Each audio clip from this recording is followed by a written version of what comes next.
Chapter 1. London, 1843.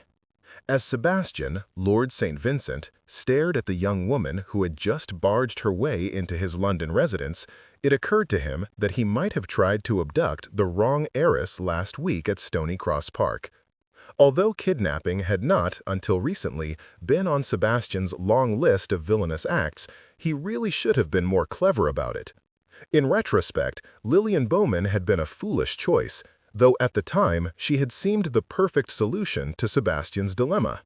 Her family was wealthy, whereas Sebastian was titled and in financial straits. And Lillian herself had promised to be an entertaining bed partner, with her dark-haired beauty and her fiery temperament. He should have chosen far less spirited prey. Lillian Bowman, a lively American heiress, had put up fierce resistance to his plan until she had been rescued by her fiancé, Lord Westcliff. Miss Evangeline Jenner, the lamb-like creature who now stood before him, was as unlike Lillian Bowman as it was possible to be. Sebastian regarded her with veiled contempt, pondering what he knew of her. Evangeline was the only child of Ivo Jenner, the notorious London gambling club owner, and a mother who had run off with him only to quickly realize her mistake. Though Evangeline's mother had come from decent lineage, her father was little better than gutter scum. Despite the inglorious pedigree, Evangeline might have made a decent enough match if not for her crippling shyness, which resulted in a torturous stammering. Sebastian had heard men say grimly that they would wear a hair shirt until their skin was bloody rather than attempt a conversation with her. Naturally, Sebastian had done his utmost to avoid her whenever possible. That had not been difficult. The timid Miss Jenner was wont to hide in corners. They had never actually spoken directly, a circumstance that had appeared to suit both of them quite well.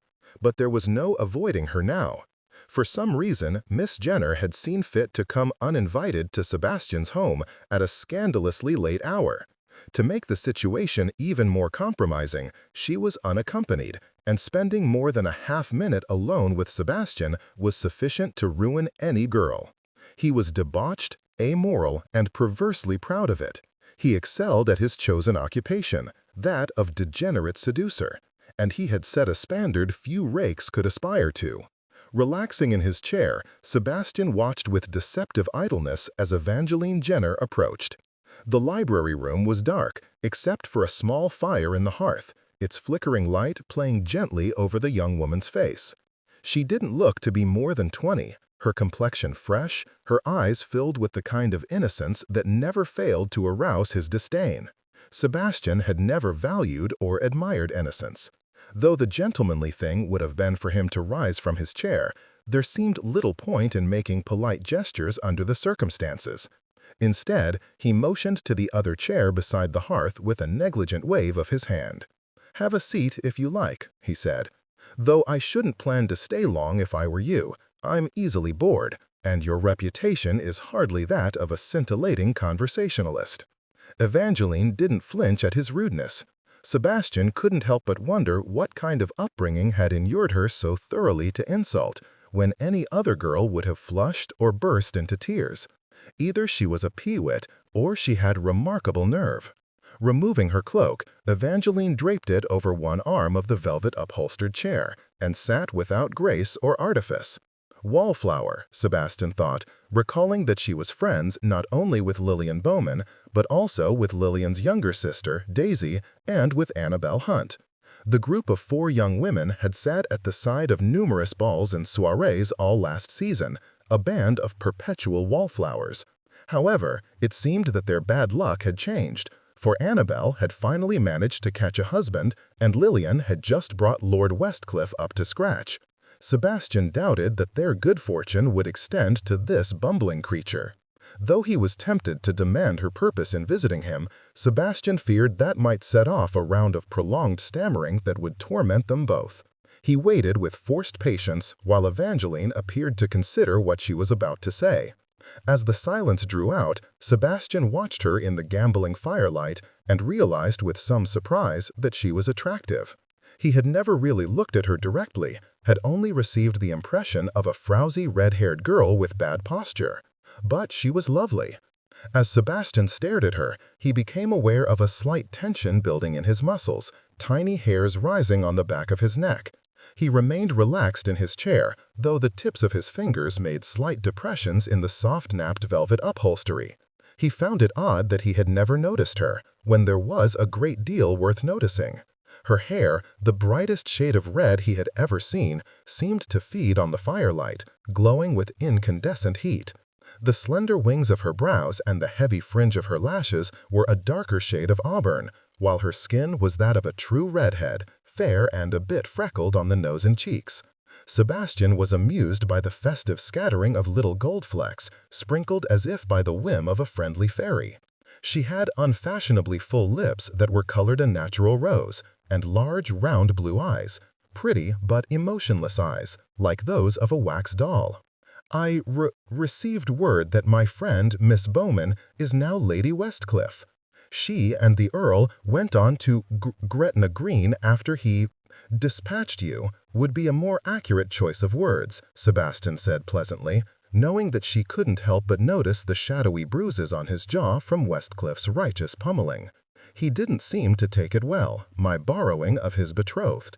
"You kidnapped her," Evangeline countered calmly. "Borrowing implies that you intended to give her back." Sebastian felt his lips curve with his first real smile in a long time. She wasn't a simpleton, apparently. "Kidnapped, then, if you're going to be precise. Is that why you've come to visit, Miss Jenner?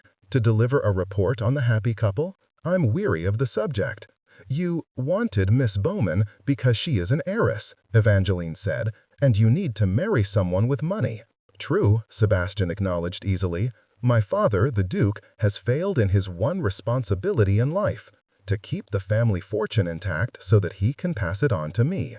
My responsibility, on the other hand, is to pass my time in profligate idleness and wait for him to die. I've been doing my job splendidly. The Duke, however, has not.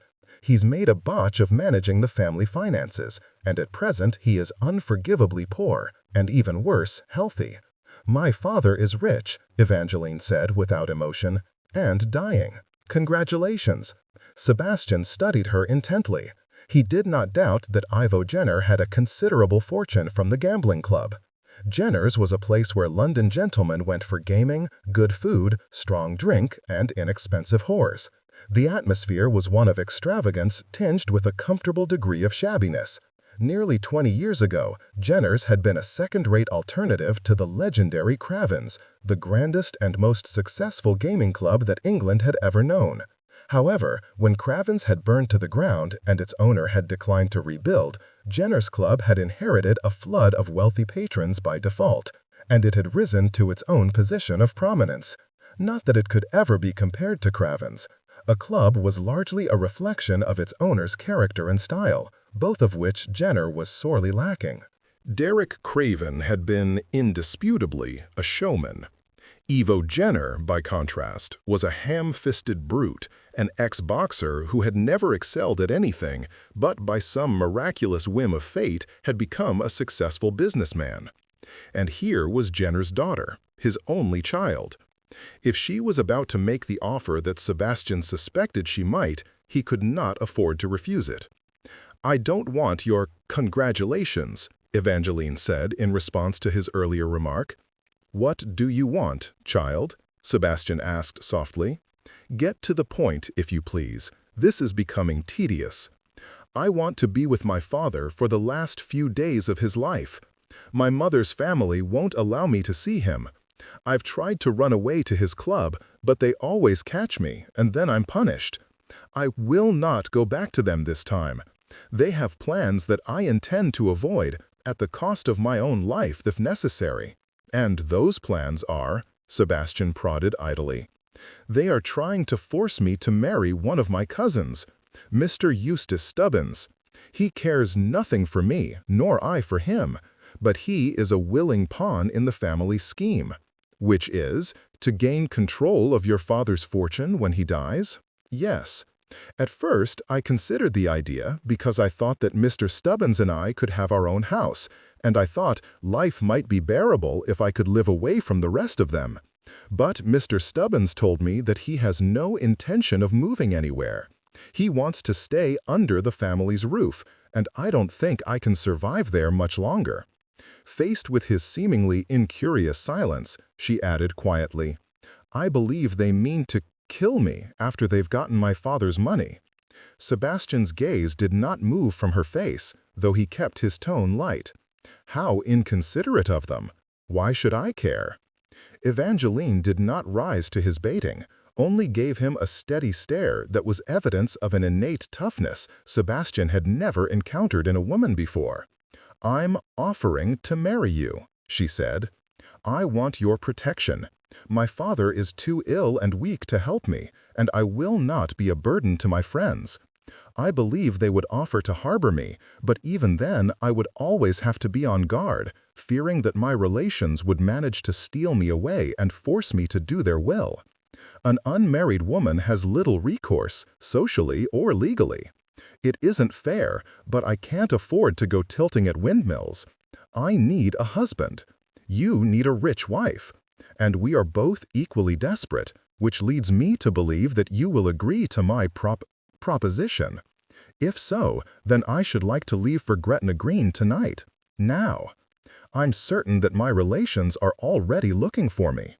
The silence was charged and heavy as Sebastian contemplated her with an unfriendly gaze. He didn't trust her, and after the debacle of last week's thwarted abduction, he had no wish to repeat the experience. Still, she was right about something. Sebastian was indeed desperate. As a multitude of creditors would attest, he was a man who liked to dress well, eat well, live well. The stingy monthly allotment he received from the Duke was soon to be cut off, and he hadn't enough funds in his account to last the month. To a man who had no objection to taking the easy way out, this offer was a godsend, if she was truly willing to see it through. "Not to look a gift horse in the mouth," Sebastian said casually, "but how close is your father to dying? Some people linger for years on their deathbeds. Very bad form, I've always thought, to keep people waiting." "You won't have to wait for long," came her brittle reply. "I've been told he'll die in a fortnight, perhaps. What guarantee do I have that you won't change your mind before we reach Gretna Green? You know what kind of man I am, Miss Jenner. Need I remind you that I tried to abduct and ravish one of your friends last week?" Evangeline's gaze shot to his. Unlike his own eyes, which were a pale shade of blue, hers were dark sapphire. "Did you try to rape Lillian?" she asked tautly. "I threatened to. Would you have carried out your threat? I don't know. I never have before, but as you said, I am desperate. And while we're on the subject, are you proposing a marriage of convenience, or are we to sleep together on occasion?" Evangeline ignored the question, persisting, "Would you have forced yourself on her or not?" Sebastian stared at her with patent mockery. "If I say no, Miss Jenner, how would you know if I were lying or not? No, I would not have raped her. Is that the answer you want? Believe it then, if it makes you feel safer. Now, as for my question." "I will sleep with you once," she said, "to make the marriage legal. Never again after that." "Lovely," he murmured. "I rarely like to bed a woman more than once, a crashing bore after the novelty is gone. Besides, I would never be so bourgeois as to lust after my own wife. It implies that one hasn't the means to keep a mistress. Of course, there is the issue of providing me with an heir, but as long as you're discreet, I don't expect I'll give a damn whose child it is." She didn't even blink. "I will want a portion of the inheritance to be set aside for me in a trust, a generous one. The interest will be mine alone, and I will spend it as I see fit, without answering to you for my actions." Sebastian comprehended that she was not dull-witted by any means, though the stammer would cause many to assume otherwise. She was accustomed to being underestimated, ignored, overlooked, and he sensed that she would turn it to her advantage whenever possible. That interested him. "I'd be a fool to trust you," he said. "You could back out of our agreement at any moment. And you'd be an even greater one to trust me, because once we're married, I could play far greater hell with you than your mother's family ever dreamed of doing. "I would rather have it be from someone I chose," she returned grimly. "Better you than Eustace." She did not return his smile, only slumped a little in her chair, as if a great tension had left her, and stared at him with dogged resignation. Their gazes held, and Sebastian experienced a strange shock of awareness that went from his head to toes. It was nothing new for him to be easily aroused by a woman. He had long ago realized that he was a more physical man than most, and that some women set off sparks in him, ignited his sensuality to an unusual degree. For some reason, this awkward, stammering girl was one of them. He wanted to bed her. Visions darted from his seething imagination of her body, the limbs and curves and skin he had not yet seen, the swell of her bottom as he cupped it in his hands. He wanted the scent of her in his nostrils and on his own skin, the drag of her long hair over his throat and on his chest. He wanted to do unspeakable things with her. "It's decided then," he murmured. "I accept your proposition. There's much more to discuss, of course, but we'll have 2 days until we reach Gretna Green." He rose from the chair and stretched, his smile lingering as he noticed the way her gaze slid quickly over his body. "I'll have the carriage readied and have the valet pack my clothes. We'll leave within the hour. Incidentally, if you decide to back out of our agreement at any time during our journey, I will strangle you." She shot him a sardonic glance. "You wouldn't be so nervous about that if you hadn't tried this with an unwilling victim last week." "Touché! Then we may describe you as a willing victim?" "An eager one," Evangeline said shortly, looking as though she wanted to be off at once. "My favorite kind," he remarked, and bowed politely before he strode from the library. Chapter 2. As Lord St. Vincent left the room, Evie let out a shaky sigh and closed her eyes. St. Vincent needn't worry that she might change her mind. Now that the agreement had been made, she was 100 times more impatient than he to start on their journey. The knowledge that Uncle Brooke and Uncle Peregrine were most likely searching for her this very moment filled her with fear. When she had escaped the house near the end of summer, she had been caught at the entrance to her father's club. By the time Uncle Peregrine had brought her home, he had knocked her about in the carriage until her lip was split, one eye was blackened, and her back and arms were covered with bruises. 2 weeks of being locked in her room had followed, with little more than bread and water being thrust past her door. No one, not even her friends Annabel, Lillian, and Daisy, knew the full extent of what she had undergone. Life in the Maybricks household had been a nightmare. The Maybricks, her mother's family, and the Stubbinses, her mother's sister Florence and her husband Peregrine, had joined in a collective effort to break Evie's will. They were angered and puzzled as to why it had been so difficult, and Evie was no less puzzled than they. She wouldn't have ever thought that she could endure harsh punishment, indifference, and even hatred without crumbling. Perhaps she had more of her father in her than anyone had guessed. Ivo Jenner had been a bare-knuckled bruiser, and the secret to his success, within the rope ring and outside it, was not talent but tenacity. She had inherited the same stubbornness. Evie wanted to see her father. She wanted it so badly that the longing was a physical ache. She believed he was the only person in the world who cared for her. His love was negligent, but it was more than she had ever gotten from anyone else. She understood why he had abandoned her to the Maybricks long ago, directly after her mother had died in childbirth. A gaming club was no place to raise an infant. And while the Maybricks were not of the peerage, they were of good blood. Evie could not help but wonder, though, if her father had known how she was to be treated, would he have made the same choice? If he'd had any inkling that the family's anger at their youngest daughter's rebellion would become focused on a helpless child. But there was no use in wondering now. Her mother was dead, and her father very nearly so. And there were things that Evie needed to ask him before he passed away. Her best chance of escaping the Maybricks' clutches was the insufferable aristocrat whom she had just agreed to marry. She was amazed that she had managed to communicate so well with St. Vincent, who was more than a little intimidating, with his golden beauty and wintry ice-blue eyes, and a mouth made for kisses and lies. He looked like a fallen angel, replete with all the dangerous male beauty that Lucifer could devise. He was also selfish and unscrupulous, which had been proved by his attempt to kidnap his best friend's fiancée. But it had occurred to Evie that such a man would be a fitting adversary for the Mabricks. St. Vincent would be a terrible husband, of course, but as long as Evie harbored no illusions about him, she would be all right. Since she cared nothing about him, she could easily turn a blind eye to his indiscretions and a deaf ear to his insults. How different her marriage would be from those of her friends. At the thought of the wallflowers, she felt a sudden urge to cry. There was no possibility that Annabelle, Daisy, or Lillian, particularly Lillian, would remain friends with Evie after she married St. Vincent. Blinking back the sting of incipient tears, she swallowed against the sharp pain in her throat. There was no use crying. Although this was hardly a perfect solution to her dilemma, it was the best one she could think of. Imagining the fury of her aunts and uncles upon learning that she and her fortune were forever out of their reach, Evie felt her misery ease a little. It was worth anything not to have to live under their domination for the rest of her life.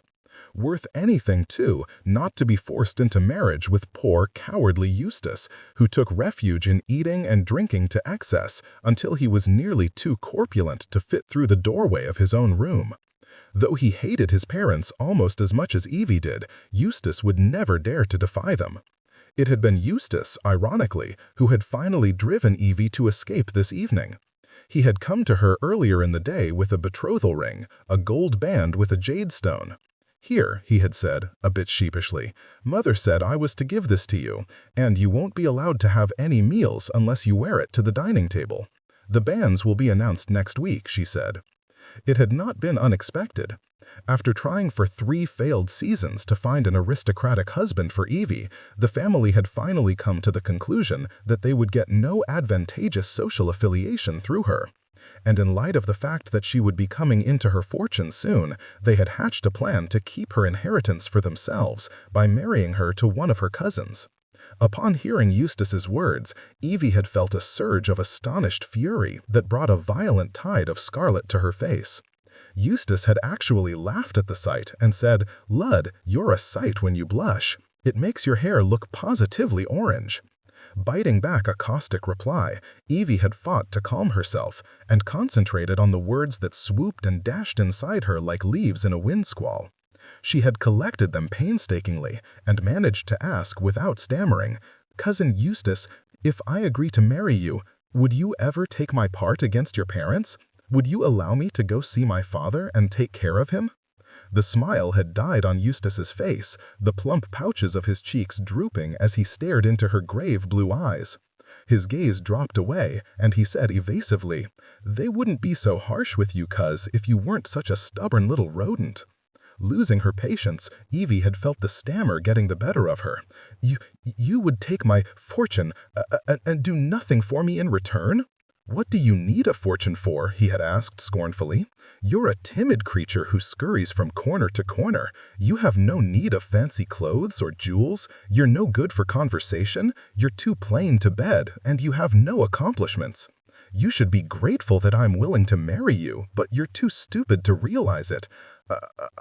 Frustration had made her impotent. She couldn't summon the words to defend herself, could only struggle and glare and gasp with the effort to speak. "What a blithering idiot you are," Eustace said impatiently. He threw the ring to the floor in a fit of temper, his arm jiggling heavily with the motion.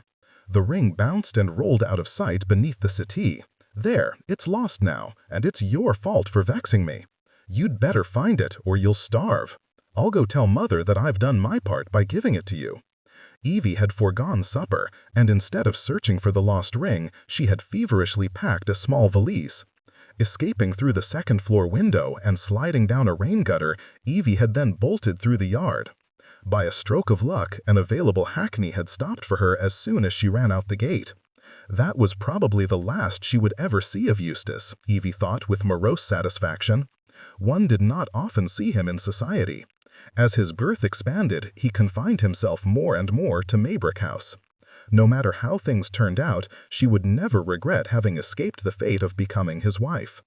It was doubtful that Eustace would ever have tried to bed her. He did not seem to possess a sufficient quantity of what was genteelly referred to as animal spirits. His passion was reserved exclusively for food and wine. Lord St. Vincent, on the other hand, had seduced and compromised too many women to count. While many women seemed to find that appealing, Evie was not one of them. However, there would be no doubt in anyone's mind that their marriage had been thoroughly consummated. Her stomach gave a nervous leap at the thought. In her dreams, she had envisioned marrying a kind and sensitive man who might be just a little boyish. He would never mock her for her stammering. He would be loving and gentle with her. Sebastian, Lord St. Vincent, was the complete opposite of her dream lover. There was nothing kind, sensitive, or remotely boyish about him.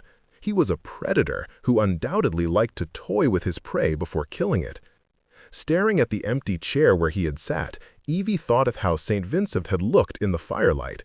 He was tall and lean, his body a perfect frame for elegantly simple clothes that provided a minimum of distraction from his tawny handsomeness. His hair, the antique gold of a medieval icon, was thick and slightly curly, with streaks of pale amber caught in the rich locks. His pale blue eyes glittered like rare diamonds from the necklace of an ancient empress. Beautiful eyes that showed no emotion when he smiled. The smile itself was enough to steal the breath from one's body. The sensuous, cynical mouth, the flash of white teeth. Oh, St. Vincent was a dazzling man, and well he knew it. Oddly, however, Evie was not afraid of him. St. Vincent was far too clever to rely on physical violence when a few well-chosen words would skewer someone with a minimum of fuss. What Evie feared far more was the simple-minded brutishness of Uncle Peregrine, not to mention the vicious hands of Aunt Florence, who was fond of delivering stinging slaps and nasty pinches. Never again, Evie vowed, brushing absently at the smudges on her gown where accumulated grime from the drainpipe had left black streaks. She was tempted to change into the clean gown that she had packed in her valise, which she had left in the entrance hall. However, the rigors of traveling would soon make anything she wore so dusty and rumpled that there was hardly any point in changing clothes. A sound from the doorway caught her attention. She looked up to see a plump housemaid, who asked rather diffidently if she wanted to freshen up in one of the guest rooms. Thinking ruefully that the girl seemed entirely too accustomed to the presence of an unaccompanied woman in the house, Evie allowed the maid to show her to a small upstairs room. The room, like the other parts of the house she had so far seen, was handsomely furnished and well kept. Its walls were covered in a light-colored paper adorned with hand-painted Chinese birds and pagodas. To Evie's pleasure, an adjoining antechamber contained a sink with spigots of running water, the handles cleverly shaped like dolphin fish, and nearby a cabinet that opened into a water closet. After seeing to her private needs, Evie went to the sink to wash her hands and face and drank thirstily from a silver cup. She went to the bedroom to search for a comb or brush. Finding none, she smoothed her hands over the pinned-up mass of her hair. There was no sound, nothing to warn her of anyone's presence, but Evie felt a sudden ripple of awareness. She turned with a start. St. Vincent was standing just inside the room, his posture relaxed, his head slightly tilted as he watched her. A peculiar sensation passed through her, a gentle heat like light passing through water, and suddenly she felt weak all over. She was very tired, she realized, and the thought of all that awaited her, the journey to Scotland, the hasty wedding, the consummation afterward, was exhausting. She squared her shoulders and began to move forward, but as she did so, a rain of blinding sparks fell over her vision, and she paused and swayed heavily. Shaking her head to clear her eyes, Evie slowly became aware that St. Vincent was standing with her, his hands gripping her elbows. She had never been this close to him before. Her senses were swiftly imprinted with the smell and feel of him, the subtle touch of expensive cologne, and clean skin covered with layers of fine linen and wool-blended broadcloth. He radiated health and virility. Sharply unnerved, Evie blinked up into his face, which was much farther above hers than she would have expected. She was surprised by the realization of how large he was. His size wasn't appreciable until one stood very close. "When was the last time you ate?" he asked. "Yesterday morning, I think." One of his tawny brows lifted. "Don't say the family was starving you." He glanced heavenward as she nodded. This becomes more maudlin by the moment. I'll have the cook pack a basket of sandwiches. Take my arm, and I'll help you downstairs. I don't need help. Thank you. Take my arm, he repeated, in a pleasant voice that was underlaid with iron. I won't let you fall and break your neck before we even reach the carriage. Available heiresses are difficult to come by. I'd have a devil of a time replacing you. Evie must have been more unsteady than she had thought, for as they walked together to the staircase, she was glad of his support. Sometime during their descent, St. Vincent slid his arm behind her back and took her free hand, guiding her carefully down the rest of the steps. There were a few light bruises on his knuckles, remnants of the fight with Lord Westcliff. Thinking of how this pampered aristocrat would fare in a physical confrontation with her hulking Uncle Peregrine, Evie shivered a little and wished that they were already at Gretna Green. Feeling the tremor, St. Vincent tightened his arm around her as they reached the last step. "Are you cold?" he asked, "or is it nerves?" "I want to be away from London," she replied, "before my relations find me." "Is there any reason for them to suspect that you've come to me?" "Oh, no," she said. "No one would ever believe I could be so demented." Had she not already been somewhat lightheaded, his brilliant grin would have made her so. "It's a good thing my vanity is so well developed. Otherwise, you'd have demolished it by now. I'm certain you already have many women to fortify your vanity. You don't need one more. I always need one more, darling. That's my problem." He took her back to the library, where she sat before the fire for a few more minutes. Just as she began to doze in the chair, St. Vincent returned to take her outside. Groggily, she went with him to a gleaming black-lacquered carriage in front of the house, and St. Vincent handed her inside the vehicle deftly. The plush, cream-colored velvet upholstery inside was supremely impractical but magnificent, glowing in the soft light of a tiny carriage lamp. Evie experienced an unfamiliar sense of well-being as she settled back against a silk-fringed cushion. Her mother's family lived according to a narrow set of rules governing good taste, and they distrusted anything that smacked of excess. For St. Vincent, however, she suspected that excess was commonplace, especially when it came to matters of bodily comfort. A basket made of thin woven strips of leather had been set on the floor. Searching it tentatively, Evie found several napkin-wrapped sandwiches made of thick slices of buttermilk bread and filled with thin-sliced meats and cheeses. The scent of the smoked meat aroused a sudden, overwhelming hunger, and she ate 2 of the sandwiches in rapid succession, nearly choking with ravenous eagerness. Entering the carriage, St. Vincent folded his long, lean body into the opposite seat. He smiled slightly at the sight of Evie finishing the last few crumbs of a sandwich. "Feeling better?" "Yes, thank you." St. Vincent opened the door of a compartment that had been cleverly built into the inner wall of the carriage and extracted a small crystal glass and a bottle of white wine that had been placed there by a servant. He filled the glass and gave it to her. After a cautious sip of the sweet, ice-cold vintage, Evie drank thirstily. Young women were seldom allowed to have full-strength wine. It was usually heavily watered. Finishing the glass, she barely had time to wish for another before it was replenished. The carriage started with a gentle lurch, and the edge of Evie's teeth clicked lightly against the rim of the glass as the vehicle jostled along the street. Fearing that she might spill the wine on the cream velvet upholstery, she took a deep swallow and heard St. Vincent's quiet laugh. "Drink slowly, pet. We've a long journey ahead of us." Relaxing back against the cushions, he looked like an idle pasha in one of the torrid novels that Daisy Bowman adored. "Tell me, what would you have done had I not agreed to your proposition? Where would you have gone?"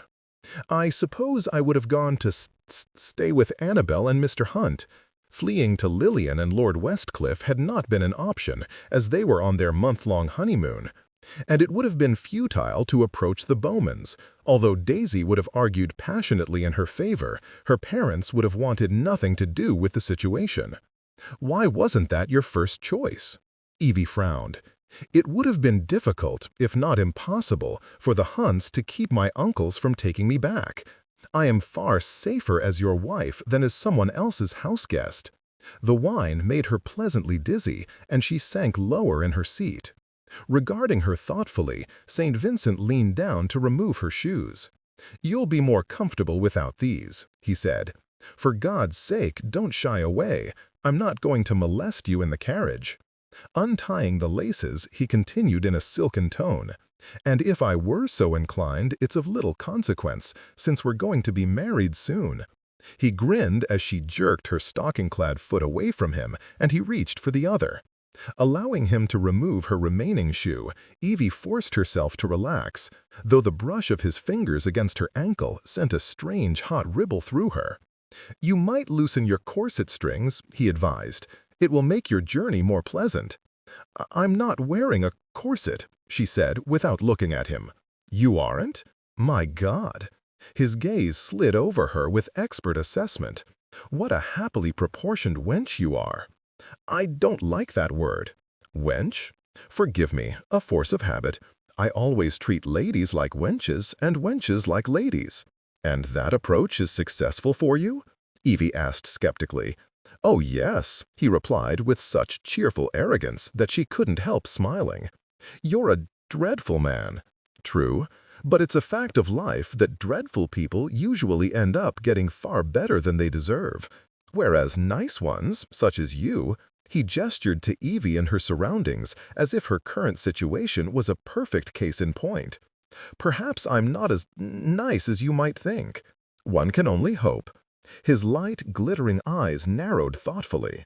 Evie noticed that his lashes, indecently long for a man, were several shades darker than his hair. Despite his size and broad-shouldered build, there was a feline quality about him. He was like a lazy but potentially deadly tiger. "What is the nature of your father's illness?" he asked. "I've heard rumors, but nothing of a certainty." "He has consumption," Evie murmured. "He was diagnosed with it 6 months ago. I haven't seen him since. It's the longest period I've ever gone without visiting him.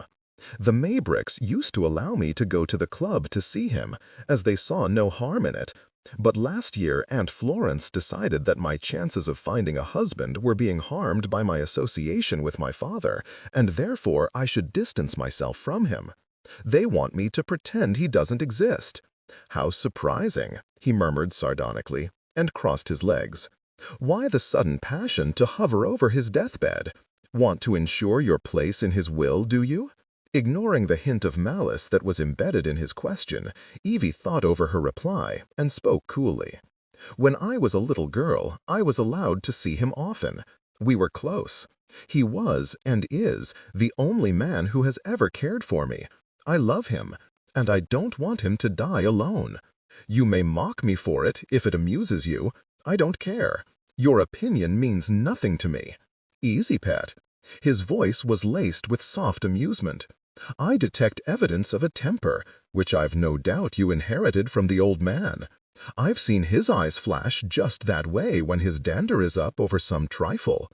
"You know my father?" she asked with surprise. "Of course. All men of pleasure have been to Jenner's for one kind of stimulation or another. Your father is a decent fellow, for all that he's as stable as a tinderbox. I can't help but ask, how in God's name did a Maybrick marry a Cockney? I think that, among other things, my mother must have regarded him as a means of escaping her family, just as in our situation," commented blandly. "There's a certain symmetry in that, isn't there?" I hope the symmetry ends there," Evie replied, "because I was conceived not long after they were married, and then my mother died in childbirth." "I won't make you bellyful, if you don't wish it," he said agreeably. "It's easy enough to avoid pregnancy. Sheaths, sponges, douches, not to mention the most clever little silver charms that one can—" He stopped at her expression and laughed suddenly. "My God, your eyes are like saucers. Have I alarmed you? Don't tell me that you've never heard of such things from your married friends." Evie shook her head slowly. Although Annabel Hunt was, on occasion, willing to explain some of the mysteries of the marital relationship, she had certainly never mentioned any devices to prevent pregnancy. "I doubt they've ever heard of them either," she said, and he laughed again. "I'll be more than willing to enlighten you when we finally reach Scotland." His lips curved in the smile that the Bowman sisters had once found so utterly charming, but they must have missed the calculating gleam in his eyes. "My love, have you considered the possibility that you might enjoy our consummation sufficiently to want it more than once?" How easily endearments seemed to trip from his tongue. "No," Evie said firmly, "I won't." A sound almost like a cat's purr left his throat. "I like a challenge." "I might enjoy going to bed with you," Evie told him, staring at him steadily, refusing to look away even though the prolonged shared gaze made her flush with discomfort. "I rather hope I will. But that won't change my decision, because I know you for what you are, and I know what you're capable of." "My dear," he said almost tenderly, "you haven't begun to learn the worst of me." Chapter 3. For Evie, who had been uncomfortable during the previous week's 12-hour drive from Westcliff's Hampshire estate, the 48-hour journey to Scotland was nothing short of torture. Had their pace been more moderate, it would have been much easier. However, at Evie's own insistence, they went straight through to Gretna Green, stopping only to change drivers and horse teams at 3-hour intervals. Evie feared that if her relations had managed to discover what she was doing, they would be in close pursuit. And considering the outcome of St. Vincent's battle with Lord Westcliff, Evie had little hope that he could win in a physical standoff against her uncle Peregrine. Well-sprung and equipped though the carriage was, traveling at such relentless speed caused the vehicle to jolt and sway until Evie began to feel nauseous. She was exhausted and could find no comfortable position in which to sleep. Her head bumped constantly against the wall. It seemed that whenever she did manage to nod off, only a few minutes passed before she was awakened. St. Vincent was less obviously miserable than Evie, though he too had acquired a rumpled, travel-worn appearance. Any attempts at conversation had long since dwindled, and they rode together in stoic silence. Surprisingly, St. Vincent did not utter a word of protest about this grim exercise in endurance. Evie realized that he felt the same urgency that she did to reach Scotland. It was in his best interests, even more than hers, to see that they were legally married as soon as possible. On and on and on. The carriage bounced on rough patches of road, at times nearly pitching Evie from the seat to the floor. The pattern of fitful dozing and forced awakenings continued. Every time the carriage door opened, with St. Vincent leaping down to check on a new team, a blast of freezing air came into the vehicle.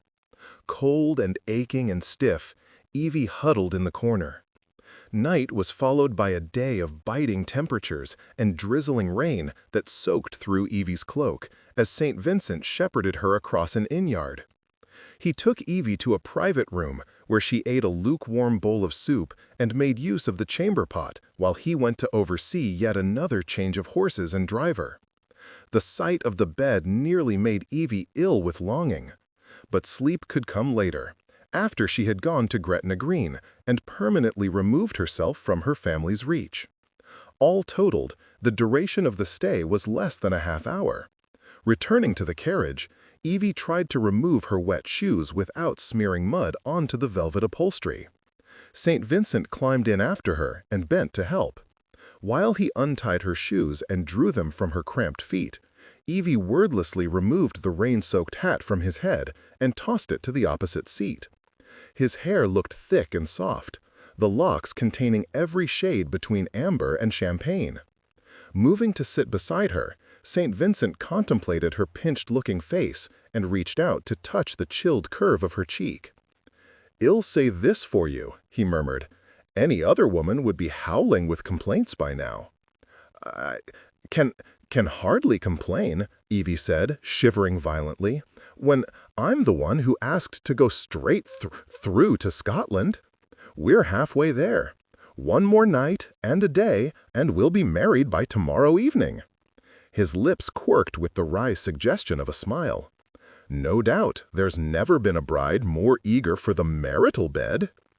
Evie's trembling lips curved in an answering smile as she understood his implicit meaning, that she was eager for sleep, not for love play. As she stared into his face so close to hers, she wondered absently how the signs of weariness on his face and the shadows beneath his eyes could make him look so appealing. Perhaps it was because he seemed human now, rather than like some heartless and beautiful Roman god. Much of his aristocratic hauteur had melted away, no doubt to reappear later when he was fully rested. For now, however, he was relaxed and approachable. It seemed as if some frail bond had been established between them during this hellish journey. The moment was interrupted by a knock on the carriage door. St. Vincent opened it to reveal a bedraggled chambermaid standing in the rain. "'Ere you are, my lar," she said, peering from beneath the hood of her dripping cloak as she handed two objects to him. "An 'ot pot and a brick, just as you asked." St. Vincent fished a coin from his waistcoat and gave it to her, and she beamed at him before dashing back to the shelter of the inn. Evie blinked in surprise as St. Vincent handed her a tin-glazed earthenware cup filled with steaming liquid. "What is this?" "Something to warm your insides." He hefted a brick wrapped in layers of gray flannel. "And this is for your feet. Lift your legs onto the seat." Under any other circumstances, Evie might have objected to his casual handling of her legs. However, she made no demur as he arranged her skirts and tucked the hot brick at her feet. "Ooh!" She shuddered with comfort as the delicious heat wafted around her frozen toes. "Oh, nothing has ever felt so good." "Women say that to me all the time," he said with a smile in his voice. "Here, lean back against me." Evie obeyed, half lying on him with his arms curved around her. His chest was solid and very hard, but it cushioned the back of her head perfectly. Bringing the earthenware cup to her lips, she took a tentative sip of the hot drink. It was spirits of some kind, mixed with water and flavored with sugar and lemon. As she drank slowly, it filled her body with warmth. A long, contented sigh escaped her. The carriage lurched forward, but St. Vincent immediately adjusted his hold, keeping her tucked comfortably against his chest. Evie could scarcely conceive how hell could have turned so abruptly into heaven. She had never experienced this physical closeness with a man before. It seemed terribly wrong to enjoy it. On the other hand, she would have to be unconscious not to. Nature had squandered an unreasonable quantity of male beauty on this undeserving creature. Better yet, he was incredibly warm. She fought the urge to squirm deeper against him. His clothes were made of exquisite fabrics, a coat of fine wool, a waistcoat of heavy silk, a shirt of butter-soft linen. The hints of starch and expensive cologne mingled with the salty, clean scent of his skin. Fearing that he might want to set her apart from him after the hot pot was finished, Evie tried to make it last as long as possible. To her regret, she finally drained the last sweet drops at the bottom of the cup. Taking the earthenware vessel from her, St. Vincent set it on the floor. Evie was profoundly relieved as she felt him settle back with her in his arms once more. She heard him yawn over her head. "Go to sleep," he murmured. "You have 3 hours before the next team change." Wedging her toes more tightly against the hot brick, Evie half turned and nestled deeper against him, and let herself drift into the inviting depths of slumber. The rest of the journey became a great blur of movement and weariness and rude awakenings. As Evie's exhaustion deepened, she became increasingly dependent on St. Vincent. With each new relay, he managed to bring her a mug of tea or broth, and he reheated the brick in every available hearth. He even found a quilted blanket from somewhere, dryly advising Evie not to question how he had acquired it. Convinced that she would have been frozen solid without him, Evie quickly lost all reservations about attaching herself to him. I'm not making advances," she told him as she flattened herself against his chest. "You're just an available source of heat." "So you say," St. Vincent replied lazily, tucking the quilt more tightly around them both. "However, during the past quarter hour, you've been fondling parts of my anatomy that no one's ever dared to touch before." "I very much doubt that." She burrowed even further into the depths of his coat and added in a muffled voice, "You've probably been handled more than a hamper at Fortnum and Mason. And I can be had at a far more reasonable price." He winced suddenly and moved to arrange her on his lap. "Don't put your knee there, darling, or your plans of consummating the marriage may be thrown very much into doubt." She dozed until their next stop. and just as she found herself relaxing into a deep sleep, St. Vincent gently shook her awake. "Evangeline," he murmured, smoothing back her straggling hair. "Open your eyes. We're at the next coaching stop. Time to go inside for a few minutes." "Don't want," she mumbled, pushing at him irritably. "You must," he insisted gently. "We're coming to a long stretch after this. You'll have to use the convenience now, as it will be your last opportunity for a while." Evie was about to protest that she had no need of a convenience when suddenly she realized that she did. The thought of getting up and walking out into the freezing gray rain again nearly brought tears to her eyes. Bending over, she tugged on her clammy, filthy shoes and fumbled miserably with the laces. St. Vincent brushed her hands away and tied them himself. He helped her from the carriage, and Evie gritted her teeth as a bitter gust of wind struck her. It was perishing cold outside. After tugging the hood of her cloak farther over her face, St. Vincent clamped a supportive arm around her shoulders and helped her across the inn-yard. "Believe me," he said, "you'd rather spend a few minutes here than have to stop by the side of the road later. Knowing what I do about women and their plumbing, I know about my own plumbing," Evie said testily. "There's no need to explain it to me. Of course, forgive me if I'm talking excessively. I'm trying to keep myself awake, and you too, for that matter." Holding on to his lean waist, Evie trudged through the icy mud and distracted herself by thinking about Cousin Eustace and how glad she was not to have to marry him. She would never again have to live under the Maybricks' roof. The thought gave her strength. Once she married, they would have no more power over her. Good Lord, it could not happen soon enough. After arranging for the temporary use of a room, St. Vincent took Evie by the shoulders and evaluated her with a thorough glance. "You look ready to faint," he said frankly. "Sweet, there's time enough for you to rest here an hour or two. Why don't you—" "No," she interrupted stonily. "I want to keep going." St. Vincent regarded her with obvious annoyance, but asked without rancor, "Are you always so stubborn?" Taking her up to the room, he reminded her to lock the door when he left. "Try not to fall asleep on the chamber pot," he advised helpfully. When they returned to the carriage, Evie followed their by-now familiar pattern, removing her shoes and allowing St. Vincent to tuck the hot brick at her feet. He settled her between his spread legs, resting one of his own stockinged feet near the brick, while his other foot remained on the floor to secure their balance.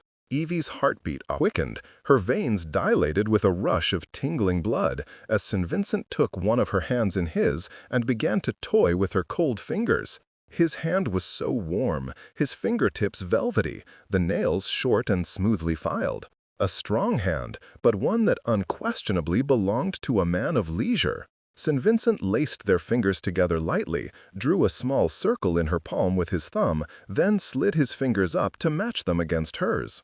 Although his complexion was fair, his skin was warm-toned, the kind that absorbed the sun easily. Eventually, St. Vincent ceased his playing and kept her fingers folded in his. Surely this couldn't be the wallflower Evangeline Jenner, alone in a carriage with a dangerous rake, racing madly to Gretna Green. "Look what I've started," she thought dizzily. Turning her head on his chest, she rested her cheek against the fine linen of his shirt and asked drowsily, "What is your family like? Do you have brothers and sisters?" His lips played among her curls for a moment, and then he lifted his mouth to reply. "There's no one left, save for my father and myself. I have no memories of my mother. She died of cholera when I was still an infant. I had 4 older sisters. Being the youngest and the only boy, I was spoiled beyond reason. But when I was a child, I lost 3 of my sisters to scarlet fever. I remember being sent to our country estate when they fell ill, and when I was brought back, they were gone. The one that was left, my eldest sister, married, but like your mother, she died in labor. The babe didn't survive." Evie was very still during the matter-of-fact recitation, forcing herself to remain relaxed against him. But inside she felt a stirring of pity for the little boy he had been. A mother and 4 doting sisters, all vanishing from his life. It would have been difficult for any adult to comprehend such loss, much less a child. "Do you ever wonder what your life might have been like," she found herself asking, "if you'd had a mother?" "No, I do. I often wonder what advice she'd have given me. Since your mother ended up married to a ruffian like Evo Jenner, St. Vincent replied sardonically, I wouldn't have put too much stock in her advice. A quizzical pause. However did they meet? It isn't often that a gently bred girl encounters Jenner's sort. That's true. My mother was riding in a carriage with my aunt. It was one of those winter days when the London fog is so thick at noon that one can scarcely see a few yards ahead. The carriage swerved to avoid a street vendor's cart and threw down my father, who happened to be standing on the nearby pavement. At my mother's insistence, the carriage driver stopped to ask after his condition. He was just a bit bruised, nothing more. And I suppose my father must have interested her, because she sent a letter to him the following day, inquiring once more after his health. They began a correspondence. My father had someone else write his letters for him, as he wasn't literate. I know of no other details, save that they eventually eloped. A smile of satisfaction curved her lips as she imagined the fury of the Mabricks upon discovering that her mother had run away with Evo Jenner. She was 19 when she died, she said reflectively, and I'm 23. It seems odd to have lived longer than she did. Twisting in Sebastian's arms, she glanced up at his face. How old are you, my lord? 34? 35? 32? Although at the moment I feel no less than 102. He was staring at her curiously. What happened to your stammer, child?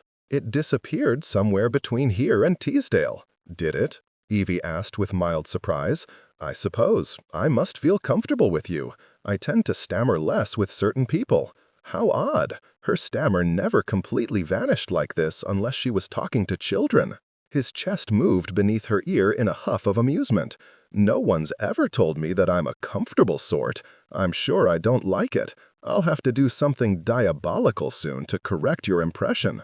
No doubt you will. She closed her eyes and slumped more heavily against him. I think I'm too tired to stammer. His hand came up to her head, lightly stroking her hair and the side of her face, his fingertips massaging her temple. Sleep, he whispered. We're almost there. If you're going to hell in a handcart, my love, you should be warmer soon. She wasn't, however. The farther north they traveled, the colder it became, until Evie reflected dourly that a portion of devil's brimstone or hell broth would have been quite welcome. The village of Gretna Green lay in the county of Dumfriesshire, just north of the border between England and Scotland. In defiance of the strict marriage laws of England, hundreds of couples had traveled the coaching road from London through Carlisle to Gretna Green. They came on foot, by carriage or horseback, seeking an asylum where they could say their marriage vows and return to England as man and wife. After a couple crossed the bridge over the Sark River and entered Scotland, they could be married anywhere in the country. A declaration before witnesses was all that was necessary.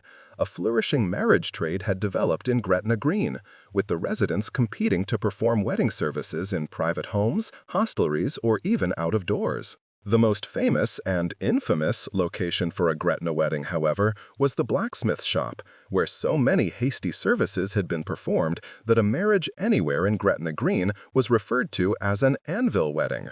The tradition had started in the 1700s when a blacksmith had set himself up as the first of a long line of blacksmith priests. At last, St. Vincent's carriage reached its destination, an inn located next to the blacksmith shop. Seeming to suspect that Evie might collapse from weariness, St. Vincent kept a firm arm around her as they stood before the innkeeper's battered desk. The innkeeper, a Mr. Findlay, beamed with delight upon learning that they were an eloping couple and assured them with broad winks that he always kept a room at the ready for situations such as this. "'Tisn't legal till you consummate the wedding, you know," he informed them in a nearly incomprehensible accent. "We've had to sneak a poor groom and his bride out the back door of yon smithy, whilst their pursuers were hammering away at the front. When they came to the inn and found both lovers together abed, the bridegroom was still wearing his boots. But there was no doubt the bonny deed had been done." He laughed uproariously at the memory. What did he say? Evie mumbled against St. Vincent's shoulder. "I have no idea," he said in her ear, "and I'd rather not speculate." Raising his head, he said to the innkeeper, "I want a hot bath in the room when we return from the blacksmith's cottage." "Aye, my lord." Eagerly the innkeeper received the coins that St. Vincent handed to him in exchange for a old-fashioned-looking key. "Would ye have a supper tray as well, my lord?" St. Vincent gave Evie a questioning glance, and she shook her head. "No," St. Vincent replied, "but I expect we'll want a large breakfast on the morrow." "Aye, my lord." "You're going to wed at the smithy, aren't ye?" "Ah, good. There's nae better priest in Gretna than Paisley McPhee. A literate man.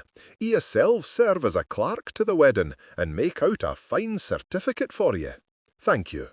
St. Vincent kept his arm around Evie as they walked out of the inn and headed to the blacksmith's cottage next door.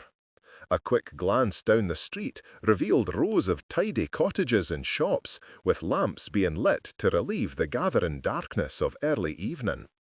As they approached the front of the whitewashed building, St. Vincent murmured, "Bear up just a bit longer, sweetheart. It's almost done."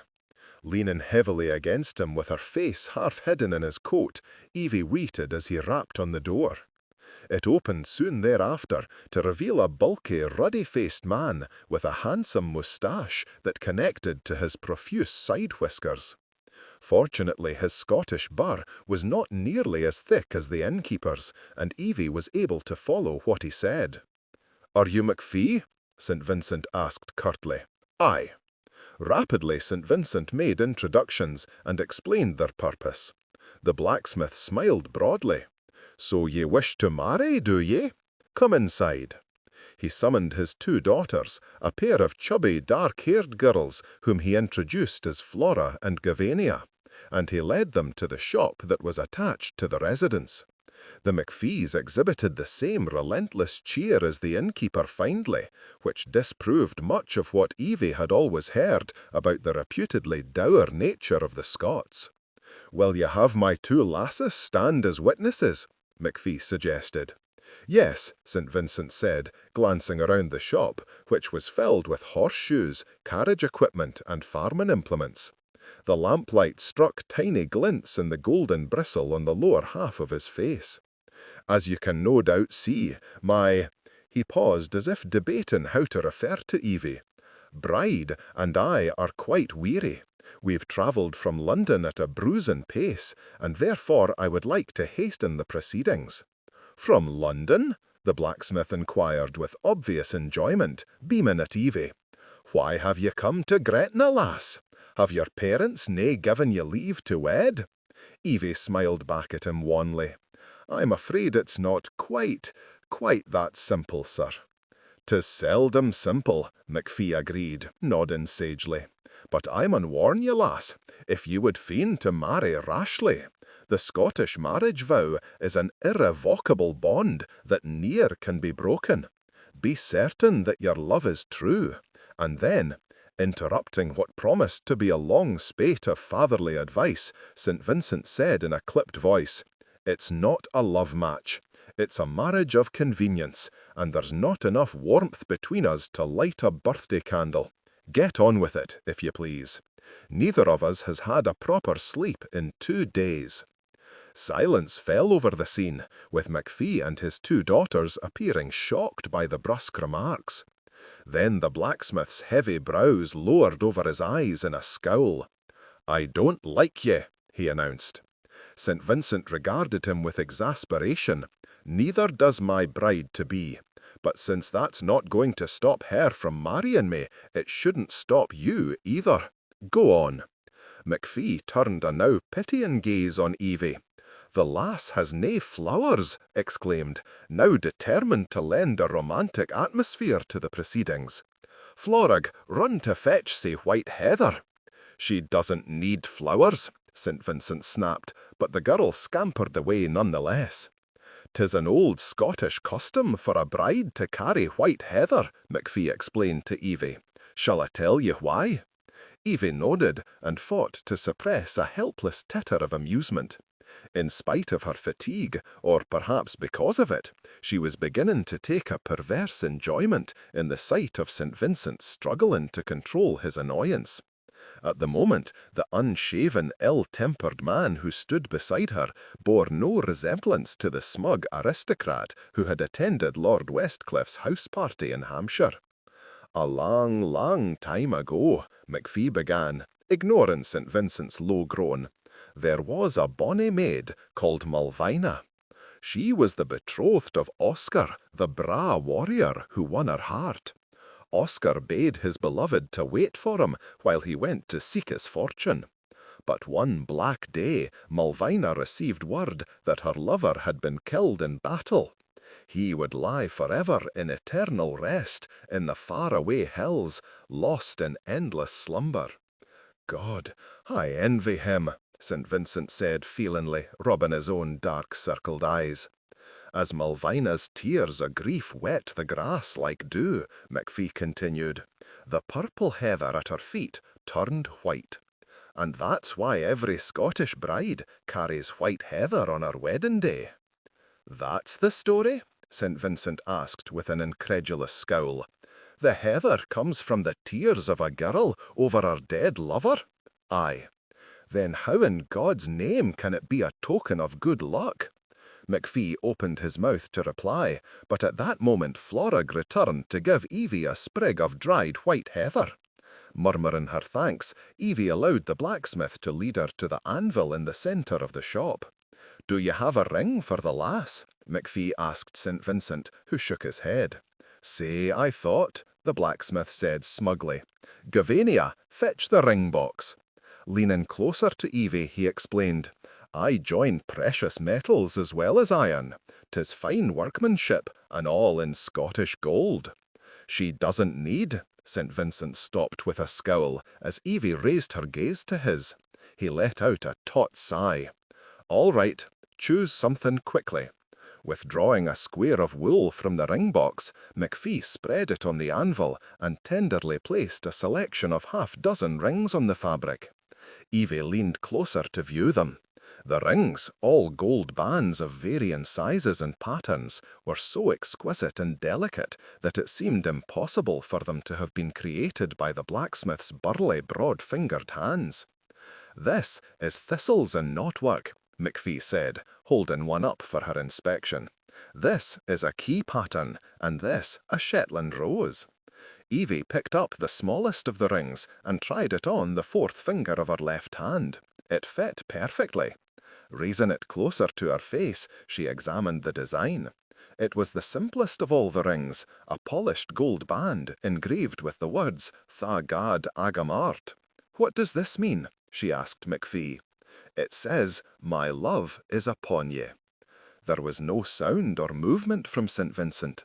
Evie flushed in the awkward silence that followed and slipped the ring off, now regretting having taken any interest in the rings. The sentiment of the phrase was so out of place in this hasty ceremony that it emphasized what a hollow mockery of a wedding it was. "I don't think I want one after all," she mumbled, placing the little ring gently onto the cloth. "Well, take it," St. Vincent stunned her by saying. He picked up the gold circlet. As Evie glanced up at him with wide eyes, he added curtly, "They're just words. It means nothing." Evie nodded and bent her head, her violent blush remaining. McPhee regarded the two of them with a frown and pulled on the side whiskers of his right cheek. "Lasses," he said to his daughters with determined cheer, "we'll have a song from you now." "A song?" St. Vincent protested, and Evie tugged at his arm. "Let them," she murmured. "The more you argue, the longer it will take." Swearing beneath his breath, St. Vincent stared at the anvil with a narrowed gaze, while the sisters crooned in practiced harmony. "Oh, my love is like a red, red rose that's newly sprung in June. Oh, my love is like a melody that's sweetly played in tune. As fair art thou, my bonny lass, so deep in love am I, and I will love thee still, my dear." Listening to his daughters with glowing pride, the blacksmith waited until the last drawn-out note was finished, and then he praised them lavishly. He turned to the couple by the anvil and said importantly, Now, I mun ask ye this. Are ye both unmarried persons? Yes, St. Vincent replied shortly. And have ye a ring for the lass? You just— St. Vincent stopped with a muttered imprecation as MacPhee's bushy brows raised expectantly. Clearly, if they wanted the ceremony to be done with, they would have to follow the blacksmith's lead. Yes, he growled, I have one right here. Then place it on the lass's finger and match your hand to hers. Evie felt queer and light-headed as she stood facing St. Vincent. The moment he slid the ring onto her finger, her heart began beating much too fast, setting off reckless currents of something that was neither eagerness nor fear, but a new emotion that heightened her senses unbearably. There was no word for it, this feeling. Tension gripped her, while the pounding of her pulse refused to abate. Their hands flattened together, his fingers much longer than hers, his palms smooth and hot. His head inclined slightly, his face covering hers.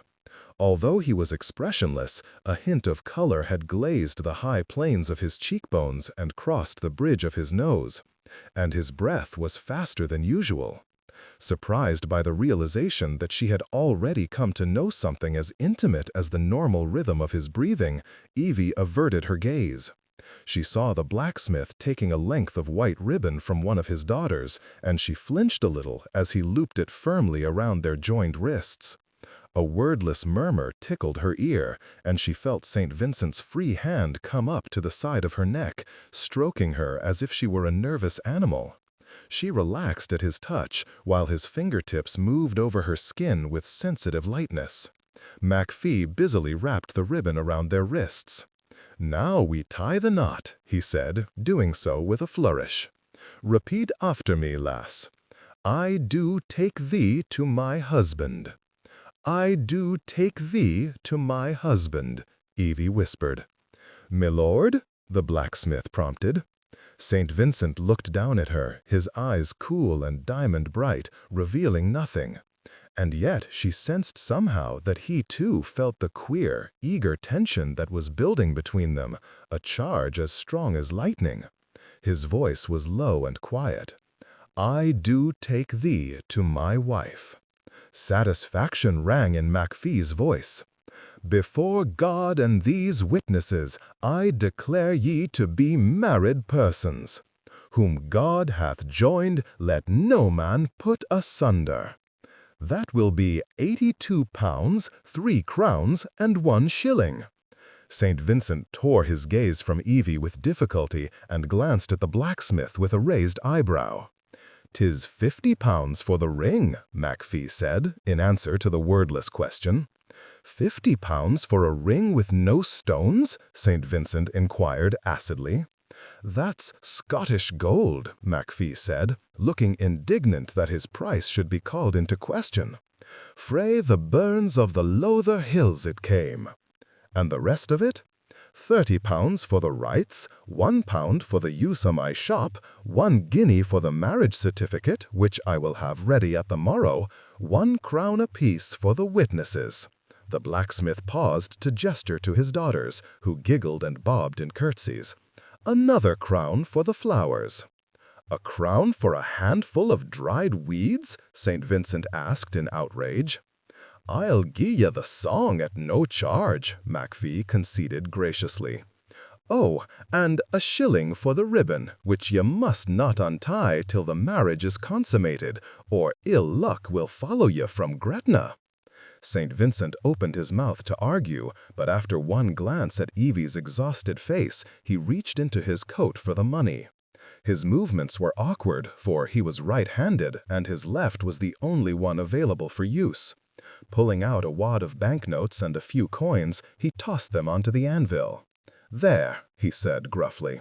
No, don't return the change.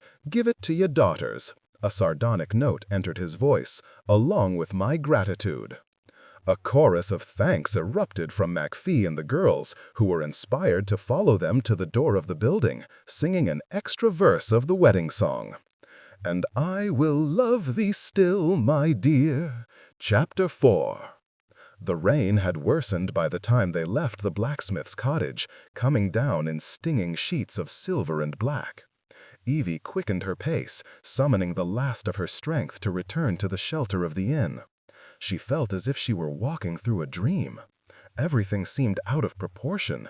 It was difficult to focus her eyes, and the muddy ground seemed to shift capriciously beneath her feet. To her disgruntlement, St. Vincent stopped her by the side of the building, under the shelter of a dripping eave. "What is it?" she asked numbly. He reached for their bound wrists and began to tug at the knotted ribbon. "I'm getting rid of this." "No, wait." The hood of her cloak fell back as she fumbled to stop him. Her hand covered his, temporarily stilling the motion of his fingers. "Why?" St. Vincent asked impatiently. Water trickled from the edge of his hat as he looked down at her. Evening had fallen, and the only illumination was the feeble glow shed by the sputtering street lamps. Dim though the light was, it seemed to catch in his pale blue eyes, causing them to gleam as if with their own inner illumination. "You heard what Mr. MacPhee said. It's bad luck if we untie the ribbon." "You're superstitious?" St. Vincent said in a disbelieving tone. Evie nodded apologetically. It was not difficult to see that his temper was being held in check by a thread far more tenuous than the ribbon that connected their wrists. As they stood together in the dark and cold, their tethered arms held upward at an awkward angle, Evie felt the fingers of his imprisoned hand cupping over her fist. It was the only warm part of her, the place where his hand covered hers. St. Vincent spoke with an exaggerated patience that, had Evie been in full possession of her wits, would have warned her to withdraw her objections immediately. "Do you really want to go into the tavern like this?" It was irrational, but Evie was too exhausted to make sense of her feelings. All she knew was that she'd had enough ill fortune to last a lifetime, and she did not want to invite any more. "This is Gretna Green. No one will think anything of it. And I thought you didn't care about appearances." "I've never had any objection to appearing depraved or villainous, but I draw the line at looking like a prize idiot." "No, don't," Evie said urgently as St. Vincent reached for the ties once more. She grappled with him, her fingers tangling with his. And then suddenly his mouth had caught hers, and he pushed her against the side of the building, anchoring her with his own body. His free hand caught the nape of her neck, beneath the weight of her damp hair. The lush pressure of his mouth caused a shock of response in every part of her, all at once. She didn't know how to kiss, what to do with her mouth. Bewildered and shaking, she urged her closed lips back against his, while her heart thumped wildly and her limbs went weak. He wanted things that she didn't know how to give. Sensing her confusion, he drew back and possessed her mouth with small, persistent kisses, the bristle on his face scraping gently against hers. His fingers came to the fragile structure of her jaw, tilting her chin, his thumb coaxing her lower lip apart from the upper. The instant he gained an opening, he sealed his mouth over hers. She could taste him, a subtle and alluring essence that affected her like some exotic drug. His tongue pushed inside her, exploring in caressing strokes, sliding deeper as she offered no resistance. After a luxuriously probing kiss, he eased back until their mouths were barely touching, their breath mingling in steamy puffs that were visible in the chilled night air. He brushed a half-open kiss against her lips, and another, his soft exhalations filling her mouth. The light kisses strayed across her cheek to the intricate hollow of her ear, and she gasped shakily as she felt his tongue trace the fragile rim, just before his teeth caught softly at the tiny lobe. She writhed in response, sensation streaking down to her breasts and farther, gathering low in intimate places. Straining against him, she searched blindly for his hot, teasing mouth, the silken stroke of his tongue. He gave it to her, his kiss gentle but sure. She curled her free arm around his neck to keep from falling, while he kept the other wrist pressed against the wall, their pulses throbbing hard together beneath the wrapping of white ribbon. Another deep kiss, somehow raw and soothing at the same time. He ate at her mouth, tasted and licked inside her. The pleasure of it threatened to blot out her consciousness. No wonder, she thought dizzily, no wonder so many women had succumbed to this man, had thrown away their reputations and their honor for him, had even, if rumor could be believed, threatened to kill themselves when he left them. He was sensuality incarnate. As St. Vincent lifted his body away from hers, Evie was surprised that she didn't crumple bonelessly to the ground. He was breathing as hard as she, harder, his chest rising and falling steadily. They were both silent as he reached to untie the ribbon, his ice-blue gaze focused completely on the task. His hands were shaking. He couldn't bring himself to look at her face, though she could not fathom whether it was to keep from seeing her expression or to prevent her from seeing his. After the length of white silk had fallen away, Evie felt as if they were still bound, her wrist retaining the sensation of being fastened against him. Finally daring to glance at her, St. Vincent silently challenged her to protest. She held her tongue and took hold of his arm, and they walked the short distance to the inn. Her mind was spinning, and she barely heard Mr. Findlay's jovial congratulations as they entered the little building. Her legs felt heavy as she ascended a flight of dark, narrow steps. Finally, it had come to this, a teeth-gritting effort to put one foot in front of the other in the hopes that she wouldn't drop in her tracks. They came to a small door in the upstairs hallway. Resting her drooping shoulders against the wall, Evie watched St. Vincent fumble with the lock. The key turned with a scraping sound, and she staggered toward the open doorway. Wait. St. Vincent bent to lift her. She inhaled quickly. You don't have to. In deference to your superstitious nature, he said, picking her up as easily as if she were a child, I think we had better adhere to one last tradition. Turning sideways, he carried her through the doorway. It's bad luck if the bride trips over the threshold. And I've seen men after a 3-day bacchanal who were steadier on their feet than you are. Thank you, Evie murmured as he set her down. That will be a half-crown, St. Vincent replied. The sardonic reminder of the blacksmith's fees brought a sudden smile to her face. The smile faded, however, as she glanced around the tidy little room. The bed, large enough for two, looked soft and clean, the coverlet worn from countless launderings. The bedstead was made of brass and iron with ball-shaped finials. A rosy glow emanated from an oil lamp made of ruby glass that had been set on the bedside table. Muddy, cold, and numb, Evie stared mutely at the ancient wood-rimmed tin tub that had been placed before the small, flickering hearth. St. Vincent latched the door and came to her, reaching for the fastening of her cloak. Something like pity flickered across his features as he saw that she was shaking with weariness. "Let me help you," he said quietly, taking the cloak from her shoulders. He laid it over a chair near the hearth. Evie swallowed hard and tried to stiffen her knees, which seemed inclined to buckle. Cold dread weighed at her stomach as she glanced at the bed. "Are we—" she started to ask, her voice turning scratchy. St. Vincent began on the front fastenings of her gown. "Are we—" he repeated, and followed her gaze to the bed. "Good God, no!" His fingers moved rapidly along her bodice, freeing the row of buttons. "Delectable as you are, my love, I'm too tired. I've never said this in my entire life, but at the moment I would much rather sleep than fuck." Overwhelmed with relief, Evie let out an unsteady sigh. She was forced to clutch at him for balance as he pushed the loosened gown down over her hips. "I don't like that word," she said in a muffled voice. "Well, you had better get used to it," came his caustic reply. "That word is said frequently at your father's club. God knows how you managed to escape hearing it before." "I did," she said indignantly, stepping out of the discarded gown. "I just didn't know what it meant until now." St. Vincent bent to untie her shoes, his broad shoulders quivering. A curious gasping, choking noise came from him.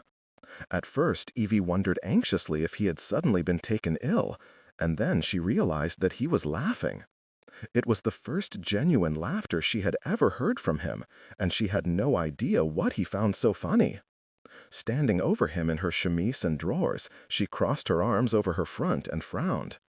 Still snorting with quiet amusement, St. Vincent removed her shoes one at a time, tossing them aside. Her stockings were rolled down her legs with swift efficiency.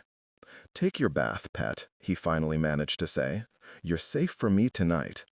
I may look, but I won't touch. Go on."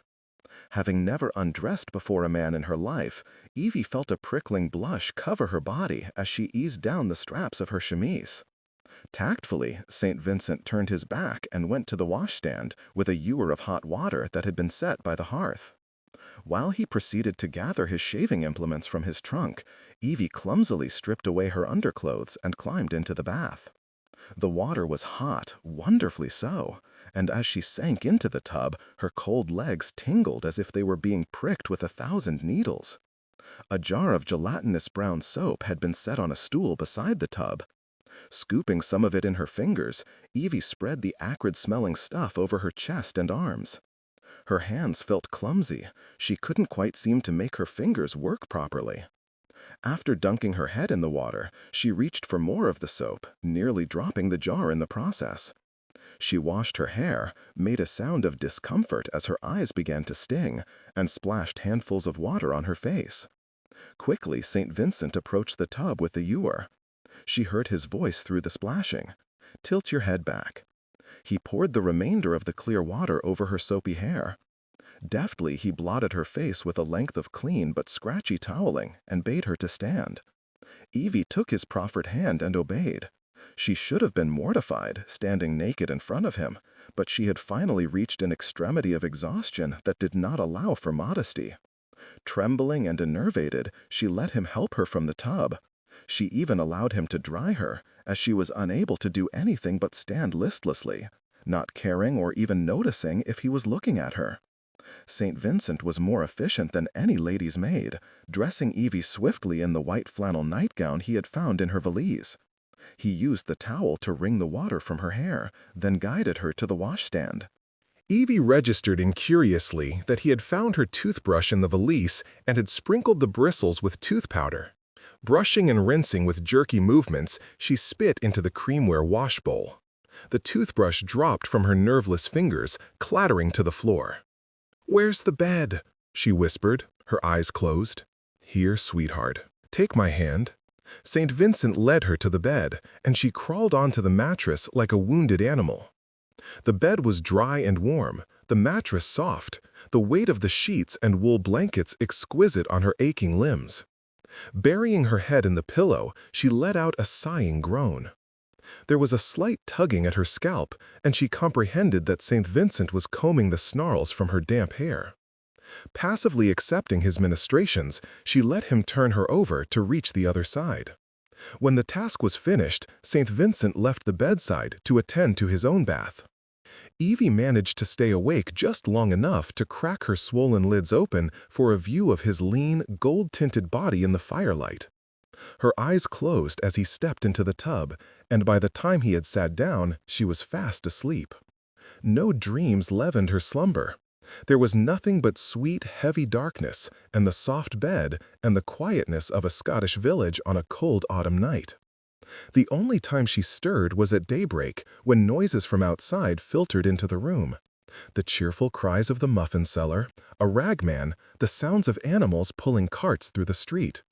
Her eyes slitted open, and in the diluted light that shone through the rough-woven fawn-colored curtains, she registered the surprising sight of another person in bed with her. St. Vincent, her husband. He was naked, or at least the upper half of him was. He slept on his stomach, his smoothly muscled arms curved around the pillow beneath his head. The broad lines of his shoulders and back were so perfect that they seemed to have been carved from pale Baltic amber and sanded to a glossy finish. His face was much softer in repose than it was in wakefulness. The calculating eyes were closed, and his mouth was relaxed into gentle, innocently sensuous lines. Closing her own eyes, Evie dwelled on the thought that she was now a married woman, and would be able to see her father soon, and stay with him for as long as she wished. And, as it was likely that St. Vincent would care little about what she did or where she went, she would have some freedom. Despite the worries that lurked in the back of her mind, a feeling that resembled happiness crept through her, and she sighed and drifted to sleep once more. This time she dreamed. She was walking along a sun-drenched lane lined with purple asters and swaying spikes of goldenrod. It was a path in Hampshire that she had traversed many times before, past wet fields filled with yellow meadowsweet and tall late summer grasses. She strolled alone in the sunken lane until she approached the wishing well, where she and the other wallflowers had once tossed pins into the churning water and made wishes. Having learned of the local superstition about the well spirit who lived deep in the ground, Evie had been nervous about standing too close to the edge. According to legend, the spirit was waiting to capture an innocent maiden and pull her down with him into the well, to live as his consort. In her dream, however, Evie was fearless, even daring to remove her shoes and dip her toes into the sloshing water.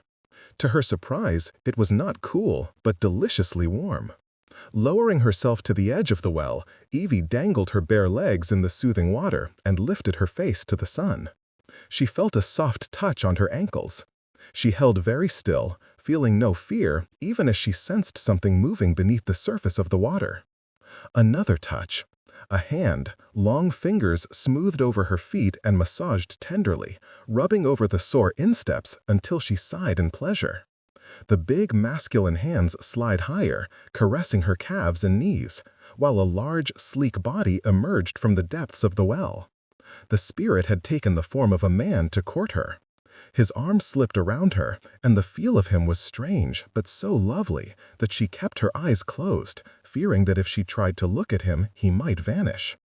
His skin was hot and silken, the muscles of his back rippling beneath her fingers. Her dream lover whispered endearments as he embraced her, his mouth playing over her throat. Everywhere he touched, she felt a glow of sensation. "Shall I take you?" he whispered, carefully drawing away her clothes, baring her skin to the light and air and water. "Don't be afraid, little love, don't." And as she shivered and held him blindly, he kissed her throat and breasts and touched her nipples with his tongue. His hands coasted over her front, slipping down to cradle her breasts, while his half-parted lips brushed over a budded peak. His tongue darted out to flick the sweetly aching flesh again and again, until a moan rose in her throat and she slid her fingers into his thick hair. Opening his mouth, he covered her nipple and drew on it with a gentle tug, then stroked with his tongue and pulled again, licking and suckling in a soft, clever rhythm. She arched and gasped, helplessly widening her thighs as he moved more tightly between them, and then Evie's eyes flew open. Her mind reeled as she awoke in a tangle of confusion and desire, her lungs laboring wildly. The dream faded, and she comprehended that she was not in Hampshire, but in the rented room at the Gretna Inn. And the sounds of water were not from a wishing well, but from a heavy rain outside. There was no sunlight, but instead the blaze of a newly lit fire in the hearth. And the body over hers was not that of a well spirit, but of a warm, living man, his head over her stomach, his mouth wandering lazily over her skin. Evie stiffened and whimpered in surprise at the realization that she was naked, that St. Vincent was making love to her, and had been for minutes. St. Vincent glanced up at her. With the slight flush on the crests of his cheeks, his eyes seemed lighter and more startling than usual. The hint of a relaxed but devious smile touched the corners of his mouth. "You're difficult to awaken," he said, and his head lowered again, while one of his hands coasted stealthily along his thigh. Shocked, she uttered a hoarse protest and shifted beneath him, but he soothed her with his hands, stroking her legs and hips, resetting her on the mattress. "Lie still. You don't have to do anything, my love. Let me take care of you. Yes, you can touch me if you, yes." He purred as he felt her trembling fingers touch his gleaming hair, the back of his neck, the hard slope of his shoulders. He moved lower, his hair-roughened legs sliding along the insides of hers, and she realized that his face was just above the triangle of fiery red curls. Flooded with embarrassment, she automatically reached down to cover the private area with her hand. St. Vincent's erotic mouth lowered to her hip, and she felt him smile against her tender skin. "You shouldn't do that," he whispered. "When you hide something from me, I want it all the more. I'm afraid you're filling my head with the most lascivious ideas. You'd better take your hand away, sweet, or I might do something really depraved." As her shaking hand withdrew, he let one fingertip wander into the springy hair, delicately searching the cushiony softness. "That's right, obey your husband," he whispered wickedly, stroking farther, deeper, until he had separated the cluster of curls. "Especially in bed. How beautiful you are. Open your legs, my love. I'm going to touch inside you. No, don't be afraid. Will it help if I kiss you here? Be still for me." Evie sobbed as his mouth searched through the triangle of brilliant red hair. His warm, ruthlessly patient tongue found the little peak half concealed beneath the vulnerable hood. His long, agile finger probed the entrance of her body, but he was momentarily dislodged as she jerked in surprise. Whispering reassurances against her swollen flesh, St. Vincent slid his finger inside her again, deeper this time. "Innocent, darling," came his soft murmur, and his tongue tickled a place so excruciatingly sensitive that she quivered and moaned. At the same time, his fingers stroked her inner softness with a languid rhythm. She tried to keep quiet, gritting her teeth together, but little noises kept climbing in her throat. "What do you think would happen," she heard him ask lazily, "if I kept doing this without stopping?" Evie's vision blurred as their gazes met over the quivering plane of her stomach. She knew that her face was contorted and flushed. She felt heat blazing over every inch of her skin. He seemed to expect a reply, and she could hardly force the words from her constricted throat. I don't know," she said faintly. "Let's try it, shall we?" She couldn't reply, could do nothing but watch in astonishment as he pressed his mouth into the patch of red curls. Her head fell back as she felt his tongue dance skillfully across her pulsing flesh. The pounding of her heart increased to hard thumps. She felt a slight burn as he slipped a second finger inside her, stretching tenderly. And then he suckled the taut bud of her sex, licking slowly at first, increasing the pace as she twisted beneath him. He stayed with her, his long fingers working in controlled thrusts, his mouth compelling and demanding, until pleasure washed over her in faster and faster rushes, and suddenly she couldn't move at all. Arched tightly against his mouth, she cried out and gasped, and cried out again. His tongue gentled but continued its artful play, nursing her through the lingering peaks of sensation, bathing her sex with warm strokes as she began to shudder violently. A great weariness flooded her, and with it a physical euphoria that made her feel drunk. Unable to control her limbs, she squirmed tremulously beneath him, and offered no resistance as St. Vincent turned her over to her stomach. His hand slipped between her thighs, and his fingers entered her once more. The opening to her body was sore and, to her mortification, saturated with moisture.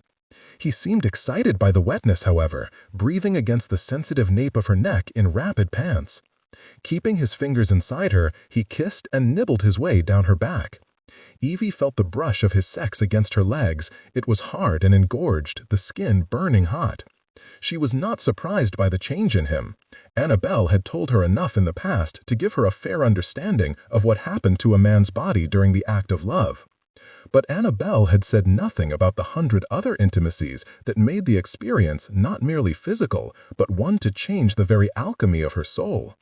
Crouching over her, St. Vincent teased and fondled until he felt her hips rising tentatively against his hand. "I want to be inside you," he whispered, kissing the side of her neck. "I want to go deep into your body. I'll be so gentle, love. Let me turn you over. And God, you're so lovely." He pressed her on her back and settled between her widespread thighs, his whisper becoming frayed and unsteady. "Touch me, sweetheart. Put your hand there." He sucked in a quick breath as her fingers curved gently around the hard length of his sex. Evie stroked him hesitantly, understanding from the quickening of his breath that the caress gave him pleasure. His eyes closed, the thick lashes trembling slightly against his cheeks, his lips parting from the force of his sharp respirations. Awkwardly, she gripped the heavy shaft and guided it between her thighs. The head of it slipped against the wetness of her sex, and St. Vincent groaned as if in pain. Trying again, Evie positioned him uncertainly. Once in place, he nudged strongly into the vulnerable cove. It burned far more than when he had put his fingers in her, and Evie tensed against the pain. Cradling her body in his arms, St. Vincent moved in a powerful thrust, and another, and then he was all the way inside. She writhed with the impulse to escape the hurtful invasion, but it seemed that each movement only drew him deeper. Filled and stretched and opened, Evie forced herself to lie still in his arms. She held onto his shoulders, her fingertips digging into the hard quilting of muscle and sinew, and she let him soothe her with his mouth and hands. His brilliant eyes were heavy-lidded as he bent to kiss her. Welcoming the warm sleekness of his tongue, she drew it into her mouth with eager, awkward suction. He made a low sound of surprise, shuddering, and his shaft jerked violently inside her in a series of rhythmic spasms. A groan vibrated in his chest as he spent himself inside her, his breath hissing between his clenched teeth.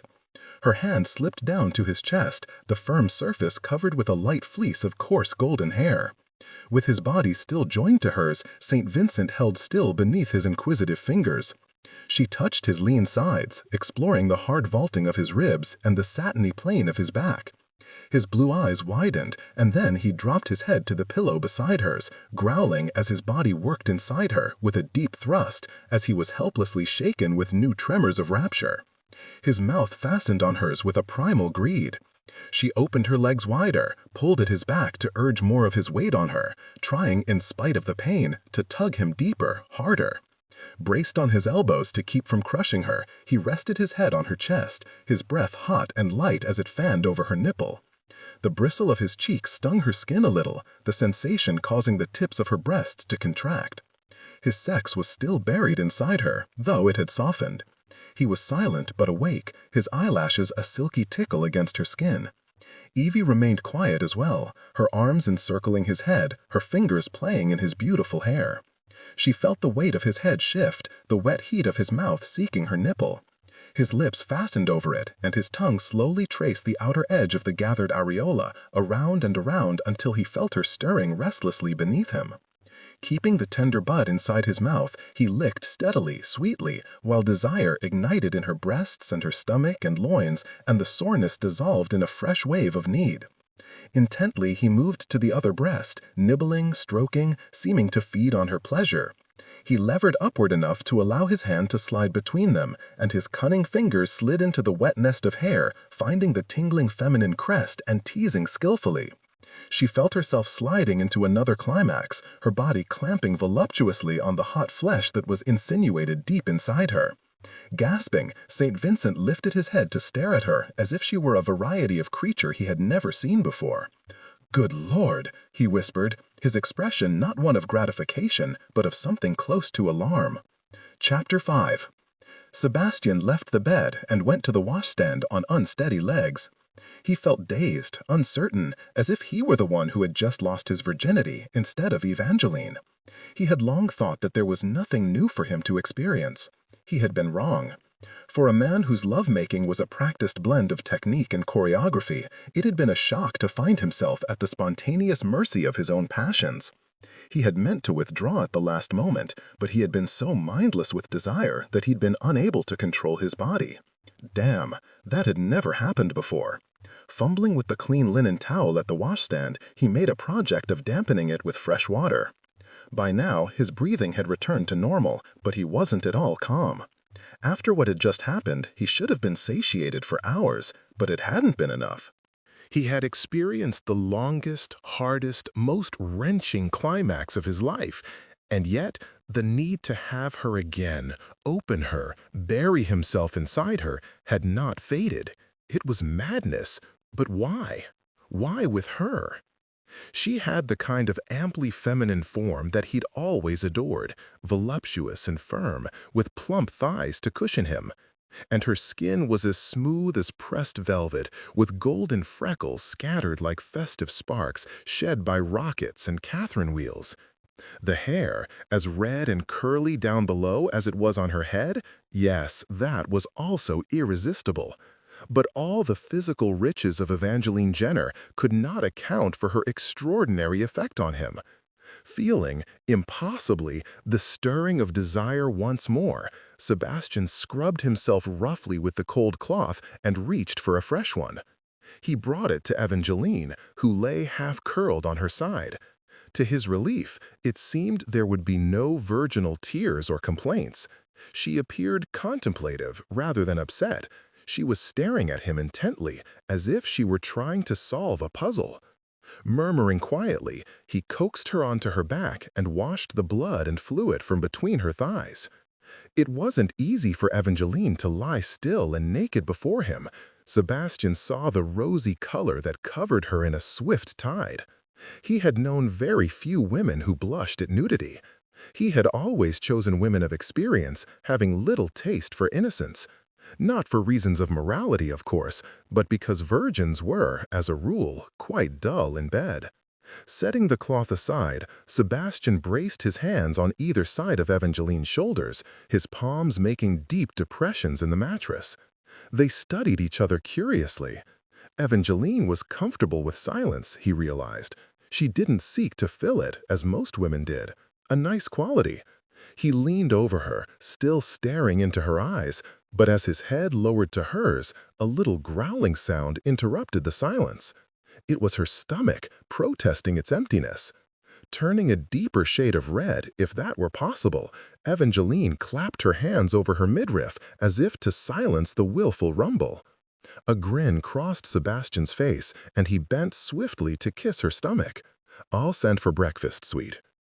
"Evie," she murmured, reaching down to pull the covers up to her chest. "That's what my father and my friends call me. Are we finally ready for first names?" A teasing smile lurked in the corners of his lips. "Sebastian," he said softly. Evie reached out slowly, as if he were a wild animal that might bolt if startled, and her fingers laced through his front locks with careful lightness. Brushing aside the swath of stray hair, she said in a low voice, "We're truly married now?" "Yes." "God help you." He inclined his head, enjoying the stroke of her fingers in his hair. "Shall we depart for London today?" Evie nodded. "I want to see my father." "You'd better choose your words with care when you explain that I'm his son-in-law," he said. "Otherwise, the news will finish him off." She drew her hand back. "I want to hurry. If the weather improves, perhaps we can better our time. I want to go straight to my father's club and—" "We'll get there soon," Sebastian said evenly, "but we won't be traveling at the full-bore speed we maintained all the way to Scotland. We'll spend at least one night at a coaching inn." As she opened her mouth to object, he said in an inexorable manner, "It will do your father no good for you to arrive at his club half dead with exhaustion." Now it began, the exercise of husbandly authority and the obligation of the wife to obey him. It was clear that Evie longed to argue, but instead she stared at him with a frown notched between her eyes. Softening his voice, he murmured, "You're in for a difficult time of it, Evie. Having me for a husband will be trial enough, but caring for a consumptive during the last stage of his illness, you'll need all your strength. No use in depleting it before you even get there." Evie stared at him with a renewed intensity that made him uncomfortable. What eyes she had, as if someone had collected layers of blue glass and shone the brightest sunlight through it. "Are you concerned about my welfare?" she asked. He made his voice mocking, his gaze cool. "Of course, pet. It's in my best interest to keep you alive and healthy until I can collect your dowry."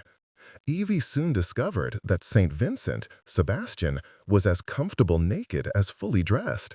She tried to react nonchalantly to the sight of a man moving about the room without a stitch of clothing, but she stole discreet glances whenever possible until he extracted a suit of clothes from the trunk. He was long-limbed and lean, with sleek expanses of flesh that must have been toned by gentlemanly exercise, like riding, pugilism, and fencing.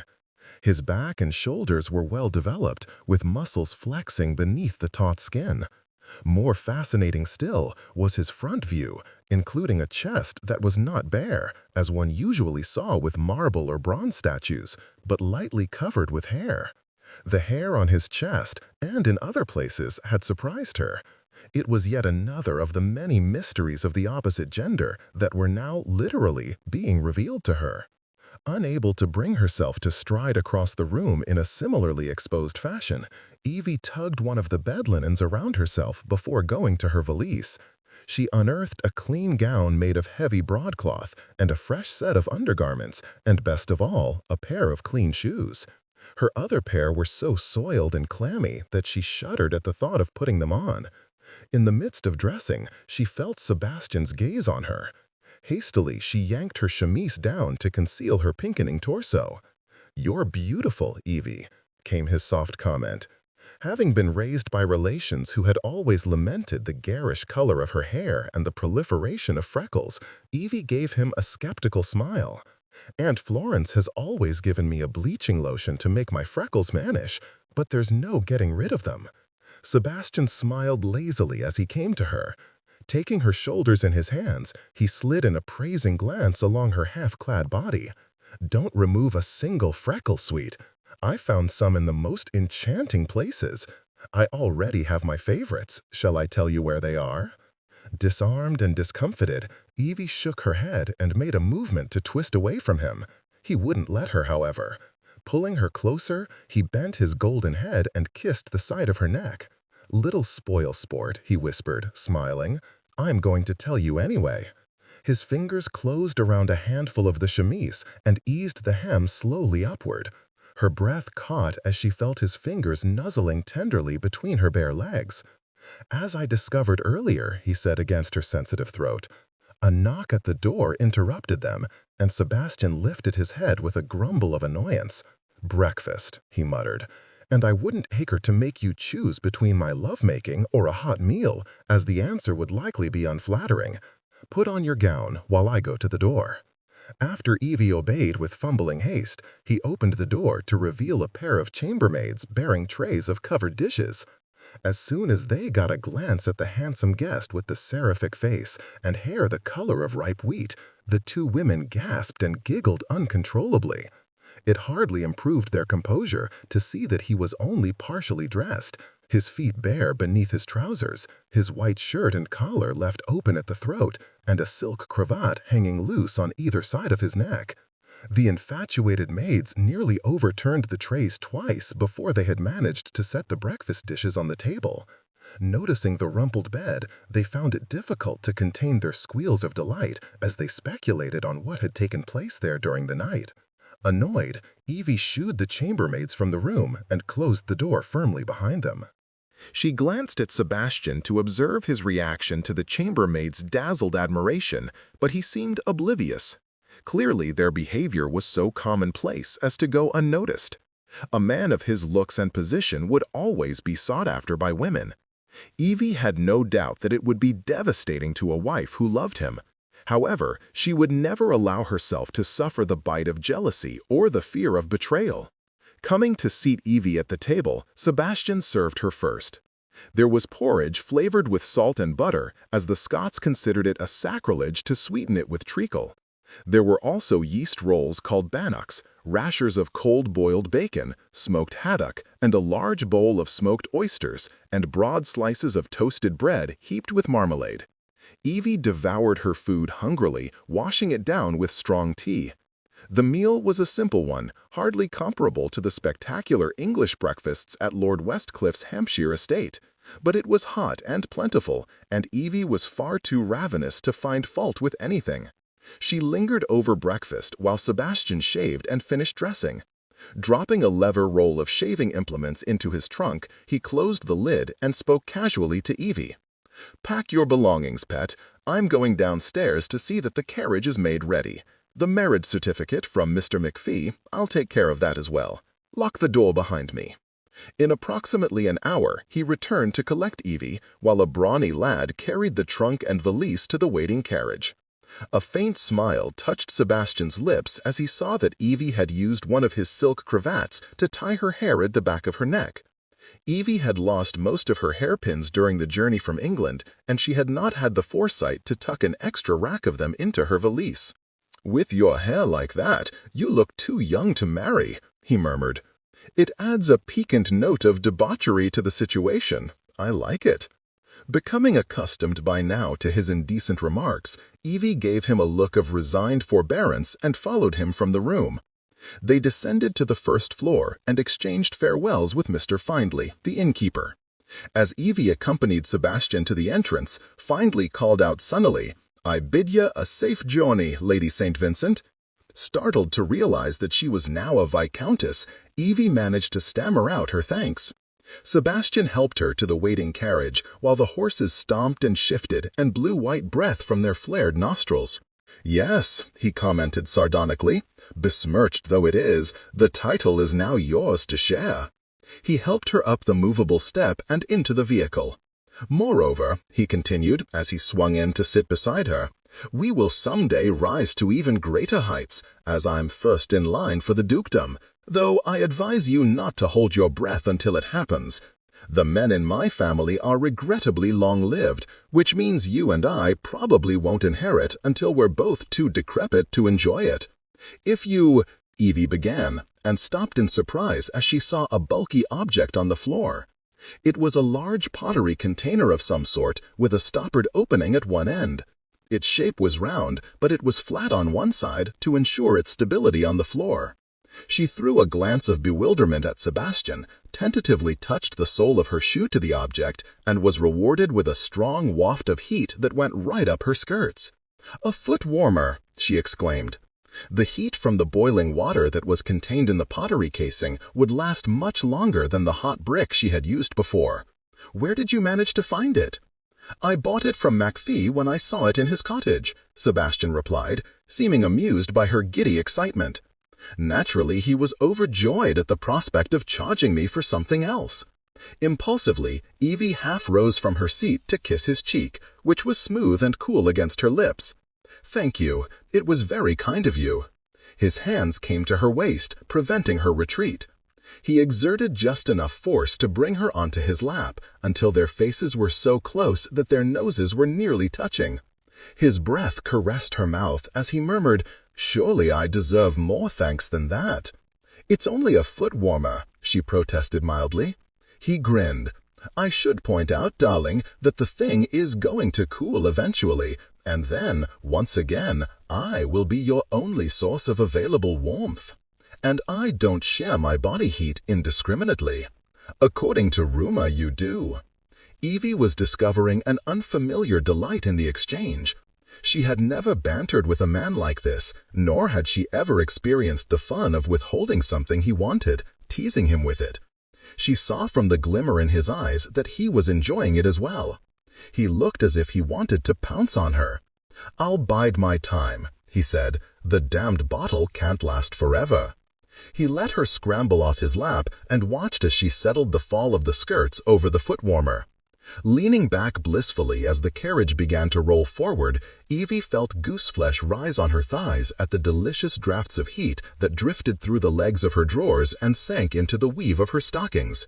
"My lord, that is Sebastian." His eyes were as bright and reflective as a looking-glass. "Yes, sweet. If your father is a duke, then why are you a viscount?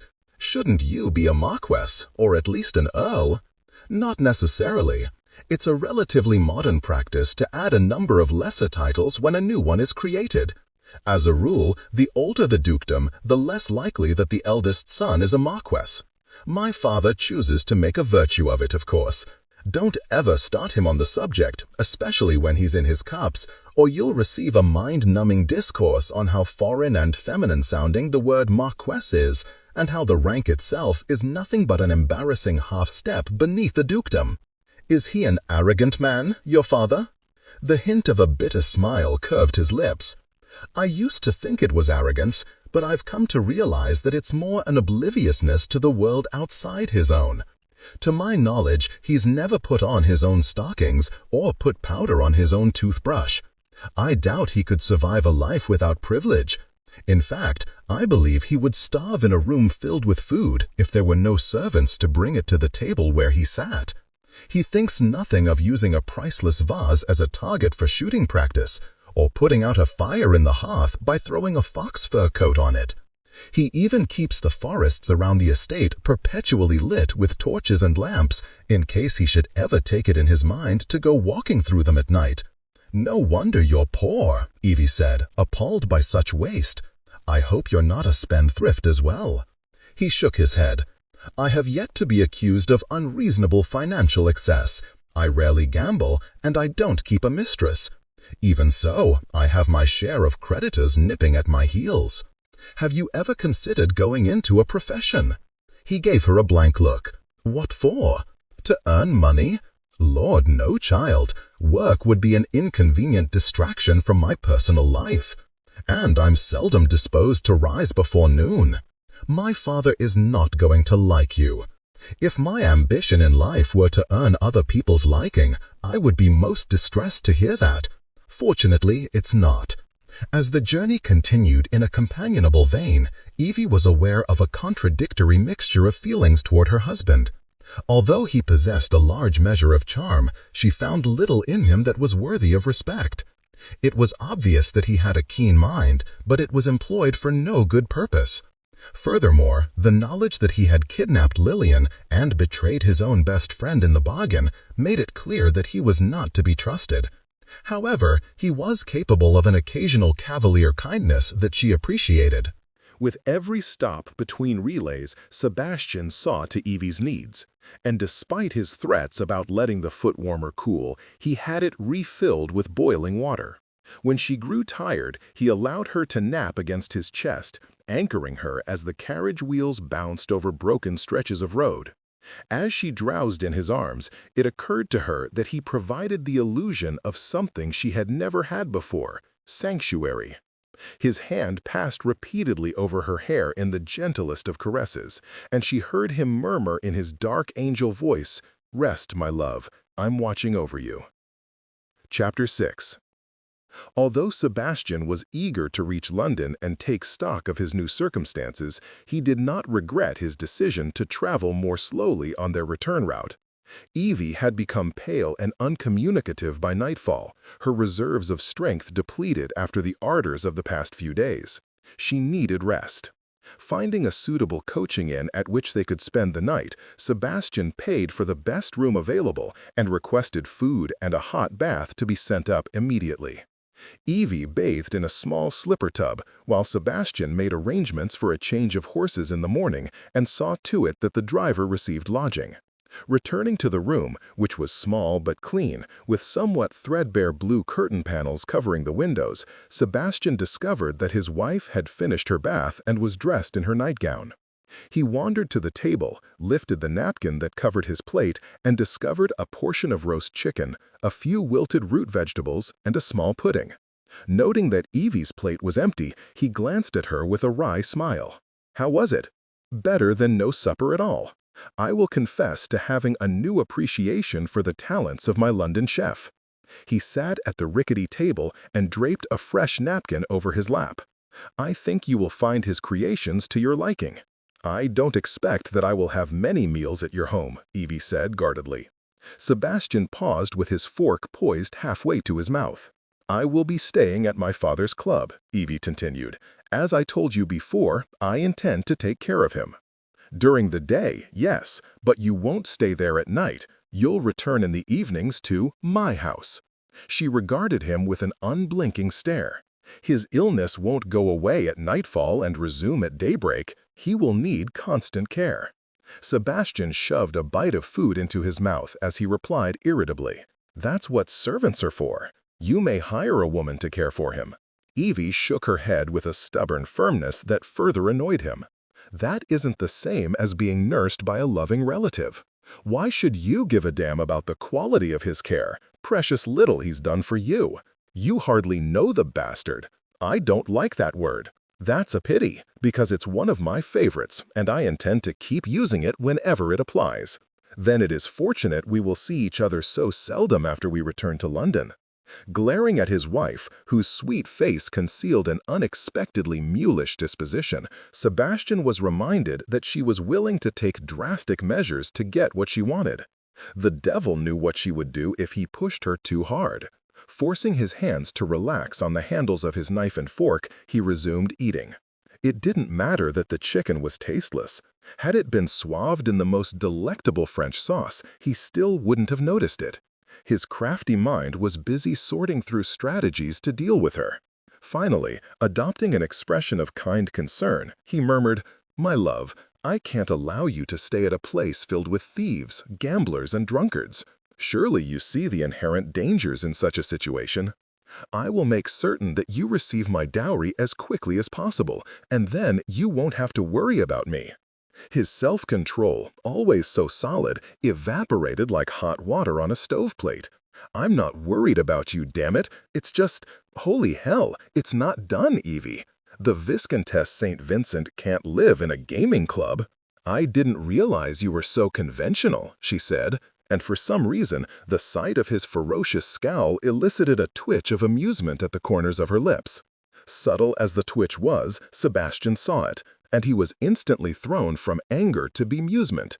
He would be damned if he would be put through a ringer by a 23-year-old virgin who was so naive as to believe that she was any kind of match for him. His gaze of icy contempt should have withered her. In your fantasy of playing ministering angel, sweet, just who did you imagine would protect you in that place? Sleeping there alone at night is an invitation to be raped. And I'll be damned if I stay there with you.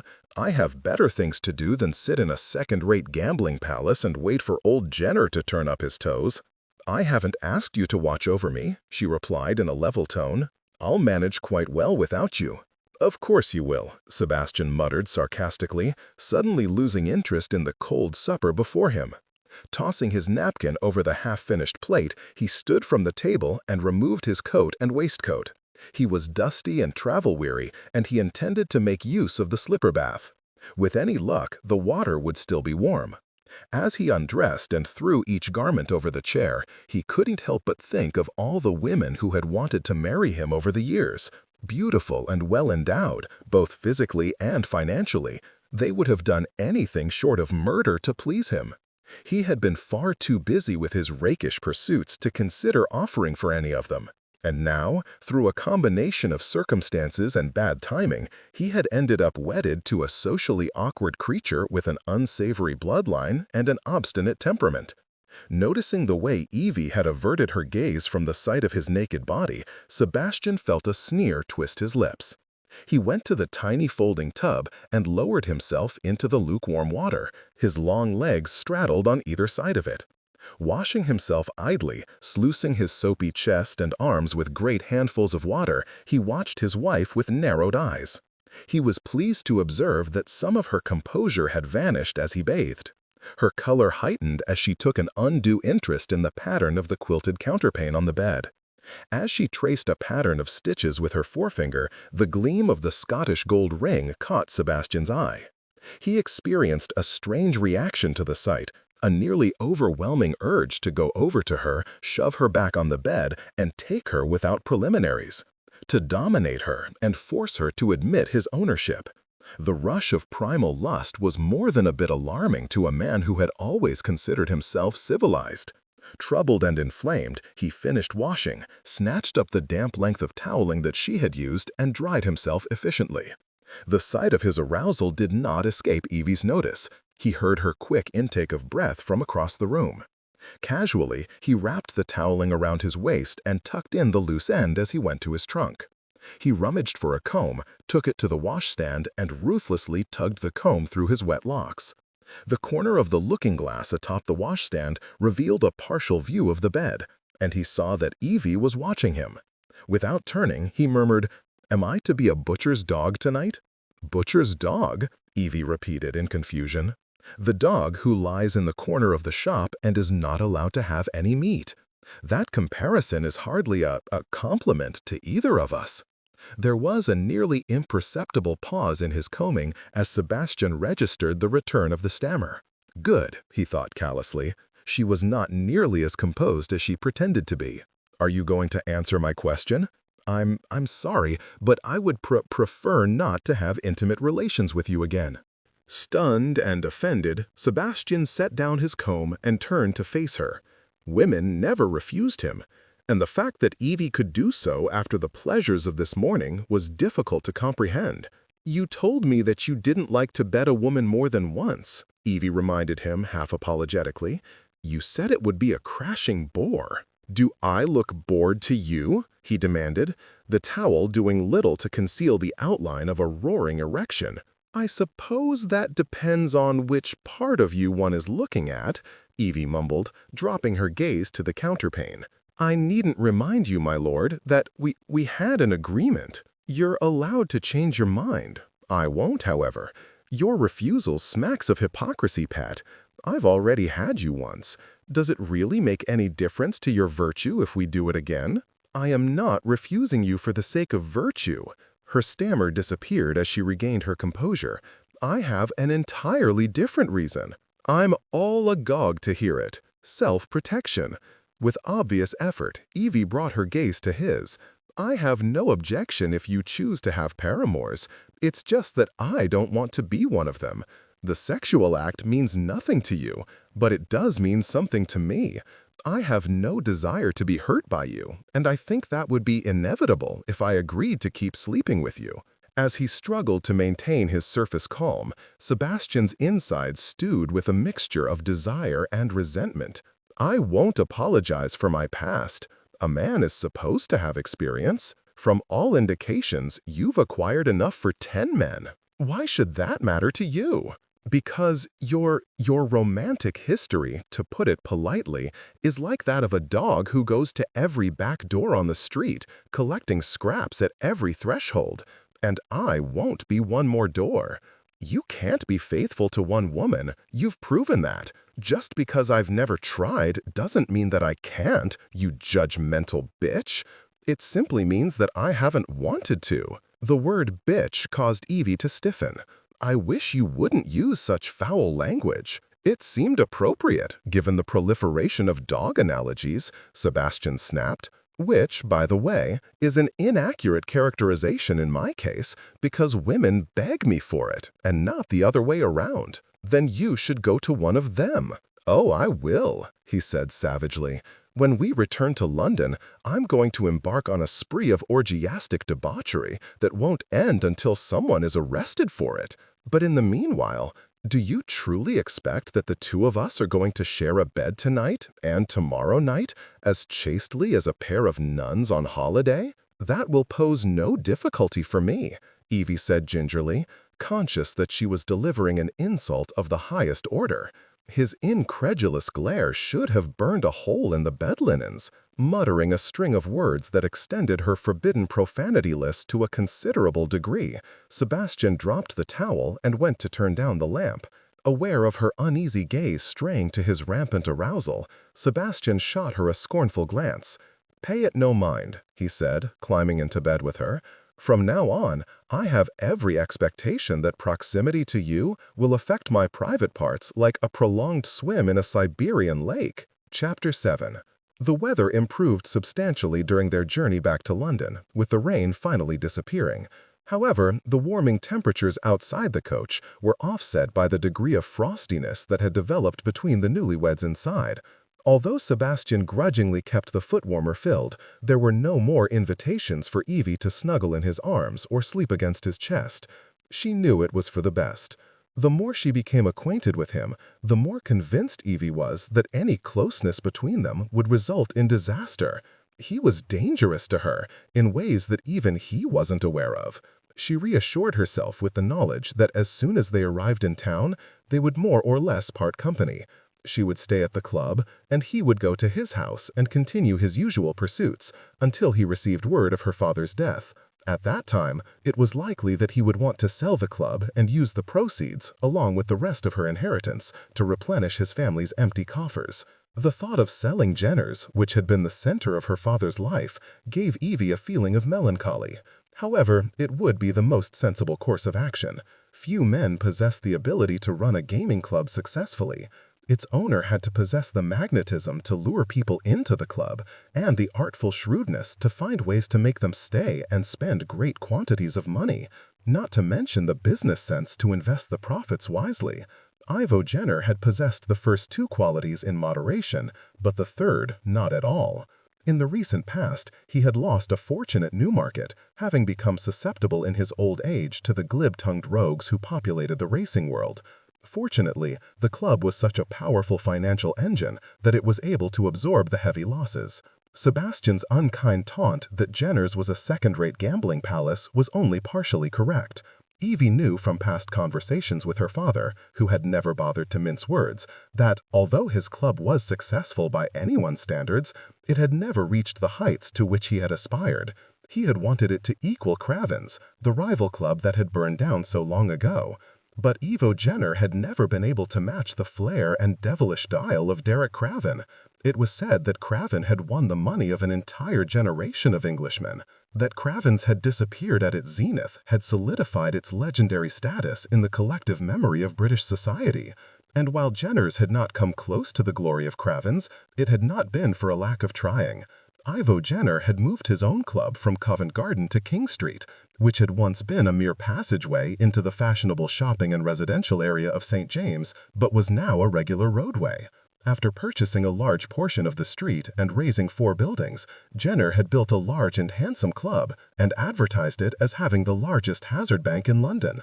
When gentlemen wished to play deep, they went to Jenner's. Evie remembered the club from her childhood, on the occasions when she had been allowed to visit her father for the day. It had been a well-appointed, if somewhat over-elaborate place, and she had delighted in standing with him on the second-floor interior balcony and watching the action on the main floor.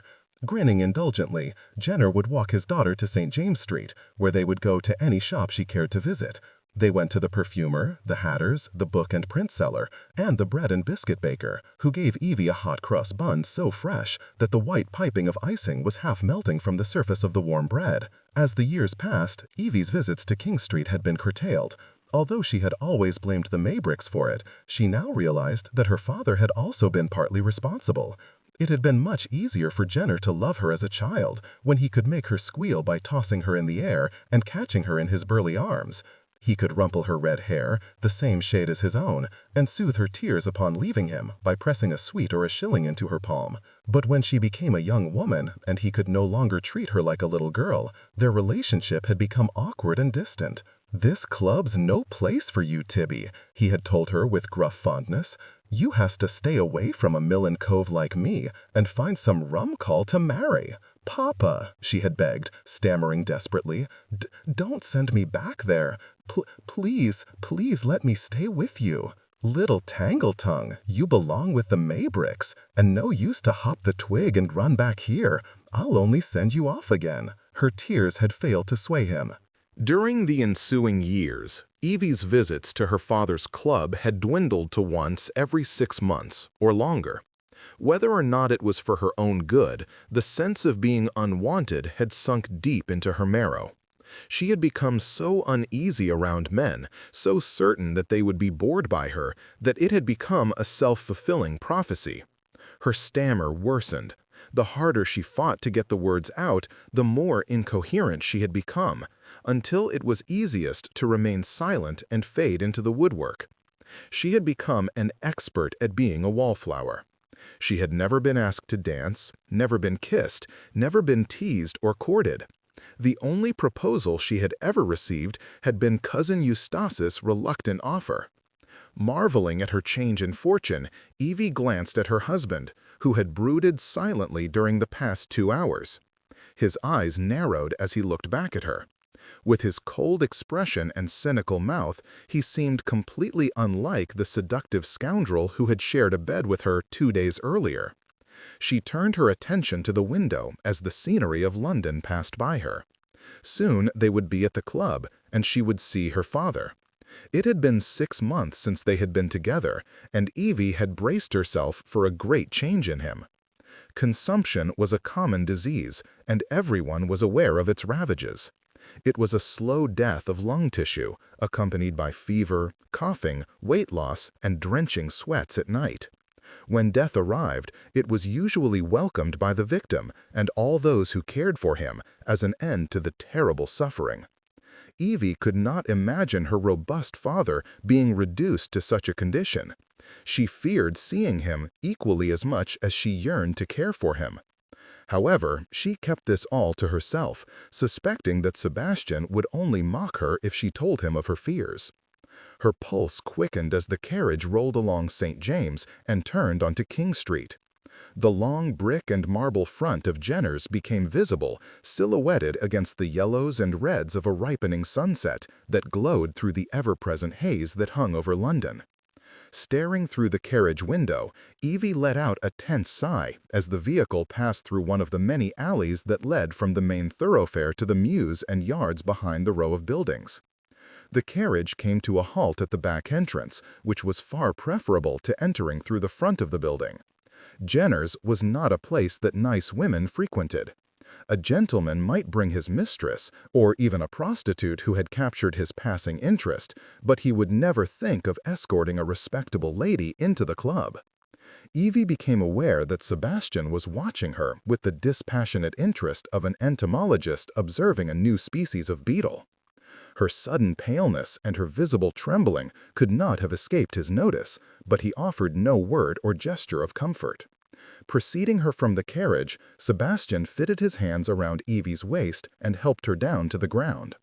The smell of the back alley was the same as it had been since Evie's childhood: manure, garbage, liquor, and the crisp overlay of coal smoke. No doubt she was the only young woman of privileged upbringing in London to think that it smelled rather like home. At least it struck her nostrils more agreeably than the atmosphere at the Maybrick house, which was redolent of rotting carpets and bad cologne.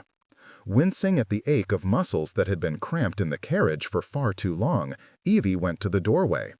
Entrances to the kitchen and other service rooms were located farther along the building, but this one opened to a staircase that went up to her father's apartments. The driver had already summoned a club employee with a few decisive pounds of his fist at the door, and stepped back perfunctorily.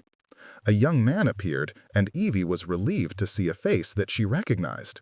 It was Joss Bullard, a long familiar figure at the club, who had worked there as a debt collector and an usher. He was large, stocky, and dark-haired, with a bullet-shaped head and a heavy jaw. Possessing a natural inclination toward surliness, Bullard had treated Evie with a bare minimum of courtesy whenever she had visited the club. However, she had heard her father praise him for his loyalty, and for that she was appreciative. "Mr. Bullard," she said, "I've come to see my father. Please allow me inside." The burly young man didn't move. "He hasn't asked for you," he said gruffly. He switched his gaze to Sebastian, taking note of his expensive garments. "Go to the front, sir, if you're a member." "Idiot," Evie heard Sebastian mutter, and before he could continue, Evie interrupted hastily. "Is Mr. Egan available at present?" she asked, naming the club's factotum who had worked for her father for the past 10 years. She had no great liking for Egan, who was a boastful, blustering sort, but he wouldn't dare refuse her entrance to her own father's club. "Nay." "Then Mr. Rohan," Evie said desperately, "please tell him that Miss Jenner is here." "I told ye." "Get Rohan," Sebastian snapped at the young man, and wedged his boot against the door to prevent it from being closed. "We'll wait inside. My wife isn't going to be kept standing out on the street." Looking startled by the cold gleam in the taller man's eyes, the employee muttered his assent and disappeared swiftly. Sebastian guided Evie over the threshold and glanced at the nearby staircase. "Shall we go upstairs?" She shook her head. "I would rather speak to Mr. Rohan first, actually. I'm sure he'll be able to tell me something about my father's condition."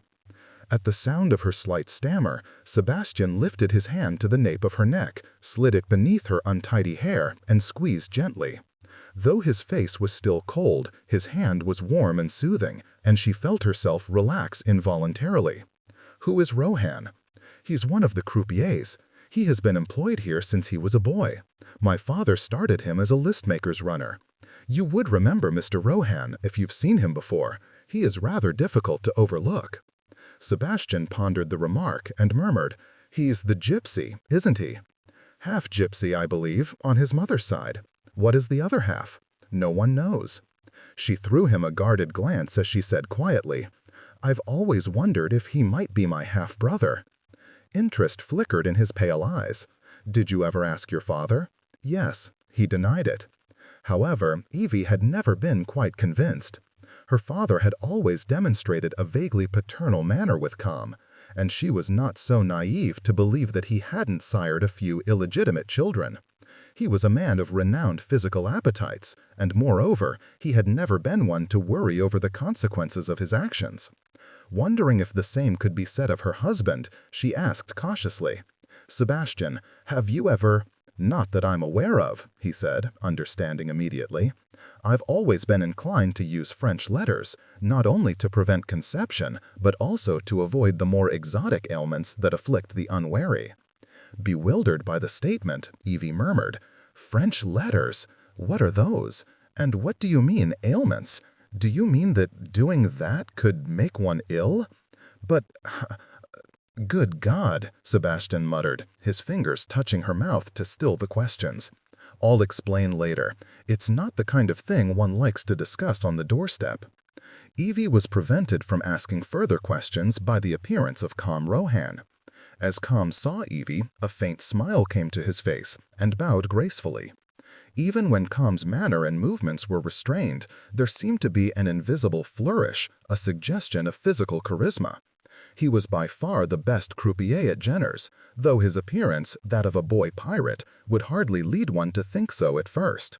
He was about 25, his body imbued with the slimness of young adulthood. The swarthy hue of his skin and the inky blackness of his hair betrayed his heritage, not to mention his first name, which was common for a Romany.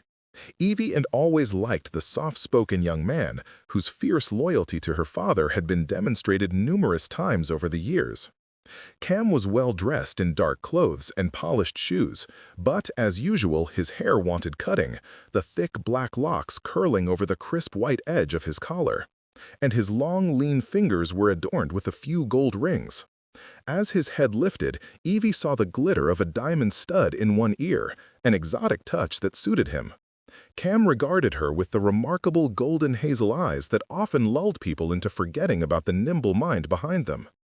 At times, his gaze was so penetrating that he seemed to be looking right through you, as if he were watching something behind you.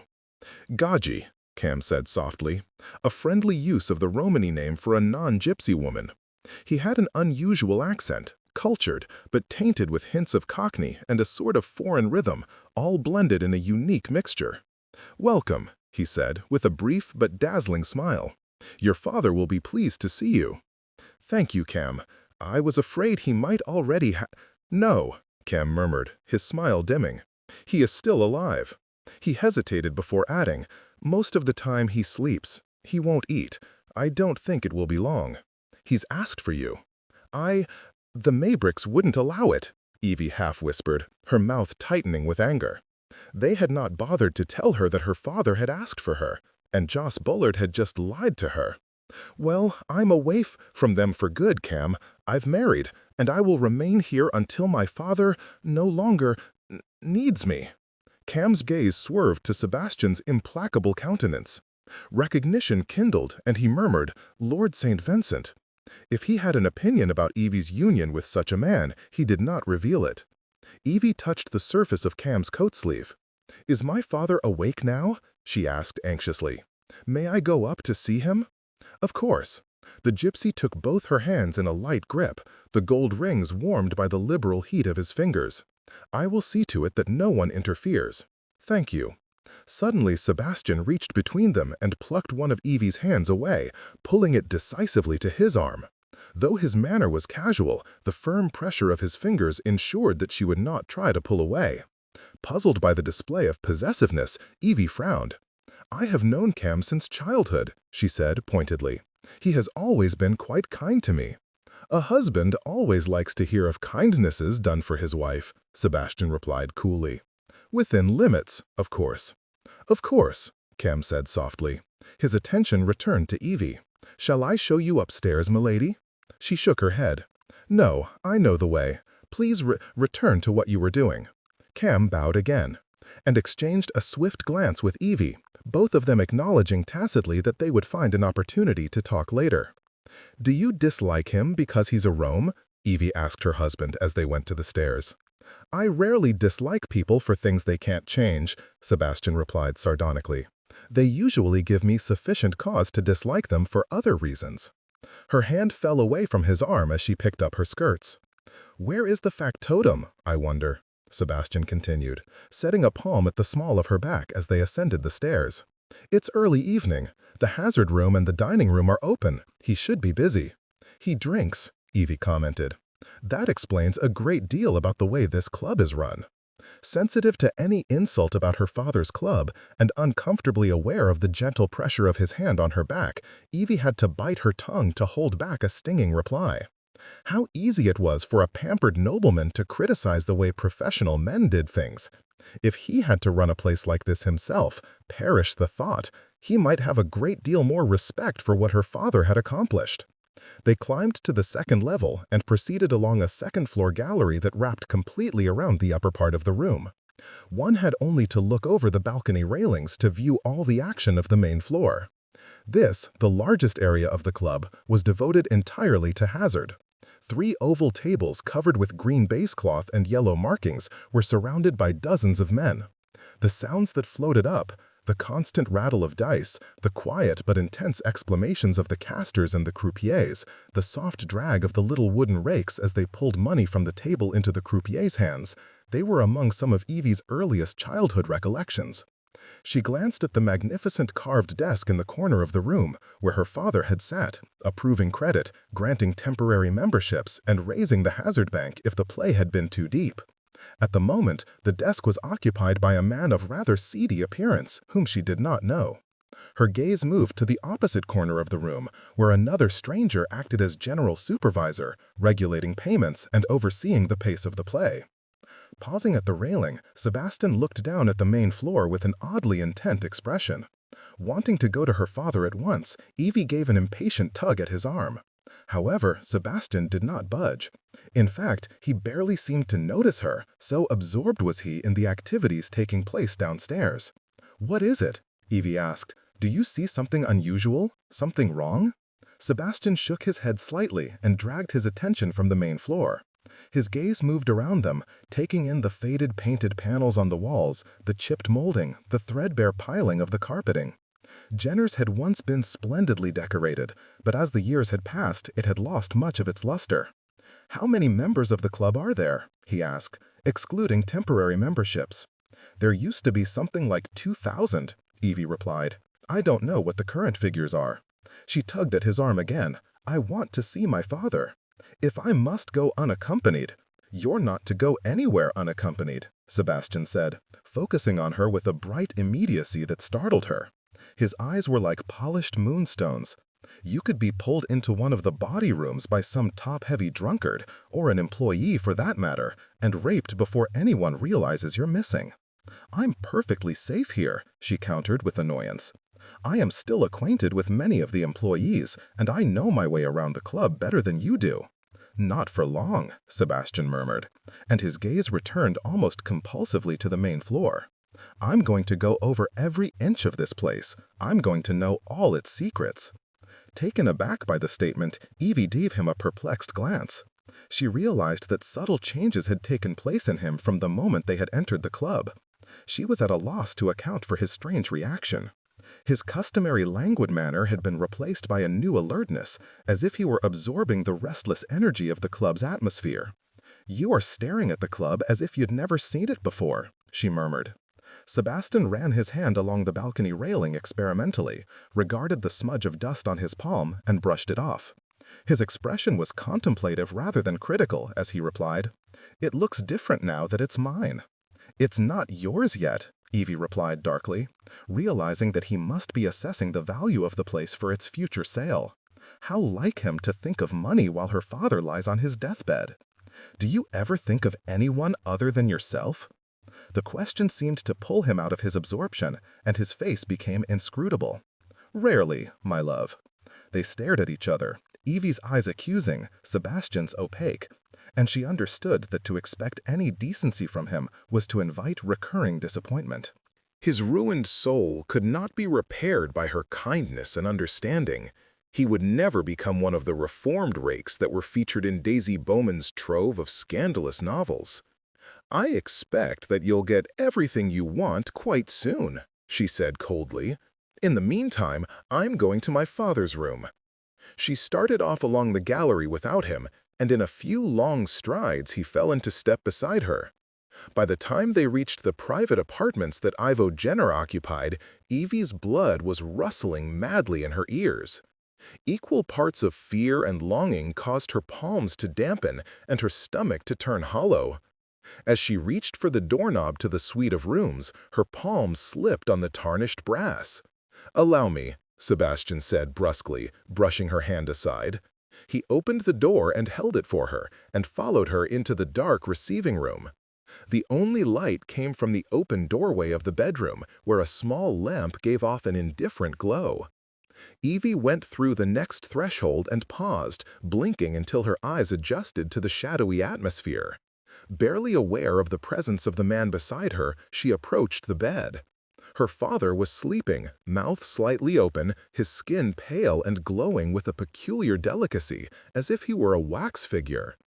Deep lines crossed his face, giving his cheeks the appearance of window shutters. He was half the size he had once been, his arms astonishingly thin, his form shrunken. Evie struggled to reconcile the unfamiliar, slight form on the bed with the big, burly father she had always known. Grief-stricken tenderness flooded her as she saw his red hair, now heavily mixed with silver, standing up in places on his head as if it were a baby bird's ruffled feathers. The room smelled of burned candle wicks, medicine, and unwashed skin. It smelled of sickness and approaching death. She saw a pile of dirty bedclothes in the corner and a litter of crumpled blood-stained handkerchiefs on the floor. The night table was covered with a collection of dirty spoons and colored glass medicine bottles. Evie bent to pick up some of the soiled articles on the floor, but Sebastian caught her by the arm. "You don't have to do that," he muttered. "One of the housemaids can see to it." "Yes," Evie whispered bitterly. "I see what a fine job they've been doing."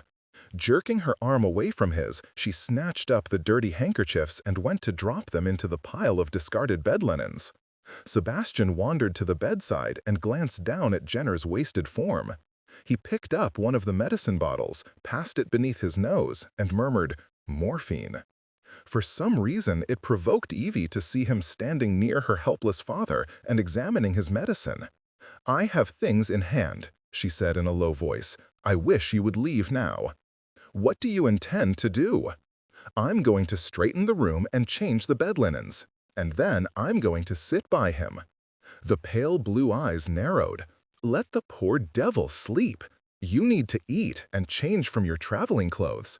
What good do you think it will do him for you to sit in the dark and—" He broke off with a muttered curse as he saw her obstinate expression. "Very well, I'll give you 1 hour, and then you will share a meal with me." "I intend to stay with my father," she said flatly. "Evie." His voice was soft, but it contained an inflexible note that caused her nerves to prickle in warning. Approaching her, he turned her rigid body to face him and gave her the slightest hint of a shake, forcing her to look up at him. "When I send for you, you'll come. Is that understood?" Evie felt herself quiver with outrage. He issued the command as if he owned her.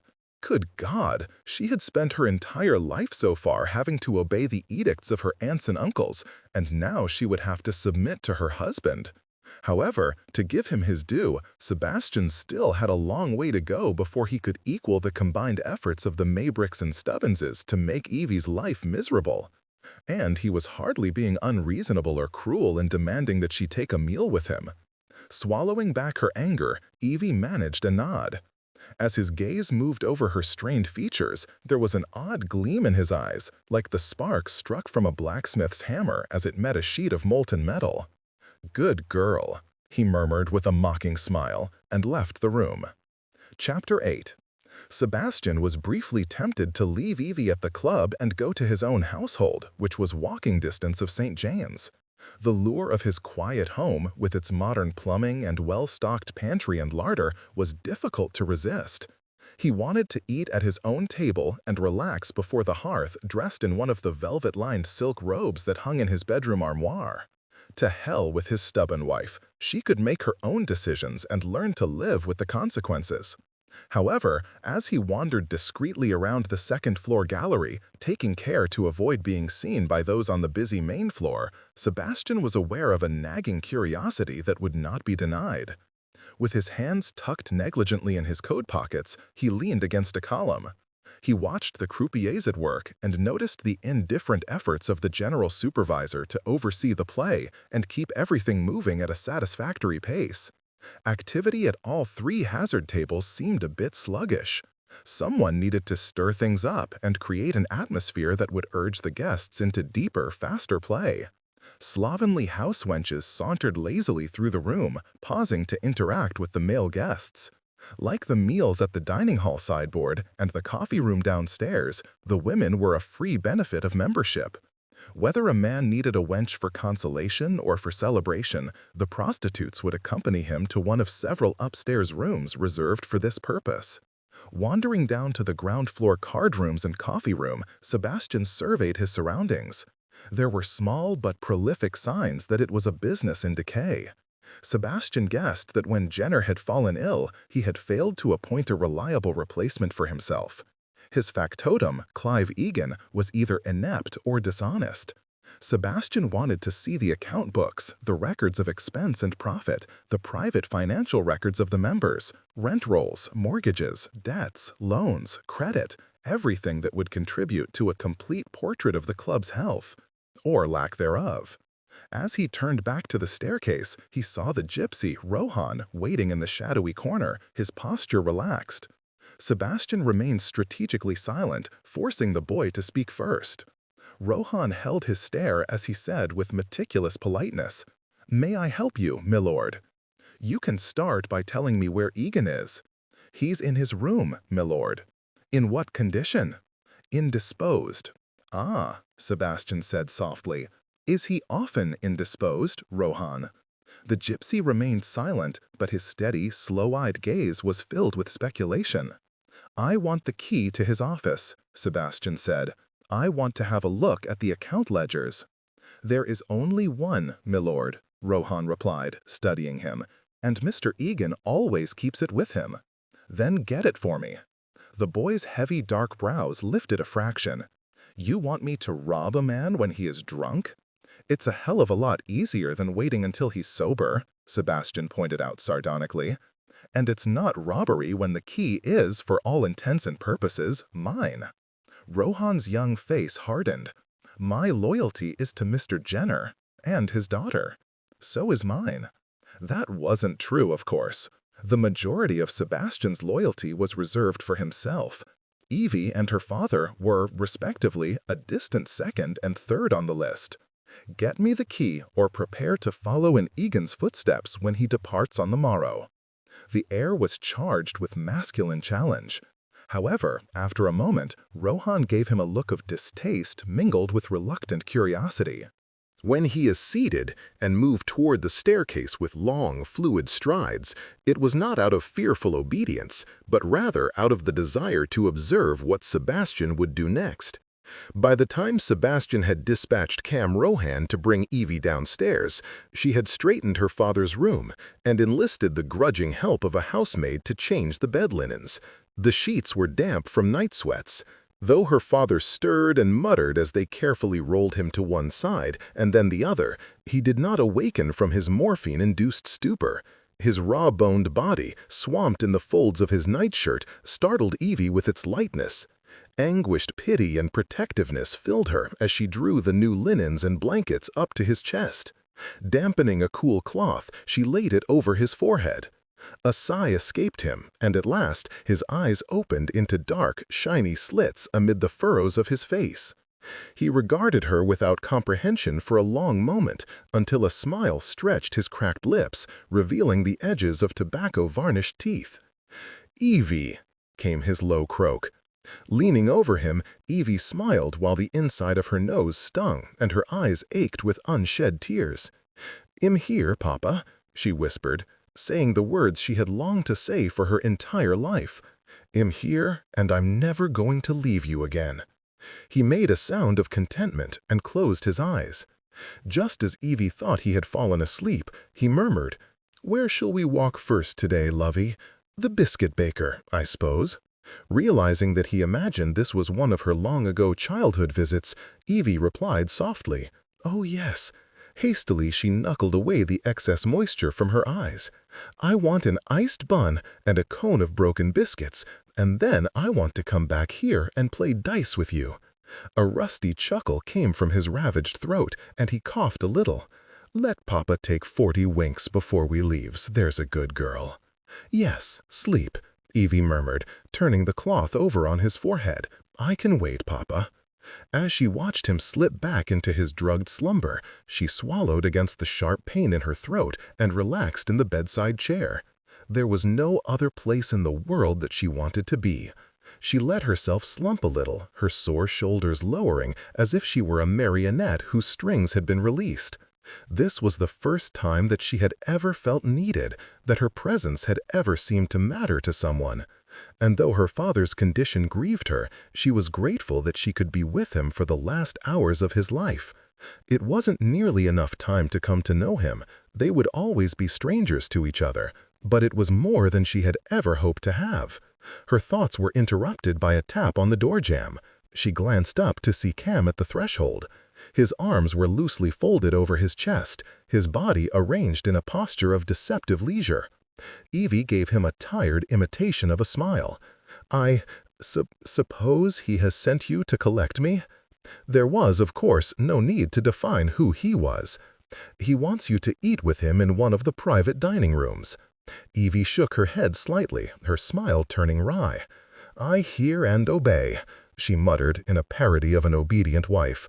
Standing, she paused to straighten the blankets over her sleeping father's shoulders. Cam didn't move from the doorway as she approached him. He was taller than the average man, though not quite so much as Sebastian. "How did you end up wedded to Lord St. Vincent?" he asked. "I know of his financial problems. We were nearly at the point of refusing him credit the last time he was here. Did he come to you with the idea of a marriage bargain?" "How do you know it isn't a love match?" Evie parried. He gave her a wry glance. "The only love match is between St. Vincent and himself." The pressure of a real smile worked up to Evie's lips, and she made a stern effort to hold it back. "I went to him, actually. It was the only way I could think of to escape the Maybricks for good." Her smile vanished at the thought of her relations. "Did they come here after I went missing, Cam?" He nodded. "Both your uncles. We had to let them search the club themselves before they were satisfied that you weren't hiding here." "Drat!" Evie muttered, borrowing Daisy Bowman's favorite curse word. "They'll have gone next to my friends, I suspect, the Hunts and the Bowmans. The news that I've gone missing will worry them." However, learning the truth of what she had done would worry them far more. Distractedly, she smoothed back the straggles of her hair and wrapped her arms around herself. She would have to send word to Annabelle and Daisy that she was all right. Since Lillian was traveling on the continent, she would not have heard the news of Evie's disappearance. Tomorrow, she thought. Tomorrow she would deal with the repercussions of her soon-to-be infamous elopement. She wondered if she dared send someone to the Maybrick home to fetch the rest of her clothes, or if there was any chance that they would let her have them. Probably not. More things for her ever-lengthening list of things to be done. She would have to have some day dresses and shoes made in short order. "Once my relations discover that I'm here," she said, "they'll come to take me back. They may try to annul the marriage. She paused to steady her voice. "I very much fear what might happen to me if I am forced to go with them." "Won't St. Vincent stop them?" Cam asked, reaching out to settle a calming hand on her shoulder. It was an innocuous point of contact, just the light weight of his palm resting on the fragile curve of her shoulder bone, but she took reassurance from it. "If he is here at the time, if he's sober, if he's able." She gave him a humorless smile. "If and if." "I'll be here," Cam murmured. "I'll be sober and able." "Why don't you think St. Vincent will be?" "It's a marriage of convenience. I don't expect that we shall see very much of him once he collects my dowry. He told me that he has far better things to do than sit in a second-rate gambling club and wait for... Hesitating, she glanced over her shoulder at her father's bed. "He may have changed his mind about that," Cam remarked sardonically. "Once I let him have the key to the office, he pulled out every ledger and started poring over them page by page." Evie's eyes widened at the information. What could he be looking for? She asked, more to herself than to him. Sebastian was behaving oddly. There was no reason for him to dive into the club's financial records with such urgency when they had just arrived from a long journey. Nothing would change between now and tomorrow. She thought of the compulsive quality of his gaze as they had watched the activity on the main floor, and his murmur, "I'm going to go over every inch of this place. I'm going to know all its secrets." As if it were something more than a mere building filled with faded carpets and hazard tables. Puzzled, Evie went with Cam through a series of back halls and passageways that provided the most direct route to the downstairs dining rooms. Like most gaming clubs, Jenner's had its share of secret places, for hiding, for observing, for smuggling people and objects. Cam showed her to a small private room, held the door for her, and bowed as she turned to thank him. Advancing farther into the room, Evie heard the door close quietly behind her. Sebastian was sprawled in a heavy armchair with the relaxed confidence of Lucifer on his throne, using a pencil lead to make notations in the margin of an account ledger. He sat at a table that was laden with plates from the sideboard in the main dining room. Tearing his gaze from the ledger, Sebastian nudged it aside and stood, pulling the second chair away from the table. "How is your father?" Evie replied cautiously as she allowed him to seat her. "He woke for just a moment. He seemed to think that I was a little girl again." Seeing a platter piled with cuts of roast fowl and another filled with hothouse peaches and grapes, she reached out to serve herself. Her overwhelming hunger, paired with weariness, caused her hands to tremble. Seeing her difficulty, Sebastian silently transferred choice tidbits onto her empty plate. Tiny boiled quail eggs, a spoonful of creamed vegetable marrow, a slice of cheese, cold cuts, and fish and soft bread. "Thank you," Evie said, nearly too tired to know what she was eating. She lifted her fork to her mouth, took a bite of something, and closed her eyes as she chewed and swallowed. When her lashes lifted, she found Sebastian's gaze on her. He looked as weary as she felt, with faint smudges beneath his blue eyes. The skin over his cheekbones was taut, and he was pale beneath the sun-kissed tint of his complexion. His night beard, which was inclined to grow quickly, was a shadow of glittering golden stubble. Somehow, the roughening of his looks made him even more handsome, lending a textured grace to what otherwise might have been the sterile perfection of a marble masterpiece. "Are you still fixed on the notion of staying here?" he asked, deftly carving a peach and divesting it of the pit. He handed her a neat golden half. "Oh yes." Evie accepted the peach and took a bite, its tart juice trickling over her tongue. "I was afraid you might say that," he replied dryly. "It's a mistake, you know. You have no idea of what you'll be exposed to. The obscenities and lewd comments, the lecherous gazes, the groping and pinching, and that's just at my house. Imagine what it would be like here." Uncertain whether to frown or smile, Evie regarded him curiously. "I will manage," she said. "I'm sure you will, pet." Lifting a goblet of wine to her lips, Evie glanced at him over the rim as she drank. "What is in that ledger?" "A lesson in creative record-keeping. I'm sure you won't be surprised to learn that Egan has been draining the club's accounts. He shaves away increments here and there in small enough quantities that the thefts have gone unnoticed. But over time, it totals up to a considerable sum. God knows how many years he's been doing it. So far, every account book I've looked at contains deliberate inaccuracies. How can you be certain that they're deliberate? There is a clear pattern." He flipped open a ledger and nudged it over to her. "The club made approximately £20,000 last Tuesday. If you cross-check the numbers with the record of loans, bank deposits, and cash outlays, you'll see the discrepancies." Evie followed the trail of his finger as he ran it along the notes he had made in the margin. "You see," he murmured. "These are what the proper amounts should be. He's padded the expenses liberally. The cost of ivory dice, for example. Even allowing for the fact that the dice are only used for one night and then never again, the annual charge should be no more than £2,000, according to Rohan. The practice of using fresh dice every night was standard for any gaming club to ward off any question that they might be loaded. But here it says that almost £3,000 was spent on dice, Evie murmured. Exactly. Sebastian leaned back in his chair and smiled lazily. I deceived my father the same way in my depraved youth when he paid my monthly upkeep and I had need of more ready coin than he was willing to provide. What did you need it for? Evie could not resist asking. The smile tarried on his lips. I'm afraid the explanation would require a host of words to which you would take strong objection. Spearing a quail egg with her fork, Evie popped it into her mouth. What is to be done about Mr. Egan? His shoulders lifted in a graceful shrug. As soon as he is sober enough to walk, he'll be dismissed. Evie brushed away a stray lock of hair that had fallen over her cheek.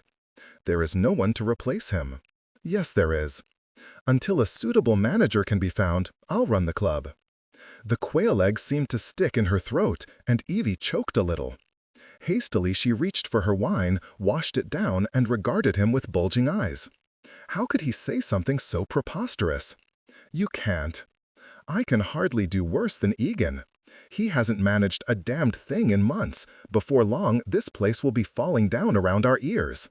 You said you hated work. So I did, but I feel that I should try it at least once, just to be certain. She began to stammer in her anxiety. You'll play at this for a few days and then you'll tire of it. I can't afford to tire of it, my love. Although the club is still profitable, its value is in decline. Your father has a load of outstanding debt that must be settled. If the people who owe him can't muster the cash, we'll have to take property, jewelry, artwork, whatever they can manage. Having a good idea of the value of things, I can negotiate some acceptable settlements. And there are other problems I haven't yet mentioned. Jenner has a string of failing thoroughbreds that have lost a fortune at Newmarket, and he's made some insane investments. £10,000 he put into an alleged gold mine in Flintshire. A swindle that even a child should have seen through. Oh God, Evie murmured, rubbing her forehead. He's been ill. People have taken advantage. Yes. And now, even if we wanted to sell the club, we couldn't without first putting it in order. If there were an alternative, believe me, I would find it. But this place is a sieve, with no one who is capable or willing to stop the holes. Except for me. You know nothing about filling holes, she cried, appalled by his arrogance. Sebastian responded with a bland smile and the slightest arch of one brow. Before he could open his mouth to reply, she clapped her hands over her ears. Oh, don't say it, don't. When she saw that he was obligingly holding his silence, though a devilish gleam remained in his eyes, she lowered her hands cautiously. If you ran the club, where would you sleep? Here, of course, came his prosaic reply. I've taken the only available guest room, she said. All the others are occupied. And I'm not going to share a bed with you. There will be rooms plenty tomorrow. I'm getting rid of the house wenches. The situation was changing too rapidly for her staggering brain to follow. Sebastian's assumption of authority over her father's business and all his employees was alarming in its speed.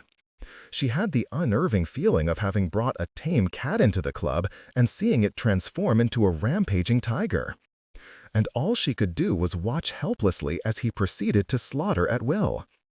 Perhaps, she thought desperately, if she indulged him for a few days, he would tire of the novelty. In the meantime, she could only try to minimize the damage. You're just going to throw the house wenches out into the streets? She asked, with forced calm. They'll be dismissed with generous parting sums as a reward for their labors on the club's behalf. Do you intend to hire new ones? Sebastian shook his head. While I have no moral aversion to the concept of prostitution, in fact, I'm all for it, I'm damned if I'll become known as a pimp. A what? A pimp. A cockbod. A male procurer. For God's sake, did you have cotton wool stuffed in your ears as a child? Did you never hear anything, or wonder why badly dressed women were parading up and down the club staircase at all hours? I always visited in the daytime, Evie said with great dignity. I rarely saw them working. And later, when I was old enough to understand what they were doing, my father began to curtail my visits. That was probably one of the few kind things he ever did for you. Sebastian waved away the subject impatiently. Back to the subject at hand. Not only do I not want the responsibility of maintaining mediocre whores, but we don't have the room to accommodate them. On any given night, when all the beds are occupied, the club members are forced to take their pleasures out in the stables. They are? They do? And it's damned scratchy and drafty in that stable. Take my word for it. You? However, there is an excellent brothel 2 streets over. I have every expectation that we can come to an arrangement with its proprietress, Madame Bradshaw. When one of our club members desires female companionship, he can walk to Bradshaw's, receive their services at a discounted price, and return here when he's refreshed. He raised his brows significantly, as if he expected her to praise the idea. What do you think? I think you would still be a cock-bawd, Evie said. Only by stealth. Morality is only for the middle classes, sweet. The lower class can't afford it, and the upper classes have entirely too much leisure time to fill. Evie shook her head slowly, staring at him with huge eyes, not moving even when he leaned forward to press a grape between her slack lips. "There's no need to say anything," he murmured, smiling. "Clearly you're speechless with gratitude at the prospect of having me here to keep an eye on you." Her ruddy brows lowered in a scowl, and he laughed softly. "If your concern is that I may be overcome with manly ardor and ravish you in a moment of weakness, I may, if you ask nicely." Evie clamped her teeth on the sweet, pulpy grape and maneuvered the seeds out with her teeth and tongue. As he watched her mouth working on the fruit, Sebastian's smile faded slightly, and he leaned back. "At the moment, you're too much of a novice to be worth the bother," he continued coolly. "Perhaps I'll seduce you in the future, after some other men have taken the trouble to educate you." "I doubt it," she said sullenly. "I would never be so bourgeois as to sleep with my own husband." A catch of laughter escaped him. "My God, you must have been waiting for days to use that one. Congratulations, child. We haven't yet been married a week, and you're already learning how to fight." Chapter 9. Evie never knew where her husband had slept that first night, but she suspected that it had been someplace uncomfortable. Her own sleep had been far from restful, as worry had awakened her with clock-like regularity. She had gone to check on her father several times, giving him sips of water, straightening the bedclothes, administering more medicine when the coughing worsened. Each time he awakened, Jenner regarded his daughter with renewed surprise. "Am I dreaming, your heir, Tibby?" he had asked her, and she had murmured softly and stroked his hair. At the first sign of daylight, Evie washed and dressed, and pinned her damp hair into a braided coil at the back of her neck. Ringing for a chambermaid, she ordered mulled eggs, broth, tea, and any other sick-room food she could think of to tempt her father's failing appetite. Mornings at the club were quiet and still, as most of the employees were sleeping after having worked into the wee hours of the morning. However, there was always a skeleton staff who were available for light tasks. A cookmaid stayed in the kitchen while the chef was gone, preparing simple fare for those who required it. The sound of cruel hacking came from her father's room. Hurrying to the bedside, Evie found him coughing spasmodically into a handkerchief. It made her own lungs hurt as she heard the harrowing convulsions of his chest. Rummaging through the bottles on the night table, she found the morphine syrup and poured it into a spoon. She wedged an arm behind her father's damp, hot head and neck, lifting him into a half-sitting position. Once again shocked by how light he was, she felt his body tense as he tried to hold back another cough. The resulting shudders jolted the spoon in her hand, and the medicine dribbled onto the bedclothes. "I'm sorry," Evie murmured, quickly moving to blot the sticky syrup and refilling the spoon. "Let's try again, Papa." He managed to take the medicine, his veined throat moving as he swallowed. Then, sputtering with a few residual coughs, he waited as she wedged supportive pillows behind him. Evie eased him back and pressed a folded handkerchief into his hand. Staring into his gaunt face with its grizzled beard, she searched for any sign of her father in this unrecognizable stranger. He had always been full-faced, robust, ruddy. He had never been able to hold a conversation without the expressive use of his hands, making fists and punching the air in gesticulus that seemed particular to ex-boxers. Now he was a pale shadow of that man, the skin on his face gray and sagging from rapid weight loss. However, the blue eyes were the same, round and dark, the shade of the Irish Sea. Finding reassurance in the familiarity of those eyes, Evie smiled. "I've sent for breakfast," she murmured. "I expect it will be here soon." Jenner shook his head slightly, indicating that he did not want food. "Oh yes," Evie insisted, half sitting beside him on the bed. "You'll have to eat something, Papa." Taking a corner of a blotting cloth, she dabbed at a drop of blood at the bristly corner of his mouth. A frown insinuated itself between his graying brows. "The Maybricks," he said raspily. "Will they come for you, Evie?" Her smile was infused with grim satisfaction. "I've left them for good. A few days ago I ran off to Gretna Green and got married. They have no power over me now." Jenner's eyes widened. "Who?" he asked succinctly. "Lord St. Vincent." A tap came at the door, and the housemaid entered, bearing a tray laden with dishes. Evie rose to help her, clearing some articles from the night table. She saw her father recoil from the smell of the food, bland though it was, and she winced sympathetically. "I'm sorry, Papa. You must take a little broth at least." She draped a napkin over his chest and brought a cup of warm broth to his lips. He drank a few sips and leaned back, studying her as she blotted his mouth. Knowing that he was waiting for her to explain the situation, Evie smiled ruefully. Having given some previous thought to the matter, she had decided that there was no need to counterfeit a romance for his benefit. Her father was a practical man, and it had probably never occurred to him to hope that his daughter might marry for love. In his view, one took life as it came, doing whatever was necessary to survive. If one found a bit of enjoyment along the way, one should take advantage of it and not complain afterward when the price had to be paid. "Hardly anyone knows about the marriage yet," she said. "It's not a bad match, actually.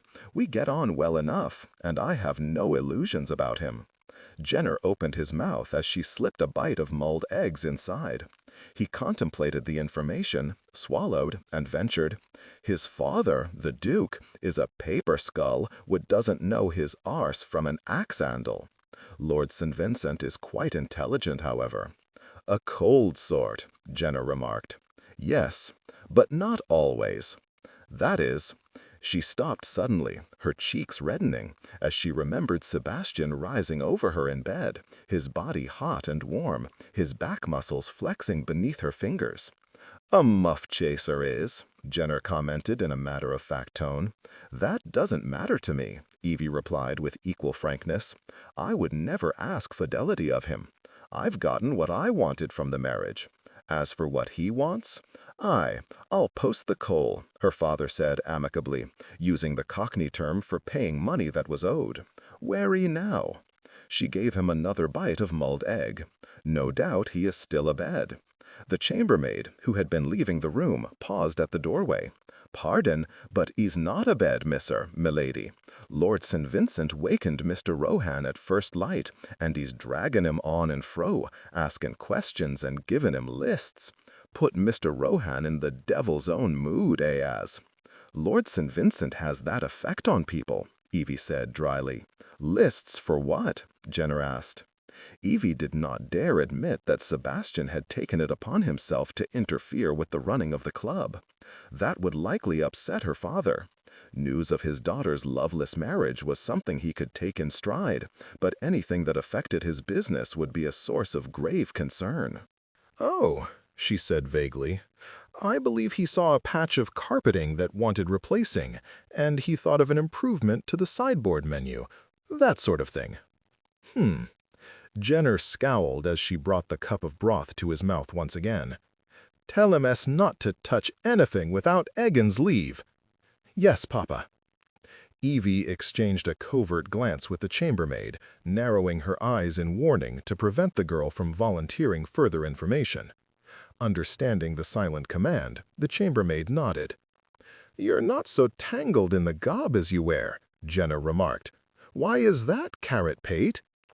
Evie considered the question thoughtfully, knowing that her stammer had indeed improved during the last week. "I'm not certain. I think perhaps being away from the Maybricks has helped me to feel calmer. I noticed it soon after we left London." She gave him an expurgated version of their journey to Gretna Green and back, even provoking a few chuckles that coughed him into his handkerchief. As they conversed, she saw the relaxing of his face, betraying the pain-easing effect of the morphine. She ate a piece of his untouched toast, drank a cup of tea, and set the breakfast tray by the door. "Papa," she said evenly, "before you go to sleep, I'll help you to wash and shave." "No need," he replied, his eyes glazed from the effects of morphine. "Let me take care of you," she insisted, going to the washstand, where a ewer of hot water had been left by the housemaid. "You'll sleep better afterward, I think."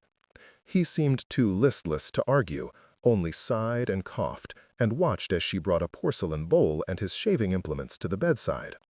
She tucked a length of toweling over his chest and around the base of his throat. Having never shaved a man before, Evie picked up the shaving brush, dipped it into the water, and dabbed it tentatively into the mug of soap. "A not towel first, Tibby," Jenner murmured. "That softens the whiskers." Following his directions, Evie soaked and wrung out another towel and laid it gently over his jaw and throat.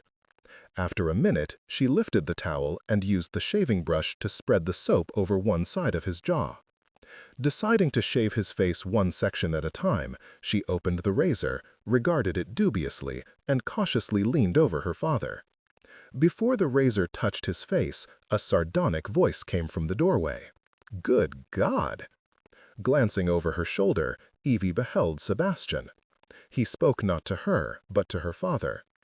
"I don't know whether to commend your bravery or to ask if you've taken leave of your senses, allowing her near you with a blade." He approached the bed in a few leisurely strides and extended his hand. "Give me that, love. The next time your father coughs, you're going to cut his nose off."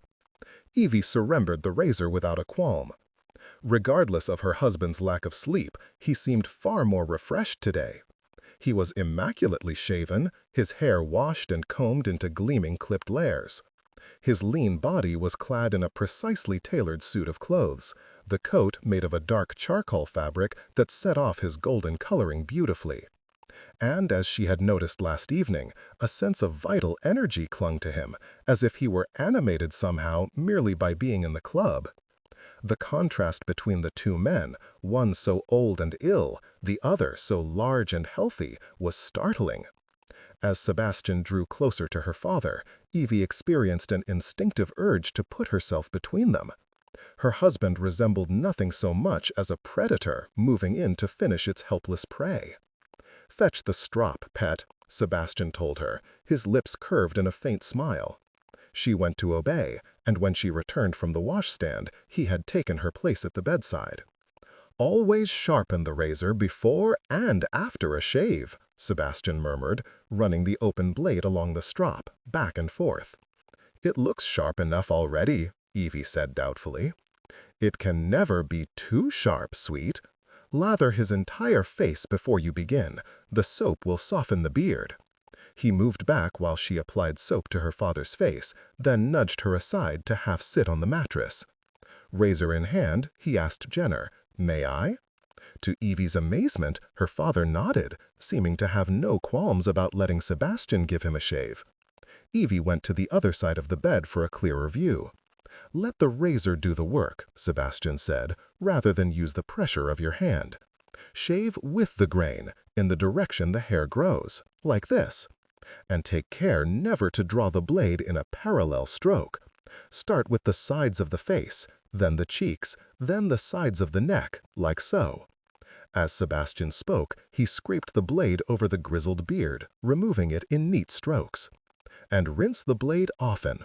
His long-fingered hands were gentle on her father's face, varying the angle, stretching sections of skin taut as he shaved. The motions were light and clever, accomplished with skillful economy. Evie shook her head slightly, unable to believe that she was watching Sebastian, Lord St. Vincent, shave her father with the expertise of a seasoned valet. Finishing the masculine ritual, Sebastian wiped the residue of Jenner's gleaming smooth face. There was only one tiny nick on the edge of his jaw. Pressing the towel to it, Sebastian murmured, "The soap needs more glycerin. My valet makes far better shaving soap than this. I'll have him bring some later today." "Thank you," Evie replied, aware of a ticklish warmth inside her breast as she watched him. Sebastian's gaze strayed to her face, and whatever he saw in her expression seemed to fascinate him. "The bed sheets need changing. I'll help." Evie shook her head, recoiling from the idea of him seeing her father's wasted form. She knew that her father would feel very much at a disadvantage with him afterward. "Thank you, but no," she said firmly. "I will ring for the maid." "Very well." He glanced at Jenner. "With your permission, sir, I will visit later, after you've rested." "Yes," her father agreed, his gaze unfocused. He closed his eyes and reclined with a sigh. Evie straightened the room as Sebastian cleaned the razor, sharpened it once more on the strop, and closed it in its leather case. Walking with Sebastian to the threshold of the room, Evie stopped to face him, pressing her back against the door jamb. Her worried gaze lifted to his face. "Have you dismissed Mr. Egan yet?" Sebastian nodded, bracing one hand on the jamb above her head as he leaned over her. Although his posture was loose and easy, Evie still had a feeling of being subtly dominated. To her bemusement, it was not an altogether unpleasant sensation. "He was hostile at first," Sebastian replied, "until I told him that I had looked through some of the account books. After that, he was as docile as a lamb, knowing how bloody fortunate he is that we've decided not to bring charges against him. Rohan is helping him to pack and ensuring that he will leave at once. Why don't you wish to bring charges against Mr. Egan? It's bad publicity. Any hint of financial trouble makes people nervous about the club's stability.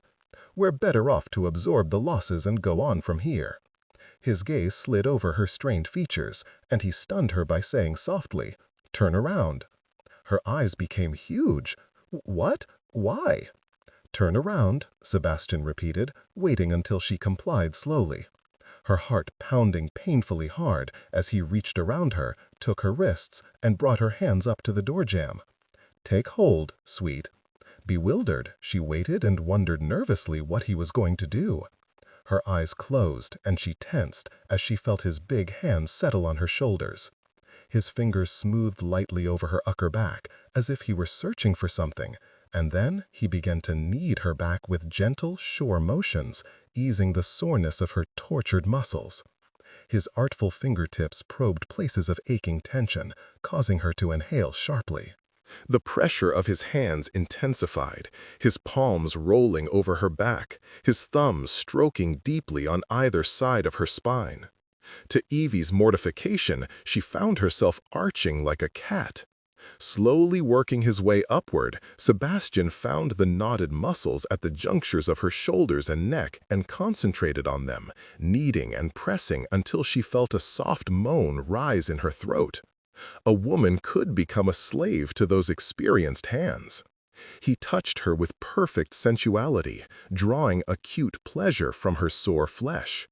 Leaning most of her weight against the door jamb, Evie felt her breathing turn slow and deep. Her back softened, lengthened beneath the coaxing manipulation, and it felt so wonderful that she dreaded the moment when he would stop. When at last Sebastian's hands eased away from her body, Evie was surprised that she didn't melt into a puddle on the floor. She turned around and glanced at his face, expecting a taunting smile or a sarcastic remark. Instead, she saw that his color had heightened and his expression was impassive.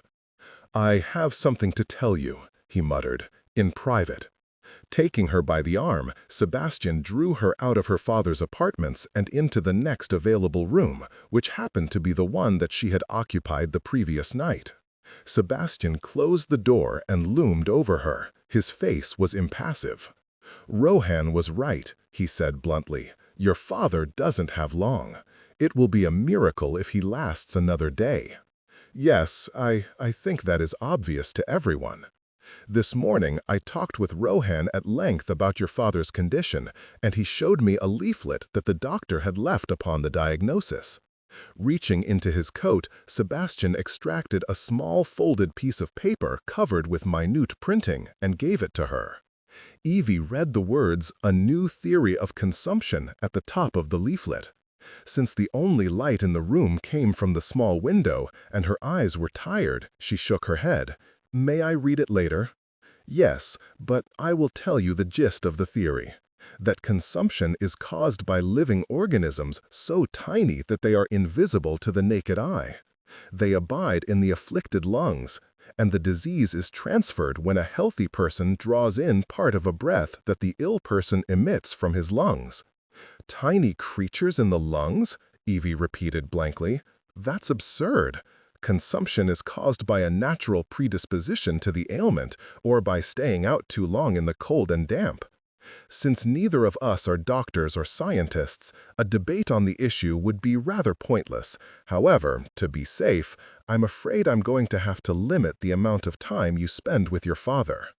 The paper fell from her hand. Shocked by the statement, Evie felt her pulse beating at a furious tempo. After all she had gone through to be with her father, Sebastian was trying to deny her the last few days she would ever have with him, all because of some unproven medical theory printed on a leaflet? "No," she said violently. Her throat constricted, and her words tumbled out too quickly for her mouth to accommodate them. Absolutely not. I will spend as long as I like with him. You don't give a damn about me, or him.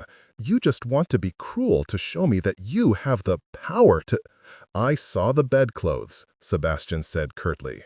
"He's coughing up blood, mucus, and the devil knows what else, and the more time you spend with him, the greater the chance that you'll inhale whatever the hell is killing him. I don't believe your silly theory.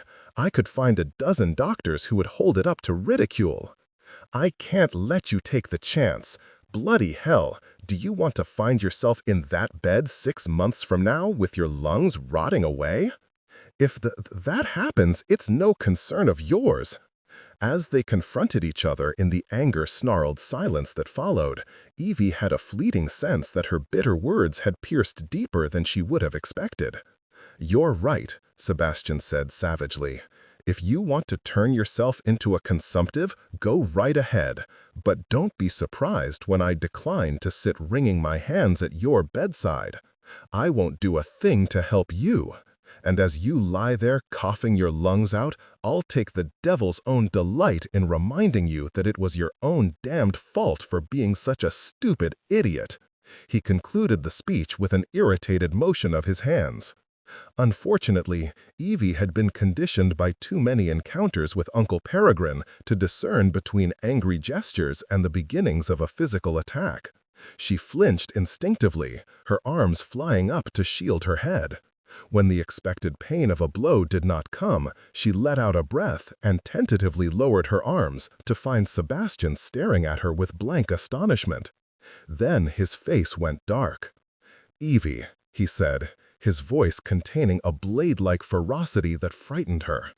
"Did you think I was about to— Christ, someone hit you. Someone hit you in the past. Who the hell was it?" He reached for her suddenly, too suddenly, and she stumbled backward, coming up hard against the wall. Sebastian went very still. "God damn," he whispered. Appearing to struggle with some powerful emotion, he stared at her intently. After a long moment, he spoke softly. "I would never strike a woman. I would never harm you. You know that, don't you?" Transfixed by the light, glittering eyes that held hers with such intensity, Evie couldn't move or make a sound. She started as he approached her slowly. "It's all right," he murmured. "Let me come to you. It's all right. Easy." One of his arms slid around her, while he used his free hand to smooth her hair, and then she was breathing, sighing, as relief flowed through her. Sebastian brought her closer against him, his mouth brushing her temple. "Who was it?" he asked.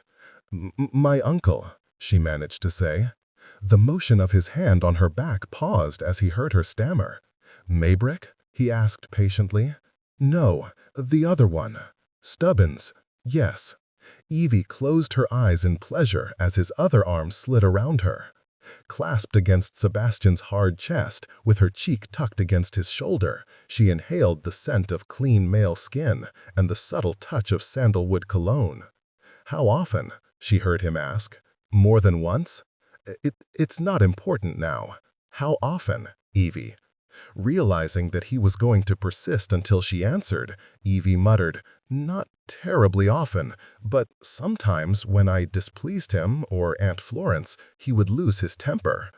The last time I tried to run away, he blackened my eye and split my lip." "Did he?" Sebastian was silent for a long moment, and then he spoke with chilling softness. "I'm going to tear him limb from limb." "I don't want that," Evie said earnestly. I just want to be safe from him, from all of them." Sebastian drew his head back to look down into her flushed face. "You are safe," he said in a low voice.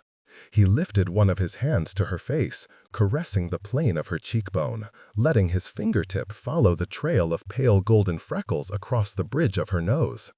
As her lashes fluttered downward, he stroked the slender arcs of her brows and cradled the side of her face in his palm. "Evie," he murmured, "I swear on my life, you will never feel pain from my hands. I may prove a devil of a husband in every other regard, but I wouldn't hurt you that way. You must believe that." The delicate nerves of her skin drank in sensations thirstily, his touch, the erotic waft of his breath against her lips. Evie was afraid to open her eyes or to do anything that might interrupt the moment. "Yes," she managed to whisper. "Yes, There was the sweet shock of a probing kiss against her lips. Another.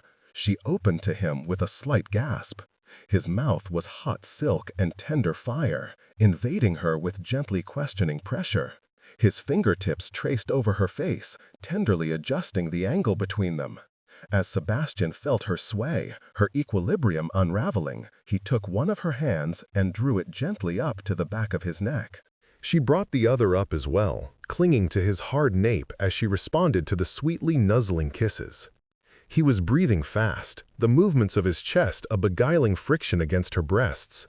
Suddenly his kisses were deeper, more forceful, bringing the passion to a burning urgency that made her twist against him, desperate for more closeness with his hard, masculine form. A sound of pained desire came from low in Sebastian's throat, and he lifted his mouth from hers. "No," he whispered raggedly. "No, wait, love, I didn't mean to start this. I just—" Evie's fingers curled tightly into the fabric of his coat, and she buried her face against the slick, gray silk of his necktie. Sebastian's hand cupped the back of her head, his body supporting her unsteady weight. "I still mean what I said before," he said into her hair. "If you want to care for your father, you'll have to follow my rules. Keep the room ventilated. I want the door and window open at all times. And don't sit too close to him. Furthermore, whenever you're with him, I want you to tie a handkerchief over your mouth and nose." "What?" Evie squirmed away from him and gave him an incredulous glance.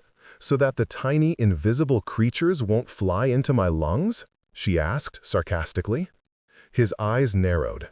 "Don't try me, Evie. I'm close to forbidding you visit him at all." "I'll feel ridiculous wearing a handkerchief on my face," she protested, "and it will hurt my father's feelings." "I don't give a damn. Bear in mind that if you disobey me, you won't see him." Evie jerked away from him as a surge of new anger filled her. "You're no better than the Maybricks," she said bitterly. "I married you to gain my freedom, and instead I've exchanged one set of jailers for another. None of us have complete freedom, child, not even me." Closing her hands into fists, she glared at him. "At least you have the right to make choices for yourself." "And for you," he mocked, seeming to enjoy the flare of temper he had provoked in her. "Good Lord, what a display! All that tempestuous defiance, it makes me want to bed you." "Don't touch me again," she snapped. "Ever." Maddeningly, he began to laugh as he went to the door. Chapter 10.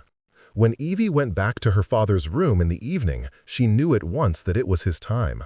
His color was waxen and skull white, his lips turning blue as his tortured lungs were no longer able to draw in sufficient oxygen. She wished that she could breathe for him. Taking his cool hand in hers, she chafed his fingers as if she could warm them, and she stared into his face with a fixed smile. "Papa," she murmured, smoothing his faded hair, "tell me what to do. Tell me what you want." He regarded her with a mild, affectionate gaze, while his lips, shrunken in his wrinkled face, tilted in an answering smile. "Cam," he whispered. "Yes, I'll send for him." Evie let her agitated fingers stroke over his hair. "Papa," she asked softly, "is Cam my brother?" "Ah," he sighed, his eyes crinkling. "No, Tibby. Would have liked that. Good lad." Evie leaned over and kissed one of his wasted hands and left the bed. Hurrying to the bell pull, she yanked it several times, and a housemaid appeared with unusual alacrity. "Yes, milady." "Get Mr. Rohan," Evie said, her voice shaking only a little. She paused and considered sending for Sebastian as well, but her father had not asked for him. And the thought of Sebastian's cool, cerebral presence providing such a jarring contrast to her own emotions?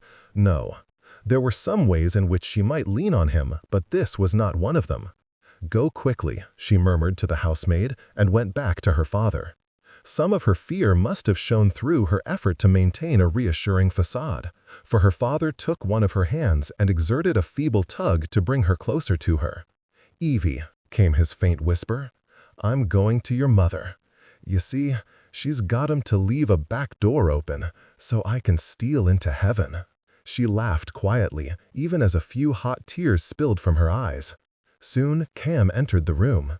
His jet-black hair was tousled, and his clothes were uncharacteristically rumpled, as if he had dressed in haste. Although he was calm and self-possessed, his golden eyes held a soft, liquid glitter as he beheld Evie. She stood and backed away, finding it necessary to swallow several times before she could speak. "You have to bend low to hear him," she said huskily. Cam leaned over the bedside, clasping Jenner's hands in his just as Evie had done. "Father of my heart," the young gypsy said softly, "be at peace with every soul you leave behind, and know that God will open your way in the new life." As Jenner whispered to him, the boy inclined his head soothingly. "Yes," Cam said readily, though Evie sensed from the tension of his broad shoulders that he had not liked whatever it was that her father had asked of him. "I will see that it is done." After that, Jenner relaxed and closed his eyes. Cam eased away from the bedside and drew Evie forward. "It's all right," the boy murmured as he felt her trembling. "My grandmother always told me, never try to turn back on a new road. You don't know what adventures await you." Evie tried to take comfort in the words, but her eyes blurred and her throat hurt. Sitting beside her father, she curled an arm around his head and laid a gentle hand on his chest. His rattling breath quieted, and he made a slight sound, as if he welcomed her touch. As she felt the life gradually passing from him, she felt Cam's large hand slide around her upper arm in a gentle grip. It was painfully quiet in the room. Evie's heart thud almost audibly. She had never encountered death before, and to have to confront it now and lose the one person who had ever loved her filled her with the cold pressure of fear. Throwing a watery glance to the doorway, she found Sebastian's tall form there, his face unreadable, and she realized suddenly that she did need him to be there after all. As he stared at her with his bright moonstone eyes, something in his gaze helped to steady her. The softest of exhalations left Ivo Jenner's lips, and then there was nothing more. Realizing that it was finally over, Evie pressed her cheek to his head and closed her brimming eyes. "Goodbye," she whispered, tears slipping into the locks of his once ruddy hair. After a moment, Evie felt Cam's capable hands lifting her away from the bed. "Evie," the boy murmured, his face averted, I have to arrange the body. Go with your husband." Evie nodded and tried to move, but her legs had locked. She felt Cam smooth her hair back, and then the dry brush of his mouth over her forehead in a sweet, chaste kiss. Blindly, she turned away and stumbled toward her husband. Sebastian came to her in a few strides and pressed a handkerchief into her palm. She took it gratefully. Too distraught to notice or care where they were going, she wiped her eyes and blew her nose while Sebastian led her from Ivo Jenner's apartments. His arm was strong behind her back, his hand anchored at her waist. He was in constant pain, Sebastian said in a matter-of-fact tone. This is better. Yes, Evie managed to reply numbly. Yes, of course. Did he say anything to you? He mentioned my mother. The thought brought a fresh burn to her eyes, but a crooked smile pulled at her lips. He said she was going to help him through the back door of heaven. Sebastian guided her into her bedroom. Sinking onto the bed, Evie clamped the handkerchief over her nose and curled on her side. She had never cried like this before, without sobs, misery oozing from her throat, while the pressure of grief in her chest refused to abate. She was dimly aware of the curtains being drawn and of Sebastian sending a housemaid for some wine and a jug of cold water. Although Sebastian stayed in the room, he did not come near, only paced for a few minutes and eventually lowered himself into a bedside chair. It was obvious that he did not want to hold Evie while she cried, that he would shrink from such emotional intimacy. She could abandon herself to him in passion, but not in grief. And yet it was clear that he had no intentions of leaving her. After the housemaid brought the wine, Sebastian propped Evie up on the pillows and gave her a liberally filled glass. As she drank, he took a cold, wet cloth and pressed it gently to her swollen eyes. His manner was kind and oddly careful, as if he were taking care of a young child. "The employees," Evie mumbled after a while. "The club, the funeral." "I'll take care of all of it," Sebastian said calmly. "We'll close the club. I'll make the funeral arrangements. Shall I send for one of your friends?" Evie shook her head immediately. It would put them in a difficult position, and I don't feel like talking to anyone. "I understand." Sebastian stayed with her until she had downed a second glass of wine. Realizing that he was waiting for some cue from her, Evie set the empty vessel on the night table. Her tongue felt thick as she spoke. "I think I could rest now. There's no need for you to watch over me when there is so much to be done." His assessing gaze swept over her, and he stood from the chair. "Send for me when you awaken." Lying tipsy and drowsing and alone in the semi-darkness, Evie wondered why people always said that the death of a loved one was easier when one had time to prepare for it. This didn't seem easy. And those same people might have added that her grief should be lessened by the fact that she had never really known her father. That made it worse, however. There were so few memories with which she could comfort herself, so little time they had spent together. Along with the sadness came a gloomy sense of deprivation, and beneath that, even a touch of anger. Was she so unworthy of love that she'd had so little of it in her life? Did she lack some essential gift for drawing others to herself? Aware that her thoughts were drifting dangerously towards self-pity, she closed her eyes and let out a shaking sigh. Just as Cam left Ivo Jenner's apartments, St. Vincent met him in the hall. There was a scowl on the blond man's face and a vein of chilling arrogance in his tone. "If my wife finds comfort in trite gypsy homilies, I have no objection to your offering them. However, if you ever kiss her again, no matter how platonic the fashion, I'll make a eunuch of you." The fact that St. Vincent could stoop to petty jealousy when Ivo Jenner was not yet cold in his bed might have outraged some men. Cam, however, regarded the autocratic Viscount with speculative interest. Deliberately calibrating his reply to test the other man, Cam said softly, "Had I ever wanted her that way, I would have had her by now." There it was, a flash of warning in St. Vincent's ice-blue eyes that revealed a depth of feeling he would not admit to. Cam had never seen anything like the mute longing that St. Vincent felt for his own wife. No one could fail to observe that whenever Evie entered the room, St. Vincent practically vibrated like a tuning fork. "It is possible to care about a woman without wanting to bed her," Cam pointed out, "but it appears that you don't agree. Or are you so obsessed with her that you can't fathom how anyone else could feel the same?" "I'm not obsessed with her," St. Vincent snapped. Leaning a shoulder against the wall, Cam stared into the man's hard eyes, his usual reserve of patience nearly depleted. "Of course you are. Anyone could see it." St. Vincent gave him a warning glance. "Another word," he said thickly, "and you'll go the way of Egan." Cam raised his hands in a mocking gesture of self-defense. Warning taken. By the way, Jenner's last words were about Bullard. There is a financial bequest for him in the will. Jenner wanted it to be honored. St. Vincent's eyes narrowed.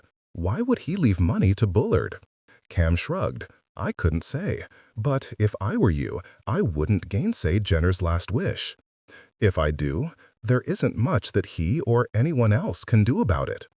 Then you'll take the risk of having his ghost haunt the club because of unfinished business." "Ghost?" St. Vincent shot him an incredulous glance. "Christ, you're not serious, are you?"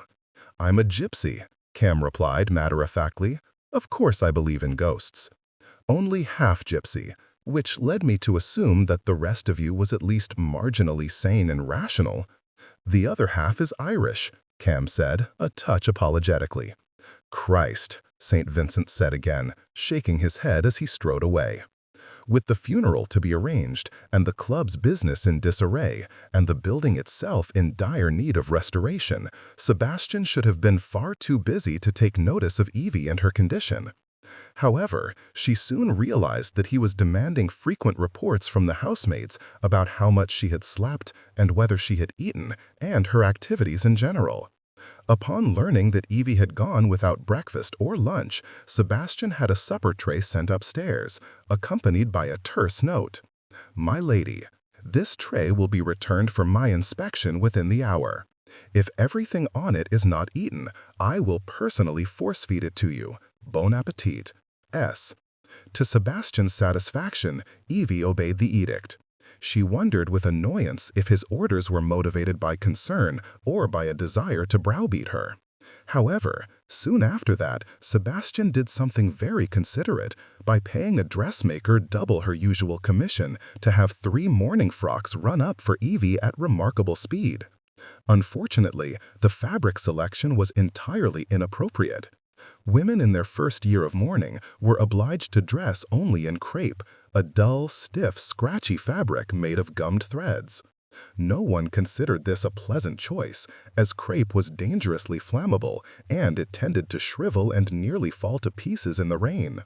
Sebastian, however, had ordered one gown made of rich black velvet, one of soft cambric, and one of cashmere. "I can't wear these," Evie told him with a frown, smoothing her hands over the gowns. She had put them on the counterpane of her bed, where the garments lay heaped like midnight flowers.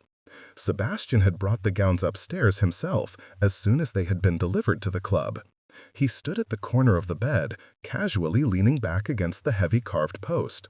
With the exception of his snowy white shirt and collar, he was dressed in black from head to toe. As one would expect, he was astonishingly handsome in the severe clothes, their darkness providing an exotic contrast to his glowing golden skin and hair. Not for the first time, Evie wondered wryly if any man with such remarkable looks could possess a decent character. No doubt he had been spoiled since infancy. "What is your objection to the clothes?" Sebastian asked, glancing at the gowns. "They're black, aren't they?" "Well, yes, but they're not made of crepe." "Do you want to wear crepe?" "Of course not. No one does. But if people saw me wearing anything else, there would be terrible gossip." One of Sebastian's brows arched. "Evie," he said dryly, "you eloped against your family's wishes, you married a notorious rake, and you're living in a gaming club. How much more damned gossip do you think you could cause?" She cast an uncertain glance over the dress she was wearing, one of the 3 that she had taken with her the night that she had escaped the Maybricks. Although she and the maids had done their best to clean it, the brown wool was travel-stained and shrunken in the places where it had gotten wet and muddy, and it was itchy. She wanted to wear something fresh and soft and clean. Reaching out to the folds of the black velvet, she stroked it gently, her fingertips leaving sleek trails in the soft nap. "You must learn to ignore what people say," Sebastian murmured, coming to her. Standing behind her, he rested his fingers lightly on her shoulders, causing her to startle a little. "You'll be much happier that way."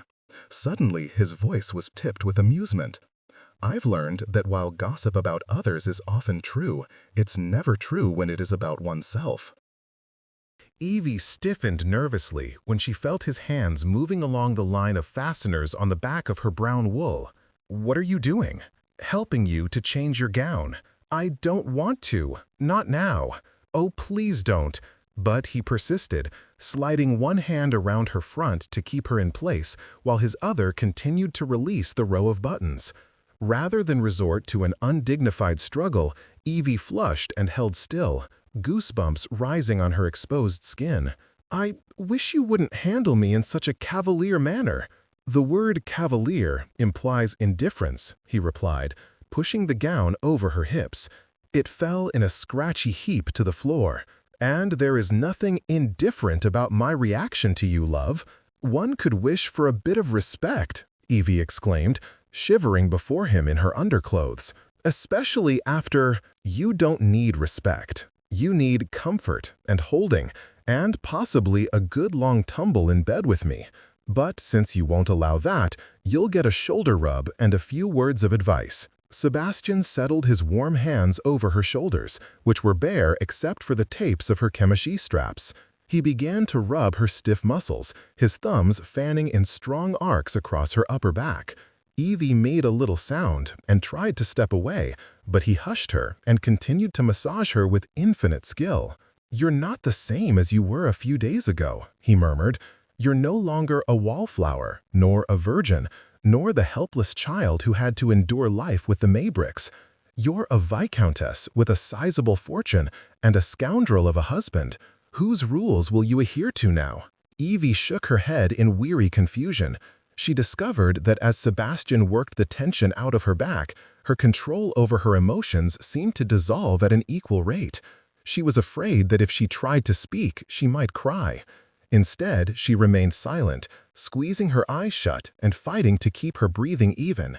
"So far, you've spent your life striving to please others," he heard him say, "with a rather poor rate of success. Why don't you try pleasing yourself for a change? Why not live by your own rules? What has obeying the conventions ever gotten you?" Evie pondered the questions, and her breath hissed in pleasure as he found a particularly sore spot. "I like the conventions," she said after a moment. "There is nothing wrong with being an ordinary person, is there?" "No, but you're not ordinary, or you never would have come to me instead of marrying Cousin Eustace. I was desperate." "That wasn't the entire reason." His low voice sounded like a purr. "You also had a taste for the devil." "I didn't. I don't. You enjoyed cornering me, an infamous rake, in my own home with an offer I couldn't afford to refuse.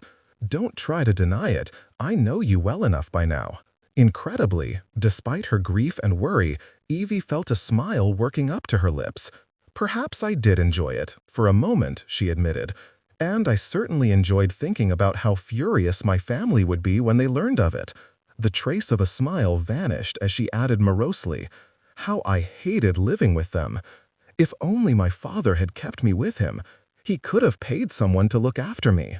"Good Lord," Sebastian said, not sounding at all sympathetic. "Why should he have wanted a young child in his sphere?" "Because I was his family. Because I was all that he had." That earned a decisive shake of his head. "Men don't think that way, sweet. Your father assumed, and rightly so, that you would be better off living away from him. He knew you would never marry well unless you were brought up in a respectable manner. But if he had known how the Mabricks would treat me, the way I was abused, what makes you assume that your father wouldn't have done the same?" Sebastian shocked her by asking. "He was an ex-boxer, for God's sake. He was hardly known for his self-restraint. You may have become entirely familiar with the back of his hand had you seen him more often." "I don't believe that," Evie said hotly. "Settle your feathers," Sebastian murmured, reaching for the velvet gown on the bed. "As I told you, I would never condone striking a woman for any reason. But the world is full of men who don't have that particular scruple, and it's likely your father was one of them. Argue if you like, but don't be so naive as to put Jenner on a pedestal, love. In the context of his world, the rookeries, the gaming hells, the rogues, criminals, and confidence tricksters, he was a decent enough man. I'm sure he would think that a fitting eulogy. Lift your arms. Expertly, he pulled the velvet over her head, tugged the skirts into a soft, heavy fall over her hips, and helped her to push her arms through the sleeves. "This life isn't for you," he said, not unkindly. "You belong on some country estate, sitting on a blanket spread over green lawn, eating a dish of strawberries and cream, going for carriage drives, calling on your friends. Someday, you should probably let me give you a baby. It would be something to occupy you. And it would give you something in common with your friends, who have doubtless already begun breeding." Startled by the casualness with which the suggestion had been delivered, Evie stared into the handsome face so close to hers. One might have thought he had just proposed to buy her a puppy. Was he really as callous as he seemed? "Would you take any interest in a baby?" Evie managed to ask after several hard swallows. "No, pet. I'm no more meant for a wife and family than your father was. But I would see to it that you were handsomely provided for." A wicked spark entered his eyes. "And I would participate enthusiastically in the begetting of children, if not their rearing." He moved behind her to fasten the gown. "Think about what you want," he advised. "There's very little you can't have, so long as you dare to reach for it." Chapter 11. Any friendly feeling that Evie had for her husband promptly vanished the next morning, when Sebastian left the club just before noon, ostensibly on an errand to Madame Bradshaw's. He had finished making arrangements for Ivo Jenner's funeral, which would be held the following day, and was now turning his attention to business matters involving the club. Jenner's would be closed for a fortnight, during which there would be a massive invasion of carpenters, masons, painters, all employed to refurbish the building. Sebastian had also begun to make decisive changes in the club's procedures, including promoting Cam to the position of factotum. In light of the boy's mixed heritage, it was certain to be a controversial decision. Gypsies were universally believed to be light-fingered and deceptive lot. For Cam to be responsible for collecting and paying large sums of money, and arbitrating whenever the legality of a play was in question, would be viewed by some as asking a cat to watch over a nest of baby chicks. The power of the position was such that no one, not even Sebastian, could question his judgments on the games. However, Cam was a familiar and well-liked figure, and Sebastian was willing to gamble that his popularity would induce the club members to accept him in this new position. Besides, none of the other 30 club employees was remotely qualified to run the hazard room. Now that the house wenches were gone, it was imperative that something should be done, so that when the club reopened, the members would have access to female companionship. To Evie's disgruntlement, Cam had agreed with Sebastian that an arrangement with Madame Bradshaw would be an excellent solution to the problem. And naturally, Sebastian had taken it upon himself to make a proposition to the notorious madam. Knowing of her husband's infamous sexual appetite, Evie was certain that his visit to Madame Bradshaw's would include far more than a mere business negotiation. Sebastian had not slept with anyone since their sojourn to Gretna Green. No doubt he was primed and eager to indulge himself with some willing female. Evie told herself repeatedly that she didn't care. He could sleep with 10 women, 100, 1,000, and she would not care. She would be an idiot if she did. Sebastian was no more capable of loyalty than a stray tom who wandered the alleys, mating with every she-cat he encountered. Fuming beneath her stoic facade, Evie brushed and pinned her hair in an intricate plaited coil.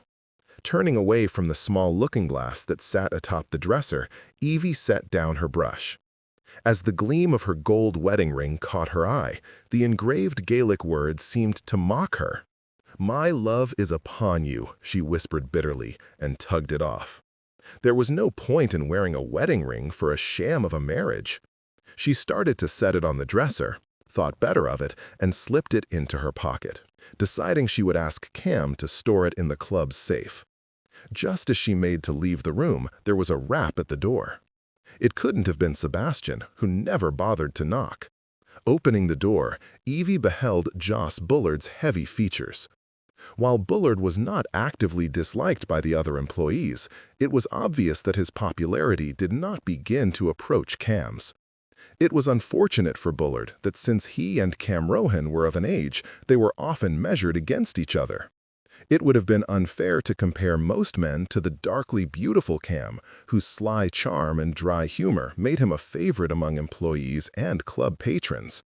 To make matters worse, Bullard was a humorless man, dissatisfied with his lot in life and jealous of all those whom he perceived had been given more. Sensing that he found it difficult even to be civil to her, Evie treated him with guarded politeness. Bullard's hard, flat eyes stared into hers. "Visitor at the back entrance what's askin' for you, milady." A visitor? Evie frowned, feeling her stomach turn hollow at the suspicion that her uncles had finally learned of her whereabouts. The news of Jenner's death, the temporary closure of the club, and her own presence there must have traveled swiftly through London. Who? What name did he give? "I was bid to tell you it was Mrs. Aunt, milady." Annabel. The sound of her dear friend's name caused Evie's heart to quicken with relief and eagerness, though she could scarcely credit that Annabel would dare to come to a gaming club. "That is good news," she exclaimed. "Please bring her upstairs to my father's receiving room." "I was bid to say that you must come down to the back step, milady." "Oh, but that wouldn't do. A girl of Annabel's sheltered background should not be allowed to wait at the back of the club." Filled with concern, Evie crossed the threshold and strode from the room, thinking only of reaching Annabel as quickly as possible.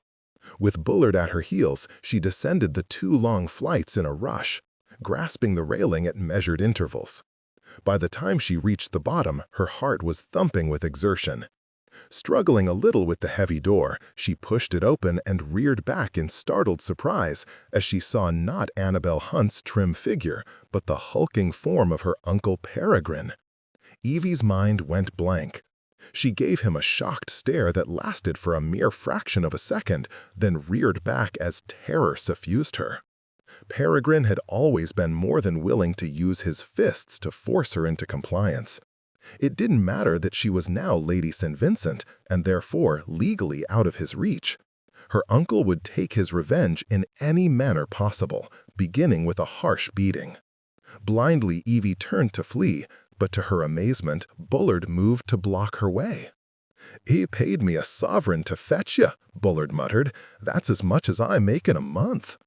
"No," she gasped, shoving at his chest. "Don't. I'll give you anything. Don't let him take me." "Jenner made you stay with him all those years," the young man sneered. "He didn't want you here. No one does."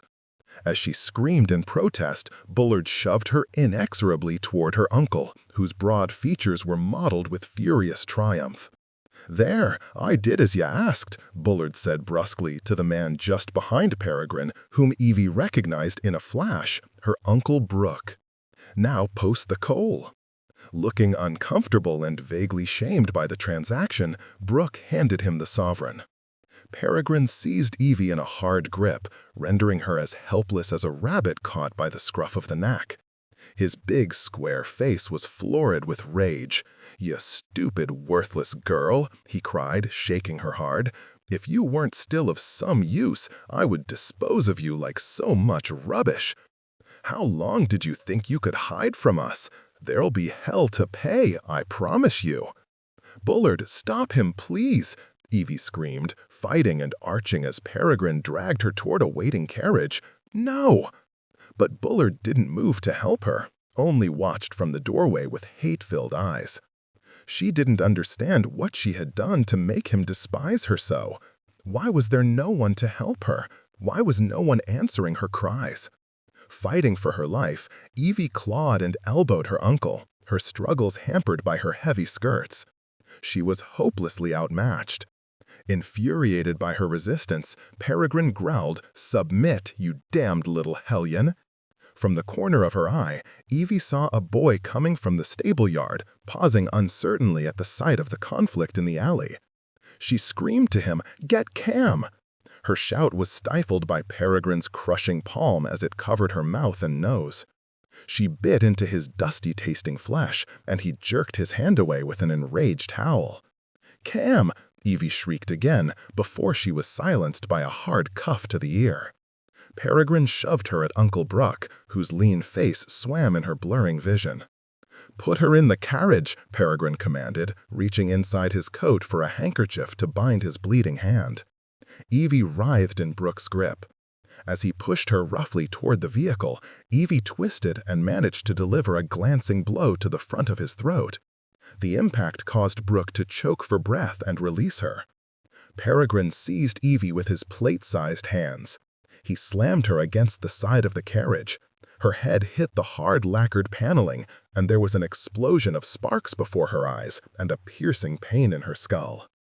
Dazed by the impact, Evie could only grapple feebly as she was thrust into the vehicle. To Evie's astonishment, her cousin Eustace was waiting inside, pale and corpulent, appearing like a baby whale that had been loaded into the seat. He locked her against the massive, stale-smelling folds of his body, exhibiting surprising strength as he plumped a fleshy forearm over her throat. "Gotcha," he said, panting with effort. "Troublesome bitch, you broke your promise to marry me. But my parents said that I'm to have your fortune, and they'll get it for me no matter what must be done."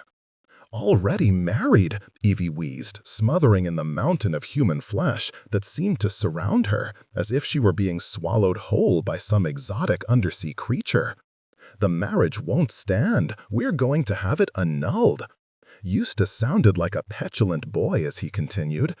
"You had better not annoy me, cousin. My father has said I may do whatever I like with you after we're married. How would you like to be locked in a closet for a week?" Evie couldn't summon enough air to reply.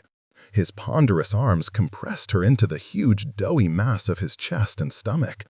Tears of pain and despair prickled at the corners of her eyes as she pried frantically at the clench hold around her neck. Through the buzzing in her ears, she heard new sounds from outside, shouting and cursing. All of a sudden, the carriage door was wrenched open, and someone vaulted inside. Evie squirmed to see who it was. Her remaining breath was expelled in a faint sob as she saw a familiar glitter of dark golden hair. It was Sebastian, as she had never seen him before, no longer detached and self-possessed, but in the grip of bone-shaking rage. His eyes were pale and reptilian as his murderous gaze fastened on Eustace, whose breath began to rattle nervously behind the pudgy ladder of his chin. "Give her to me," Sebastian said, his voice hoarse with fury. "Now, you pile of gutter sludge, or I'll rip your throat out." Seeming to realize that Sebastian was eager to carry out the threat, Eustace released his chokehold on Evie. She scrambled toward Sebastian and took in desperate pulls of air. He caught her with a low murmur, his hold gentle but secure. "Easy, love. You're safe now." She felt the tremors of rage that ran in continuous thrills through his body. Sebastian sent a lethal glance to Eustace, who was trying to gather his jelly-like mass into the far end of the seat. "The next time I see you," Sebastian said viciously, "no matter what the circumstances, I'm going to kill you. No law, nor weapon, nor God himself will be able to stop it from happening. So if you value your life, don't let your path cross mine again." Leaving Eustace in a quivering heap of speechless fear, Sebastian hauled Evie from the vehicle. She clung to him, still trying to regain her breath as she glanced apprehensively around the scene. It appeared that Cam had been alerted to the fracas and was keeping her two uncles at bay. Brooke was on the ground, while Peregrine was staggering backward from some kind of assault, his beefy countenance turning ruddy from enraged surprise. Swaying as her feet touched the ground, Evie turned her face into her husband's shoulder. Sebastian was literally steaming, the chilly air striking off his flushed skin and turning his breath into puffs of white. He subjected her to a brief but thorough inspection, his hands running lightly over her, his gaze searching her pale face. His voice was astonishingly tender. "Are you hurt, Evie? Look up at me, love." "Yes. Sweetheart, did they do you any injury?" "No." Evie stared at him dazedly. "My uncle Peregrine," she whispered. "He's very powerful." "I'll handle him," he assured her, and called out to Cam, "Rohan, come fetch her." The young man obeyed instantly, approaching Evie with long, fluid strides. He spoke to her with a few foreign-sounding words, his voice soothing her overwrought nerves. She hesitated before going with him, casting a worried glance at Sebastian. "It's all right," he said, without looking at her, his icy gaze locked on Peregrine's bullish form. "Go." Biting her lip, Evie took Cam's arm and allowed him to draw her aside.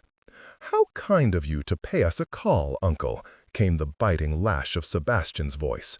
"Come to offer us felicitations, have you?" "I've come to collect my niece," Peregrine snarled. "She is promised to my son. Your illicit marriage will not stand." "She's mine," Sebastian snapped. "Surely you can't be so dim-witted as to think I would simply let her go without a protest." "I will have the marriage annulled," Peregrine assured him. "That would only be possible if the marriage hasn't been consummated. And I assure you, it has. We have a physician who has promised to testify that her maidenhead is still intact." "Like hell," Sebastian said with chilling pleasantness. "Do you know what kind of reflection that would have on me? I've worked too hard to cultivate my reputation. I'll be damned if I'll allow any suggestion of impotence to mar it." He shrugged out of his coat and tossed it to Cam, who caught it in one fist. Sebastian's lethal gaze never left Peregrine's livid features. "Has it occurred to you that I may have made her pregnant by now? If so, that will be remedied." Not fully comprehending what her uncle meant, Evie shrank back into Cam's protective hold. His arms tightened, even as he regarded Peregrine with a rare flash of hatred in his golden eyes. "Don't worry, sweetheart," he whispered to Evie. Sebastian's color rose at Peregrine's words, making his eyes appear like splintered glass. "Charming," he said. "I would kill her myself before I'd let you have her." Appearing to lose all vestige of self-control, Peregrine lunged for him with a roar. "I'll go through you if need be, you preening son of a whore." Evie inhaled sharply as Sebastian sidestepped her charging uncle and waited for him to come around. "Stupid," she heard Cam mutter. "He should have tripped him." The boy fell silent as Sebastian barely managed to block the drive of Peregrine's massive fist, then delivered a swift right to the jaw. Forceful though the blow was, it appeared to have little effect on Evie's hulking uncle. Horrified, Evie watched the pair of them exchange a series of swift jabs and punches. Although Sebastian was far more agile, Peregrine managed to land a few blows of bone-jarring might, causing Sebastian to reel backward from the impact. Employees began to drift from the club, giving encouraging shouts to Sebastian, while passers-by from the street hurried toward the source of the noise. A wide circle formed around the brawlers, the air filled with hoots and bellows. Evie clung tightly to the arm around her middle. "Cam, do something," she begged. "I can't. You know how to fight. My father always said." "No," Cam said grimly. "It's his battle. If I were to jump in now, it would appear as if he couldn't handle your uncle on his own." "But he can't." Evie flinched as Sebastian staggered back after another brutal combination from Peregrine. "You're underestimating him," Cam said, watching as Sebastian moved forward again. There's a fellow. Good right hook. Good on his feet, too. Men his size can't usually move that fast. Now if he would just... Damn, there's a missed opportunity. He suddenly whooped with approval as Sebastian felled Peregrine with a hard left to the jaw. "There's some pile-driving force," he exclaimed. "He's got power and accuracy. All that's wanting is some decent instruction." Reduced to a groaning heap on the ground, Peregrine seemed oblivious to the hard-faced man who stood over him. Realizing that the fight was over, the club employees ventured forward with approving cries and slaps on Sebastian's back, assuring him that he was not quite the namby-pamby they had thought him to be. Sebastian received the dubious praise with a sardonic expression and brusquely supervised the loading of his disabled opponent into the carriage. Gently, Cam turned Evie to face him. "Tell me how it started," he said urgently. "Now, before your husband reaches us." Rapidly, Evie explained how Bullard had deceived her into coming downstairs and how he had literally handed her over to her relatives in exchange for a sovereign. Her words came out in a jumbled stammer, but Cam managed to follow the disjointed explanation. "All right," he murmured, his honey-skinned face wiped clean of expression. "I'll deal with Bullard. You go take care of St. Vincent. He'll need you. Men are always full of sap after a good fight." Evie shook her head in confusion. "Sap? What? I have no idea what you're talking about." Sudden amusement sparkled in his eyes. "You will." Before she could question him, Sebastian reached them. It seemed that the sight of Evie in Cam's arms was not at all pleasing to him. His face took on a sullen cast. "I want to know what the hell happened," he said furiously, snatching Evie back with possessive hands. "I leave for 2 hours on a peaceful Sunday morning, and I come back to find the damned place upside down." "She'll explain," Cam interrupted, staring beyond Sebastian as his attention was caught by someone in the stable yard. "Pardon, I have to attend to something." He vaulted lightly over the short railing and disappeared into the crowd. Chapter 12. Cam found Joss Bullard near the stable yard and confronted him warily. Bullard breathed with flared nostrils, the whites of his eyes showing. They had never been friends. Their relationship had been more like that of warring siblings who had lived under the same roof, with Jenner as a parental figure. As boys, they had played and fought together. As adults, they had worked side by side. After the many small acts of kindness Jenner had showed to Bullard, Cam would never have expected him to behave like this. Confusion and fury tangled inside him, and he shook his head slowly as he stared at Bullard. "I don't know why you gave her over," Cam began, "or what you thought you had to gain from it." "I got a sovereign for it," Bullard shot back.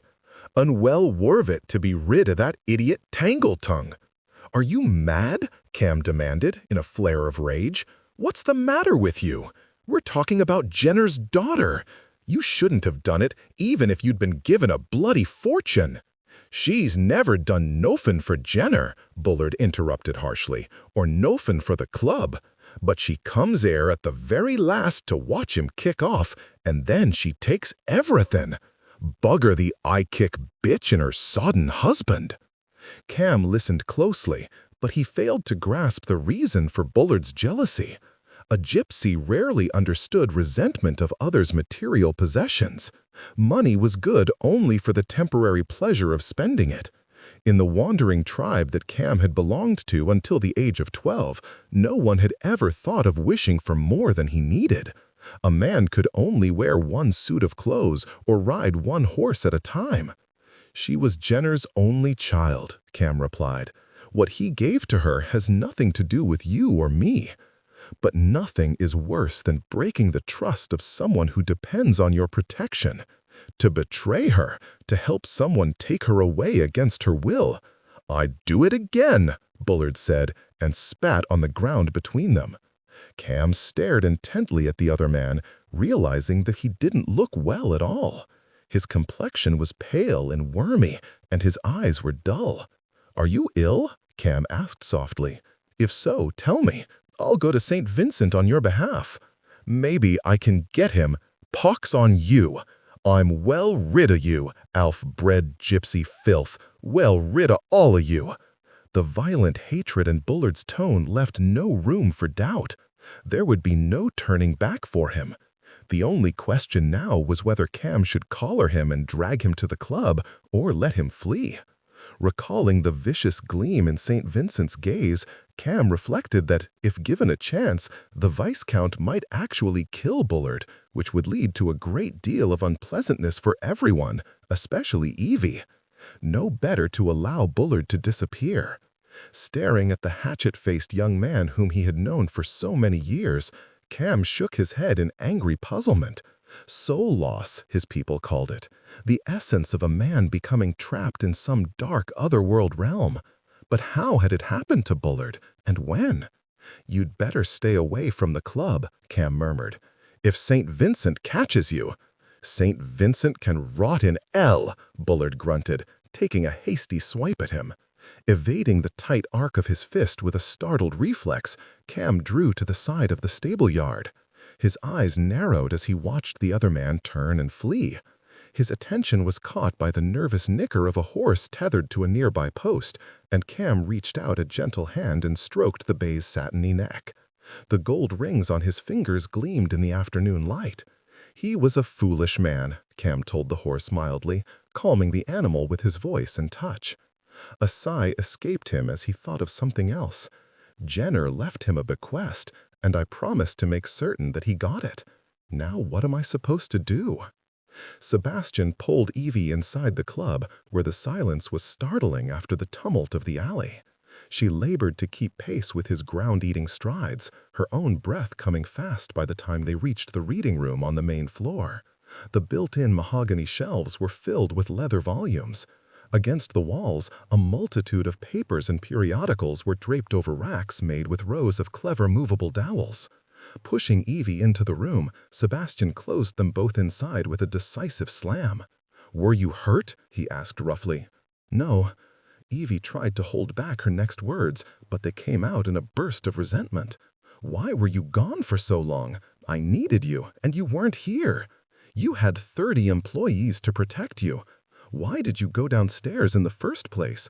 You should have stayed upstairs until you knew for certain who was outside. Mr. Bullard told me that Annabelle Hunt was waiting for me. And then when I saw that it was my uncle, Bullard wouldn't let me back inside the club. He pushed me right into my uncle's arms." "My God," Sebastian's eyes widened. "I'm going to disembowel him, the gutter scum." "And while all that was happening," Evie continued wrathfully, "you were in bed with a prostitute." As the words left her lips, she realized that, to her, this was the crux of the matter. Even more important than Bullard's betrayal or her uncle's assault, her emotions were roiling at the fact that Sebastian had betrayed her so soon with another woman. Sebastian focused on her with an alert gaze. "I wasn't." "Don't lie," Evie said, while their mutual fury seethed in the air. "I know you were. Why are you so bloody certain?" "Because you stayed at Madame Bradshaw's for more than 2 hours. I was talking about business. Talking, Evie. If you don't believe that, then you can go to hell. Because if I had slept with someone, I guarantee you that I would be a lot more relaxed than I am now." Staring into Sebastian's eyes, which were as hard as a frozen pond, Evie felt her outrage begin to drain away. She had no choice but to believe him. His offended anger was obvious. "Oh," she muttered. "Oh, that's all you have to say? I suppose I shouldn't have jumped to conclusions, but knowing what I do of your past, I assumed." Her lame attempt at an apology seemed to erode the remnants of Sebastian's self-control. "Well, your assumption was wrong. If you haven't yet noticed, I'm busier than the devil in a high wind every minute of the day. I don't have the damned time for a tumble. And if—" he stopped abruptly. All semblance of the elegant Viscount Evie had once watched from afar in Lord Westcliffe's drawing room had vanished. He was rumpled and bruised and furious, and he wasn't breathing at all well. "And if—" he broke off again, a flush crossing the crests of his cheeks and the bridge of his nose. Evie saw the exact moment when his self-restraint snapped. Alarm jolted through her, and she lurched toward the closed door. Before she had even made a step, she found herself seized and pinned against the wall by his body and hands. The smell of sweat-damped linen and healthy, aroused male filled her nostrils. Once he had caught her, Sebastian pressed his parted lips against the thin skin of her temple. His breath snagged. Another moment of stillness. Evie felt the electrifying touch of his tongue at the very tip of her eyebrow. He breathed against the tiny wet spot, a waft of hellfire that sent chills through her entire body. Slowly he brought his mouth to her ear and traced the intricate inner edges. His whisper seemed to come from the darkest recesses of her own mind. "If I did, Evie, then by now I would have shredded your clothes with my hands and teeth until you were naked. By now I would have pushed you down to the carpet and put my hands beneath your breasts and lift them up to my mouth. I would be kissing them, licking them, until the tips were like hard little berries, and then I would bite them so gently." Evie felt herself drift into a slow half-swoon as he continued in a ragged murmur. I would kiss my way down to your thighs, inch by inch, and when I reached those sweet red curls, I would lick through them deeper and deeper until I found the little pearl of your clitoris, and I would rest my tongue on it until I felt it throb. I would circle it and stroke it. I'd lick until you started to beg, and then I would suck you, but not hard. I wouldn't be that kind. I would do it so lightly, so tenderly, that you would start screaming with the need to come. I would put my tongue inside you, taste you, eat you. I wouldn't stop until your entire body was wet and shaking. And when I had tortured you enough, I would open your legs and come inside you, and take you. Sebastian stopped, anchoring her against the wall while they both remained frozen, aroused, panting. At length, he spoke in a nearly inaudible voice. "You're wet, aren't you?" Had it been physically possible to blush any harder, Evie would have. Her skin burned with violated modesty as she understood what he was asking. She tipped her chin in the tiniest of nods. "I want you more than I've ever wanted anything on this earth." Sebastian took a shivering breath. "Tell me what I have to do to get you. Tell me what it will take for you to let me into your bed." Evie pushed at him helplessly, unable to dislodge the stimulating weight of his body.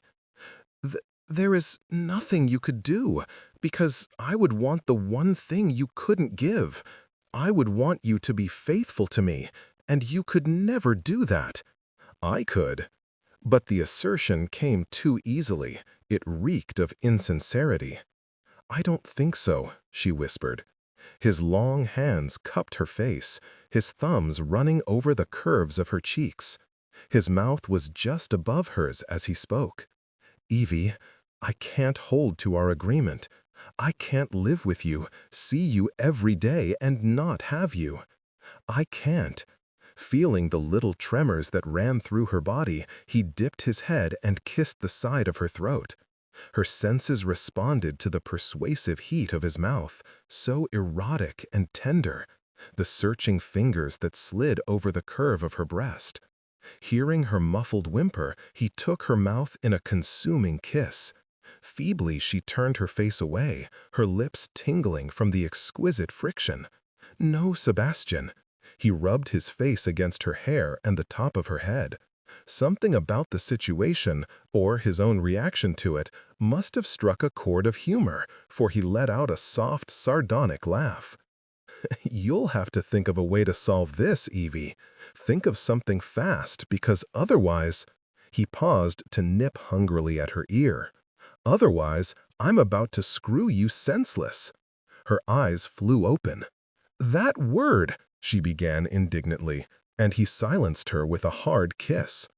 Drawing back, Sebastian regarded her with amused exasperation, his color still high.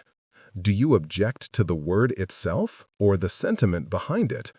Relieved to see that he had regained at least a modicum of sanity, Evie wriggled out from between his body and the wall. "I object to the fact that you want me only because I'm unavailable, and therefore a novelty." "That's not the reason," he interrupted swiftly. Evie sent him a disbelieving glance.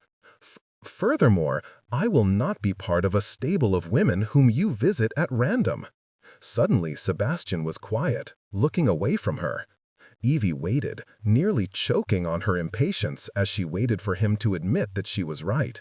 She waited until his gaze slowly lifted and his winter-blue eyes stared into hers. "All right," Sebastian said huskily. "I agree to your terms. I'll be monogamous." He seemed to have a bit of difficulty with the last word, as if he were trying to speak a foreign language. "I don't believe you." "Good God, Evie, do you know how many women have tried to obtain such a promise from me? And now, the first time I'm willing to take a stab at fidelity, you throw it back in my face? I admit that I've had a prolific history with women." "Promiscuous," Evie corrected. He gave an impatient snort.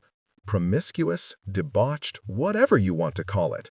I've had a hell of a good time, and I'll be damned if I say I'm sorry for it.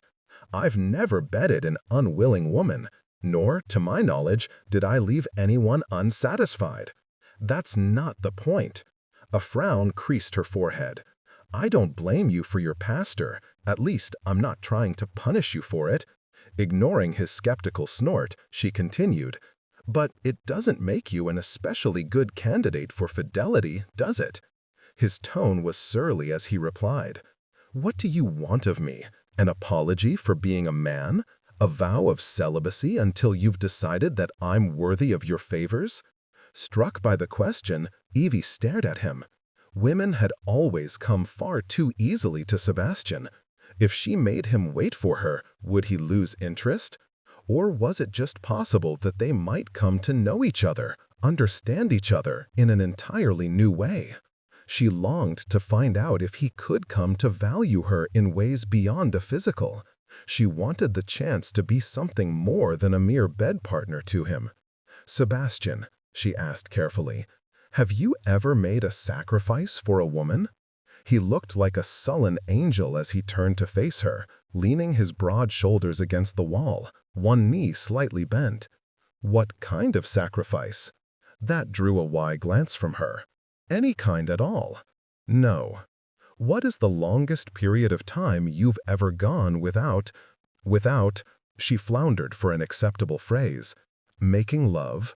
"I never call it that," he said. "Love has nothing to do with it."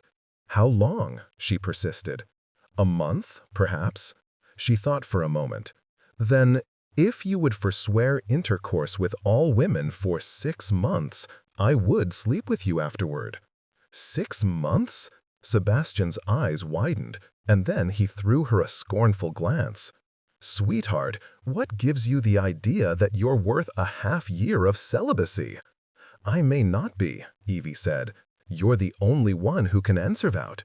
It was obvious that Sebastian would have loved to inform her that she wasn't worth waiting for. However, as his gaze traveled over her from head to toe, Evie saw the unmistakable glow of lust in his eyes. He wanted her badly. "It's impossible," he snapped. "Why?" "Because I'm Sebastian, Lord St. Vincent. I can't be celibate. Everyone knows that." He was so arrogant and so indignant that Evie suddenly had to gnaw on the insides of her lips to keep from laughing. She struggled to master her amusement and finally managed to say calmly, "Surely it wouldn't harm you to try." "Oh, yes it would." His jaw hardened as he labored to explain. "You're too inexperienced to understand, but some men are possessed of a far greater sexual drive than others. I happen to be one of them. I can't go for long periods of time without—" He broke off impatiently as he saw her expression. "Damn it, Evie, it's unhealthy for a man not to release his seed regularly." 3 months, she said, "and that's my final offer." "No." "Then go find another woman," she said flatly. "I want you, only you. The devil knows why." Sebastian glared at her, his eyes narrowing into hot, brilliant slits.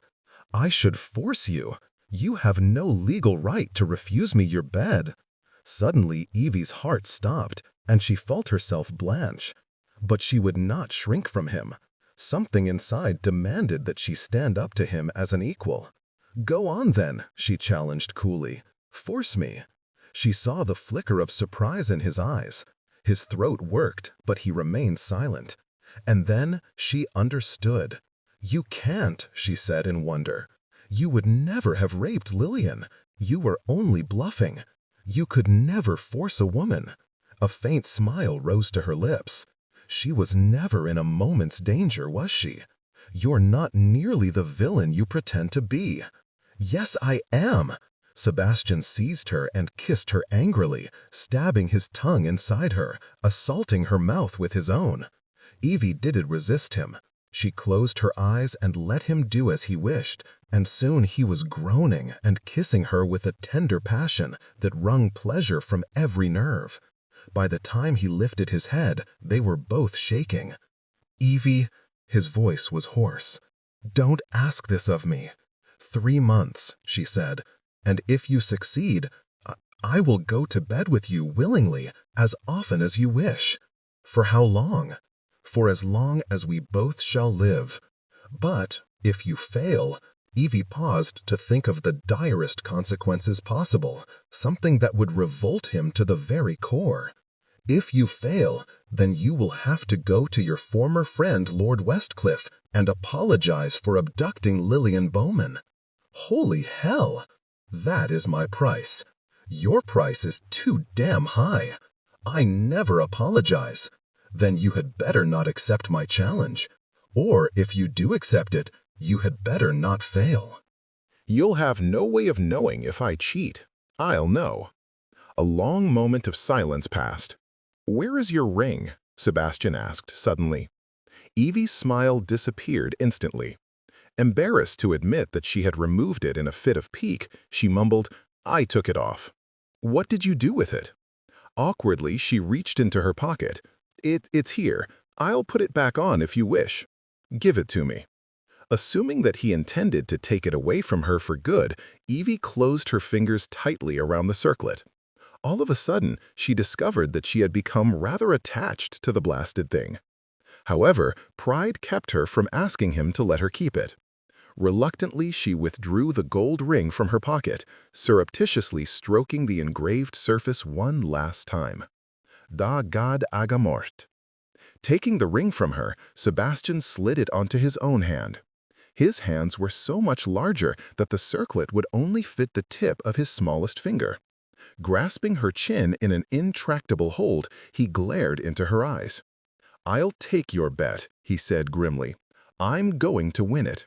And in 3 months, I'm going to put this back on your finger and take you to bed and do things to you that are outlawed in the civilized world.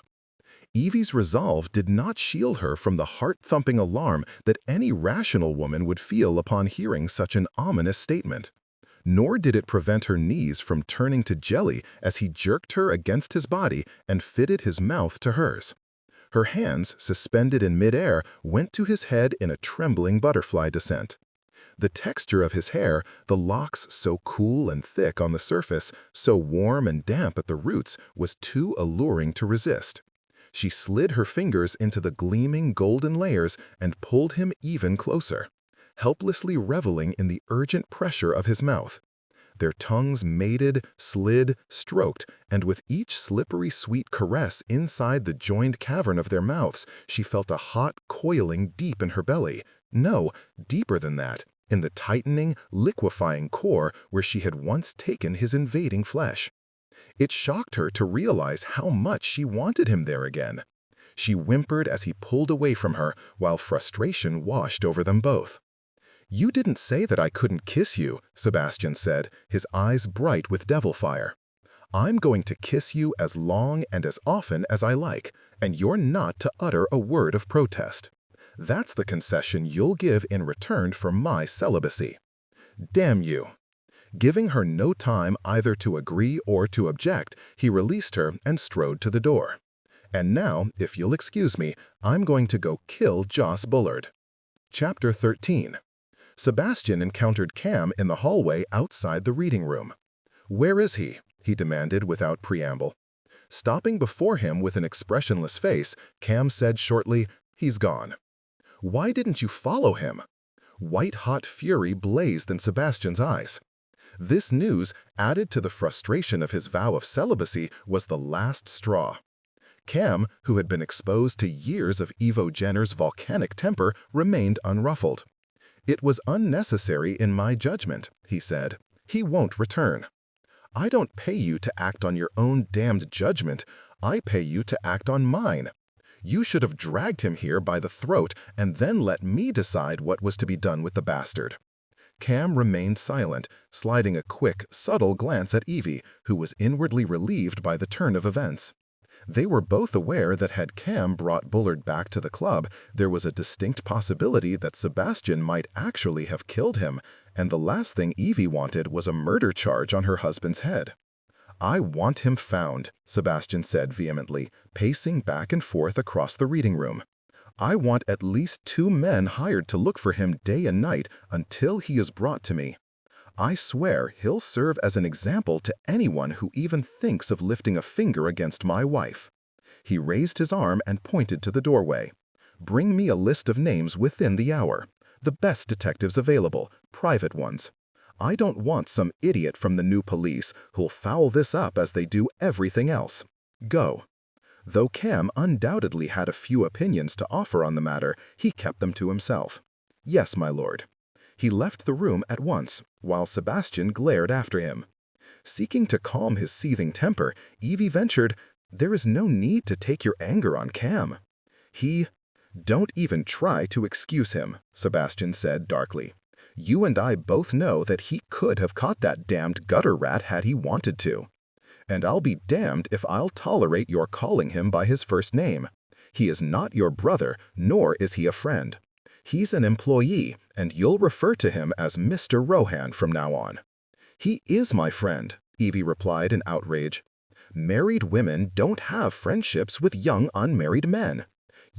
You dare to insult my honor with the implication that Evie could hardly speak for the multitude of protests that jammed inside her. "I've done nothing to merit such a lack of trust. I trust you. It's everyone else that I hold in suspicion." Suspecting that he might be mocking her, Evie stared at him with a reproachful frown. "You're carrying on as if I am being chased by hordes of men, when that is obviously not the case. At Stony Cross Park, men went out of their way to avoid my company, and you were one of them." The charge, though true, seemed to startle Sebastian. His face became taut, and he stared at her in stony silence. "You hardly made it easy for anyone to approach you," he said after a moment. "A man's vanity is more fragile than you might think. It's easy for us to mistake shyness for coldness and silence for indifference. You could have exerted yourself a bit, you know. One brief meeting between the two of us, one smile from you, was all the encouragement I would have needed to jump on you like a grouse on laurel." Evie stared at him with round eyes, having never considered things in that light before. Was it possible that she herself was partly responsible for her history as a perennial wallflower? "I suppose," she said reflectively, "I could make more of an effort to overcome my shyness." "Do as you please. But when you're with Rohan or any other man, you had better keep in mind that you belong completely to me." Trying to interpret the comment, Evie stared at him with astonishment. Is it possible you're jealous?" Sudden bafflement flickered across his features. "Yes," he said gruffly, "it would seem so." And throwing Evie a glance of bewildered annoyance, he left the room. The funeral was held the next morning. Sebastian had done a splendid job of arranging the event, somehow managing the perfect balance between total somber dignity and slightly theatrical pomp. It was the kind of procession that Evangeline Jenner would have adored, so large that it took up the full breadth of St. James's. There was a black and gilded hearse drawn by 4 horses. 2 mourning coaches similarly drawn by 4s, with all the bridles adorned with tall dyed ostrich plumes. The handsome oak coffin, adorned with brass nails and a gleaming inscription plate, was lined with lead and welded shut to prevent the intrusion of grave robbers, a common problem in London churchyards. Before the lid had closed over her father's body, Evie had seen one of Cam's gold rings on his finger, a parting gift that had touched her.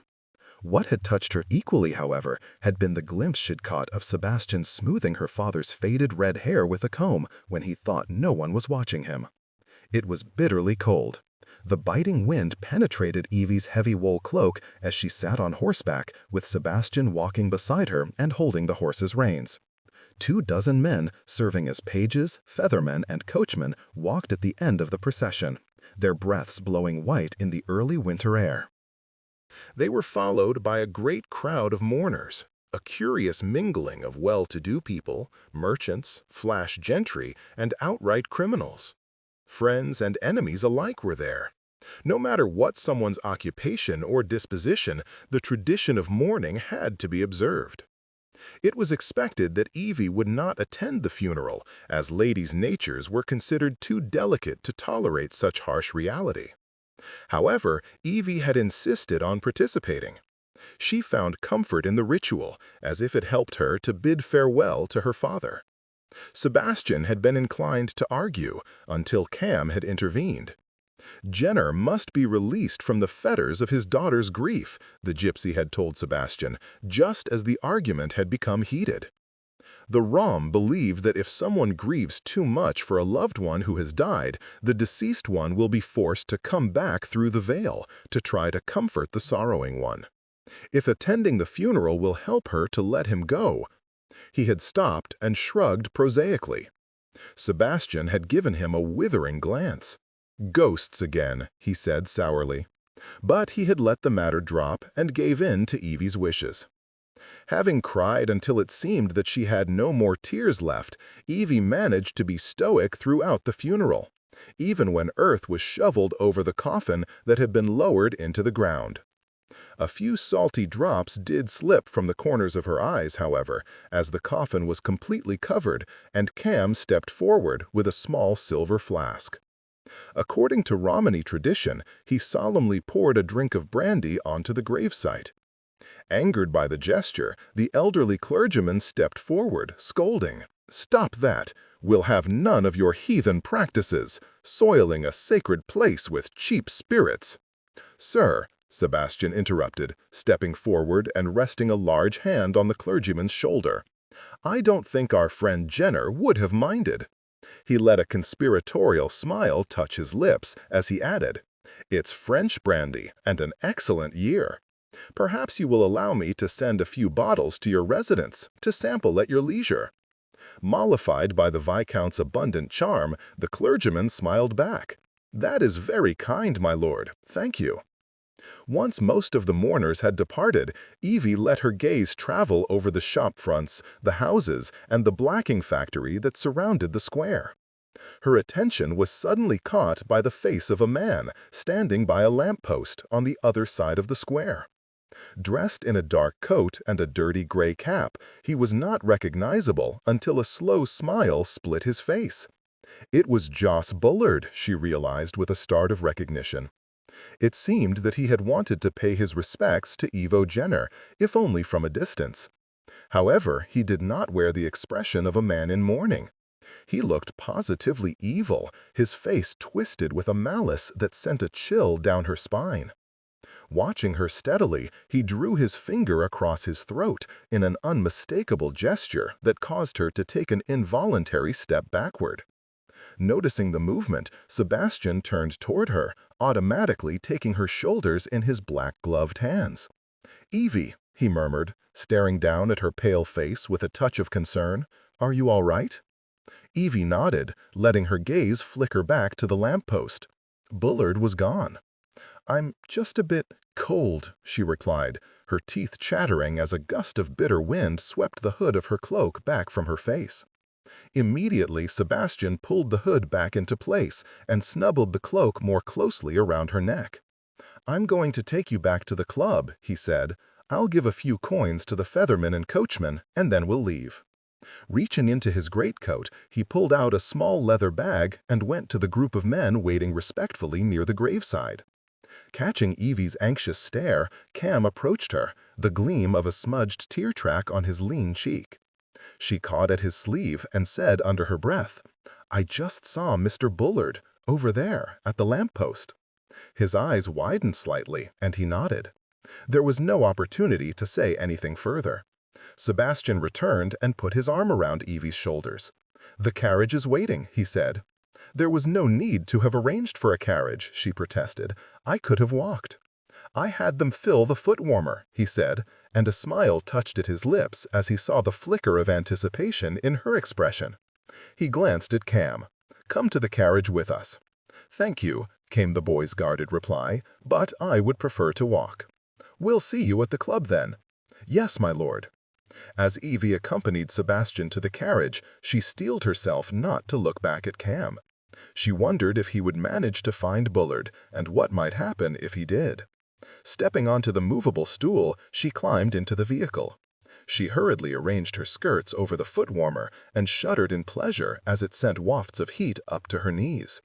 Sebastian sat beside her, a faint smile on his lips. Remembering their madcap journey to Gretna Green, which had not been all that long ago, Evie thought that it seemed as if an eternity had passed since then. She snuggled against Sebastian, gratified that he did not try to ease her away. "You held up quite well, all things considered," he said. "It was the most elaborate funeral procession I've ever seen," she replied. "My father would have adored it." Sebastian let out a huff of amusement. "When in doubt, I chose to err on the side of excess, hoping it would have suited him." He hesitated before continuing. "Tomorrow, I'm going to have your father's apartments completely emptied and stripped," he said.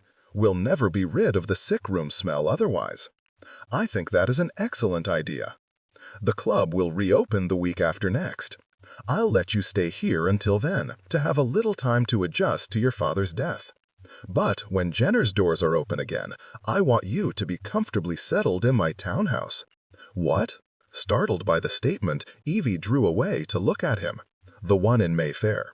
It's well-appointed and fully staffed. If it doesn't please you, we'll find something else. In the meantime, however, you'll have to stay there. Are you planning to live there with me?" "No, I will continue to live at the club. It's far more convenient to manage everything that way." Evie struggled to cope with his indifference. What was the reason for his sudden coolness? She had been no trouble to him. She had made few demands of him, even in her grief. Bewildered and angry, she stared down at her hands and made a knot of her gloved fingers. "I want to stay," she said in a low voice. Sebastian shook his head. "There is no reason for you to remain there. You're not needed. It will be better for all concerned if you live in a proper home, where you can receive your friends and not be awakened at all hours of the night by the commotion downstairs. I am a sound sleeper. That doesn't bother me. And I can receive my friends at the club." Not openly. It made no difference that he was right. Evie was silent, while the phrase, "you're not needed," caused an ugly echo in her head. "I want you to live in safe and respectable surroundings," Sebastian continued. "The club is no place for a lady." "I'm not a lady," Evie countered, striving for a tone of light irony.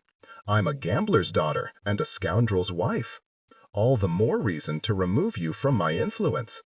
I don't think I'll leave, just the same. Perhaps we can discuss it in the spring, but until then, Evie," he said quietly, "I'm not giving you a choice." She stiffened and inched away from him.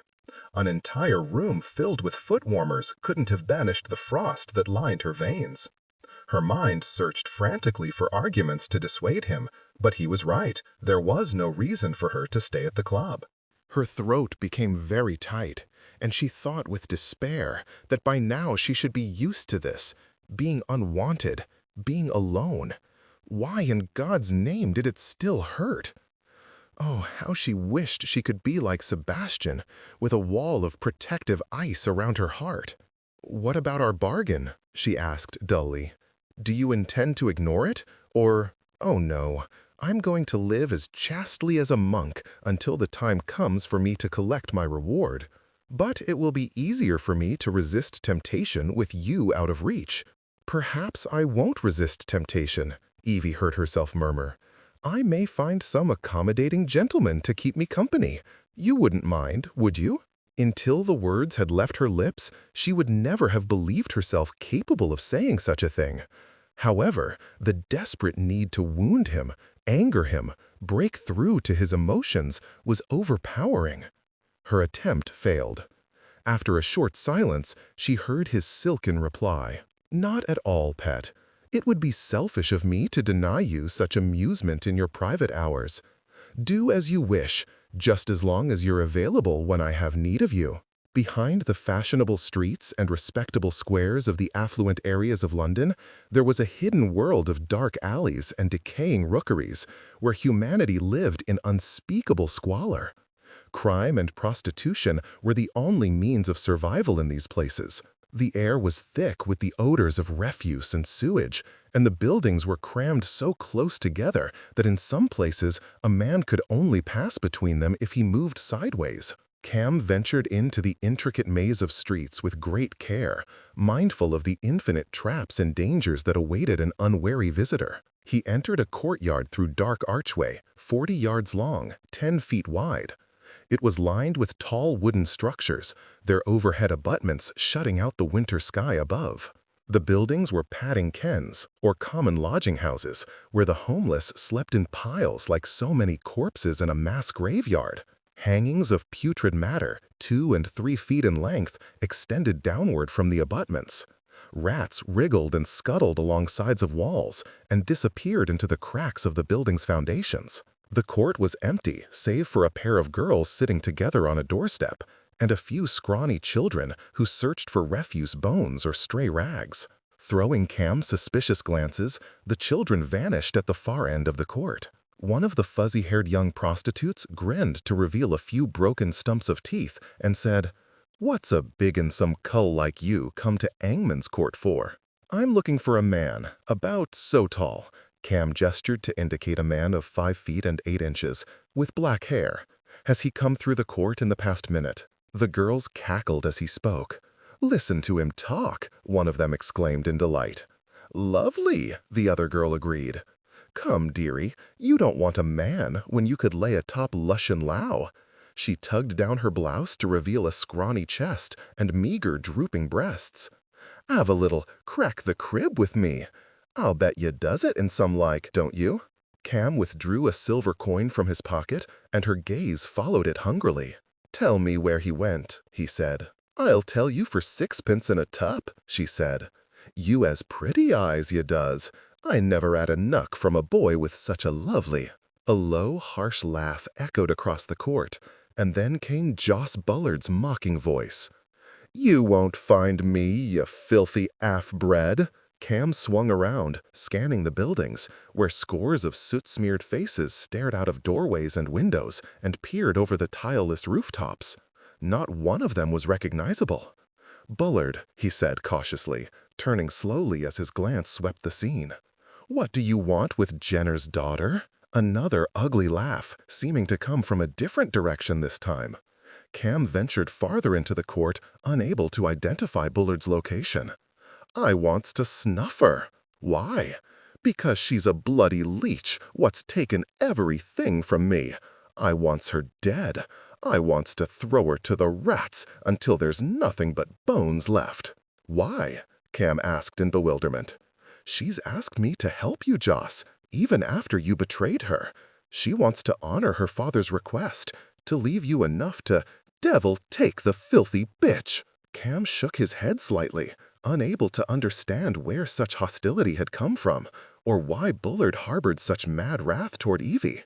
Hearing a scraping sound behind him, he ducked and turned, just as the whistling arc of a board swung through the air where his head had been. The attacker was not Bullard, but a tosher, a scavenger, who had impulsively decided to try his luck at back-alley robbery. He had the peculiar young-old look of someone who had lived in the streets since birth. Cam dispatched him in a few efficient movements, sending him to the ground in a groaning heap. A few more toshers appeared at the other end of the court, apparently deciding it was best to attack in numbers. Realizing that he would soon be overrun, Cam retreated to the archway, while Bullard's voice followed him. "I'll get her, I will." "You'll never touch her," Cam retorted, filled with a flare of impotent anger as he cast a last glance into Hangman's court. "I'll send you to hell before you ever lay a finger on her." "I'll bring you with me then," came Bullard's gloating reply, and he laughed again as Cam strode away from the court. Later in the day, Cam sought out Evie. Sebastian was occupied with a group of carpenters who were repairing the intricate parquet work of the wooden flooring in the main dining room.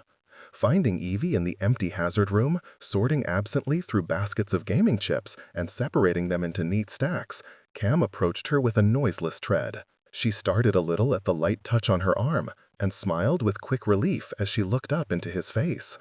It was rare for him to appear visibly troubled. A young man of his prosaic nature was not given to hand-wringing or anxiety. Cam met each moment as it came, living as much as possible in the present. However, the events of the day had left their mark, imparting a stark tension that temporarily aged him. "I couldn't reach him," Cam said softly. "He disappeared into a rookery and spoke to me from the shadows. Nothing he said made sense. He harbors an evil feeling against you, Gaji, though I don't understand why. He's never been what anyone would call a cheerful sort, but this is different, a kind of madness. I have to tell St. Vincent. No, don't, came Evie's instant reply. It would only worry and anger him. He has enough to deal with at present. But if Bullard tries to harm you, I'm safe here, am I not? He wouldn't dare come to the club with the price that my husband has put on his head. There are hidden ways into the building. Can you seal them? Lock them? Cam considered the questions with a frown. Most of them, but it's not a matter of traipsing back and forth with a set of keys. I understand. Do what you can. She drew her fingers through a pile of discarded chips and added morosely, It doesn't really matter, since I'll be gone soon.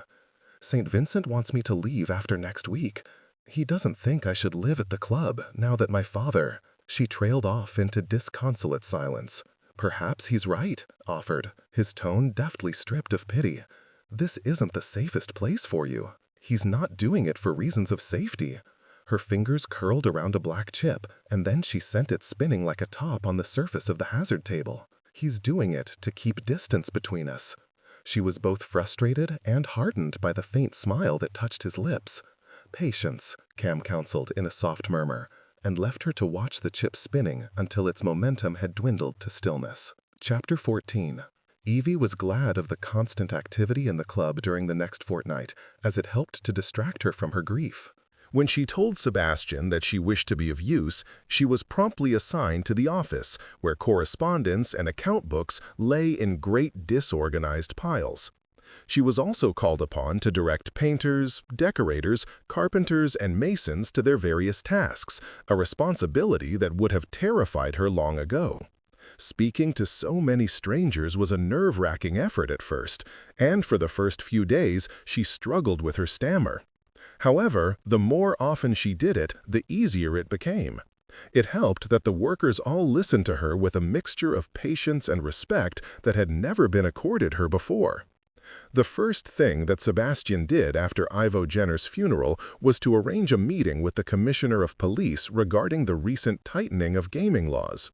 With persuasive charm, Sebastian made the case that Jenner's was a social club, as opposed to being specifically a gaming club. Therefore, it was not the kind of place that should be subjected to police raids, as its members were, as Sebastian solemnly put it, men of the highest integrity. Swayed by Sebastian's artful reasoning, the commissioner promised that there would be no raids on Jenner's, as long as it maintained an appearance of respectability. Upon learning of Sebastian's success with the commissioner, Cam Rohan remarked admiringly, "That was a spruce trick, my lord. I'm beginning to think you can persuade anyone to do nearly anything." Sebastian grinned and glanced at Evie, who was sitting nearby. "I should think Lady St. Vincent is proof of that," he said. It seemed that Sebastian and Cam had decided to form a tentative alliance for the purposes of getting the club back on its feet. Their interactions were not precisely friendly, but neither were they hostile. Cam had certainly taken note of Sebastian's leadership abilities, which were greatly needed in the days after Ivo Jenner's demise.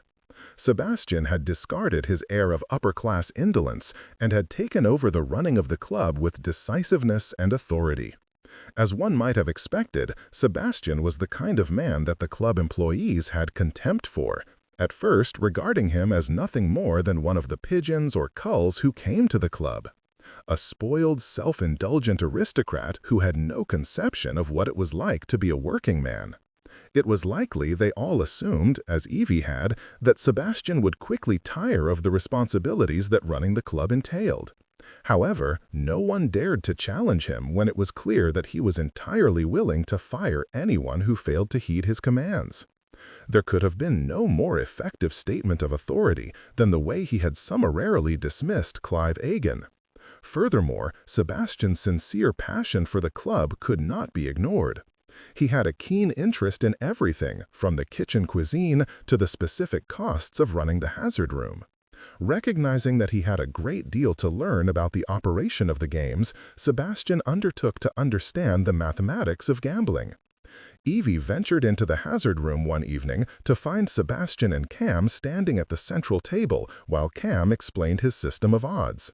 There are only 36 possible combinations of 2 dice, and of course, each die has 6 sides.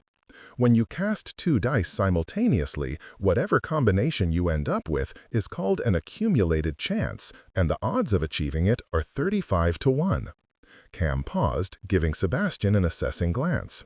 Sebastian nodded. Go on. As anyone who plays hazard knows, the sum of the 2 face-up sides is called a point. 2 ones added together are a point of 2. 2 sixes added together are a point of 12.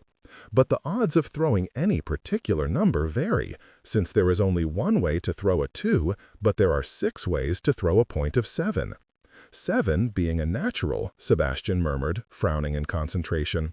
And since the greatest number of combinations will result in a natural, the probability of throwing a 7 with 1 cast is 16%, Cam supplied, picking up the dice. The gold rings on his dark fingers caught the light as he sent the dice tumbling to the end of the table. Rebounded off the back edge of the table, the ivory cubes settled on the green baize. The faces were both 6s. Throwing a 12, on the other hand, has a probability of only 2.7%. And of course, the more you throw, the more the probability increases. So that by the time you've cast the dice 166 times, the probability of having thrown a 12 point by then is 99%. Of course, with other points, the probability is going to be different. I can show you on paper. It's easier to understand that way. You'll have a great advantage once you learn how to figure the odds. Few players ever do, and it's what separates the rooks from the pigeons. Hazard is a prejudiced game, even when played honestly, with the advantage going to the banker. In most. Cam paused respectfully as Evie came to the table. A smile glowed in his dark eyes. "Good evening, milady." Sebastian frowned as he saw the air of friendly ease between them. "Good evening," Evie murmured, taking a place at the table beside Sebastian. She smiled as she glanced up at him. "Are you clever with numbers, my lord?" "I've always thought so," Sebastian replied ruefully, "until now." "Rohan, are the other croupiers adept with probability calculations?" "Adept enough, my lord. They are well trained. They all know how to tempt a player to make wagers to the house's advantage, how to identify a good player from a bad one." "Trained by whom?" Evie asked. Cam's grin was a flash of startling white in his honey-skinned face. "By me, of course. No one understands gaming as well as I." Smiling, Evie glanced up at her husband. "All he lacks is confidence," she remarked dryly. Sebastian, however, did not react to the jest.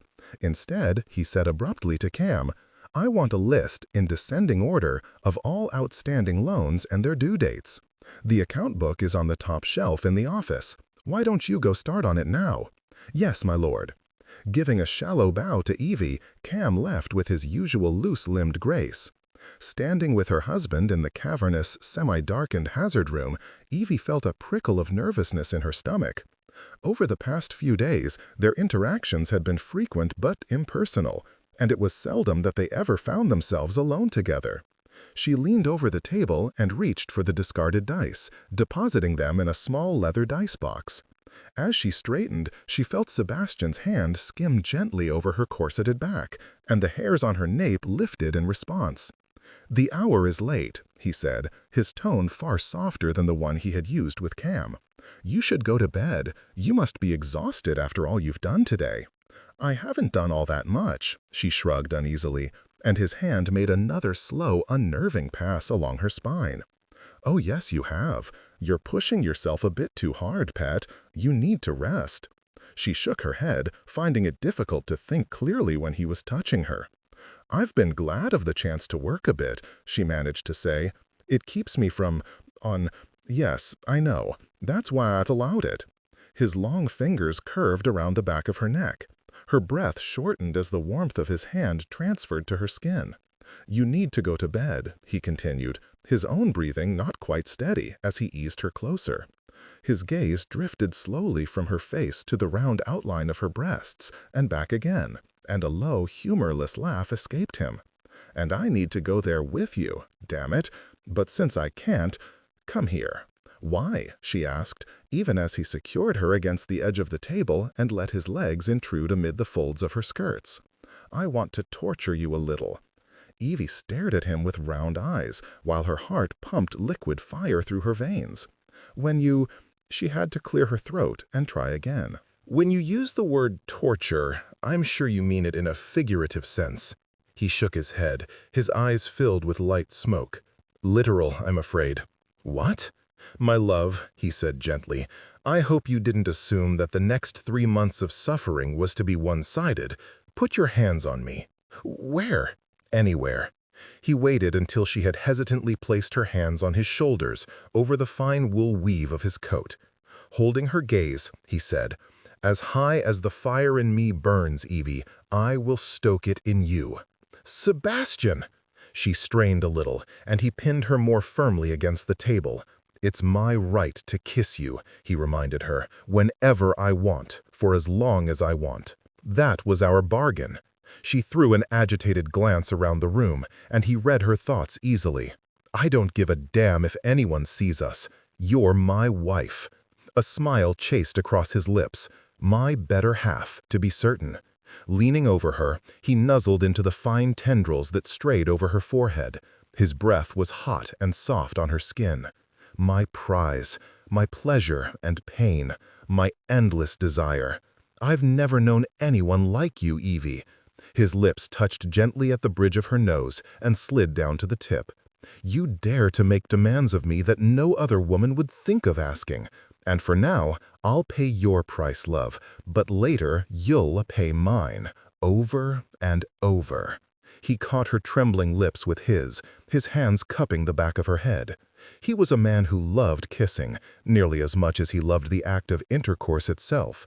The kiss began as a gentle brush of dry, closed lips, the pressure increasing until he had gained the soft opening of her mouth, and then she felt the subtle intrusion of his tongue. Her head tippled back helplessly in the cradle of his palms, the sudden hammering of her heart sending the blood rushing through her veins, making her feel weak and hot. He took more of her, kissing her at every possible angle, searching deeply. One of his hands eased over her front, passing lightly over her breasts, his thumb searching in vain for the point of her nipple through the thick padding of her corset. Craving the feel of her bare skin, he moved his fingers up to her throat, stroking the rapid throb of her pulse. His mouth slid from hers and traveled along her neck until he found the tender pulse point. Evie stiffened her legs, her hands gripping his shoulders to bolster her failing balance. With a low murmur, Sebastian gathered her more firmly against his body and sought her lips again. She could no longer hold back the pleading sounds in her throat, her mouth working frantically to draw in more of his taste, more of the warm male silk of his mouth. More. The awkward sound of someone clearing his throat caused Evie to break the kiss with a gasp. Realizing that someone had entered the main room, Sebastian pulled her head against his chest, his thumb caressing the flushed curve of her cheek. He spoke to the intruder coolly, while his heart thumped strongly against Evie's cheek. What is it, Gully? Jim Gully, one of the club's gaming room staff, replied breathlessly. Sorry, my lord. Trouble downstairs. The Carpenters got a bottle of Blue Ruin from somewhere, and all 3 are howling drunk. They started a quarrel into the coffee room. 2 of them are at fisticuffs already, whilst another is breaking the dishes at the sideboard. Sebastian scowled. Tell Rohan to handle it. Mr. Rohan says S busy. There's a drunken brawl downstairs and he's too busy to do anything about it? Sebastian asked incredulously. Yes, my lord. Then you take care of it. Can't, my lord. He held up a bandaged finger. Busted my knuckle during a fight in the alley last evening. Where is Hayes? Dunno, my lord. Are you telling me, Sebastian asked with dangerous softness, that of the 30 employees who work here, not one of them is available to keep 3 drunken sods from tearing up the coffee room when they should be restoring it? Yes, my lord. In the furious pause after Gully's reply, the sounds of shattering porcelain and furniture hitting the walls caused a vibration that elicited a faint tinkling rattle from the overhead chandeliers. Incomprehensible bellowing accompanied the racket as the fight escalated. Damn it, Sebastian said through gritted teeth. What the hell are they doing to the club? Evie shook her head in confusion, staring from her husband's wrathful countenance to Gully's carefully blank one. I don't understand. "Call it a rite of passage," Sebastian snapped, and left her with long strides that quickly broke into a run. Picking up her skirts, Evie hurried after him. Rite of passage? What did he mean? And why wasn't Catherine willing to do something about the brawl? Unable to match Sebastian's reckless pace, she trailed behind, taking care not to trip over her skirts as she descended the flight of stairs. The noise grew louder as she approached a small crowd that had congregated around the coffee room, shouts and exclamations renting the air. She saw Sebastian strip off his coat and thrust it at someone, and then he was shouldering his way into the melee. In a small clearing, 3 milling figures swung their fists and clumsily attempted to push and shove one another, while the onlookers roared with excitement. Sebastian strategically attacked the man who seemed the most unsteady on his feet, spinning him around, jabbing and hooking with a few deft blows, until the dazed fellow tottered forward and collapsed to the carpeted floor. The remaining pair turned in tandem and rushed at Sebastian, one of them attempting to pin his arms, while the other came at him with churning fists. Evie let out a cry of alarm, which somehow reached Sebastian's ears through the thunder of the crowd. Distracted, he glanced in her direction, and he was instantly seized in a mauling clinch, with his neck caught in the vise of his opponent's arm, while his head was battered with heavy blows. "No!" Evie gasped, and started forward, only to be hauled back by a steely arm that clamped around her waist. "Wait," came a familiar voice in her ear. "Give him a chance." "Cam?" She twisted around wildly, her panicked gaze finding his exotic but familiar face with its elevated cheekbones and thick-lashed golden eyes. "They'll hurt him," she said, clutching at the lapels of his coat. "Go help him. Cam, you have to." "He's already broken free," Cam observed mildly, turning her around with inexorable hands. "Watch, he's not doing badly." One of Sebastian's opponents let loose with a mighty swing of his arm. Sebastian ducked and came back with a swift jab. "Cam, why the devil aren't you doing anything to help him?" "I can't." "Yes, you can. You're used to fighting, far more than he." "He has to," Cam said, his voice quiet and firm in her ear. "He'll have no authority here otherwise. The men who work at the club have a notion of leadership that requires action as well as words.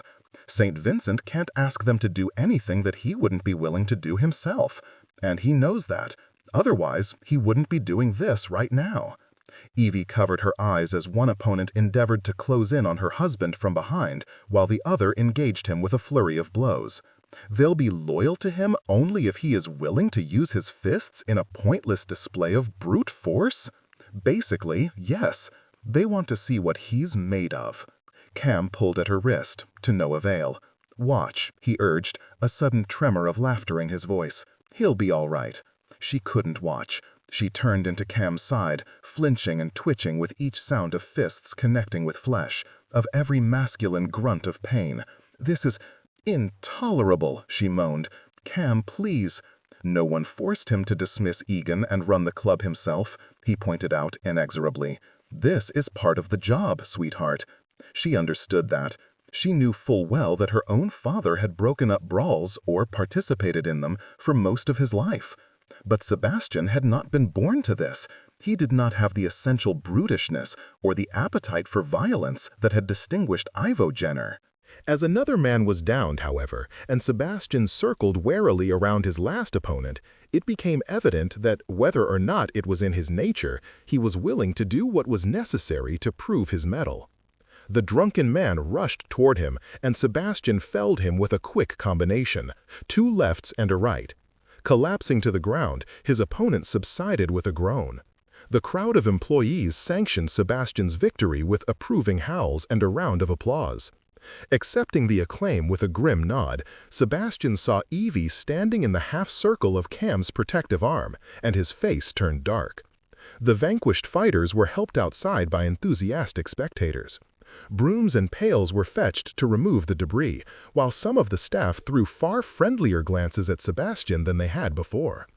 Using his shirt sleeve to blot a small trickle of blood from the corner of his mouth, Sebastian bent to pick up an overturned chair and set it in its proper place in the corner. Cam let go of Evie and approached Sebastian as the room emptied. "You fight like a gentleman, my lord," he commented. Sebastian gave him a sardonic glance. Why doesn't that sound like a compliment? Sliding his hands into his pockets, Cam observed mildly, "You do well enough against a pair of drunken sots." "There were 3 to start with," Sebastian growled. "3 drunken sots, then. But the next time you may not be so fortunate." "The next time? If you think I'm going to make a habit of this." "Jenner did," Cam countered softly. "Egan did. Nearly every night there is some to do in the alley, the stable yard, or the card rooms, after the guests have had hours of stimulation from gaming, spirits, and women. We all take turns dealing with it. And unless you care to get the stuffing knocked out of you on a weekly basis, you'll need to learn a few tricks to put down a fight quickly. It causes less damage to you and the patrons, and keeps the police away.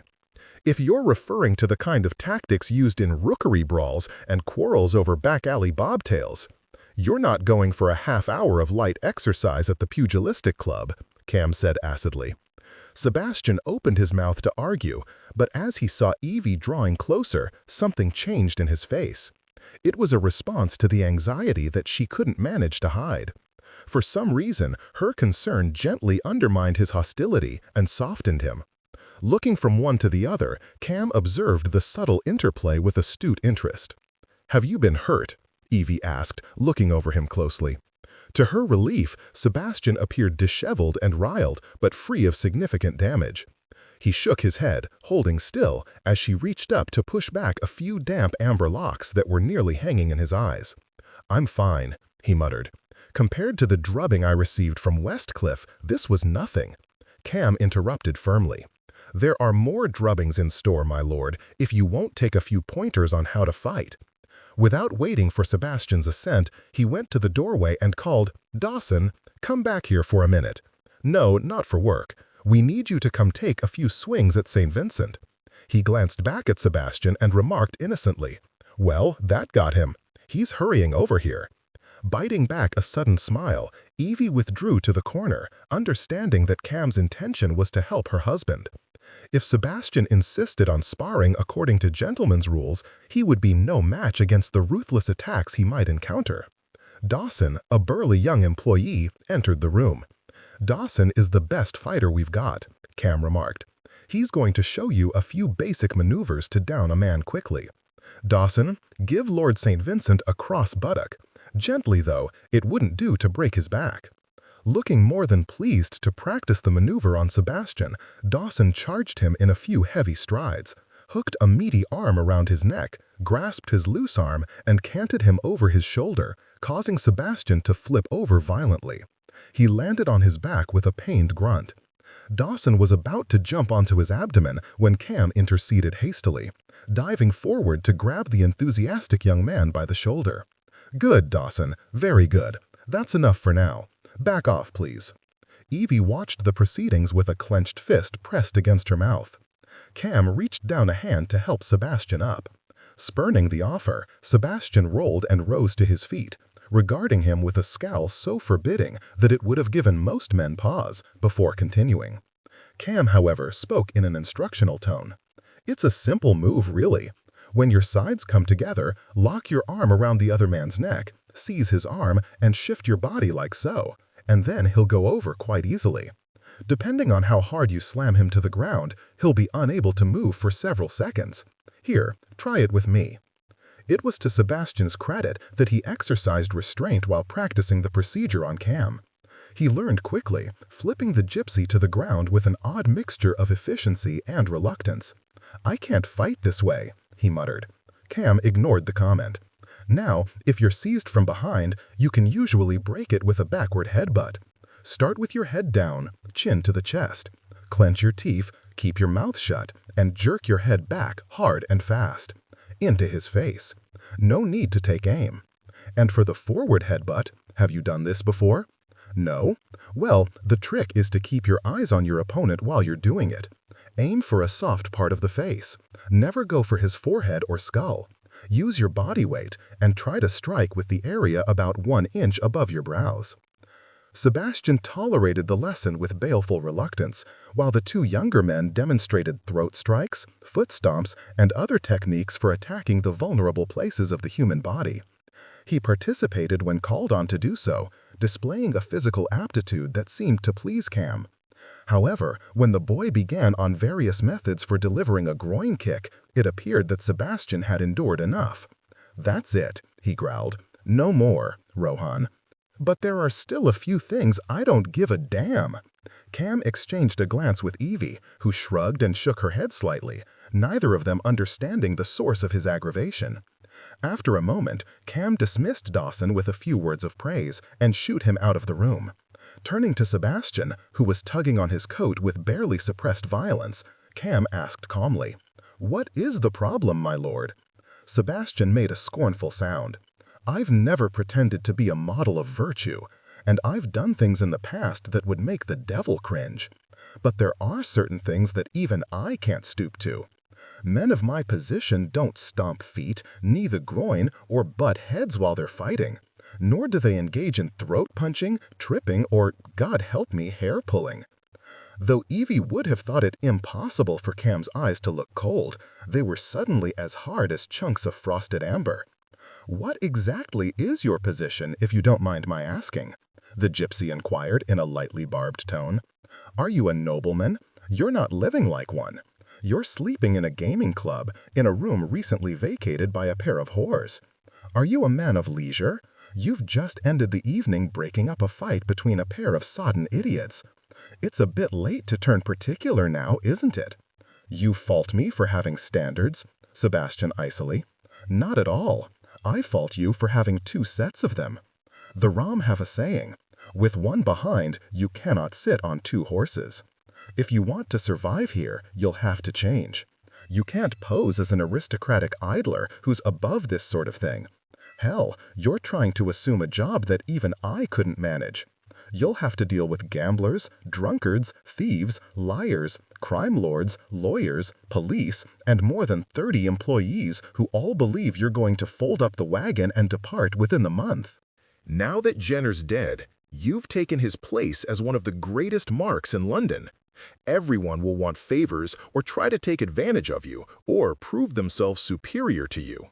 And no one will ever tell you the complete truth about anything. You have to sharpen your instincts. You have to make people afraid of crossing you. Otherwise, the odds of your success are so... His voice trailed away. It was clear that Cam would have liked to say more, but one glance at Sebastian's face seemed to indicate that further words were useless. Raking his lean hand roughly through the disordered layers of his jet-black hair, Cam strode from the room. A long minute passed before Evie dared to approach her husband. He was staring fixedly at the blank wall in brooding contemplation. She noticed that whereas most people tended to look older when they were tired and strained, Sebastian tended to look younger. Staring up into his face, she murmured, "Why are you doing it? It's not just for money. What are you hoping to find in this place?" Unexpectedly, the questions kindled a gleam of sardonic amusement in his eyes. "When I figure it out, I'll let you know." Chapter 15. The following afternoon, Sebastian came to the office to find Evie, who was totaling receipts and listing numbers in an account ledger. "You have a visitor," Sebastian said without preamble. He met her gaze over the pile of paper slips. "Mrs. Hunt." Evie stared at him in astonishment, her heart leaping. She had struggled with the question of whether to write to Annabelle. She had been longing to see her friend, and yet there was a definite question about what her reception would be. Slowly, she stood from her chair. "Are you certain it's not another deception?" "I'm certain," Sebastian said sardonically. "My ears are still ringing with accusations and invectives. Neither Mrs. Hunt nor Miss Bowman will accept that you were abducted, raped, and married at knife point." "Miss Bowman?" Evie repeated dumbly, reflecting in an instant that it couldn't be Lillian. She was no longer Miss Bowman, and was still on her honeymoon with Lord Westcliff. "Daisy is here as well?" "And as hot-tempered as a hornet," he confirmed. "You might reassure them that you've acted of your own free will, as I believe they're of a mind to send for the nearest constable to arrest me." Excitement caused Evie's pulse to quicken, and her fingers tightened on his arm. "I can't believe they've both dared to come here. I'm certain that Mr. Hunt can't know what Annabelle is doing." "On that point we agree," Sebastian said. "Hunt wouldn't allow his wife within a 10-mile radius of me. And the Bowmans would never approve of their youngest daughter setting foot in a gaming club. However, knowing your friends, I have no doubt that they've concocted some elaborate ruse to cover their actions. Where are they? Don't say you've left them standing at the back entrance. They've been shown to the reading room. Evie was so eager to see her friends that she had to restrain herself from breaking into a run as soon as she left the office. Hurrying to the reading room, with Sebastian following, she dashed across the threshold and stopped uncertainly. There was Annabelle, with her honey-streaked hair curled into shining upswept ringlets, her complexion as fresh as that of the idealized dairymaids who were painted on tins of sweets. Upon first acquaintance, Annabelle's exquisite English rose beauty had been so intimidating that Evie had been afraid to talk to her, certain that she would receive a crushing snub from such an exquisite creature. However, she had eventually discovered that Annabelle was warm and kind, with a self-deprecating sense of humor.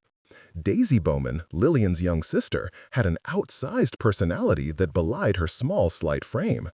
Idealistic and possessed of a decidedly whimsical bent, she devoured romantic novels populated with rogues and villains. However, Daisy's elfin facade concealed a shrewd intelligence that most people tended to overlook. She was fair-skinned and dark-haired, with eyes the color of spiced gingerbread, mischievous eyes with long, spiky lashes. Upon seeing Evie, her friends rushed toward her with unladylike squeals, and Evie let out her own laughing shriek as they collided in a circle of tightly hugging arms and exuberant kisses. In their shared excitement, the three young women continued to exclaim and scream until someone burst into the room. It was Cam, his eyes wide, his breathing fast, as if he had come at a dead run.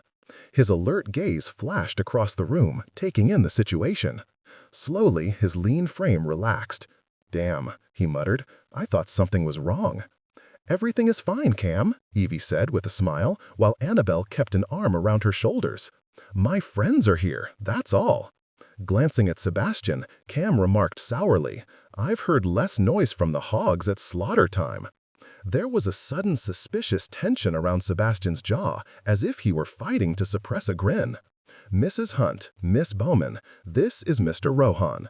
You must pardon his lack of tact, as he is—" "A ruffian?" Daisy suggested innocently.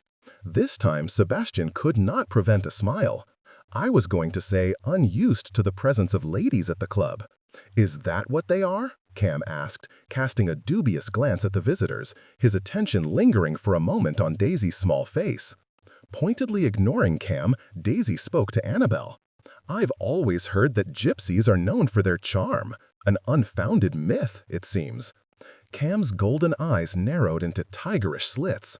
"We're also known for carrying off Gaji maidens." Before the exchange could continue, Evie interceded quickly. "My lord," she said to Sebastian, "if you have no objections, I would like to speak in private to my friends." "Certainly," he said with impeccable courtesy. "Shall I have a tea tray sent in, my sweet?" "Yes, thank you." As the men departed and the doors closed behind them, Daisy burst out. "How can you speak to St. Vincent cordially after what he's done?" "Daisy," Evie began apologetically, "I'm so sorry about what happened to Lillian and—" "No, not just that," Daisy interrupted hotly. "I mean after what he's done to you, taking advantage of you, forcing you to marry him, and then—" "He didn't force me." Evie looked from Daisy's indignant face to Annabelle's concerned one. "Truly, he didn't. I was the one who approached him. Here, let's sit, and I'll tell you everything. How have you two managed to come to the club?" "Mr. Hunt is away on business," Annabelle said with a crafty smile. "And I told the Bowmans that I was taking Daisy shopping with me on St. James Street. I'm her chaperone, you see." "And we did go shopping," Daisy interjected slyly. "It's only that we've taken this one little detour afterward." In the following minutes, they sat together in a cluster, with Annabelle and Evie on the settee and Daisy in a nearby chair. Stammering slightly, Evie relayed the events that had transpired after she had left the Maybricks' home. To her relief, her friends did not condemn her for her actions.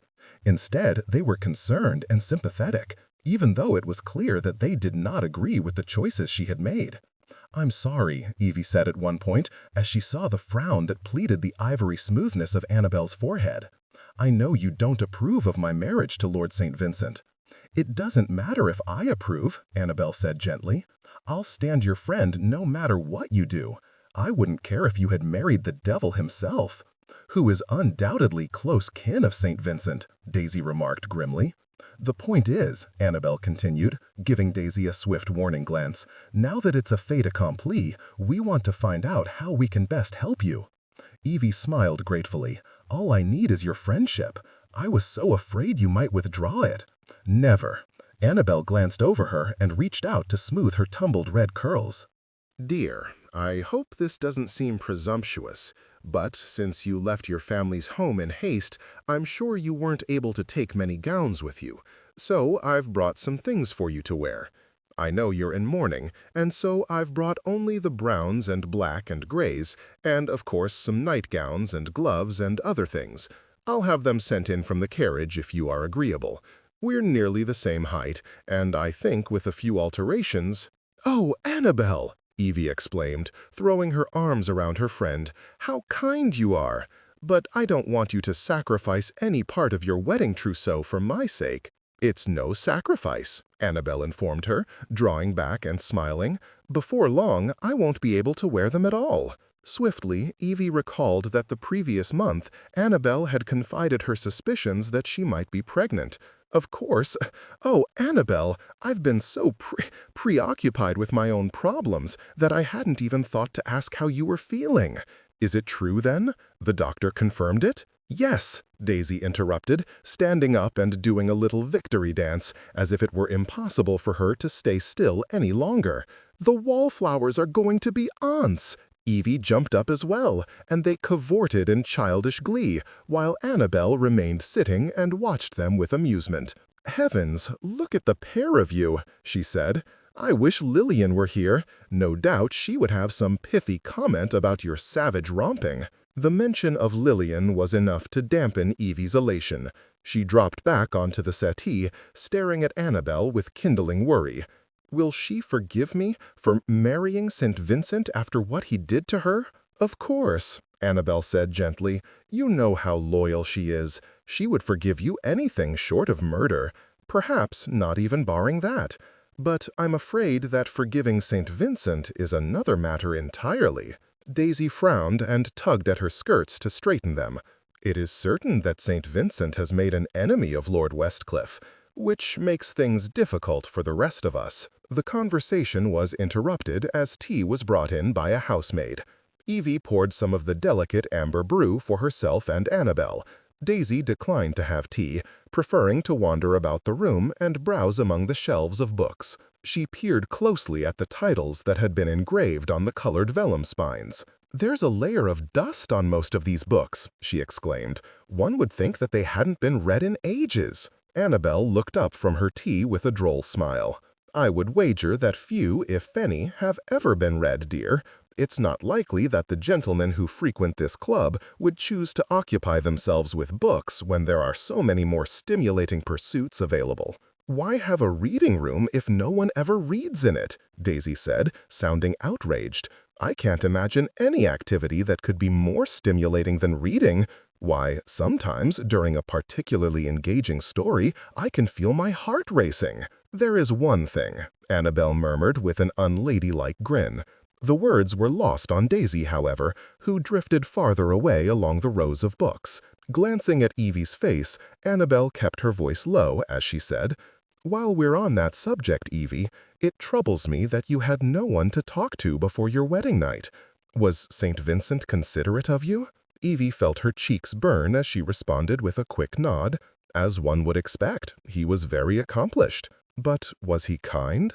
"Yes, I think so." Annabelle smiled at her. "It's an awkward subject, is it not?" she asked softly. "However, if there are any questions that you might have about such matters, I hope that you will bring yourself to ask me. I feel very much like your older sister, you know." "I feel that way too," Evie returned, reaching out to squeeze her hand. "I suppose I do have a few things that I would like to ask, but they're so terribly—" "Zounds!" came Daisy's exclamation from the other side of the room. They both looked up to see her tugging at one of the mahogany bookshelves. "When I leaned on this bookshelf, I heard a sort of clicking noise, and then the whole thing started to swing out." It's a secret door, Evie explained. There are several hidden doors and passageways in the club for hiding things if there's a police raid or if one needs to leave in haste. Where does this one lead to? Fearing that to explain any more would encourage the adventurous Daisy to go exploring, Evie murmured vaguely, "Oh, nowhere that you would wish to go. A storage room, I'm sure. You'd better close it, dear." While Daisy continued to examine the bookshelves, Evie and Annabel resumed their whispered conversation. "The truth is," Evie said, "that Lord St. Vincent has agreed to undergo a period of celibacy for my sake, and if he succeeds, he and I will then recommence our marital relations." "He what?" Annabel whispered, her pretty blue eyes widening. "Good God, I don't believe St. Vincent and the word celibacy have ever been mentioned in the same sentence before. How on earth did you manage to persuade him to agree to such a thing?" He indicated that he desires me enough to try." Annabel shook her head with an odd, bemused smile. "That doesn't sound like him, not at all. He'll cheat, of course. Yes, but I do think his intentions are sincere." "St. Vincent is never sincere," Annabel said wryly. Evie could not help but remember the desperate urgency of St. Vincent's embrace, in this very room, the way his breath had shivered in his throat, the consuming tenderness of his mouth on her skin, and the raw passion in his voice as he had murmured, "I want you more than I've ever wanted anything on this earth." How could she explain any of that to Annabel? How could mere words justify her instinct to believe him? It was ludicrous to believe that she, awkward Evie Jennings, had suddenly become the ultimate desire of a man like Sebastian, who had his pick of the most beautiful and accomplished women in England. And yet, Sebastian wasn't precisely the same man who had sauntered so arrogantly through Westcliffe's Hampshire mansion. Something in him had altered, and was altering still. Had the catalyst been his failed attempt to kidnap Lillian? Or had it started later, during the miserable journey to Gretna Green? Perhaps it was something about the club. He had behaved oddly since the moment they had set foot in it. He was striving for something, a nameless thing that he couldn't explain even to himself. "Oh no," Annabel said ruefully, looking over Evie's shoulder. "What is it?" Evie turned to follow Annabel's gaze. There was no need for Annabel to explain. The room was empty save for the two of them. One of the bookcases had been left out of alignment with the others. Daisy, predictably, had followed the urges of her own insatiable curiosity and had gone through the secret door. "Where does it lead?" Annabel asked with a sigh, reluctantly setting aside her half-finished tea. "It depends on which way she went," Evie replied with a frown. "It's rather like a maze. One passage branches off into two directions, and there are secret stairs that lead to the second floor. Thank heaven the club isn't open. That minimizes the amount of trouble she could get into." "Remember, this is Daisy Bowman," Annabel said dryly. "If there is the least chance of trouble to be found, she will discover it." Creeping along the dark passageway, Daisy experienced the same thrill that she had always felt as a child, when she and Lillian played a game of Pirates in their Fifth Avenue mansion. After their daily lessons had concluded, they had run outside in the garden, a pair of imps with long braids and torn frocks, rolling their hoops and digging holes in the flower beds. One day they had taken it in their heads to create a secret pirate cave, and they had proceeded to spend the entire summer hollowing out a tunnel in the hedge that bordered the front and sides of the mansion. They had diligently cut and clipped until they had created a long channel behind the hedge where they had scurried back and forth like a pair of mice.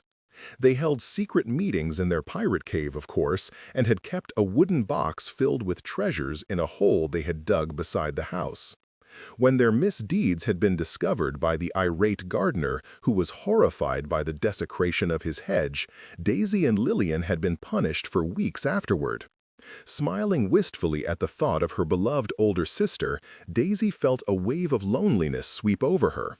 She and Lillian had always been together, arguing, laughing, getting each other into scrapes, and rescuing each other whenever possible. Naturally, she was happy that Lillian had met her perfect match in the strong-willed Westcliff, but that didn't stop Daisy from missing her terribly. And now that the other wallflowers, including Evie, had found husbands, they were part of the mysterious married world that Daisy was still excluded from.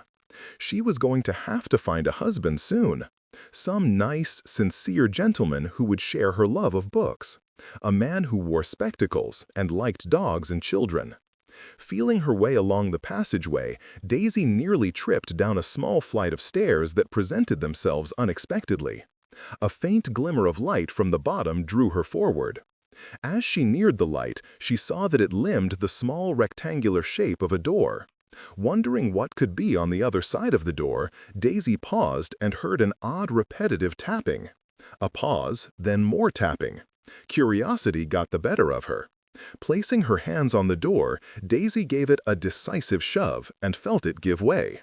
Light spilled into the passageway as she stepped into a room that contained a few empty tables and chairs and a sideboard with 2 giant silver urns. Peering around the door, she saw the source of the tapping.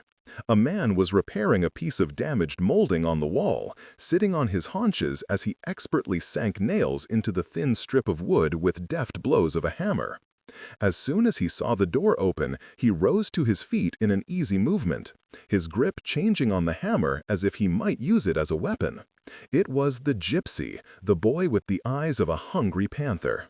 He had removed his coat and waistcoat, his necktie as well, so that his upper half was covered only in a thin white shirt that had been tucked loosely into the waist of his close-fitting trousers. The sight of him elicited the same reaction Daisy had felt upstairs, a swift sting in her chest followed by the rapid pumping of her heart. Paralyzed by the realization that she was alone in the room with him, Daisy watched with unblinking eyes as he approached her slowly. She had never seen any living being who had been fashioned with such exotic dark beauty. His skin the color of raw clover honey, the light hazel of his eyes framed with heavy black lashes, his thick obsidian hair tumbled over his forehead. "What are you doing here?" Rohan asked, not stopping until he was so close that she backstepped instinctively. Her shoulder blades met the wall. No man in Daisy's limited experience had ever approached her with such directness. Clearly, he knew nothing about drawing-room manners. "Exploring," she said, breathlessly. "Did someone show you the passageway?" Daisy started as Rohan braced his hands on the wall, one on either side of her. He was a bit taller than average, but not towering, his tanned throat at a level with her eyes. Trying not to show her nervousness, she took a shallow breath and said, "No, I found it by myself." "Your accent is odd. So is yours. American?" Daisy nodded, the power of speech abandoning her as she saw the glitter of a small diamond on his earlobe. There was a funny little curl of sensation in her stomach, almost like repulsion, but it made her skin feel very hot, and she realized to her dismay that she was turning bright pink. He was so close to her that she could detect a clean, soapy scent mixed with the hints of horses and leather.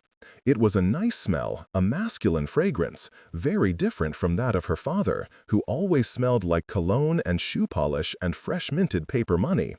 Her uneasy gaze skittered along the length of his arms, which were exposed by his rolled-up shirt sleeves, and stopped at the astonishing sight of a design that had been inked on his right forearm.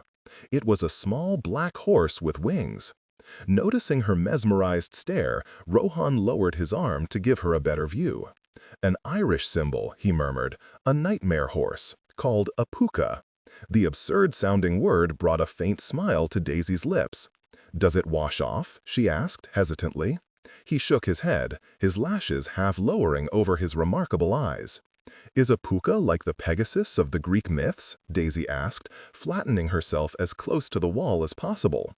Rohan glanced down her body, taking a kind of leisurely inventory that no man ever had before. "No, he's far more dangerous. He has eyes of yellow fire, a stride that clears mountains, and he speaks in a human voice as deep as a cave. At midnight, he may stop in front of your house and call out your name. If you go with him, he'll fly you across earth and oceans, and if you ever return, your life will never be the same." Daisy felt gooseflesh rise all over her. All her senses warned that she had better put a stop to this unnerving conversation and flee his presence with all due haste. "How interesting," she muttered, and turned blindly in the circle of his arms, hunting for the edge of the hidden door. To her dismay, he had closed it, and the door was now skillfully concealed in the paneled wall. Panicking, she pushed at various places in the wall, trying to discover the mechanism that would open it. Her moist palms flattened on the paneling as she felt Rohan lean against her from behind, his mouth close to her ear. "You won't find it. There is only one spot that will release the catch." His hot breath touched the side of her throat, while the light pressure of his body warmed her wherever it touched. "Why don't you show it to me?" Daisy suggested, in her best imitation of Lillian's sarcastic drawl, dismayed to hear that she sounded only unsteady and bewildered. "What favor will you give in return?"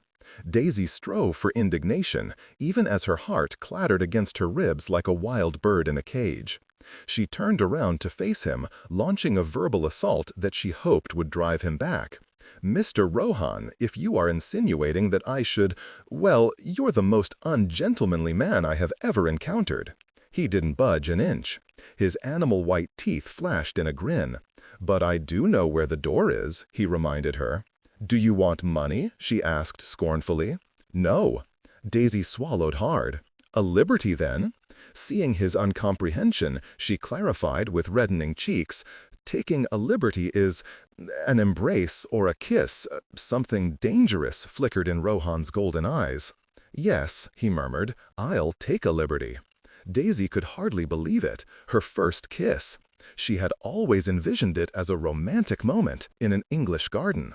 There would be moonlight, of course, and a fair-haired gentleman with a boyish face would say something lovely from a poem just before his lips met hers. It was not supposed to happen in one of the basement rooms of a gambling club with a gypsy card dealer. On the other hand, she was 20 years old, and maybe it was time for her to start accumulating some experience. Swallowing again, she fought to control the reckless meter of her breathing and stared at the part of his throat and upper chest that was revealed by his partly open shirt. His skin gleamed like tautly stretched amber satin. As he drew closer to her, his scent invaded her nostrils in a drift of luxurious masculine spice. His hand lifted gently to her face, the backs of his knuckles accidentally brushing the tip of his small breast. It had to be accidental, she thought dizzily, while her nipple contracted tightly beneath her velvet bodice. His long fingers slid around the side of her face, tilting it to an upward slant. Staring into the dark pools of her dilated eyes, he drew his fingertips to her mouth, stroking the plush surface of her lips until they were parted and trembling. His other hand slid behind the back of her neck, caressing at first, then grasping lightly to support the weight of her head, which was a good thing, since her entire spine seemed to have dissolved like melted sugar. His mouth came to hers with tender pressure, exploring her lips with repeated brushes. Warm delight seemed to leak into her veins, flowing through her until she could no longer resist the urge to press her body against him. Rising on her toes, she gripped his hard shoulders with her hands and gasped as she felt his arms slide around her. When at last his head lifted, Daisy was mortified to discover that she was clinging to him like the victim of a near drowning. She jerked her hands away from him and retreated as far as the wall would allow. Confused and ashamed by her response to him, she scowled up into his pagan eyes. "I didn't feel a thing," she said coolly, "though I suppose you deserve credit for trying. Now, show me where the—" She broke off with a surprised squeak as he reached for her again, and she realized too late that he had taken her dismissive remark as a challenge. This time his mouth was more demanding, his hands cupped around the back of her head. With innocent surprise, she felt the silken touch of his tongue, a sensation that sent writhing sweetness all through her. She shivered as he searched her mouth intimately, as if the taste of her was something delicious. Finishing the kiss with a last coaxing nuzzle of his lips, Rohan pulled back to stare into her eyes, silently daring her to deny her attraction to him. She mustered the last few shreds of her pride. "Still nothing," she said weakly. This time he hauled her fully against his body, his dark head lowering over hers. Daisy had never thought a kiss could be so deep, his mouth feeding slowly on hers, his hands pulling her up and against him. She felt his feet pushing between hers, his chest hard against her small breasts, his kisses teasing, caressing, until she quivered like a wild creature in the support of his arms. By the time he released her mouth, she was limp and passive, all her consciousness focused on the sensations that drew her towards some unknown end. Opening her eyes, Daisy looked at him through a haze of sensuality. That was much improved, she managed to say with dignity. I'm glad I was able to teach you something. She turned away from him, but not before she saw his quick grin. Reaching out, he pressed at the hidden catch on the door and opened it.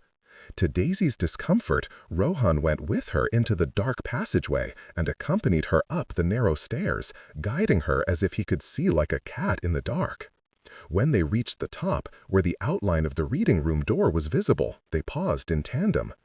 Feeling called upon to say something, Daisy muttered, "Goodbye, Mr. Rohan. We shall probably never meet again." She could only hope so, because it was a certainty that she would never be able to face him.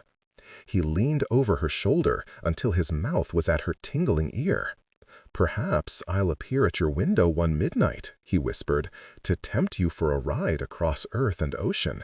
And with that, he opened the door, pushed Daisy gently into the reading room, and closed it again. Blinking in confusion, she stared at Annabelle and Evie. Annabelle spoke wryly. "I should have known you couldn't resist something like a secret door. Where did you go?" Evie was right, Daisy said, as flags of bright color burned at the tops of her cheeks. "It led to no place that I wanted to go." Chapter 16. Although the clothes that Annabelle Hunt had brought were far more appropriate for half-mourning than full mourning, Evie decided to wear them. She had already gone against the dictates of propriety by wearing fabrics other than crepe, and there was hardly anyone in the club who would dare to criticize her. So it didn't make much difference whether she wore black, brown, or gray. Moreover, she felt certain that her father would not have minded. Picking up the note that Annabelle had included with the clothes, Evie read it once more, a smile touching her lips. "I had these made in Paris," Annabelle had written impishly, "without taking into consideration the consequences of Mr. Hunt's virility. By the time I am able to wear them again, they will be out of fashion. My gift to you, dearest friend." Trying on the soft gray wool, which was lined with silk, Evie discovered that it fit nicely. However, her pleasure in the new gown was swamped in a wave of melancholy as she thought of her father. Wandering disconsolately down to the main hazard room, she saw Sebastian speaking to a pair of dust-covered masons. He was much taller than either of them and inclined his head as they replied. Then he made some quip that drew laughter. A glint of humor lingered in Sebastian's eyes as he happened to glance in Evie's direction. His gaze softened, and he took leave of the masons, coming toward her with unhurried strides. Evie fought to contain a rush of eagerness, afraid of appearing foolishly infatuated with him. However, no matter how sternly she tamped her feelings down beneath the surface, they seemed to sift out like diamond dust, sparkling visibly in the air around her. The odd thing was, he seemed similarly glad to be in her presence, for once discarding the guise of a jaded rake and smiling at her with genuine warmth. "Evie." His golden head bent over her upturned face. "Are you all right?" "Yes, I know." She rubbed her temples fretfully. "I'm weary and bored and hungry." His quiet chuckle seemed to cut through her gloom. "I can do something about that." "I have no wish to interrupt your work," she said diffidently. "Rohan will manage things for a while.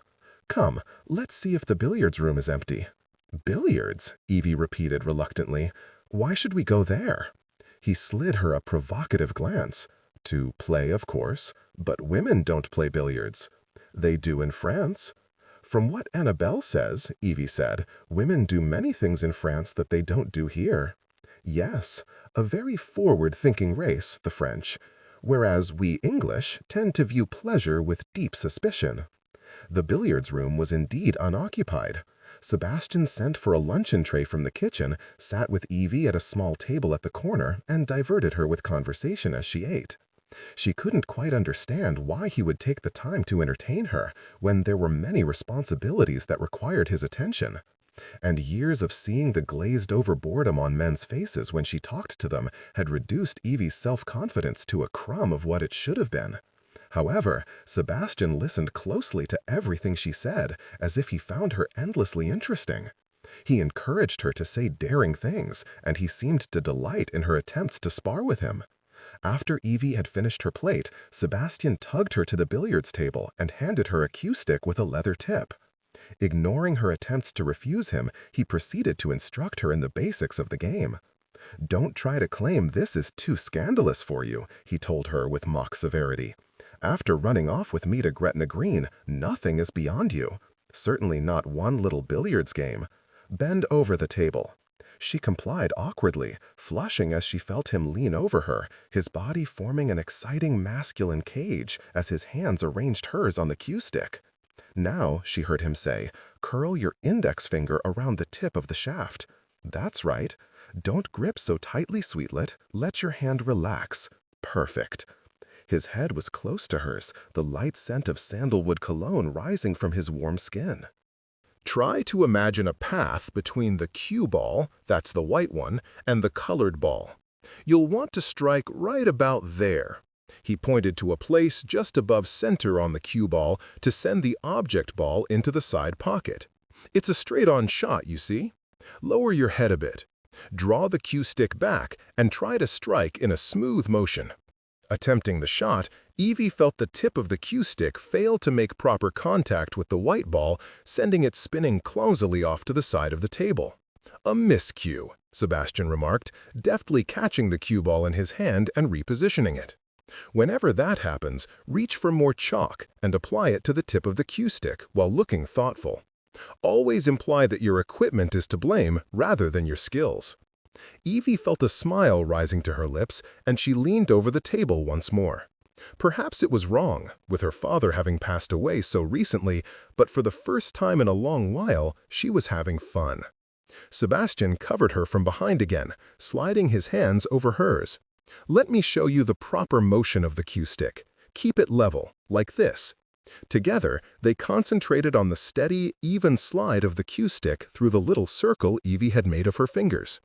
The sexual entente of the motion could hardly escape her, and she felt a flush rise up from the neck of her gown.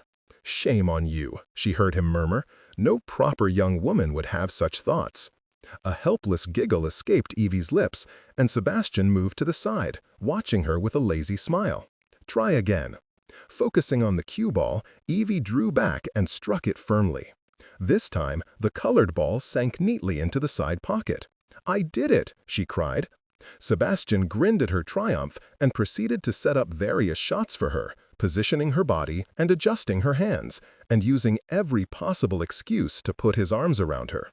Enjoying herself immensely, Evie pretended not to notice the audacious caress of his hands.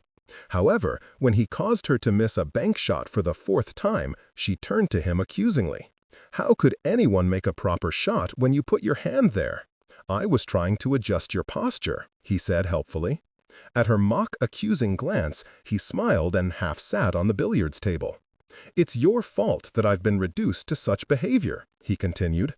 "I assure you, I myself find it appalling that the only pleasure I obtain these days is chasing after you like an adolescent lordling with a housemaid. Did you chase after the housemaids when you were a boy? Good God, of course not. How could you ask such a thing?" Sebastian looked indignant. Just as she felt a twinge of guilt and began to apologize, he said smugly, "They chased after me." Evie raised a cue stick as if to crown him with it. He caught her wrist easily in one hand and pried the stick from her fingers. "Easy, firebrand. You'll knock out the few wits I have left, and then of what use would I be to you?" "You would be purely ornamental," Evie replied, giggling. "Ah, well, I suppose there's some value in that. God help me if I should ever lose my looks. I wouldn't mind." He gave her a quizzical smile. "What?" If Evie paused, suddenly embarrassed. "If anything happened to your looks, if you became less handsome. Your appearance wouldn't matter to me. I would still—" She paused and finished hesitantly, want you as my husband." Sebastian's smile faded slowly. He gave her a long, intense stare, her wrist still clasped in his hand.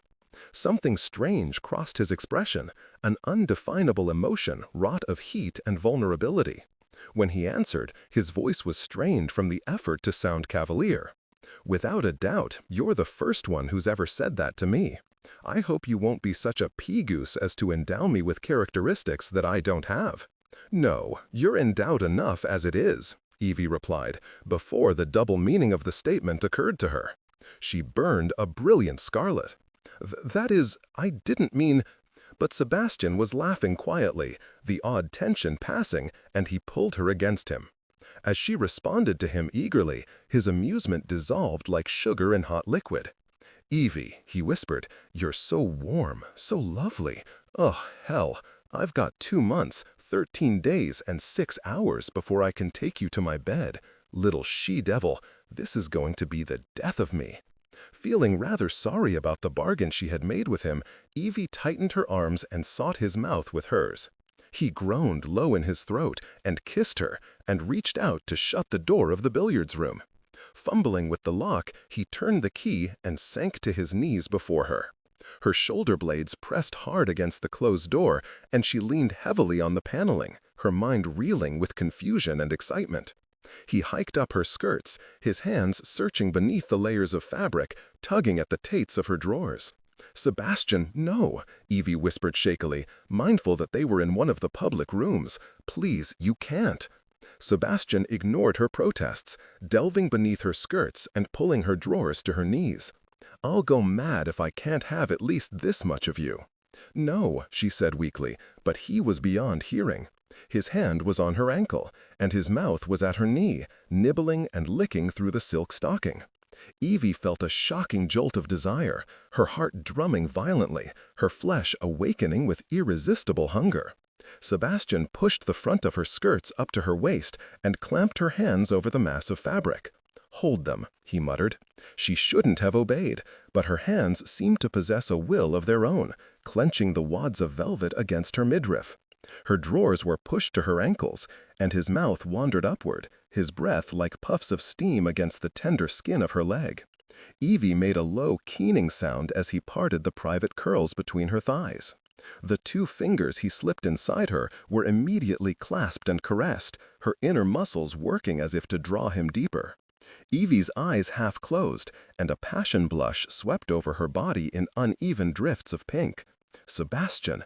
"Shh!" His fingers pushed higher, and his mouth nudged past the swollen folds of her sex. He teased the straining little peak, licking in a sly counter-rhythm to the gentle thrust of his fingers. Evie arched against the door, her throat aching from the effort not to cry out. He did not pause or relent, did not allow her a single moment to catch her breath, only stroked and tormented her hot, twitching flesh, driving the sensation higher and higher until at last she choked back a scream and shuddered with rapture. His mouth stayed on her, drawing out every last ripple of fulfillment until she was finally still, her weary flesh emptied of sensation. Eventually, Sebastian stood, bringing his aroused body against hers, his forehead pressed to the door behind her. Evie linked her arms around his lean waist, her eyes closed as she rested her cheek against his shoulder. "The bargain," she mumbled. "You said I could kiss you," came his gentle, wicked whisper near her ear. "But, my love, you didn't specify where." Chapter 17.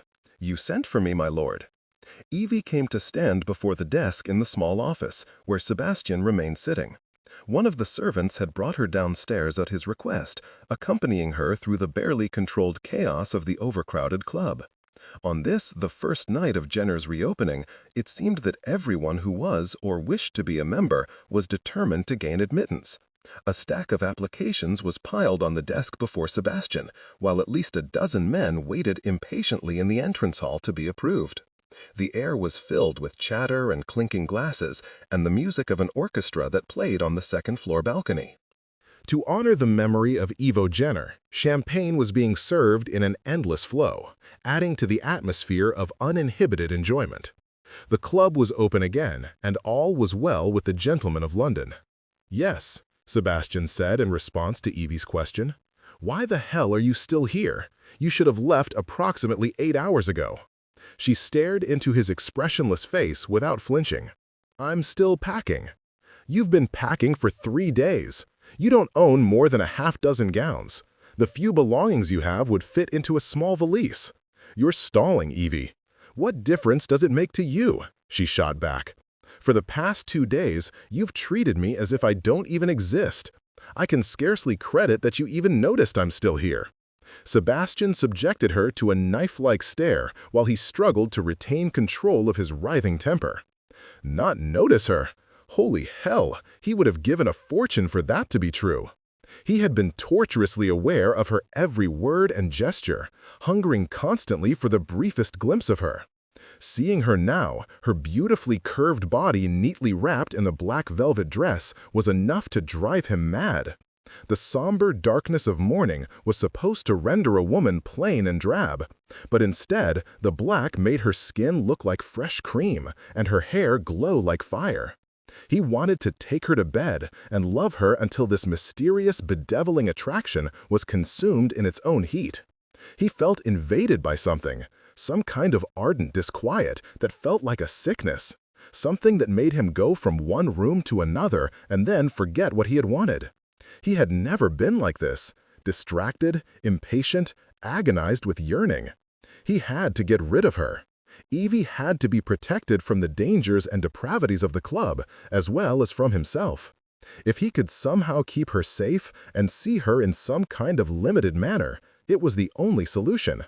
"I want you to go," he said. "Everything has been prepared for you at the house. You'll be far more comfortable there.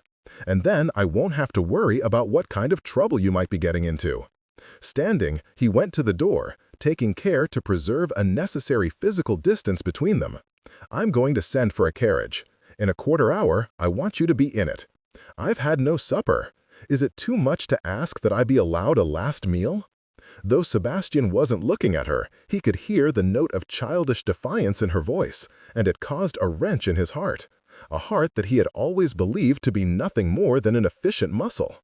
He never remembered whether he had intended to allow her to stay for supper or not, for at that moment he saw Cam approaching the office, accompanied by the unmistakable form of the Earl of Westcliff. Turning to the side, Sebastian dragged his lean fingers through his hair. "Bloody hell," he muttered. Evie came to him instantly. "What is it?"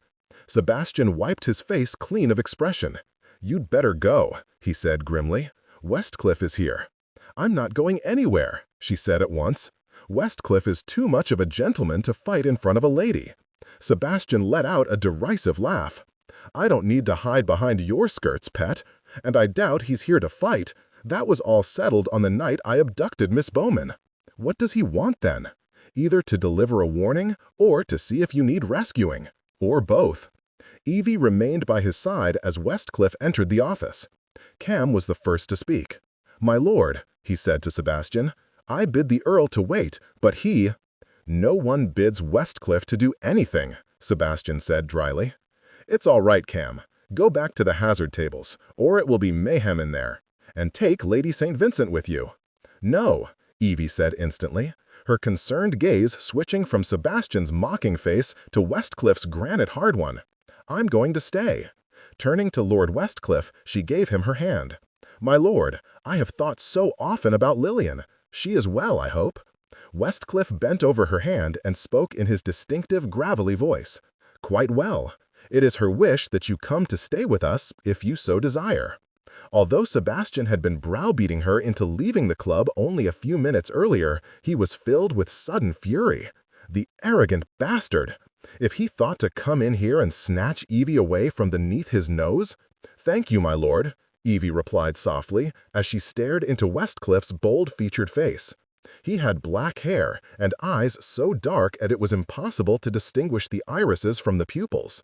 "You are very kind, and I wish very much to visit soon. But I have no need of your hospitality at this time." "Very well. The offer will remain open. Allow me to offer my condolences on your recent loss." "Thank you." She smiled at Westcliff. Sebastian saw with a stab of jealousy. As the possessor of one of the oldest and most powerful earldoms in England, Marcus Lord Westcliff had the aura of a man who was accustomed to having his opinions heard and heeded. Though he was not classically handsome, Westcliff possessed a dark vitality and masculine vigor that caused him to stand out in any gathering. He was a sportsman and a bruising rider, known for pushing himself to the edge of his own physical limits and beyond. In fact, Westcliff approached everything in life that way, allowing himself nothing less than excellence in whatever he chose to do. Westcliff and Sebastian had been friends since the age of 10, having spent most of their formative years together at boarding school. Even as boys, they'd had an unlikely friendship, for Westcliff, by nature, believed in moral absolutes and had no difficulty distinguishing right from wrong. Sebastian had loved to take the simplest matters and twist them into something exasperatingly complex, merely as an exercise of his own cleverness. Westcliff always chose the most efficient and straightforward path, whereas Sebastian chose the crooked, poorly mapped route that would get one into all manner of trouble before finally reaching his destination. However, there was much that the two friends understood about each other, having both grown up under the influence of manipulative and uncaring fathers. They had shared a similarly unromantic view of the world, understanding that they could trust very few people. And now, Sebastian reflected bleakly, he had broken Westcliff's trust beyond any hope of repairing it. For the first time in his life, he was aware of a sickening pang that he could only identify as regret. Why the hell had he focused his attentions on Lillian Bowman? When he had realized that Westcliff was taken with the girl, why had Sebastian not troubled himself to find some other heiress to wed? He had been a fool to overlook Evie. In retrospect, Lillian had not been worth the sabotage of a friendship. Privately, Sebastian was forced to acknowledge that Westcliff's absence in his life was rather like a blister on his foot that frequently chafed and would never quite heal. Sebastian waited until the door had closed behind Cam. Then he draped a possessive arm over Evie's narrow shoulders and spoke to his former friend. "How was the honeymoon?" he inquired mockingly. Westcliff ignored the question. "In light of the circumstances," he said to Evie, "I find it necessary to ask, were you married under duress?" "No," Evie said earnestly, inching closer to Sebastian's side as if she were trying to shield him. "Truly, my lord, it was my idea.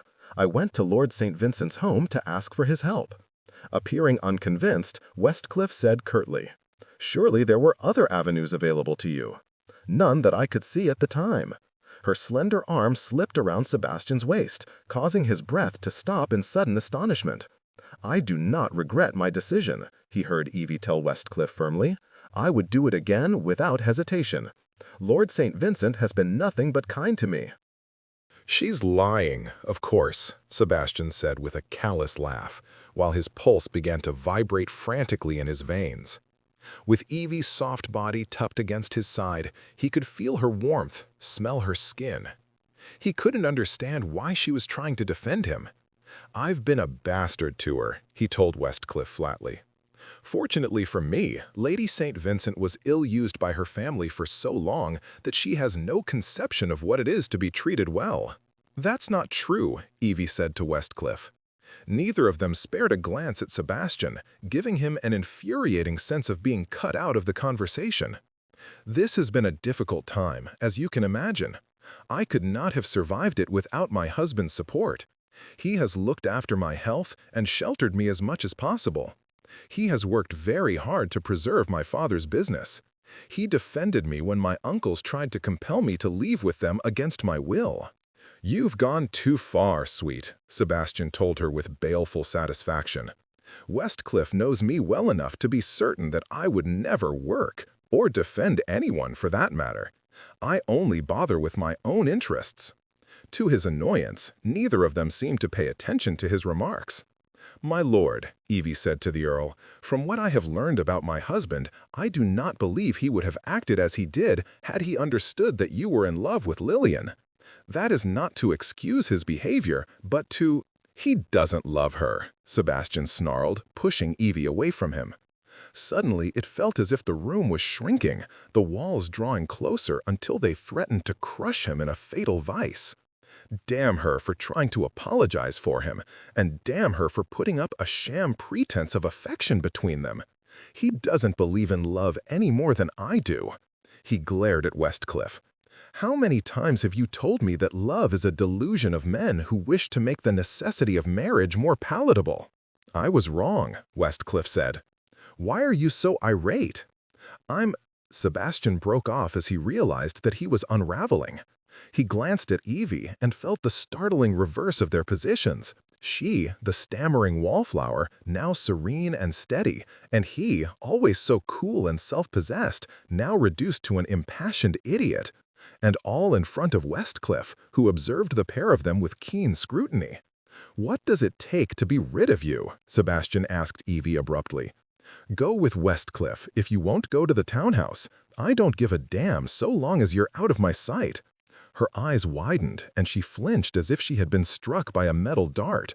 She remained composed, however, taking a deep breath and releasing it in a controlled flow.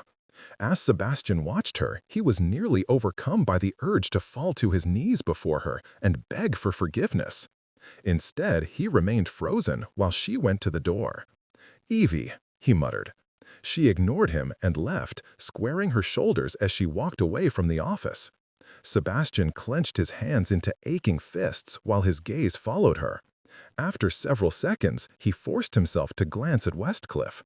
His old friend was staring at him not with hatred, but with something like reluctant compassion. "This isn't what I expected to find," Westcliff said quietly. "You're not yourself, Sebastian."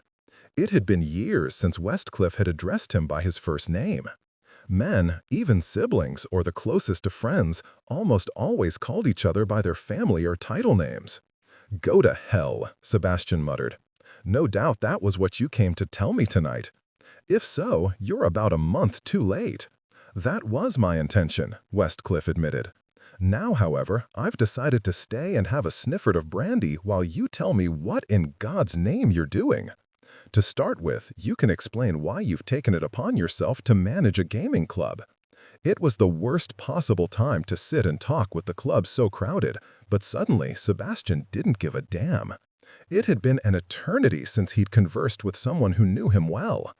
Although Sebastian had no illusion that their former friendship was anything but a shambles, the prospect of discussing things with Westcliff, even an unsympathetic Westcliff, seemed unutterable relief. "All right," he muttered. "Yes, well, talk. Don't leave. I'll return in a moment. I can't allow my wife to go through the club unescorted." He left the office with long strides and went to the entrance hall. Seeing no sign of Evie's black-gowned figure, he deduced that she had gone an alternate route, perhaps through the central room. He paused in one of the arched doorways and glanced across the sea of heads. Evie's brilliant hair made it easy to locate her quickly. She was heading to the corner where Cam sat. As she passed, several club members moved to make way for her. Sebastian pursued her slowly at first, then with increasing urgency. He was in a peculiar state, struggling to understand himself. He had always been so adept at handling women. Why then had it become impossible to remain detached where Evie was concerned? He was separated from what he wanted most, not by real distance, but by a past tainted with debauchery. To let himself have a relationship with her? No, it was impossible. His own iniquity would saturate her like dark ink, spreading over pristine white parchment until every inch of clean space was obliterated.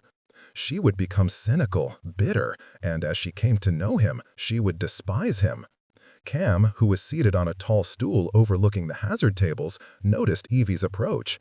He turned on the stool to face her, lowering one foot to the ground. His dark head lifted, and he let his gaze whisk quickly across the room, alert as always to the scene around him. Catching sight of Sebastian, Cam gave a short nod to indicate that he would keep her with him until Sebastian could reach them. Cam surveyed the room once more, a frown tugging between his dark brows. His shoulders hitched slightly, as if the hair on his nape was prickling uncomfortably, and he twisted to glance over his shoulder. Seeing that no one was behind him, he began to settle back onto the stool. However, it seemed that some nagging instinct caused him to scrutinize the crowd, as if his gaze were being drawn by a magnet. He happened to glance upward to the second-floor galleries, and Sebastian saw the boy focus with sudden knife-like intensity. Breaking free of the crowd, Sebastian followed Cam's stunned gaze and saw a dark, stocky man standing at the east balcony that overlooked the main floor. He was disheveled and dirty, his black hair plastered over the distinctive bullet shape of his skull. Joss Bullard, Sebastian realized in an instant. But how had he entered the club without being noticed? It must have been through a hidden entrance. The club had more openings and passages than a rabbit warren, and no one knew the place better than Bullard or Cam, both of whom had lived here since childhood. Sebastian's thoughts exploded as he saw the gleam of reflected light off the barrel of a pistol in Bullard's hand. Even at this angle, the object of his aim was clear. The target was Evie, who was still approximately a half-dozen yards away from Cam. Driven by raw instinct, Sebastian leaped forward with lightning speed while hideous fear burned through him. Evie's form became so sharp and detailed in his panicked vision that even the velvet nap of her gown was distinct. Every nerve and muscle strained to reach her, every thundering beat of his heart laboring to feed blood to his fast-moving limbs. Seizing her with frantic hands, Sebastian turned his own body to shield her and used the momentum of his speed to bring them both to the floor. The report of a pistol echoed through the cavernous room. Sebastian felt an impact in his side, as if someone had punched him with a fist, and a burst of fiery pain as a lead slug tore through muscle and soft tissue, severing a network of arteries in its path. The hard collision of the floor stunned Sebastian momentarily. He lay partly over Evie, trying to cover her head with his arms, while she struggled beneath him. "Be still," he gasped, holding her to the floor, fearing that Bullard might shoot again. "Wait, Evie." She subsided obediently, while the air was filled with a surfeit of noises, shouts and cries, thundering footsteps. Levering himself over Evie's prone body, Sebastian risked a glance upward at the second-floor balcony. Bullard was gone. With a grunt of pain, Sebastian rolled to his side and searched his wife for injuries, terrified that the bullet might have struck her as well. "Evie, sweetheart, are you hurt?" "Why did you push me like that?" she asked in a muffled voice. "No, I'm not hurt. What was that noise?" His shaking hand brushed over her face, pushing back a tumble of hair that had fallen across her eyes. Bemused, Evie wriggled out from beneath him and sat up. Sebastian remained on his side, panting for breath, while he felt a hot slide of blood over his chest and waist. People were crowding to flee the building, threatening to trample the couple on the floor. Suddenly, a man came to crouch over them, having fought his way through the rushing horde. He used his body as a bulwark to keep them from being overrun. Blinking, Sebastian realized that it was Westcliff. Dizzily, Sebastian reached up to clutch at his coat. "He aimed for Evie," Sebastian said hoarsely. His lips had gone numb, and he licked at them before continuing. "Keep her safe. Keep her—" Evie let out a shaken cry as she saw the bright crimson that spread over Sebastian's shirt front and realized he had been wounded. She attacked the buttons of his coat and waistcoat, ripping the plackets in her sudden frenzy. Wordlessly, Westcliff stripped off his own coat and wadded his waistcoat into a tight bundle. Evie tore open Sebastian's blood-soaked shirt and found the gushing wound in his side. Her face turned very white and her eyes began to glitter, but she managed to control her alarm as she took the makeshift pad from Westcliff and held it firmly against the wound to slow the bleeding. The pressure caused such agony that Sebastian could not prevent a low groan. His hand remained suspended in the air, fingers half curled. The scent of fresh blood saturated the air. Westcliff bent over him and examined the exit wound. "Through and through," Sebastian heard him say to Evie. "No major vessel damage from the looks of it."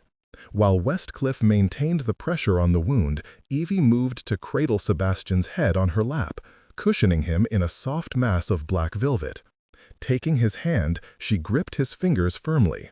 The clasp of her hand seemed to anchor him, providing a counterbalance to the gnawing pain in his lower torso.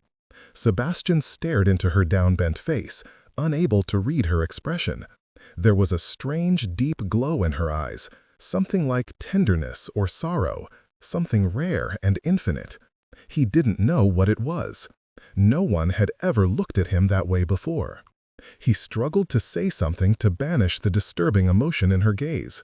This is what comes of He was forced to pause as thrills of pain stole his breath away. Trying to appear, he finished. I think I'll stick with villainy from now on, much safer. Westcliffe's black eyes glinted briefly at the attempt at humor. The shot originated from the upper gallery, he said. Former employee, Bullard, dismissed recently. Are you certain that he aimed for Lady St. Vincent? Yes. Perhaps he thought that harming her was the best way to revenge himself against you. Sebastian's head was swimming, making it difficult to think clearly. No, he muttered. Could only be true if he thought I cared for her, but everyone knows, not a love match. Westcliff gave him an odd look, but refrained from replying. Sebastian had no means of knowing how and Evie appeared at that moment, as he gripped her hand and let her cradle him as tenderly as a mother with a hurt child. All he knew was that the wound in his side ached unbearably. Relentless tremors ran through him until his teeth began to chatter. He was vaguely aware of Westcliff leaving them for a moment and barking out orders and returning with an armload of coats, though it was unclear whether their owners had donated them willingly or not.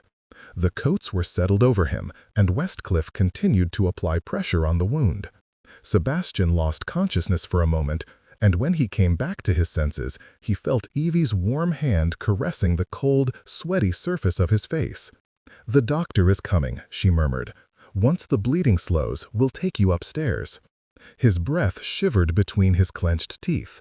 Where's Rohan? I saw him in pursuit of Bullard right after the shot was fired, Westcliff replied. As a matter of fact, Rohan climbed up a column to the second floor. If he doesn't catch the bastard, Sebastian muttered, I will. And then, shh, Evie soothed. Her free hand slipped beneath the mound of coats to reach the bare surface of his chest. Her palm rested over the weak throb of his heart, and her fingertips traced over the thread of fine gold chain that hung around his neck. Following the chain, she discovered the Scottish gold wedding band dangling from the end of it. Sebastian had not wanted her to find out that he wore the ring beneath his clothes. Agitated, he whispered, means nothing, just wanted to keep it safe.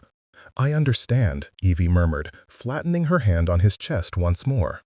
He felt the brush of his lips against his forehead and the soft caress of his breath. She smiled down at him.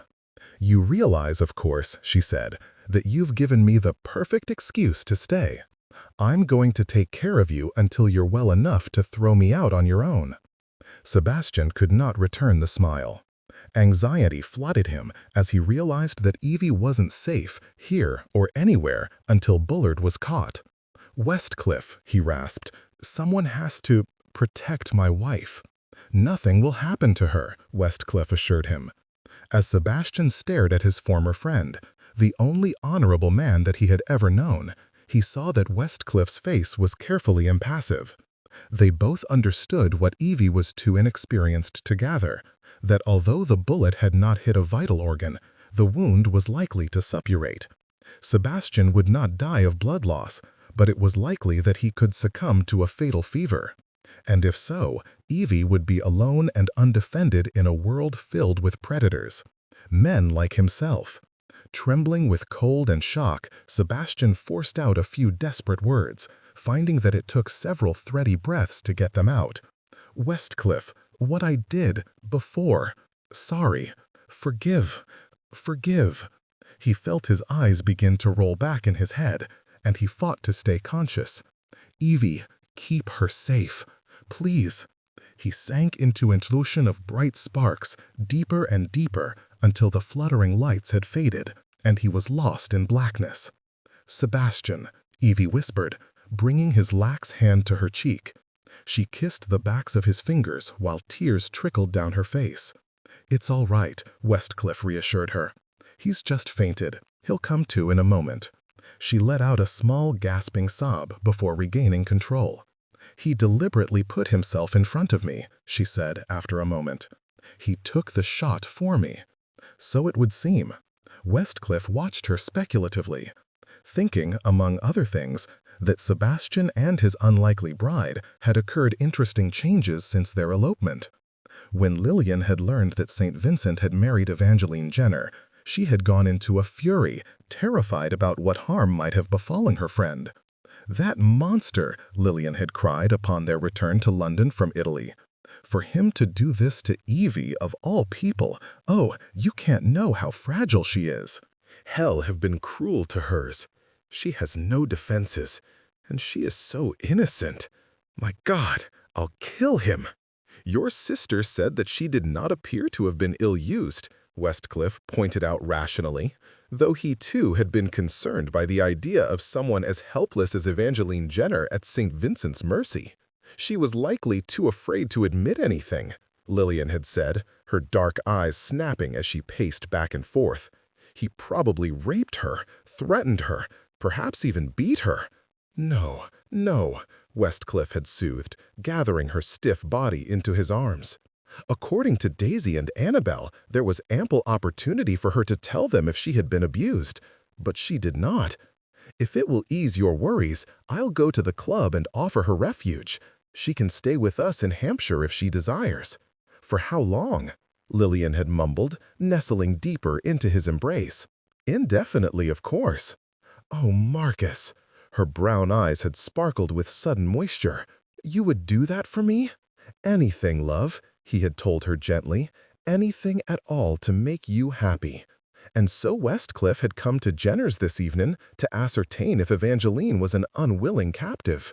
Contrary to all expectations, he had found a woman who seemed eager to stay, who bore obvious affection for St. Vincent.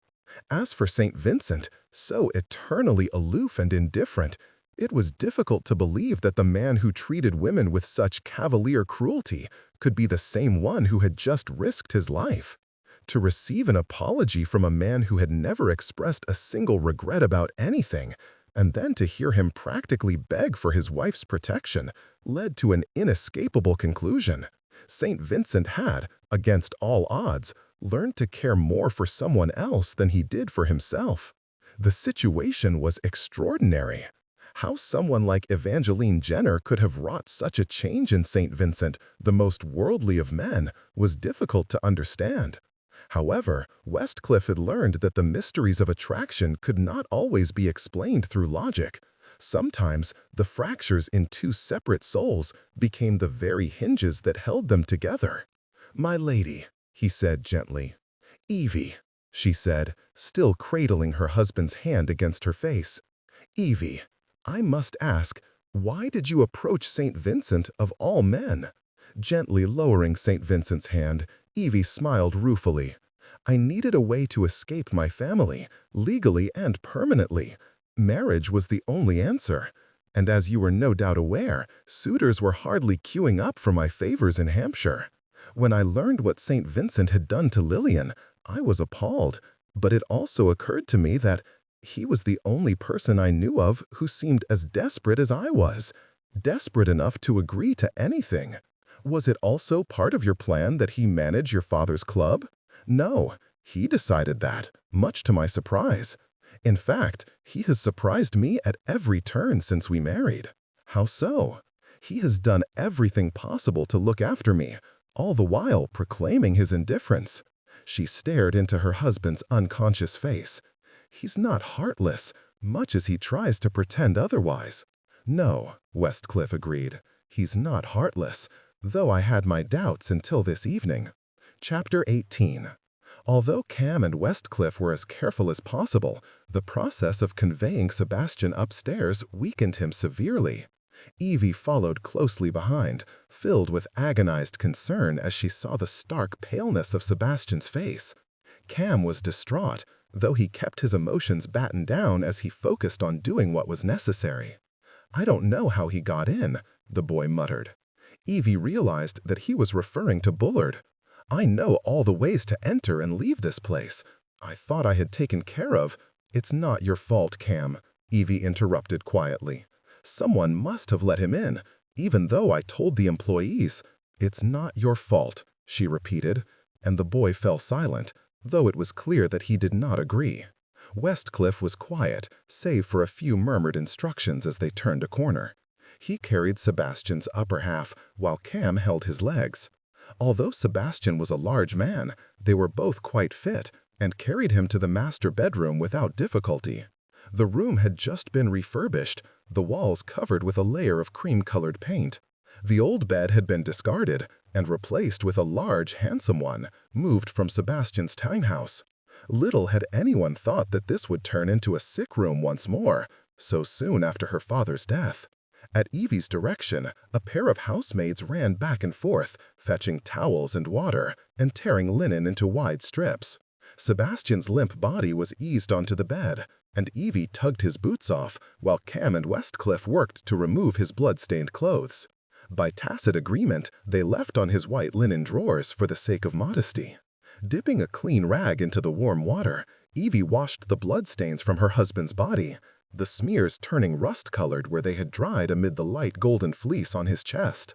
How powerful, yet defenseless he appeared, the elegant lines of his body trimmed to a new leanness, his muscles honed by constant physical activity, and more than a few recent back-alley skirmishes. Westcliff picked up a rag and gently blotted the oozing bullet wound to have a better look at it. From the size of the hole, I would assume that Bullard used a .50 caliber pistol. "I have the gun," Cam said shortly. "Bullard dropped it on the second-floor gallery after he fired the shot." Westcliff's eyes narrowed in interest. "Let me see it." The boy withdrew the pistol from the pocket of his coat and handed to him, but first. Westcliff assessed it with the expert glance of a seasoned sportsman. "A dueling pistol," he remarked, "with a 9-inch octagonal, sided barrel, platinum safety vents, engraved breeches and lock plates, a costly weapon, and part of a matched set, made by Manton and Son of Dover Street." He looked more closely at the weapon. "Here's a silver escutcheon plate, engraved with the owner's name, I believe, though it's too tarnished to make out the letters." He glanced at Cam and arched one brow as he slipped it into his pocket. "With your permission, I will retain this." Seeming to understand that his permission wasn't really required, Cam replied dryly, "By all means, my lord."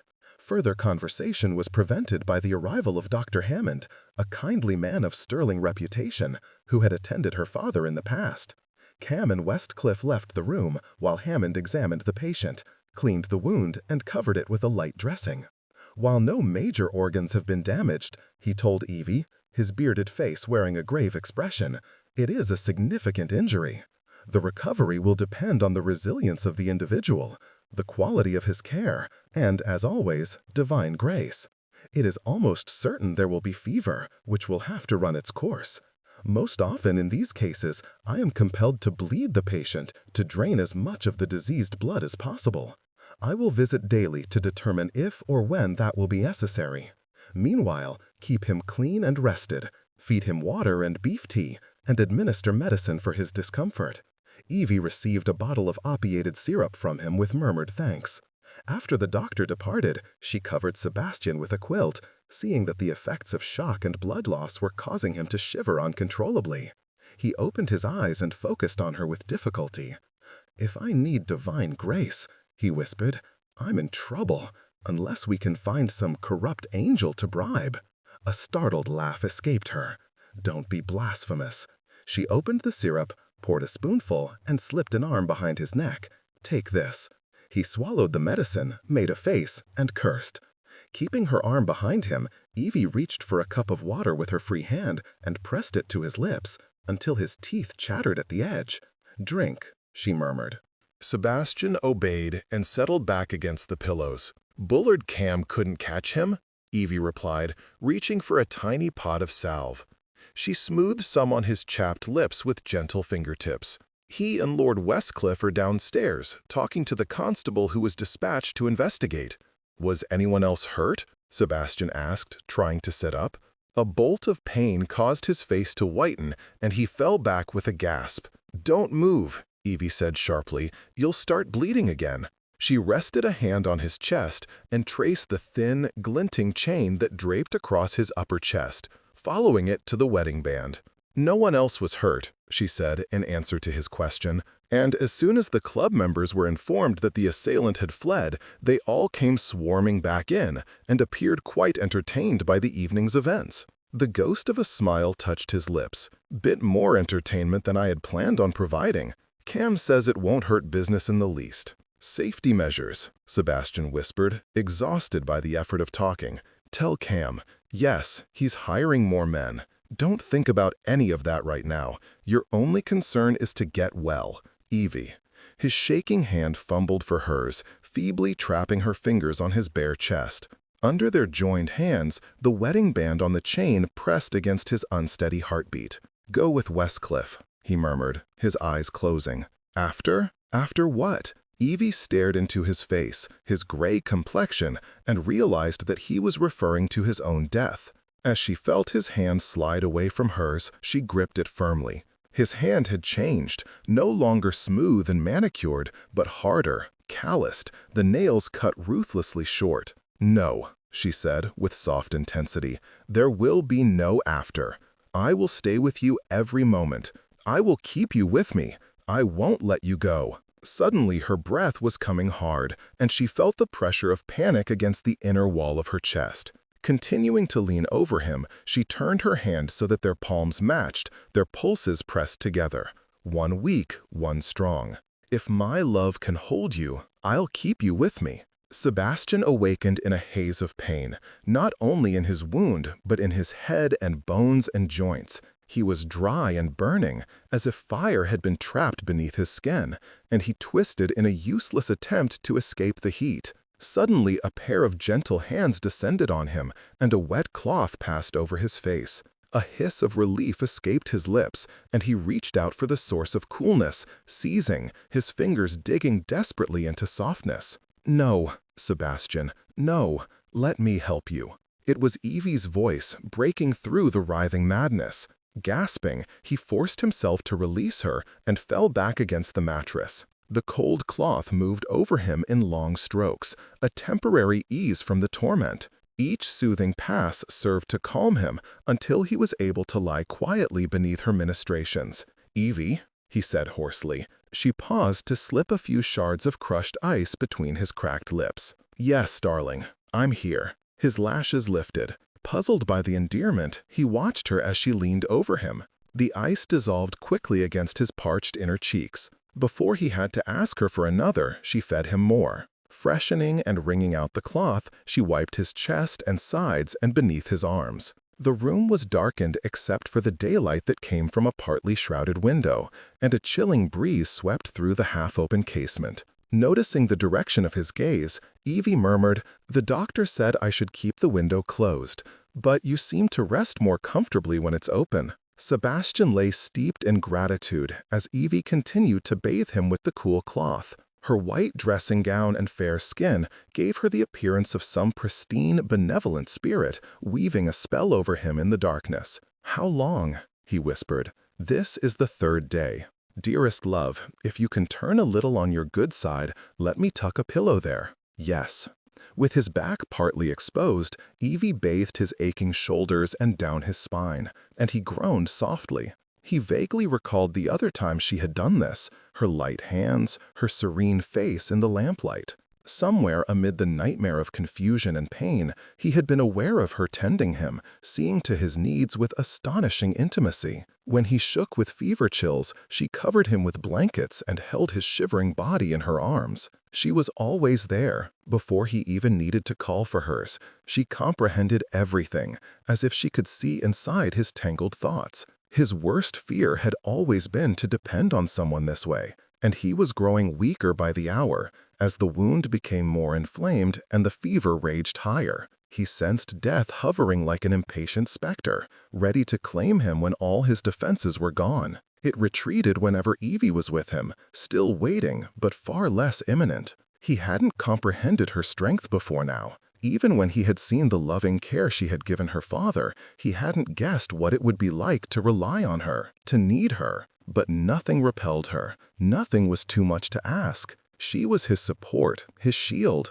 and at the same time, she undermined him with a tender affection that he had begun to crave even as he shrank from it. Evie's slender, strong arms braced him as she eased him slowly back to the mattress. "A few sips of water," she coaxed, supporting his head. Sebastian made a negative sound, for although his mouth was dry and sticky, it seemed that even a drop or two of water caused him nausea. "For me," she insisted, pressing a cup to his mouth. Sebastian slid her a baleful glance and obeyed, and resented it when her praise gave him a ripple of pleasure. "You're an angel," she murmured, smiling.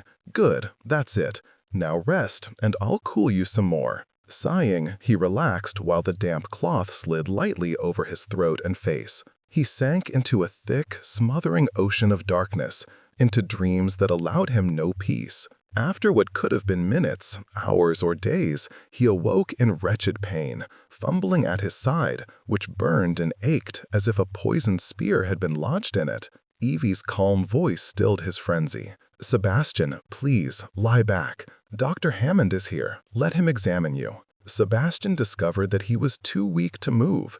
It felt as if his arms and legs had been tied with lead weights. "Help," he whispered raspily, unwilling to remain flat on his back. Understanding at once, Evie hastened to lift his head and prop a pillow behind him. "Good afternoon, my lord," came a baritone voice. The portly doctor appeared before him, a slight smile splitting his gray and silver beard and warming his florid face. "I had hoped for some improvement," Hammond remarked to Evie. "Has the fever abated?" She shook her head. "Any sign of appetite or thirst?" "He will take a little water at times," Evie murmured, moving to slip her fingers around Sebastian's. "But he can't keep down any broth. I will have a look at the wound." Sebastian felt the bedclothes being drawn down to his hips and the bandage being peeled away. As he tried to protest the indignity of being exposed so cavalierly, Evie rested her hand on his chest. "It's all right," she whispered. "He's trying to help." Too feeble to lift his own head, Sebastian focused on Evie's face as she and the doctor stared at the exposed wound.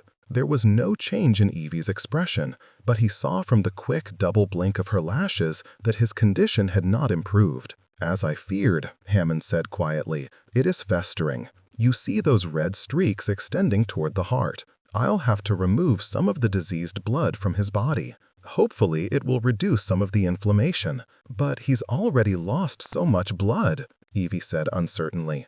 "I will take no more than 4 pints, Hammond replied in a firm but reassuring manner. "It will not harm him, my lady, but rather will help release the constriction of vessels caused by an accumulation of poisons."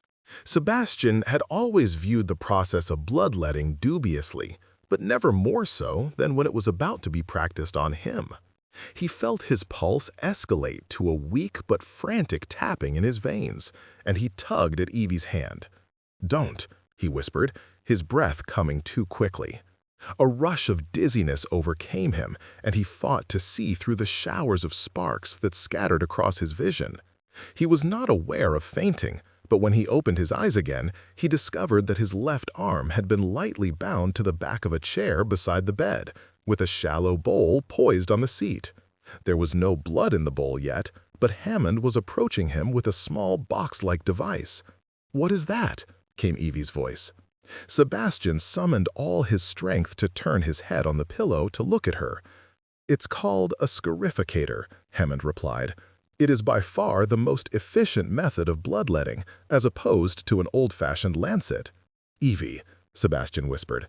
She did not appear to hear him. Her wary gaze fastened on the doctor as he continued to explain. "The box contains 12 blades attached to a spring-driven rotary. One push of the triggering mechanism and the blades inflict a series of shallow cuts that induce the blood to flow." "Evie." She glanced at Sebastian. Whatever she saw in his face caused her to walk around the bed to him. "Yes," she said with a concerned frown. "Dearest, this is going to help you." "No, it would kill him." It was difficult enough already to fight the fever and the pain. If he was further weakened by a long bloodletting, he wouldn't be able to hold on any longer. Frantically, Sebastian tugged at his tautly stretched arm, but the binding held fast, and the chair didn't even wobble. Bloody hell! He stared up at his wife wretchedly, battling a wave of lightheadedness. "No," he rasped. "Don't. Let him. Darling, Evie whispered, bending over to kiss his shaking mouth. Her eyes were suddenly shiny with unshed tears. "This may be your best chance, your only chance. I'll die, Evie." Rising fear caused blackness to streak across his vision, but he forced his eyes to stay open. Her face became a blur. "I'll die," he whispered again. "Lady St. Vincent," came Dr. Hammond's steady, kind voice, "your husband's anxiety is quite understandable. However, his judgment is impaired by illness. At this time, you are the one who is best able to make decisions for his benefit. I would not recommend this procedure if I did not believe in its efficacy. You must allow me to proceed. I doubt Lord St. Vincent will even remember this conversation." Sebastian closed his eyes and let out a groan of despair. If only Hammond were some obvious lunatic with a maniacal laugh, someone Evie would instinctively mistrust. But Hammond was a respectable man, with all the conviction of someone who believed he was doing the right thing. The executioner, it seemed, could come in many guises. Evie was his only hope, his only champion.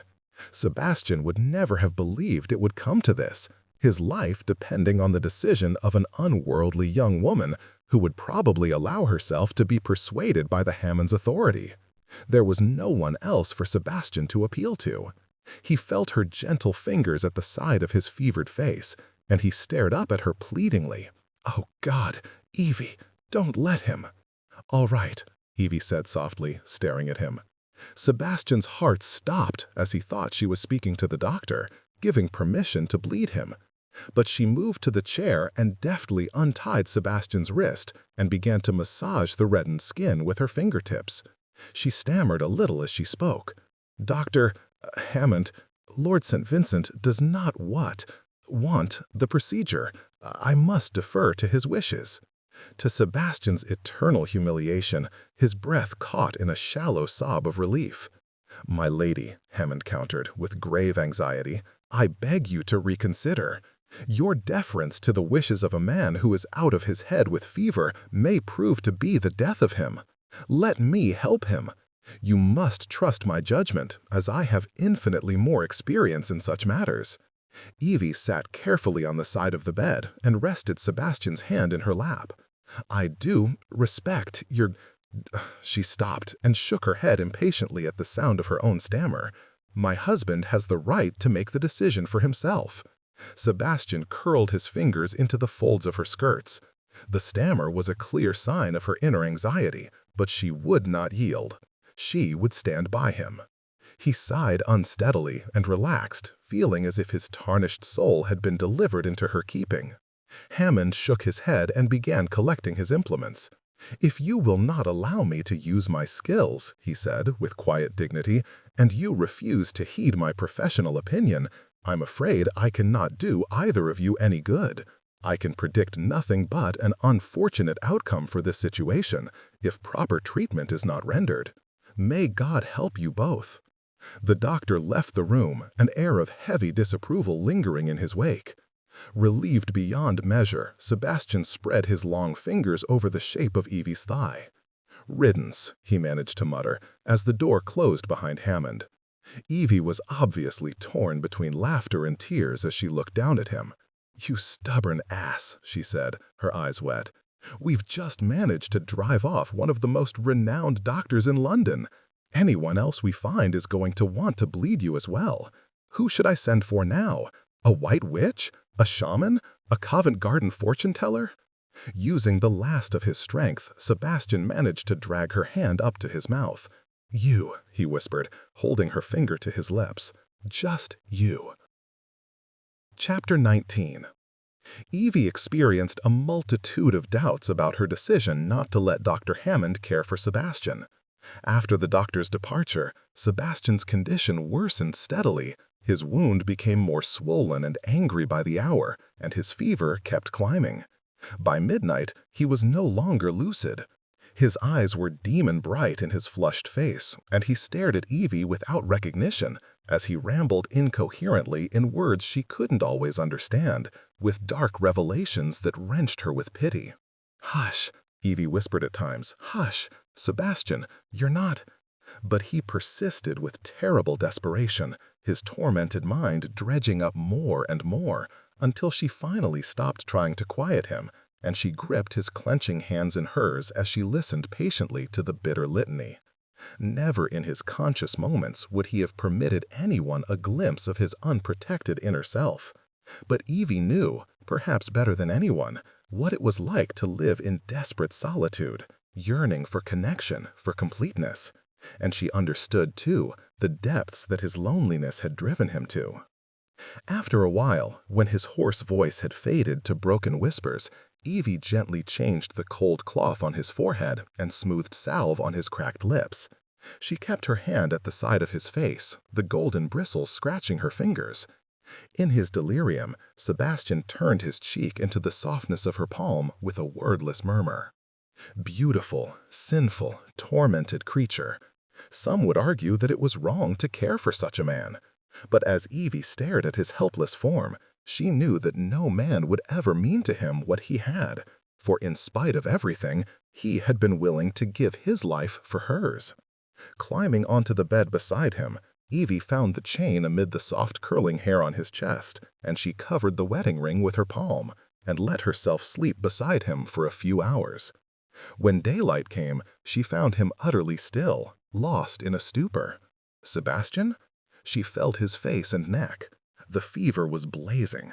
It seemed impossible that human skin could burn so hot.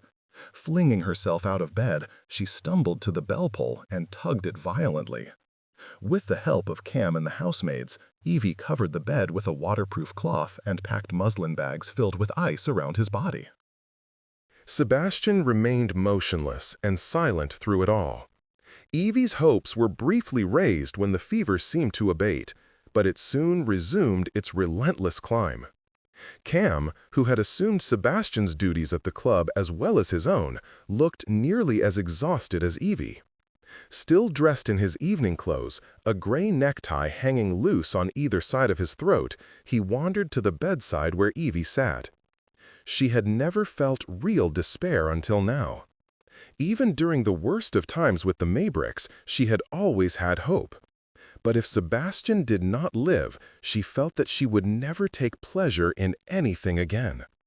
Sebastian had been the first man to reach through her prison of shyness, and from the very beginning he had taken care of her as no one ever had.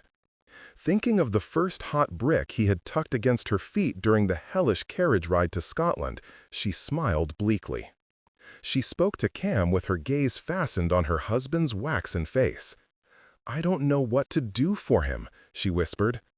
"Any doctor I send for will want to bleed him, and I promised him that I wouldn't allow it." Reaching out a lean hand, Cam smoothed back the wild locks of Evie's unwashed hair. "My grandmother was a healer," he said thoughtfully. "I remember that she used to flood wounds with salt water and pack them with dried bog moss. And when I had a fever, she would make me chew the tubers of the 4 o'clock plant." 4 o'clock plant? Evie repeated blankly. "I've never heard of that." He tucked a straggle of her hair behind her ear. "It grows on the moors." Evie moved her head away from his hand, embarrassed by her unwashed state, especially knowing the great importance gypsies placed on personal cleanliness. Contrary to popular belief, there were any number of Romany rituals connected to washing and cleansing. "Do you think you could find some? 4 o'clock plant? And the moss?" "I suppose I could, given enough time." "I don't think he has much time left," Evie said, and her voice broke. Terrified that she might lose control of her emotions, she straightened in the chair and shrugged away Cam's consoling touch. "No, I'm all right. Just find whatever you think will help." "I will return soon," she heard him say softly, and in an instant he was gone.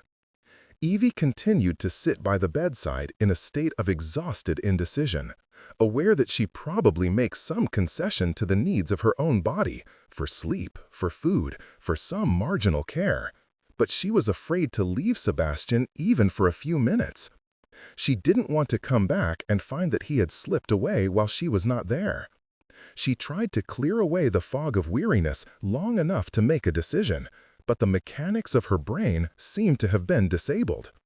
Hunched in the chair, she stared at her dying husband. Her spirit and body had become so weighted that no action or thought was possible. She was not aware of anyone entering the room, or of any movement other than the minimal, nearly undetectable rise of Sebastian's chest.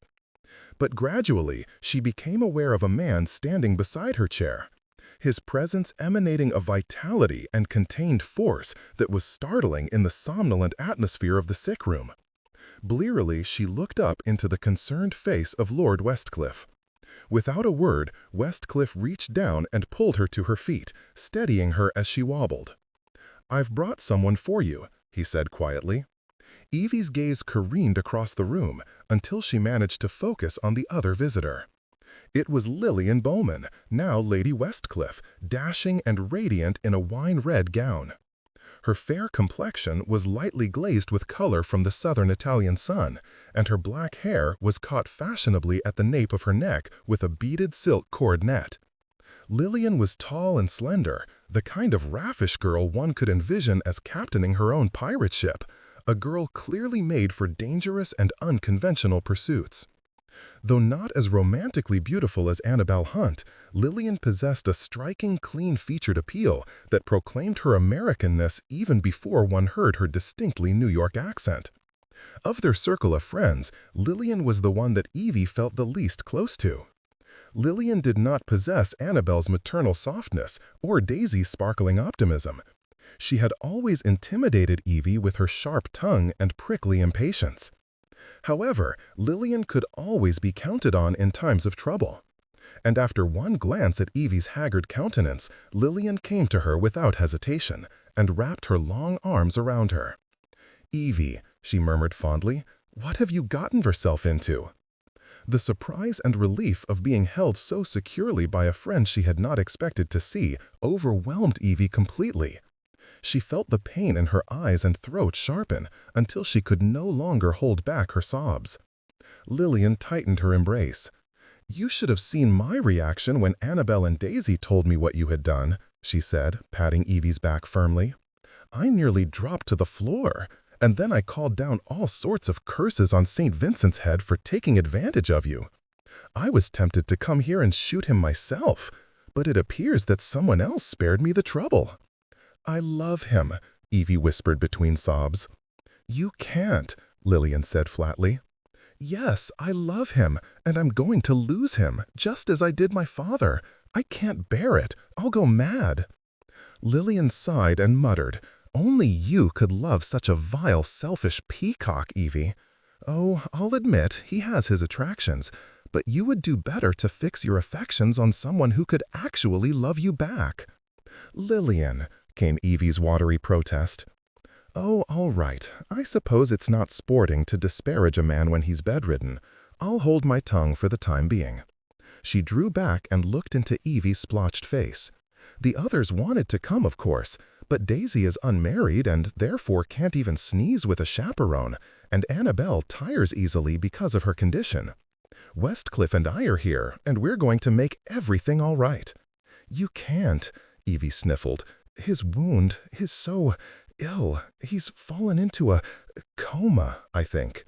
Keeping her arm around Evie, Lillian turned to the Earl and asked in a strong voice that was entirely inappropriate for a sick room, "Is he in a coma, Westcliff?" The Earl, who was bending over Sebastian's prone form, threw her a wry glance. "I doubt anyone could be with the noise the pair of you are making. No, if it were a coma, he couldn't be roused, and he definitely stirred just now when you shouted." "I didn't shout, I called out," Lillian corrected. "There is a difference?" Westcliff asked mildly, pulling the covers down to Sebastian's hips. "You raise your voice so often, I can't tell." A laugh rustled in Lillian's throat, and she released Evie. "Being married to you, my lord, anyone. Good God, that's horrid." This last exclamation had come as Westcliff peeled back the wound dressing. "Yes," the Earl said grimly, staring at the draining, festering flesh with its rays of red creeping outward. Instantly, Evie went to the bedside, wiping her wet cheeks. Westcliff, capable as always, extracted a clean handkerchief from his coat and gave it to her. She blotted her eyes and blew her nose as she looked down at her husband. "He's been insensible since yesterday afternoon," she told Westcliff unsteadily. "I wouldn't let Dr. Hammond bleed him. Sebastian didn't want it. But now I wish I had. It might have made him better. It's just, I couldn't let anything be done to him against his will. The way he looked at me, I doubt it would have made him better," Westcliff interrupted. "It may well have finished him off." Lillian drew closer, wincing as she glanced down at the foul wound and then at Sebastian's unnatural pallor. "What is to be done for him, then?" "Mr. Rohan suggested flooding the wound with a saltwater solution," Evie said, gently covering the bullet hole and pulling the bedclothes from Sebastian's hips to his chest. And he knew of a plant that might help to reduce the fever. He's trying to find some as we speak. "We might swab it with raw garlic juice," Lillian suggested. "My nanny used to do that for scrapes and cuts, and it made them heal much faster." "My old housekeeper, Mrs. Faircloth, used vinegar," Westcliff murmured. "It burned like the devil, but it worked. I think we'll try a combination of the three and add some spirit of turpentine." Lillian regarded him doubtfully. "Pine tree resin?" "In a distilled form," Westcliff replied. "I've seen it cure gangrene." Turning Lillian to face him, he pressed a kiss to her forehead. "I'll procure the necessary items and work out the proportions," he said. His expression was sober, but his dark eyes were warm as they gazed into hers. "In the meanwhile, I will leave the situation in your capable hands." Tenderly, Lillian traced the edge of his shirt collar, letting her fingertip touch the tanned skin of his throat. "You'd better hurry. If St. Vincent wakes to find himself at my mercy, he'll probably expire on the spot." They exchanged a brief grin, and Westcliff left the room. "Arrogant, high-handed creature," Lillian remarked, her smile lingering as she watched the Earl's departure. "God, I adore him." Evie swayed on her feet. "How did you—" "There is far too much for us to talk about, dear," Lillian interrupted briskly. "Which is why we'll have to leave it all for later. You're half dead with exhaustion, and frankly, you could do with a bath." Hunting for the bell pull, she located it in the corner and tugged on it. "We're going to have a tub filled, and you can wash, and then you're going to have some tea and toast." Evie shook her head and opened her mouth to argue, but Lillian overrode her objections firmly. "I will look after St. Vincent." Wondering how and why her friend would volunteer to nurse a man who had abducted her, Evie stared at her warily. Lillian was hardly known as a forgiving sort, and although Evie was certain her friend would never harm a helpless man in a sickbed, she did have a few trepidations about abandoning Sebastian to her mercy. "I can't believe that you would be willing, after what he did." Lillian smiled wryly. "I'm not doing it for his sake, I'm doing it for yours. And for Westcliff, who for some reason can't seem to give him up as a lost cause." She rolled her eyes impatiently at Evie's lingering hesitation. "For heaven's sake, go and bathe, and do something about your hair. You needn't worry about St. Vincent. I'll be as kind to him as I would be to my own husband." "Thank you," Evie whispered, feeling the sting of tears in her eyes once more. "Oh, Evie." Lillian's face softened with an expression of compassion that Evie had never seen on her before. She reached out and hugged Evie once more, and spoke into the wild tangles of her hair. "He's not going to die, you know. It's only nice, saintly people who suffer untimely deaths." She gave a quiet laugh. "Whereas selfish bastards like St. Vincent live to torment other people for decades." With the help of a housemaid, Evie bathed and changed into a loose day gown that required no corset. She braided her clean, damp hair into a long plait that hung down her back, and stuck her feet into a pair of knit slippers. Venturing back into Sebastian's room, she saw that Lillian had straightened the room and drawn the curtains open. A cloth had been tied around her waist as a makeshift apron, and it was splotched and stained, as was her bodice. "I made him take some broth," Lillian explained. "I had the devil of a time getting him to swallow. He wasn't precisely what one would call conscious, but I persisted until I had poured a quarter cup or so down his throat. I think he relented in the hopes that I was a bad dream that might go away if he humored me." Evie had been unable to induce Sebastian to drink anything since the previous morning. "You are the most Yes, yes, I know." Lillian airily waved away the words, uncomfortable as always. "Your tray was just brought up. It's there on the table by the window. Mulled eggs and toast. Eat every bite, dear. I should hate to have to use force on you, too." As Evie sat obediently and sank her teeth into a slice of lightly buttered toast, Lillian changed the cloth on Sebastian's forehead. "I must admit," Lillian murmured, "it's hard to despise him when he's been brought so low. And it does count in his favor that he's the one lying here wounded instead of you." Occupying the bedside chair, she glanced at Evie with frank curiosity. Why did he do it, I wonder? He's selfish to the core. Not at all the kind who would sacrifice himself for someone else. "He's not completely," Evie mumbled, and washed down the toast with a swallow of hot tea. "Westcliff thinks that St. Vincent is in love with you." Evie choked a little and didn't dare look up from her tea. Why does he think that? He's known St. Vincent from childhood and can read him fairly well. And Westcliff sees an odd sort of logic in why you would finally be the one to win St. Vincent's heart. He says a girl like you would appeal to… how did he put it? I can't remember the exact words, but it was something like, you would appeal to St. Vincent's deepest, most secret fantasy. Evie felt her cheeks flushing, while a skirmish of pain and hope took place in the tired confines of her chest. She tried to respond sardonically. "I should think his fantasy is to consort with as many women as possible." A grin crossed Lillian's lips. "Dear, that is not St. Vincent's fantasy. It's his reality. And you're probably the first sweet, decent girl he's ever had anything to do with. He spent quite a lot of time with you in Hampshire," Evie countered. That seemed to amuse Lillian further. "I'm not at all sweet, dear, and neither is my sister. Don't say you have been laboring under that misconception all this time." Just as Evie finished the plate of eggs and toast, Lord Westcliff and Cam entered the room, bearing armloads of pots, bottles, potions, and assorted strange articles. A pair of housemaids accompanied them with steaming metal ewers and piles of folded toweling. Although Evie wanted to help, they bid her stand back as they arranged the objects at the bedside, and draped towels over Sebastian's sides, legs, and hips, leaving only the wound exposed. "It would be best if he could take some morphine first," Westcliff said, using thread to wrap a wad of linen tightly around a wooden dowel to form a long-handled swab. "This procedure will likely pain him far more than the gunshot itself." "He can be made to swallow," Lillian said decisively. "Evie, shall I?" "No, I will." Evie went to the bedside and measured a dose of morphine syrup into a glass. Cam appeared at her elbow and gave her a folded paper packet filled with what appeared to be dark green ash. "The 4 o'clock plant," he said.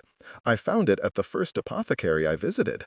The bog moss was a bit more difficult to find, but I managed to get some of that, too." Evie leaned her shoulder against him in wordless thanks. "How much of the powder should I give him?" "For a man of St. Vincent's size, I would think at least 2 teaspoons." Evie stirred 2 spoonfuls of the powder into the glass of amber medicine, turning it black. It undoubtedly tasted even worse than it looked. She only hoped that if Sebastian did consent to swallow it, he could somehow manage to keep the vile mixture down. Climbing beside him on the bed, she stroked the dull locks of his hair and the parched, blazing surface of his face. "Sebastian," she whispered, "wake up. You must take some medicine."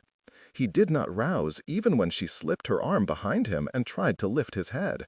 "No, no," came Lillian's voice from behind her. "You're being far too gentle, Evie. I had to shake him roughly before he awakened sufficiently to take some broth. Let me show you." She climbed onto the bed beside Evie and jolted the semi-conscious man a few times until he moaned and half opened his eyes and stared at the pair of them without recognition. "Sebastian," Evie said tenderly, "I have some medicine for you." He tried to turn away, but the effort caused pressure against his injured side, and the pain caused a violent reaction. Evie and Lillian both found themselves cleared from the bed with a swipe of his powerful arm. "Ouch!" Lillian muttered as they were knocked to the floor in a heap, with Evie just barely managing to preserve the contents of the glass. Panting, groaning in delirium, Sebastian subsided on the bed, his large frame racked with tremors. Although Evie was dismayed by his resistance, she was glad of the sign of remaining strength, which was far preferable to the death-like stillness of before. Lillian, however, did not seem to share her sentiments. "We'll have to tie him down," she said curtly. "We'll never be able to hold him still while we treat the wound." "I don't," Evie began, but Cam astonished her by agreeing. "Lady Westcliff is right." Evie was silent as she struggled up from the floor. She reached down to Lillian, helped her to her feet, and stood looking at Sebastian's trembling form. His eyes were closed once more, his fingers twitching convulsively, as if wanting to clench something other than air. It was incredible that such a vital man could have been reduced to this colorless, spare figure, his lips cracked, his eyes black-circled. She would do whatever was necessary to help him. Resolutely, she took up some clean rags and handed them to Cam over Sebastian's half-exposed body. The boy looked grim as he moved to each corner of the bed, deftly tying both of Sebastian's arms and one leg to the iron bedstead. "Shall I give him the medicine?" he asked, glancing at Evie. "I can do it," she replied, climbing beside Sebastian once more. After wedging a pillow beneath his head to raise it, she clamped her fingers on his nose. As soon as Sebastian gasped for air, she poured the thick febrifuge down his throat. He choked and gagged, but to her satisfaction, the medicine was downed with a minimum of fuss. Cam raised his brows as if impressed by her efficiency, while Sebastian cursed and yanked helplessly at his bonds. Bending over him, Evie stroked and soothed him, whispering endearments as his opium-laden breath wafted feebly against her face. When he had finally subsided, Evie glanced up to find Lillian staring at them oddly. Her brown eyes were narrowed, and she shook her head slightly, as if she were amazed by the situation. Evie supposed that since Lillian had known Sebastian only as the arrogant, sartorially splendid rake who had sauntered about Westcliff's estate, it was no less than astonishing to see him in these circumstances. In the meanwhile, Westcliff had removed his coat and rolled up his shirt sleeves. He was stirring a concoction that sent a caustic reek throughout the room. Lillian, who was especially sensitive to smell, grimaced and shuddered. "That is the most beastly combination of odors I've ever encountered." Spirit of turpentine, garlic, vinegar, and some other ingredients that the apothecary suggested, including rose oil, Cam explained. He also said to apply a honey poultice afterward, as it keeps wounds from turning putrid. Evie's eyes widened as Cam opened a wooden box and withdrew a brass funnel and a cylindrical object with a handle at one end and a needle-like projection at the other. "What is that?" she asked. "Also from the apothecary," Cam said, holding the device up to squint at it critically. "A syringe. When we described what we were planning, he said that with a wound this deep, the only way to irrigate it thoroughly was to use this." He laid out a row of implements, containers of chemicals, and a pile of folded rags and towels. Then Westcliff paused at the bedside and glanced at the two women. "This is going to be rather unpleasant," he said. "Therefore, if anyone has a weak stomach—" His gaze lingered meaningfully on Lillian, who grimaced. "I do, as you well know," she admitted, "but I can overcome it if necessary." A sudden smile appeared on the Earl's impassive face. "Well, spare you for now, love. Would you like to go to another room?" "I'll sit by the window," Lillian said, and sped gratefully away from the bed. Westcliff glanced at Evie, a silent question in his eyes. "Where shall I stand?" she asked. "On my left. We'll need a great many towels and rags, so if you would be willing to replace the soiled ones when necessary." "Yes, of course." She took her place beside him, while Cam stood on his right. As Evie looked up at Westcliff's bold, purposeful profile, she suddenly found it hard to believe that this powerful man, whom she had always found so intimidating, was willing to go to this extent to help a friend who had betrayed him. A rush of gratitude came over her, and she couldn't stop herself from tugging lightly at his shirt sleeve. "My lord, before we begin, I must tell you." Westcliff inclined his dark head.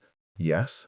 Since he wasn't as tall as Sebastian, it was a relatively easy matter for Evie to stand on her toes and kiss his lean cheek. "Thank you for helping him," she said, staring into his surprised black eyes. "You're the most honorable man I've ever known." Her words caused a flush to rise beneath the sun-bronzed tan of his face, and for the first time in their acquaintance, the Earl seemed at a loss for words. Lillian smiled as she watched them from across the room. "His motives are not completely heroic," she said to Evie. "I'm sure he's relishing the opportunity to literally pour salt on St. Vincent's wounds." Despite the facetious remark, Lillian went deadly pale and gripped the chair arms as Westcliff took a thin, gleaming lancet in hand and proceeded to gently open and drain the wound. Even after a heavy dose of morphine, the pain caused Sebastian to arch and twist, his face contorting, while incoherent protests came from low in his throat. Cam helped to pin him down so that even minimal movement wasn't possible. The real difficulty came, however, when Westcliff began to flush out the wound with salt water. Sebastian cried out harshly, fighting in earnest, while the syringe was deployed repeatedly until the saline solution that soaked the towels beneath him ran pink with fresh, clean blood. Westcliff was steady and precise, working with a brisk efficiency that any surgeon would have admired. Somehow, Evie managed to conquer her own anguish, pushing it far down beneath layers of numbness as she worked with the same outward detachment that Westcliff and Cam displayed. Methodically, she snatched away the filthy towels and tucked new ones against her husband's side. To her vast relief, Sebastian soon fainted and went slack, now oblivious to the treatment of his injury. Once the raw flesh was cleaned to Westcliff's satisfaction, he soaked a swab with the turpentine mixture and saturated the wound thoroughly. Moving aside, he watched intently as Cam wrapped some bog moss in a clean square of muslin, soaked the bundle in honey, and carefully packed the area. "That's it," the boy said with satisfaction. He untied the rags that had tethered Sebastian's hands and foot as he spoke. "The healing will start deep within. We'll keep packing it for a few days, and then we'll dispense with the moss and let the skin come together." It took their combined efforts to wrap a linen bandage completely around Sebastian's lean waist and to change the damp sheets so that the bed was clean and dry. When it was over, Evie felt the ruthless self-discipline leave her limbs, and she began to shake from head to toe with strain. She saw with surprise that even Westcliff seemed fatigued, letting out a long sigh as he used a clean rag to blot the abundant sweat on his face. Lillian came to him at once, her arms going around him in a quick hug as she murmured an endearment in his ear. "We should change the packing and dressing about twice a day, I think," Cam commented to no one in particular, washing his hands with soap and water.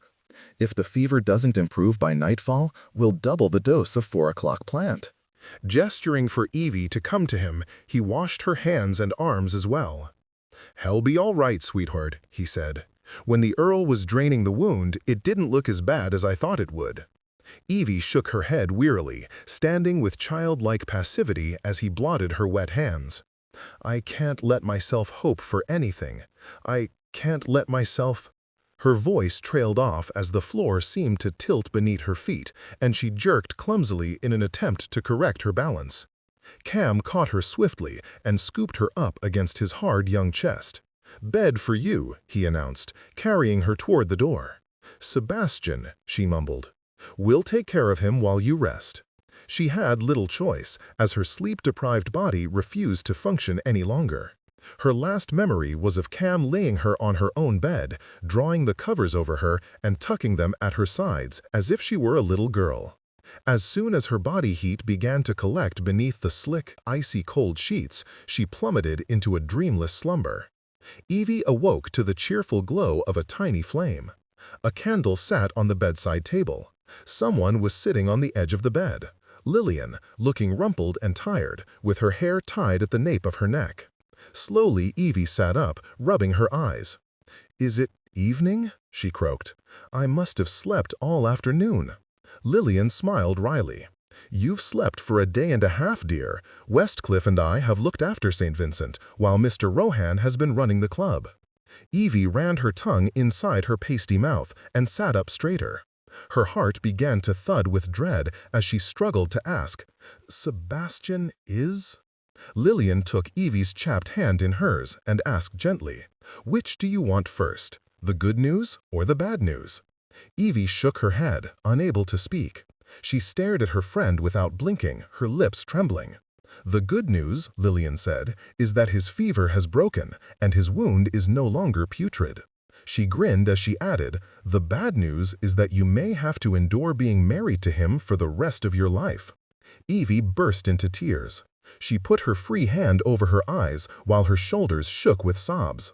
She felt Lillian's fingers wrap more firmly around hers. "Yes," came Lillian's dry voice. "I'd weep too if he were my husband, though for entirely different reasons." That caused a hiccuping giggle to break through Evie's muffled sobs, and she shook her head, still covering her streaming eyes. "Is he conscious? Is he speaking?" "Yes, he has asked for you repeatedly, and was quite annoyed when I refused to awaken you before now." Lowering her hand, Evie stared at her through a film of moisture. "I'm certain he didn't mean to sound ungrateful," she said hastily. "After all you've done." "There's no need to make excuses for him," Lillian said sardonically. "I know him fairly well. Which is why I still don't believe he cares about anyone but himself and perhaps a little, very little bit for you.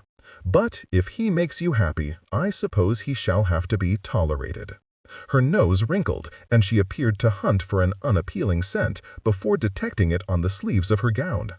"Ugh, it's a good thing my family owns a soap company, because I'll need 100 bricks of it to remove the smell of that blasted poultice." "I will never be able to thank you enough for taking care of him," Evie said fervently. Standing from the bed, Lillian stretched and shrugged. "Think nothing of it," came her cheerful reply. "It was worth it, if only to have St. Vincent in my debt. He'll never be able to look at me without the humiliating recollection that I've seen him naked and unconscious in his sickbed." "You saw him naked?" Evie asked, feeling her brows rise up to her hairline.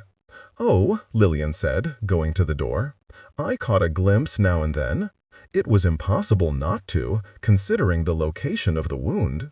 Pausing in the doorway, she gave Evie a sly glance. "I must admit, regarding that rumor that one occasionally hears, it doesn't begin to do him justice." "What rumor?" Evie asked blankly, and Lillian left the room with a low laugh. Chapter 20. Before a full week had passed, Sebastian had become the worst patient imaginable.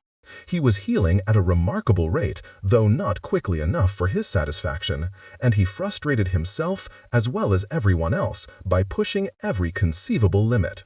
He wanted to wear his regular clothes, to have real food. He insisted on leaving his bed and hobbling around the apartments and the upper gallery, stubbornly ignoring Evie's exasperated protests.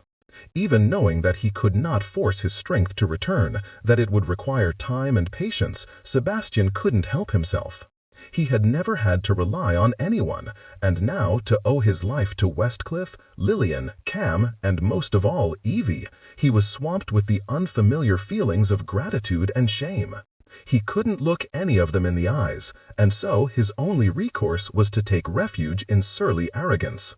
The worst moments were when he was alone with Evie. Every time she entered the room, he experienced a frightening connection, a surge of unfamiliar emotion, and he fought it until the internal battle left him drained. It would have helped if he could have provoked an argument with her, anything to establish a necessary distance. But that was impossible when she countered his every demand with patience and infinite concern. He couldn't accuse her of expecting gratitude when she had never once hinted that it was owed. He couldn't accuse her of hovering over him when she took care of him with gentle efficiency and tactfully left him alone unless he rang for her. He, who had never feared anything, was terrified of the power she had over him. And he was afraid of his own desire to have her with him every minute of the day, to stare at her, to hear her voice. He craved her touch. His skin seemed to drink in every caress of her fingers, as if the sensation of her could be woven into the human fabric of his body. It was different from mere sexual need. It was some kind of pathetic, full-blown addiction for which seemed to be no remedy.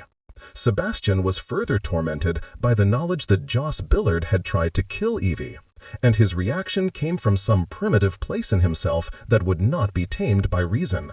He wanted Bullard's blood. He wanted to tear the bastard to pieces. The fact that he was helpless in his sickbed while Bullard was roaming freely in London was enough to drive him mad. He was not at all pacified by assurances from the police inspector who had been assigned to the case that everything possible was being done to find Bullard. Therefore, Sebastian had summoned Cam to his room and had directed him to hire more private investigators, including an ex-Bow Street runner, to conduct an intensive search. In the meanwhile, there was nothing else that Sebastian could do, and he stewed in his enforced inactivity. 5 days after his fever had broken, Evie sent for a slipper tub to be brought to his room. Relishing the opportunity for a tub bath, Sebastian relaxed in the steaming water, while Evie shaved him and helped to wash his hair. When he was clean and dry, he returned to his newly made bed and allowed Evie to bandage his wound. The bullet hole was healing so quickly that they had ceased packing it with moss, and now simply covered it with a light layer of linen for the sake of cleanliness. It was still a source of frequent twinges and mild pain, but Sebastian knew that in another day or two he would be able to resume most of his normal activities. Except for his favorite one, which, by virtue of his infernal bargain with Evie, was still forbidden. Since the entire front of Evie's tass had been drenched from the bath, she had gone to change her clothes. Out of sheer perversity, Sebastian rang the silver bell at his bedside approximately 2 minutes after she had left. Evie returned quickly to his room in her dressing gown. "What is it?" she asked with obvious worry. "Has something happened?" "No." Is it your wound? Does it hurt? No. Her expression changed, concern replaced by relief. Approaching the bed, she gently took the bell from Sebastian's hand and replaced it on the night table. "You know," she said conversationally, "the tang of that bell will be removed unless you learn to use it more judiciously." "I rang because I needed you," Sebastian said testily. "Yes?" she asked with exquisite patience. "The curtains. I want them opened wider." "You couldn't have waited for that? It's too dark in here. I need more light." Evie went to the window, tugged the velvet panels far apart, and stood silhouetted in the wash of pale winter sunlight. With her hair loose, the soft red curls hanging nearly to her waist, she looked like a figure in a Titian painting. "Anything else?" "There's a speck in my water." Padding barefoot to the bed, Evie picked up his half-full drinking glass and viewed it critically. "I don't see a speck." "It's in there," Sebastian said grumpily. "Must we debate the matter, or will you fetch some clean water?" Biting back a reply with remarkable self-control, Evie went to the washstand, emptied the water into the creamware bowl, and poured a fresh glass for him. She brought it back, set it on the table, and looked at him expectantly. "Is that all?" "No. My bandage is too tight, and the loose end is tucked in at the back. I can't reach it." It seemed that the more demanding he was, the more annoyingly patient Evie became. Bending over him, she murmured for him to turn a little, and he felt her gently loosening the bandage and retucking the ends. The glance of her fingertips on his back, so cool and delicate, caused his pulse to throb sharply. A stray curl slid silkily over his shoulder. Resting on his back once more, Sebastian fought with the desperate joy he felt at her nearness. He glanced wretchedly up at her face, the beautiful bow-shaped mouth, the cream satin skin, the irresistible sprinkling of freckles. Her hand settled lightly on his chest, over his thumping heart, and she toyed with the wedding band on the chain. "Take it off of me," he muttered. "The damned thing is annoying. It gets in the way." "In the way of what?"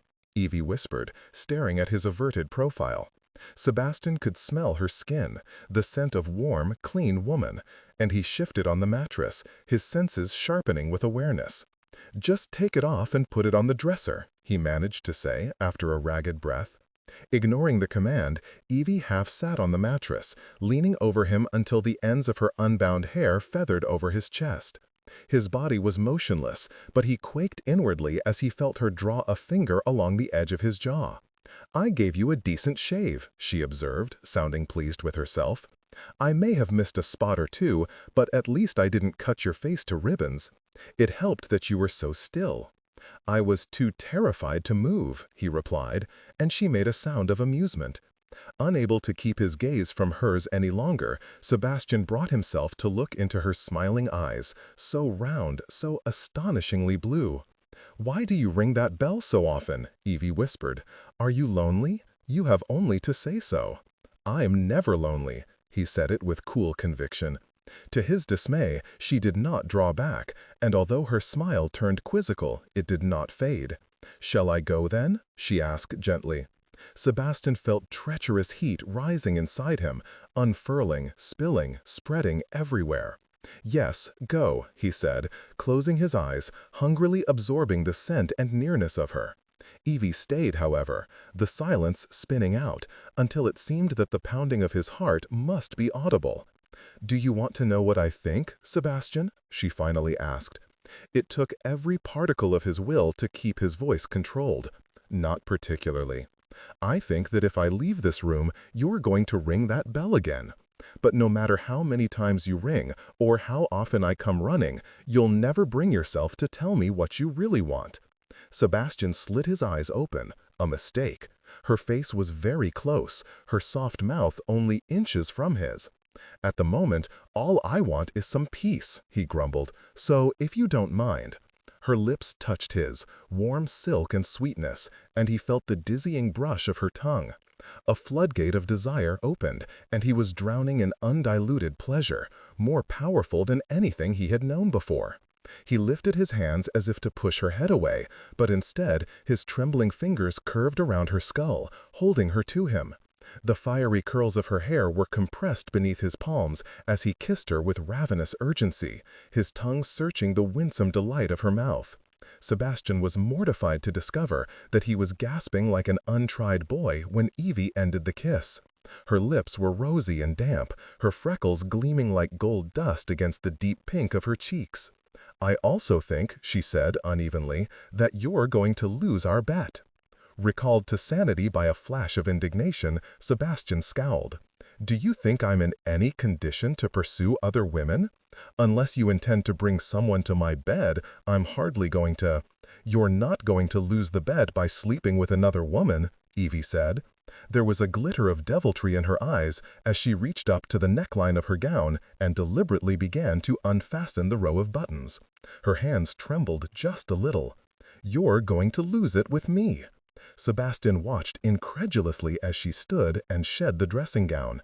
She was naked, the tips of her breasts pointed and rosy in the cool air. She had lost weight, but her breasts were still round and lovely, and her hips still flared generously from the neat inward curves of her waist. As his gaze swept to the triangle of red hair between her thighs, a swell of acute lust rolled through him. He sounded shaken, even to his own ears. "You can't make me lose the bet. That's cheating." "I never promised not to cheat," Evie said cheerfully, shivering as she slipped beneath the covers with him. "Damn it, I'm not going to cooperate. His breath hissed between his teeth as she felt the tender length of her body press against his side, the springy brush of her private curls on his hip as she slid one of her legs between his. He jerked his head away as she tried to kiss him. Evie," his mind searched cagily for a way to dissuade her. "I'm too weak." Ardent and determined, Evie grasped his head and turned his face to hers. "Poor darling," she murmured, smiling. "Don't worry, I'll be gentle with you." "Evie," he said hoarsely, aroused and infuriated and pleading, "I have to prove that I can last 3 months without—" "No, don't do that! Damn you, Evie!"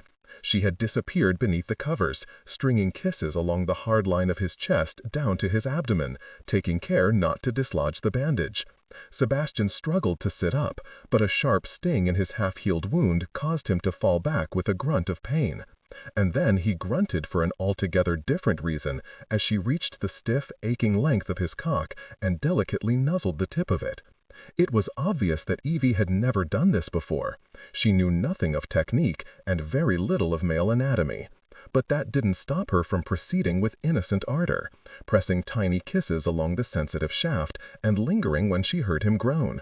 Her warm hands played inexpertly with her testicles while she experimented with her lips, her tongue, progressing all the way back to the throbbing head of his organ, and then trying to discover how much of him she could fit into her mouth. Sebastian clutched great handfuls of the bedclothes, his body slightly arched as if he were stretched on a torture rack.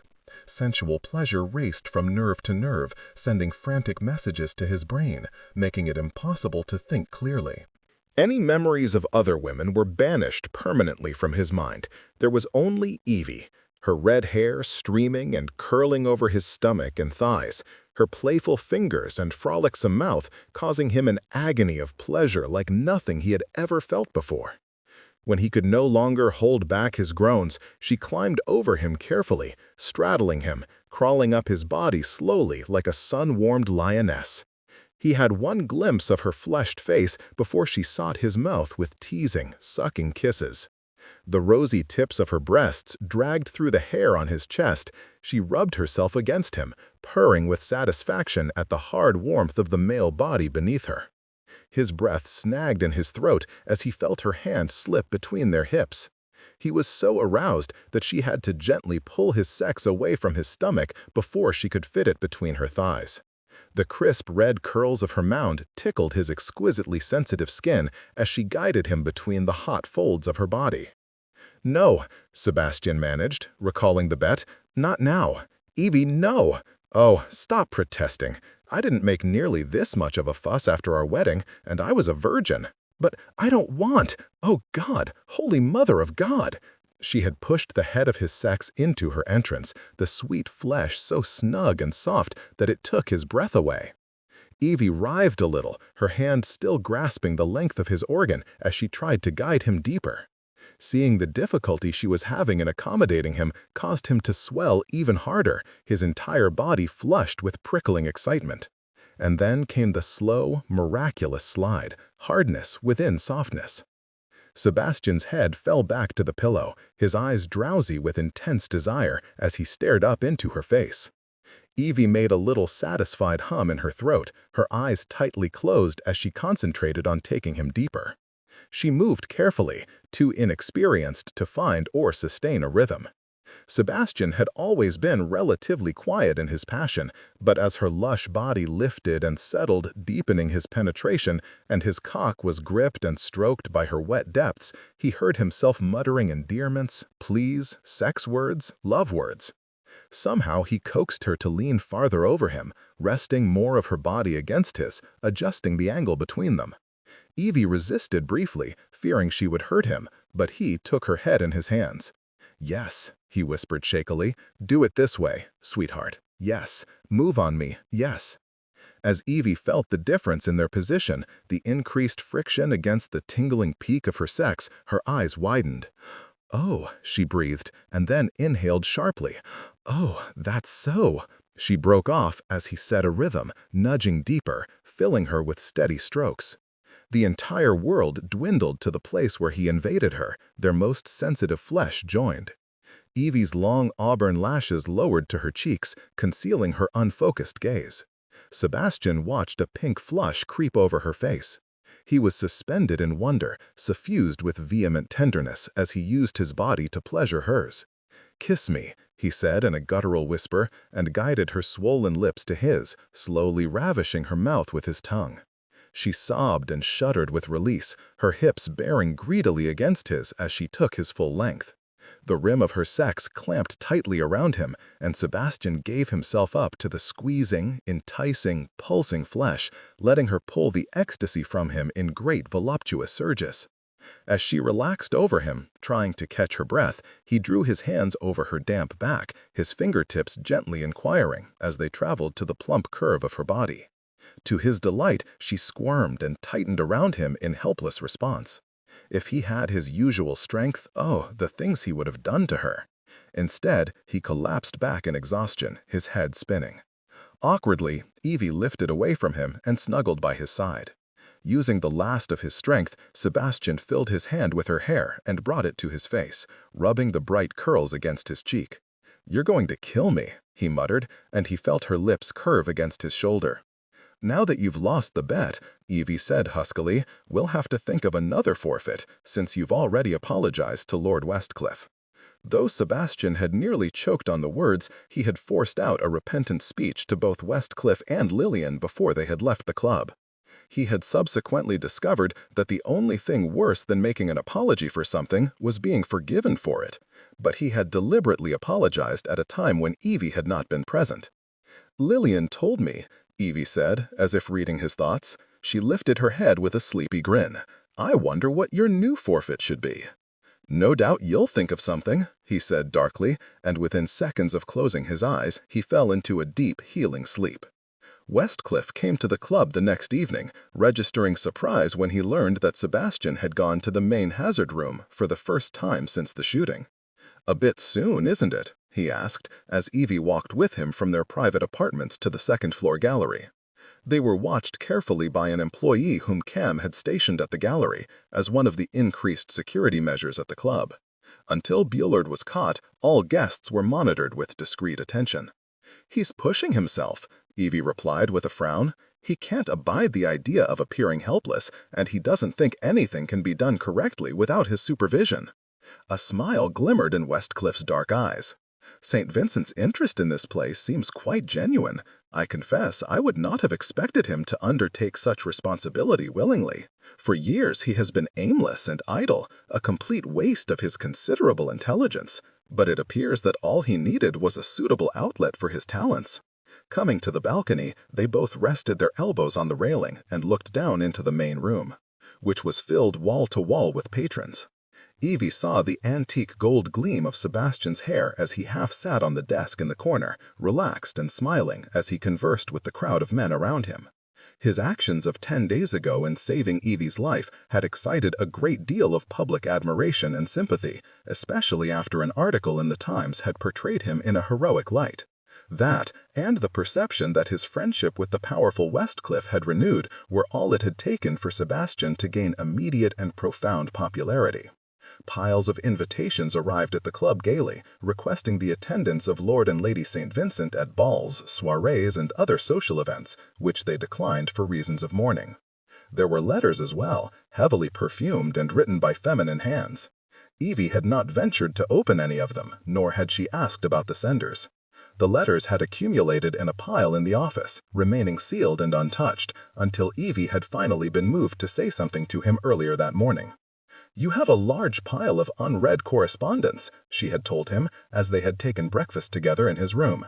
"It's occupying half the space in the office. What shall we do with all the letters?" An impish smile rose to her lips as she added, "Shall I read them to you while you rest?" His eyes narrowed. "Dispose of them, or better yet, return them unopened." His response had caused a thrill of satisfaction, though Evie had tried to conceal it. "I wouldn't object if you corresponded with other women," she said. "Most men do, with no impropriety attached." "I don't."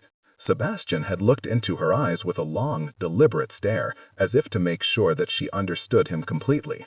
"Not now." Standing elbow to elbow with Westcliff, Evie watched her husband with possessive pleasure. Sebastian was still too lean, though his appetite had returned in full measure, and his elegant evening clothes hung a bit too loosely. But his shoulders were broad, and his color was healthy, and the lost weight only served to highlight the spectacular bone structure of his face. Even though he moved with obvious care, he still possessed the predatory grace that women admired and men tried in vain to emulate. "Thank you for saving him," Evie heard herself say to Westcliff, still staring at her husband. The Earl slid her a sideways glance.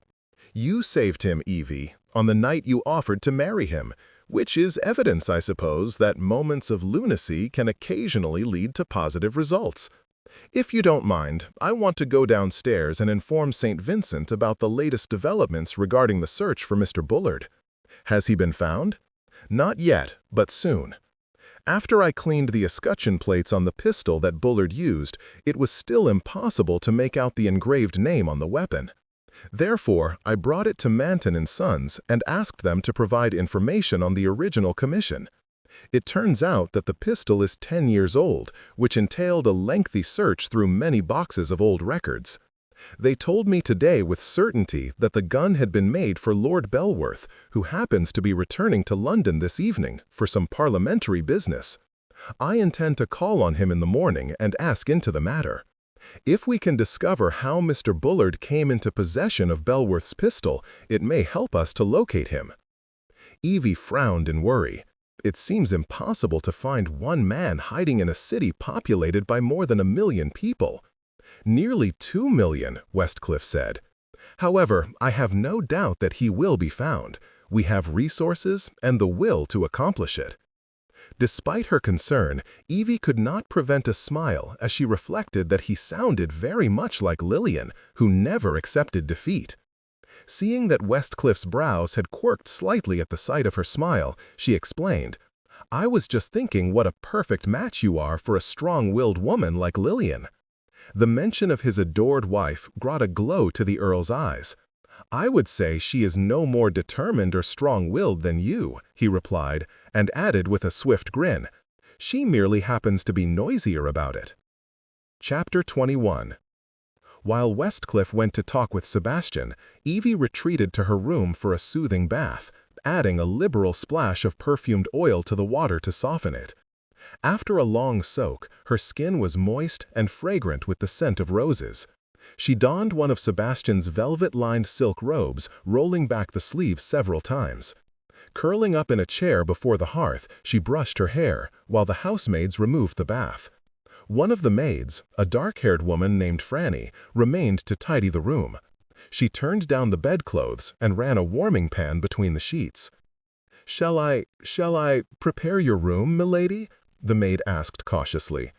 Evie ducked her head a little as she considered her reply. It was well known among the servants that she and Sebastian had maintained separate bedrooms even before the illness. They had yet to share a bed together for a night. Although she was not quite certain how to broach the subject to Sebastian, she knew that after all that had transpired, she did not want to play games with him any longer. Life was too uncertain to waste time. There was no guarantee that Sebastian would be faithful to her. She had nothing but hope, and the instinct that although the man she had initially married was not deserving of such faith, the man he was becoming just might be. "I don't think so," she said to the maid, continuing to draw the brush through her hair. "I will stay in this room tonight, Franny." "Yes, milady. If you wish, I'll—" Franny broke off, the thought forever going unfinished, as they both became aware of Sebastian's tall form entering the room. He stopped just inside the doorway, resting his back against the wall as he silently contemplated his wife. Despite the warmth of the fire, gooseflesh rose all over Evie's body, and an erotic shiver chased down her spine. Sebastian's posture was relaxed, his collar open, his black necktie hanging loose. The hearth light danced over his elegant form and cast a golden glow over features that might have belonged to some ancient god of idolatry. Even though he had not yet regained his full vigor, he radiated a dangerous male potency that made her knees weak. It didn't help that he remained utterly silent, his glinting gaze slipping over her with unnerving slowness. Helplessly recalling the feel of his satiny skin beneath her fingers and the hard muscles beneath his loosely tailored clothes, Evie colored. Franny hastily gathered up Evie's discarded gown and hurried from the room. Sebastian continued to watch Evie as she set aside the brush and stood with an unarticulate murmur. Pushing away from the wall, he came to her, his fingertips coming to her upper arms and tracing over them through the thickness of the robe. Evie's heart began to pound, and her skin tingled beneath the layers of velvet and silk. She closed her eyes as he eased her closer, and his lips touched her eyebrow, her temple, the crest of her cheek.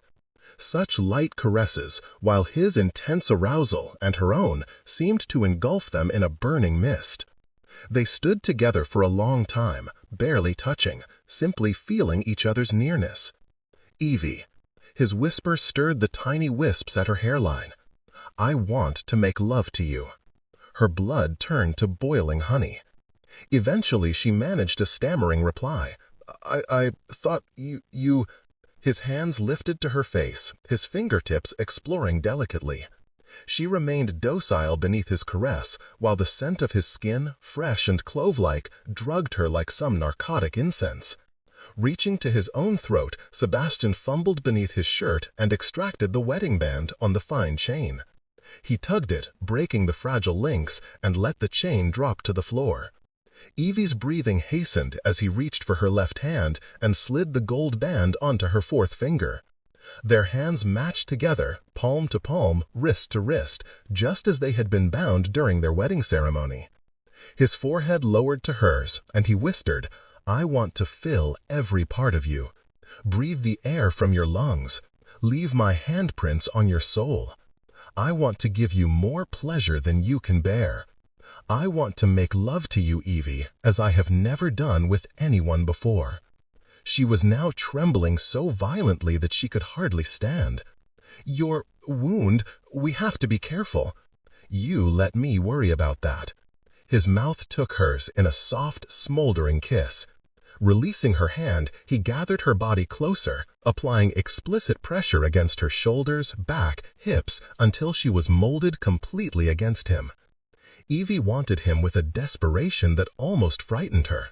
She tried to catch his gently shifting mouth with her own, and pulled at his clothes with a fumbling urgency that made him laugh softly. "Slowly," he murmured. "The night is just beginning, and I'm going to love you for a long time." Evie, whose legs were wobbling, tugged harder at his coat. "I can't stand up much longer," she said plaintively. She saw the flash of his grin as he shrugged out of his coat, and heard the passion-roughened timbre in his voice as he said, "Go lie on the bed, love." Evie obeyed gratefully, crawling onto the mattress and half-reclining as she watched him shed the rest of his clothes. The sight of the white bandage crossing the hard musculature of his stomach reminded her of how close she had come to losing him. She felt her face tighten with emotion. He was so infinitely dear to her. The prospect of sharing this night with him filled her with a happiness that felt like anguish. His weight depressed the bed, and she rolled to face him, their bodies separated only by the dressing gown. She reached up to touch the dark blonde fleece on his chest, her fingertips sinking through the coarse curls to the hard flesh beneath. His mouth stroked over her face, his breath rushing across her skin in hot drifts that made her quiver. "Evie, during the past few days, I've had nothing to do but lie in this bed and think about things that I've spent my entire life trying to avoid. I once told you that I wasn't meant for a wife and family, that I wouldn't have any interest in a child if you—" He hesitated for a long moment. "But the truth is, I want you to have my baby. I didn't know how much until I thought that I would never have the opportunity. I thought—" He broke off, a self-mocking smile touching his lips. "Damn it, I don't know how to be a husband or a father, but since your standards in both areas seem to be relatively low, I may have half a chance at pleasing you." He grinned at her mock frown, then sobered. "There are many ways I can prevent you from conceiving, but if or when you ever decide that you're ready, I want you to tell me." Evie stopped him with her mouth. In the blazing minutes that followed, no further words were possible. She felt herself slide into a bewilderment of pleasure, reaching an intersection of emotion and lust that seemed to dilate her senses until every sound, touch, taste became painfully magnified. Sebastian teased the sides of the robe away from her pale body and caressed her exposed breasts with strokes as light as the wings of a plume moth. Her nipples swelled and tightened, aching for his touch, and when he finally drew a hard peek into the velvety heat of his mouth, she moaned with relief. He used only the tip of his tongue at first, plying her with a delicacy that made her writhe upward with an incoherent plea. Gradually he gave her more, flicking, sucking, until she felt a corresponding throb in her loins with every tug. The velvet robe suddenly felt oppressive to her oversensitive flesh, and Evie fought to be free of it, tugging at the swaths of clinging fabric with frustration. Murmuring gently, Sebastian reached to help her, pulling the sleeves from her arms, stripping the garment away from her back and hips. A gasp of relief escaped her lips, and she arched against him, wrapping her arms around his bare shoulders. His gentle hands eased over her body, coaxing thrills from her susceptible nerves. She couldn't think or speak, could only respond helplessly as Sebastian stroked and arranged her limbs in ever more revealing positions, while his mouth coursed slowly over her skin. Inquisitive masculine fingers slipped between her thighs to find the elixir from her aroused flesh. Evie blushed and moaned as he spread the moisture in erotic circles, his fingertips dipping playfully into the entrance of her body. "Sebastian, please, I can't wait any longer. She broke off as she felt him turning her away, tucking her hips back against him so that they lay curved together on their sides. His arms closed around her, making her feel safe and protected, even as he reached down and parted her thighs with a soothing hand. Evie stirred in confusion as she felt the pressure of his sex and realized he was entering her from behind. Gasping, she turned her face into the muscular arm that was wedged beneath her neck. "Easy," Sebastian whispered, smoothing the locks of hair away from her ear and throat, kissing her exposed skin. "Let me love you this way, sweetheart." His caressing fingers cupped her, kneading gently until she relaxed.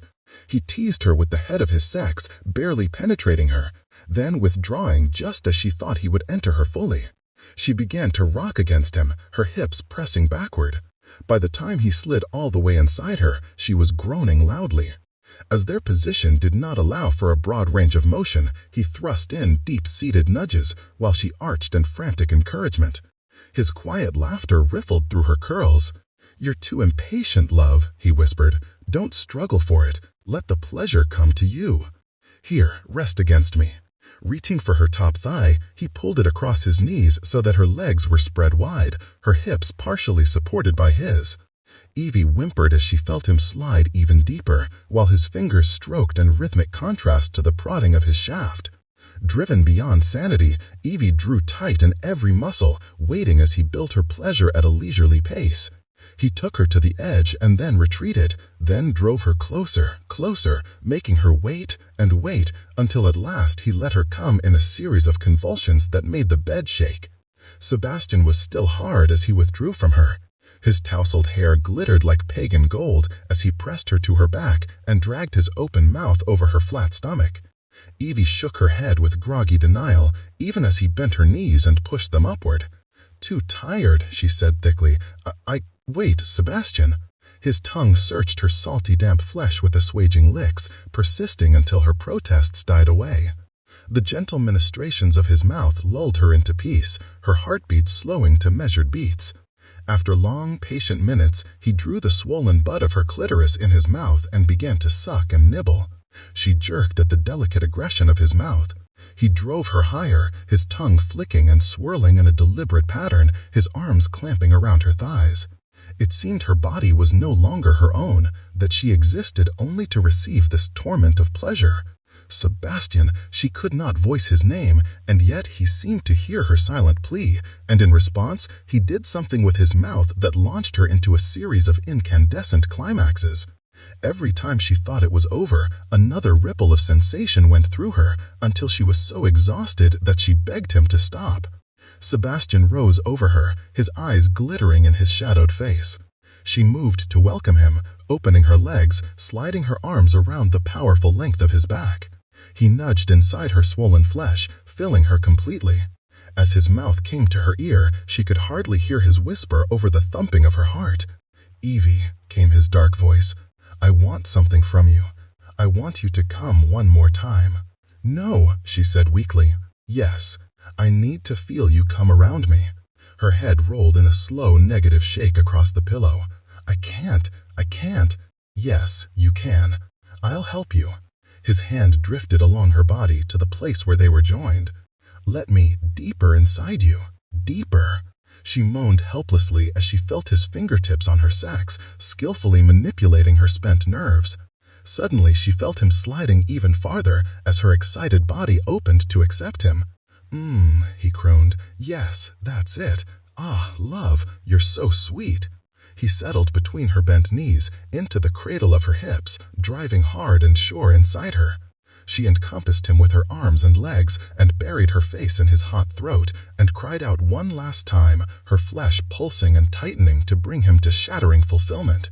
He shook in her arms, and clenched his hands into the warm spill of her hair as he gave himself over to her completely, worshipping her with every part of his body and spirit. When Evie awakened alone in the large bed, the first thing she beheld was a scattering of pale pink splashes over the snowy white linens, as if someone had spilled blush-colored wine in bed. Blinking sleepily, she propped herself up on one elbow and touched one of the pink dabs with a single fingertip. It was a creamy pink rose petal, pulled free of a blossom and gently dropped to the sheet. Gazing around her, she discovered that rose petals had been sprinkled over her in a light rain. A smile curved her lips, and she lay back into the fragrant bed. The night of heady sensuality seemed to have been part of some prolonged erotic dream. She could hardly believe the things that she had allowed Sebastian to do, the intimacies that she had never imagined were possible. And in the drowsy aftermath of their passion, he had cradled her against his chest, and they had talked for what seemed to be hours. She had even told him the story of the night when she and Annabelle and the Bowman sisters had become friends, sitting in a row of chairs at a ball. "We made up a list of potential suitors and wrote it on our empty dance cards," Evie had told him. "Lord Westcliff was at the top of the list, of course, but you were at the bottom, because you were obviously not the marrying kind." Sebastian had laughed huskily, tangling his bare legs intimately with hers. "I was waiting for you, you asked me." "You never spared me a glance," Evie had replied wryly. "You weren't the sort of man to dance with wallflowers." Sebastian had smoothed her hair and was silent for a moment. "No, I wasn't," he had admitted. "I was a fool not to have noticed you. If I had bothered to spend just 5 minutes in your company, you'd never have escaped me." He had proceeded to seduce her as if she were still a virginal wallflower, coaxing her to let him make love to her by slow degrees until he was finally sheathed in her trembling body. Remembering the hours of searing tenderness, Evie dreamily performed her morning ablutions and dressed in a gown of silk-lined wool. She went downstairs to find Sebastian, who was most likely in the club office, poring over the previous evening's receipts. The club was empty, save for the employees who were cleaning it for the coming evening and the contractors who were busy laying new carpet and painting woodwork. Entering the office, Evie found Sebastian and Cam on opposite sides of the desk. They both mulled over account ledgers, scratching out some entries with freshly inked pens and making notations beside the long columns. Both men looked up as she crossed the threshold. Evie met Sebastian's gaze only briefly. She found it hard to maintain her composure around him after the intimacy of the previous night. He paused in mid-sentence as he stared at her, seeming to forget what he had been saying to Cam. It seemed that neither of them was yet comfortable with feelings that were still too new and powerful. Murmuring good morning to them both, she bid them to remain seated, and she went to stand beside Sebastian's chair. "Have you breakfasted yet, my lord?" she asked. Sebastian shook his head, a smile glinting in his eyes. "Not yet. I'll go to the kitchen and see what is to be had." "Stay a moment," he urged. "We're almost finished." As the two men discussed a few last points of business, which pertained to a potential investment in a proposed shopping bazaar to be constructed on St. James Street, Sebastian picked up Evie's hand, which was resting on the desk. Absently, he drew the backs of her fingers against the edge of his jaw and his ear while contemplating the written proposal on the desk before him. Although Sebastian was not aware of what the casual familiarity of the gesture revealed, Evie felt her color rise as she met Cam's gaze over her husband's downbent head. The boy sent her a glance of mock reproof, like that of a nursemaid who had caught two children playing a kissing game, and he grinned as her blush heightened further. Oblivious to the byplay, Sebastian handed the proposal to Cam, who sobered instantly. "I don't like the looks of this," Sebastian commented. "It's doubtful there will be enough business in the area to sustain an entire bazaar, especially at those rents. I suspect within a year it will turn into a white elephant." "White elephant?" Evie asked. A new voice came from the doorway, belonging to Lord Westcliff. "A white elephant," the Earl replied, smiling, "that is not only expensive but difficult to maintain. Historically, when an ancient king wished to ruin someone, he would gift him with a white elephant."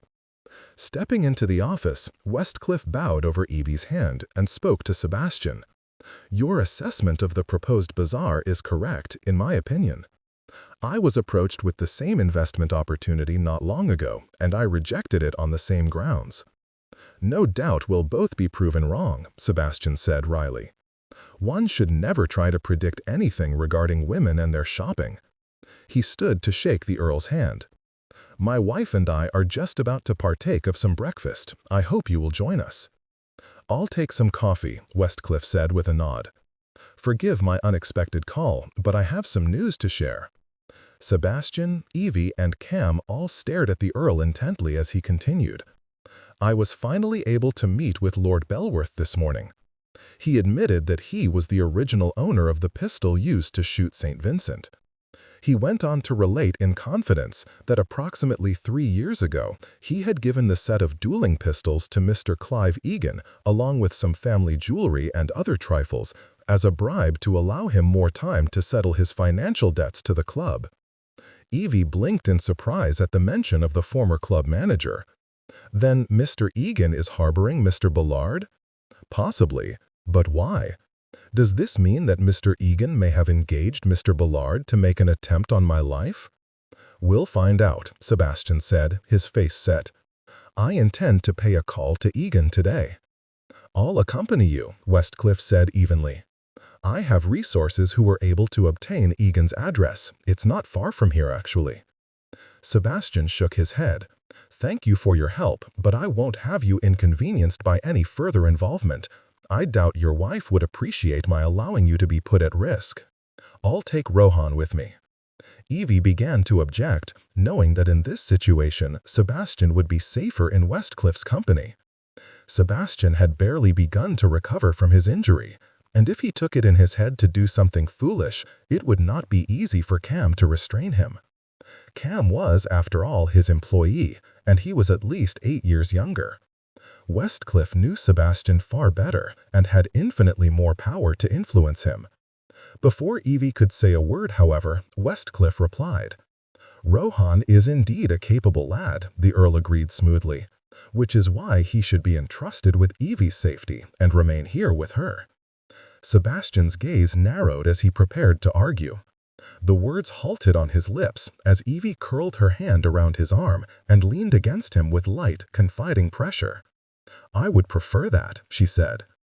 As Sebastian glanced into her upturned face, his expression softened, giving her the heady feeling that he would do whatever was in his power to please her. All right, he murmured reluctantly. If Rohan's presence would put you at ease, so be it.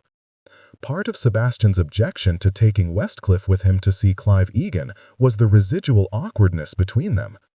It wasn't exactly comfortable to spend time in the company of a man whose wife you had once kidnapped.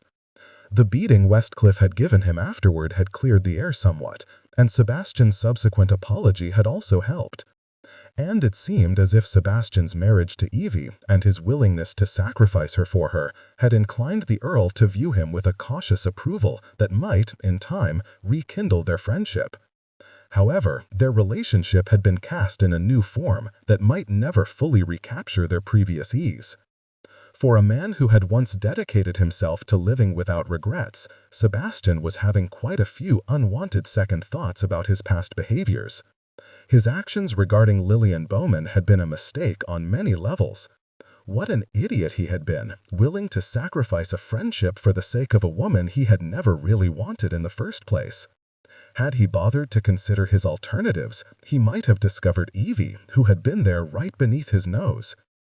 To Sebastian's relief, the conversation with Westcliff was amiable as the carriage traveled through the west side of London to the outskirts where fashionable middle-class developments were being built on greenfield sites.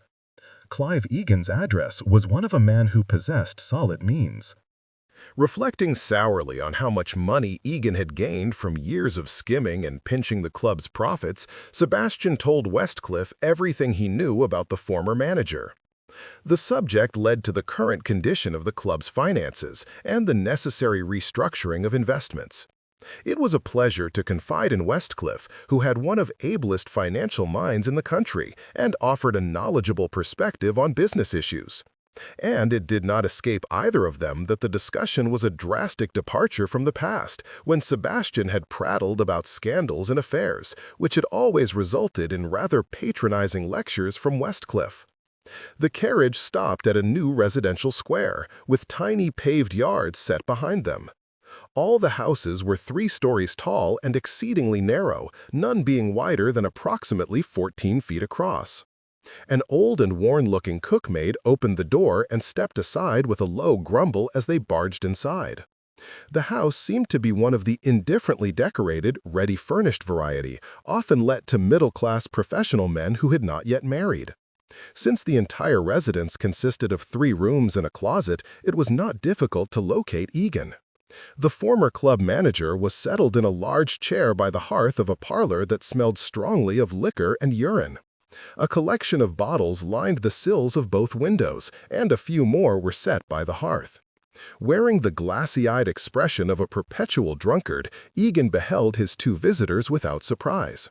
He looked exactly as he had when Sebastian had dismissed him 2 months earlier, bloated and unkempt, with carious teeth, a great red bulb of a nose, and a ruddy complexion webbed with spidery veins.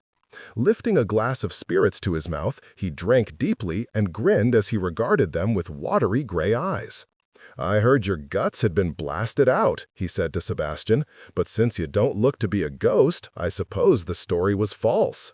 "Actually, it's true," Sebastian replied, his gaze chilling, "but the devil wouldn't have me." The thought that Egan might be responsible for the attempted murder of his wife made it difficult for him to keep from attacking the bastard.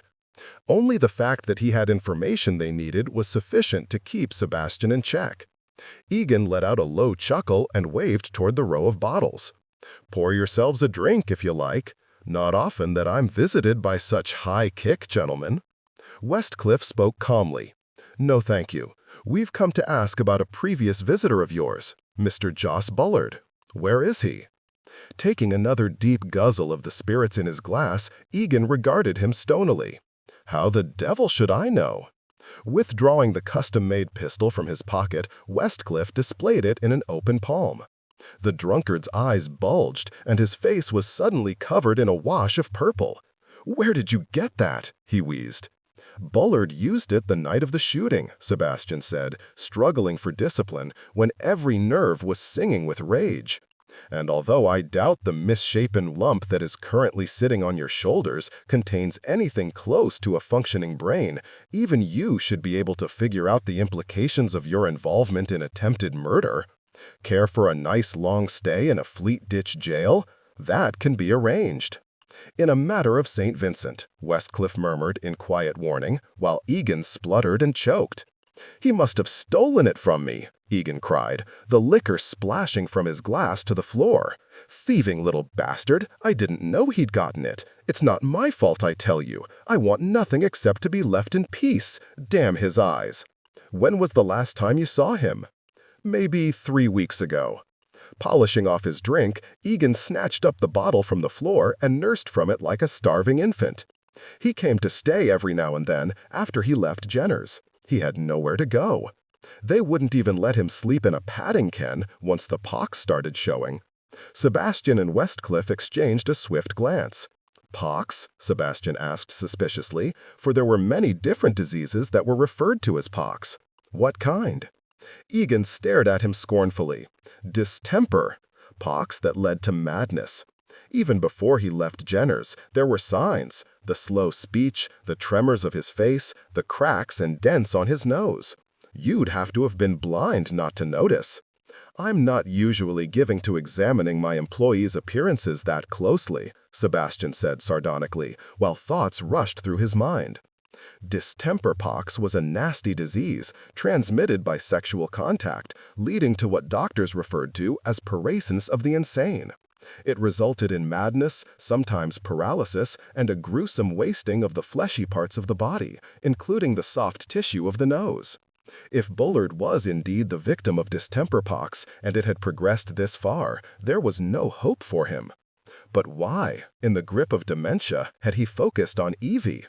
"His mind has probably gone by now," Egan said bitterly, raising the bottle for another numbing swig. He closed his eyes briefly against the burn of the spirits and let his chin rest on his chest. "The boy came here the night of the shooting, ranting about having killed you. Shaking in every limb he was, and complaining of noise and pain in his head. He was full of whims and notions, beyond reason. So I paid a man to take him to a ward for incurables, the one at the turnpike that leads to Knightsbridge.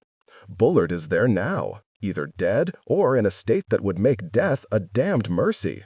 Sebastian spoke with taut impatience rather than compassion. Why did he try to kill my wife? God knows she never did him any harm. Egan replied morosely. He always despised her, poor little bastard, even in childhood. After one of Evangeline's visits to the club, when Bullard saw the delight Jenner took in her, he would be sullen and bilious for days. He would make jest of her. Egan paused, a reminiscent smile whisking across his lips. Funny little creature she was, speckled, shy, and round as a porpoise. I heard that she's a beauty now, though I can't quite picture it. Was Jenner his father? Westcliff interrupted, his face expressionless. The abrupt question startled Sebastian. He listened intently as Egan replied. Could have been. His mother, Mary, swore up and down that he was. Carefully, Egan tucked the bottle at his side and rested his interlaced fingers on the bulging platform of his stomach. She was a bawdy house whore. The luckiest night of her life was when she worked the brass for Evo Jenner. He took a liking to Mary and paid the madam to keep her for his exclusive use.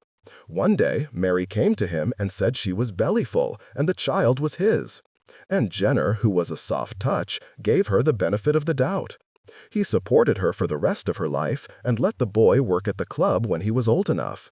Mary passed on many years back. Just before she kicked off, she told Bullard that Jenner was his father. When the boy confronted him with it, Jenner told him that whether it was true or not, it would stay a secret. He didn't want to acknowledge Bullard as his. For one thing, the boy was never what you'd say was a likely sort, and for another, Jenner never gave a damn about anyone but his daughter. He wanted Evie to have everything when he finally kicked off. Bullard blamed Evie, of course. He thought that if it wasn't for her, Jenner would have claimed him as a son and would have done more for him, given him more. He was likely right about that. Egan frowned sadly. By the time she brought you to the club, my lord, Bullard was already ill with the pox, and it was then that the madness began. A sad ending to a melancholy life. Glancing at the two of them with gloomy satisfaction, Egan added, You'll find him at Tottenham's hospital if you wish to revenge yourself on a poor bedeviled lunatic. Take what satisfaction you can have, my lords. But if you ask me, Bullard's maker has already contrived the worst punishment a body can endure. Chapter 22.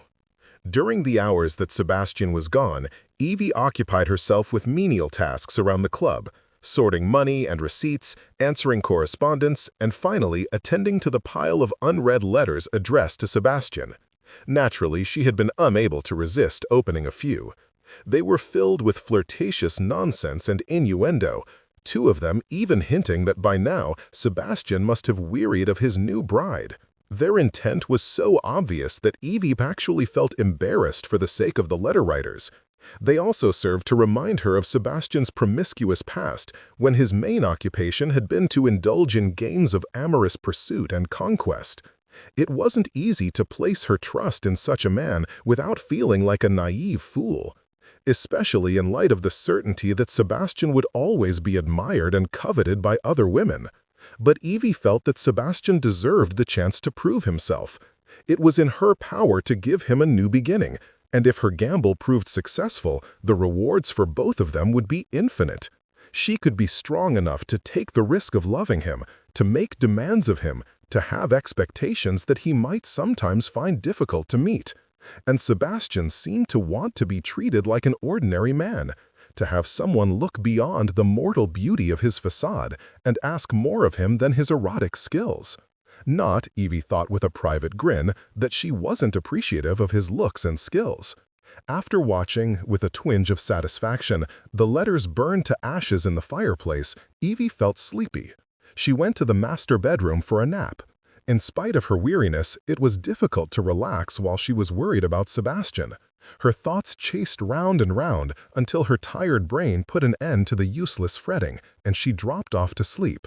When she awakened an hour or so later, Sebastian was sitting on the bed beside her, a lock of her bright hair clasped loosely between a thumb and forefinger. He was watching her closely, his eyes the color of heaven at daybreak. She sat up and smiled self-consciously. Gently, Sebastian stroked back her tumbled hair. "You look like a little girl when you sleep," he murmured. "It makes me want to guard you every minute. Did you find Mr. Bullard?" "Yes and no. First tell me what you did while I was gone." "I helped Cam to arrange things in the office. And I burned all your letters from lovelorn ladies. The blaze was so large, I'm surprised no one sent for a fire brigade." His lips curved in a smile, but his gaze probed hers carefully. "Did you read any of them?" Evie lifted a shoulder in a nonchalant half-shrug. "A few. There were inquiries as to whether or not you've yet tired of your wife." "No." Sebastian drew his palm along the line of her thigh. "I'm tired of countless evenings of repetitive gossip and tepid flirtation. I'm tired of meaningless encounters with women who bore me senseless. They're all the same to me, you know. I've never given a damn about anyone but you." "I don't blame them for wanting you," Evie said, looping her arms around his neck. "But I'm not willing to share. You won't have to." He cupped her face in his hands and pressed a swift kiss to her lips.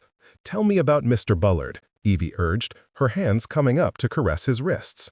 She was silent as Sebastian described the encounter with Clive Egan and the revelations about Joss Bullard and his mother. Her eyes became very wide, and she was filled with pity. Poor Joss Bullard could not help his origins or the indifferent upbringing that had made him so resentful. "How strange," she murmured. "I'd always wished and even hoped that Cam was my brother, but I never gave a thought to the possibility that Joss Bullard might be. Bullard had always been so unapproachable and belligerent, and yet how much of that might have been the result of Ivo Jenner's repudiation? To feel unwanted, to be kept a shameful secret by the man who might have been his true father, surely that would make anyone bitter." "We went to the Tottenham hospital," Sebastian continued, "where he had been admitted to the ward of incurables. It's a foul place and in dire need of funding. There were women and children who—" He broke off with a slight grimace at the recollection. "I'd rather not describe it, actually. But an administrator at Tottenham said that Bullard had been admitted in the last stage of distemper." "I want to help him," Evie said resolutely. "At the very least, we can have him sent to a better hospital." "No, sweet." Sebastian traced his fingertips over the fine bones of her hand. "He died 2 days ago. They showed us to the plot where he and 2 other patients were buried in the same grave." Evie looked away, absorbing the information. She was surprised to feel her eyes moisten and her throat tighten. "The poor boy," she said huskily. "I don't," Sebastian said flatly. "If he grew up without a parent's affection, he was no different from countless other people who have to make their way in the world alone. He had an easier time of it than Rohan, whose gypsy blood makes him an object of prejudice. Don't cry, Evie. Bullard isn't worth a single tear." Evie let out an unsteady sigh. "I'm sorry, I don't mean to be so emotional. It's just that it's been a very trying few weeks. My feelings are all a bit too close to the surface, and I can't seem to manage them properly." She was collected against his warm body, his hard muscles surrounding her, his voice weaving through his hair. "Evie, love, don't apologize for being emotional. You've been through hell, and only a heartless brute like me could truly appreciate the courage it takes to be honest about your feelings." Evie's voice was muffled against his shoulder. "You're not heartless." She sighed shakily. "Perhaps it is wrong of me, but even though I do feel sorry for Mr. Bullard, I'm relieved that he is gone. Because of his actions, I almost lost you." His mouth searched through the loose curls of her hair until he found the fragile rim of her ear. "You won't have to." "Don't," Evie said, unable to smile at the light quip. She drew her head back to look at him, while his arms remained locked around her. "It's not something to joke about. Her voice wobbled sharply as she forced herself to continue. "I don't think I could live without you now." Sebastian's large hand passed gently over the back of her head, pulling her to his shoulder, and he buried his face in her hair for a moment. "Ah, Evie," she heard him softly, "I must have a heart, after all, because right now it aches like the devil." "Only your heart?" she asked ingenuously, making him laugh. He lowered her to the bed, his eyes sparkling wickedly. "Also a few other things," he conceded. "And as my wife, it's your duty to ease all my aches." She lifted her arms and drew him down to her. Oblivious to the personal issues of Jenner's owners or employees, the club patrons continued to crowd the building nightly, especially as it became known that there were no more available memberships, as the limit had been set at 2,500. Those who wished to become members were obliged to subscribe to a waiting list in hopes of a vacancy. The odd pairing of a penniless Viscount and a gaming club in decline had resulted in a surprising alchemy. The employees were either swept along in the current of Sebastian's dynamic energy, or they were discarded in his wake. The place was run with a ruthless efficiency that Jenners had never seen before. Even Ivo Jenner in his heyday had never ruled his small empire with such an iron hand. In the past, Ivo Jenner's hidden resentment of the aristocracy had caused him to treat many of the club members with a fawning subservience that had made them vaguely uncomfortable. Sebastian, on the other hand, was one of their own. He was relaxed and yet so dashing that his presence seemed to infuse the atmosphere with excitement. Whenever he was near, club members laughed more, spent more, talked more, ate more. Whereas other clubs served the eternal beefsteak and apple tart, the lavish buffet at Jenner's was constantly replenished with ever more artful dishes. Hot lobster salad, casserole of pheasant, prawns on pillowy beds of pureed celery root, quail stuffed with grapes and goat cheese and served in pools of cream sauce. And Evie's favorite, a sticky, flourless almond cake topped with raspberries and a thick layer of meringue. The food and entertainment at Jenner's had improved at such a rapid rate that wives began to complain that their husbands were spending far too many nights at the club. Sebastian's manipulative nature had found a perfect outlet in Jenner's. He knew how to provide an environment in which men could relax and enjoy themselves, and in the process, he divested them of their money with ease.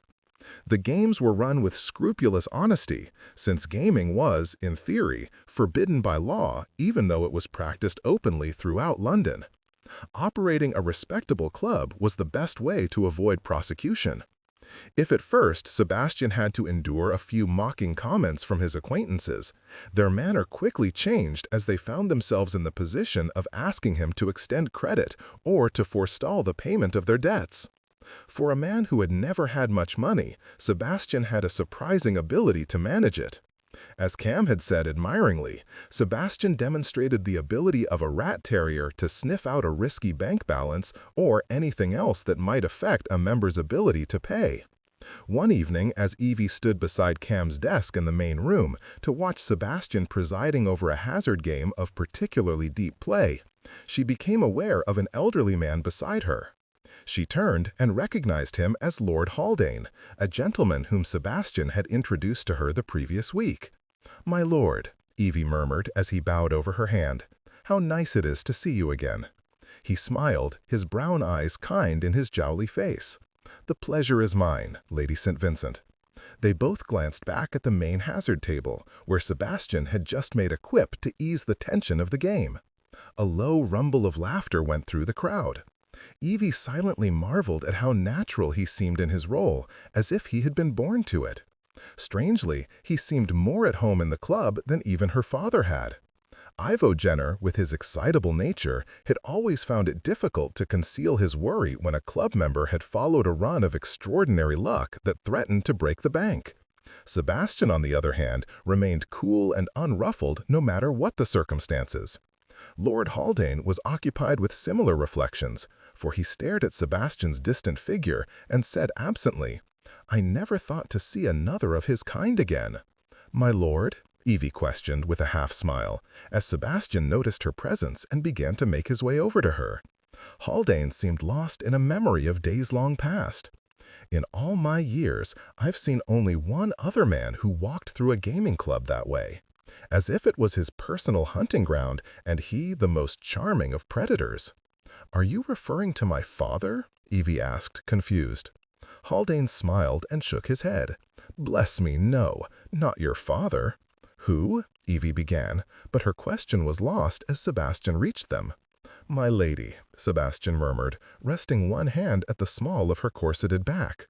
Regarding Haldane with a slight smile, he continued to speak to Evie. "It seems I'll have to warn you, my love, this gentleman is a wolf in sheep's clothing. Although Evie would have expected the elderly man to take offense at such a remark, Haldane chuckled with pleasure, his vanity flattered. "If I were 20 years younger, my impudent fellow, I would steal her away from you. Despite your much vaunted charm, you are no match for what I was then." "Age hasn't tamed you a whit," Sebastian replied with a grin, drawing Evie away from him. "Pardon us, my lord, while I remove my wife to safer territory." "It is obvious that this elusive fellow has been caught firmly in your snare," Haldane told Evie. "Go then and pacify his jealous temperament." I will try," Evie said uncertainly. For some reason, both men laughed, and Sebastian kept his hand on Evie's back as they left the main room. His head bent to hers as they walked. "Is everything all right, sweet?" "Yes. She paused, smiled, and said lamely, "I just wanted to see you." Stopping with her behind a column, Sebastian ducked his head to steal a kiss. He looked down at her, his eyes sparkling. "Shall we go play a game of billiards?" he whispered, and laughed huskily as she blushed. The popularity of the club increased further when newspapers began to commend it in overblown prose. At last, Jenner's may assume a place among the elite gentlemen's resorts in London, distinguishing itself as a venerated pavilion in which every sprig and stripling of the aristocracy aspires to be one of the select. The cuisine satisfies the most discerning palates, and the expanded selection of wines appeals to the most fastidious tastes. And in another editorial, "Too much cannot be said about the quality of the newly refurbished surroundings, which provide an ornate backdrop to the gatherings of patrons characterized by intellectual and personal superiority. It is no surprise that the number of candidates for membership far exceeds the number of vacancies." In yet another, "Many have suggested, and few disagree, that the Renaissance of Jenners could only have been brought about by one gentleman, who, with devilish charm, manages to be conversant with all the worlds of fashion, politics, literature, and the aristocracy. It is, of course, the infamous Lord St. Vincent, now the owner of a beau ideal club that promises to be an important institution in West End life." Sitting in the office one evening, Evie read the editorials. She had not expected the amount of public attention that Sebastian and the club were receiving. While she was glad that he was making it a success, she could not help but wonder what it would be like when she eventually came out of mourning and they began to take part in London society. She had no doubt that they would be invited to many places. And the fact was, being a wallflower did not afford one many opportunities to practice social skills. She would have to overcome her awkwardness and shyness. She must learn the art of making repartee. She must learn to be charming and confident. "Why are you frowning, sweet?" Sebastian came to sit on the desk, glancing down at her with a quizzical smile. "Did you read something unpleasant?" "Just the opposite," Evie said glumly. "Everyone is waxing ecstatic about the club." "I see." A gentle forefinger stroked the edge of her jaw. "And that gives you concern?" Her explanation came out in a rush. "Because you're becoming very well known, that is, for something other than skirt chasing, and therefore you will be sought after, and someday I'll come out of mourning, which means that we'll go to balls and soirees, and I don't think I'll be able to stop myself from hiding in the corners. I'm still a wallflower, you know. I must learn how to be witty and poised and talk to people, or else you'll be vexed with me, or even worse, ashamed. And Evie, hush. Good God." Sebastian hooked a foot around a nearby chair, dragged it against hers, and sat with his knees braced around hers. Taking both her hands, he smiled into her eyes.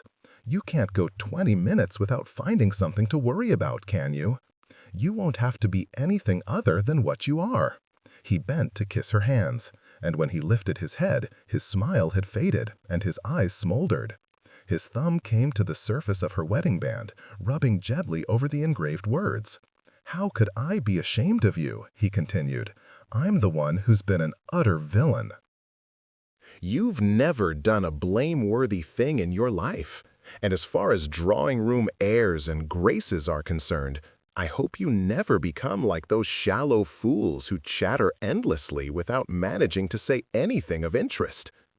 Tugging her closer, he nuzzled into her neck, where the corded silk edge of her gown lay against her pale skin. His mouth tasted her lightly, and then he whispered against the moist spot he had made, causing her to shiver. "You're not a wallflower, but you have my permission to hide in corners, my sweet, so long as you take me with you. In fact, I'll insist on it. I warn you, I'm very badly behaved at such affairs.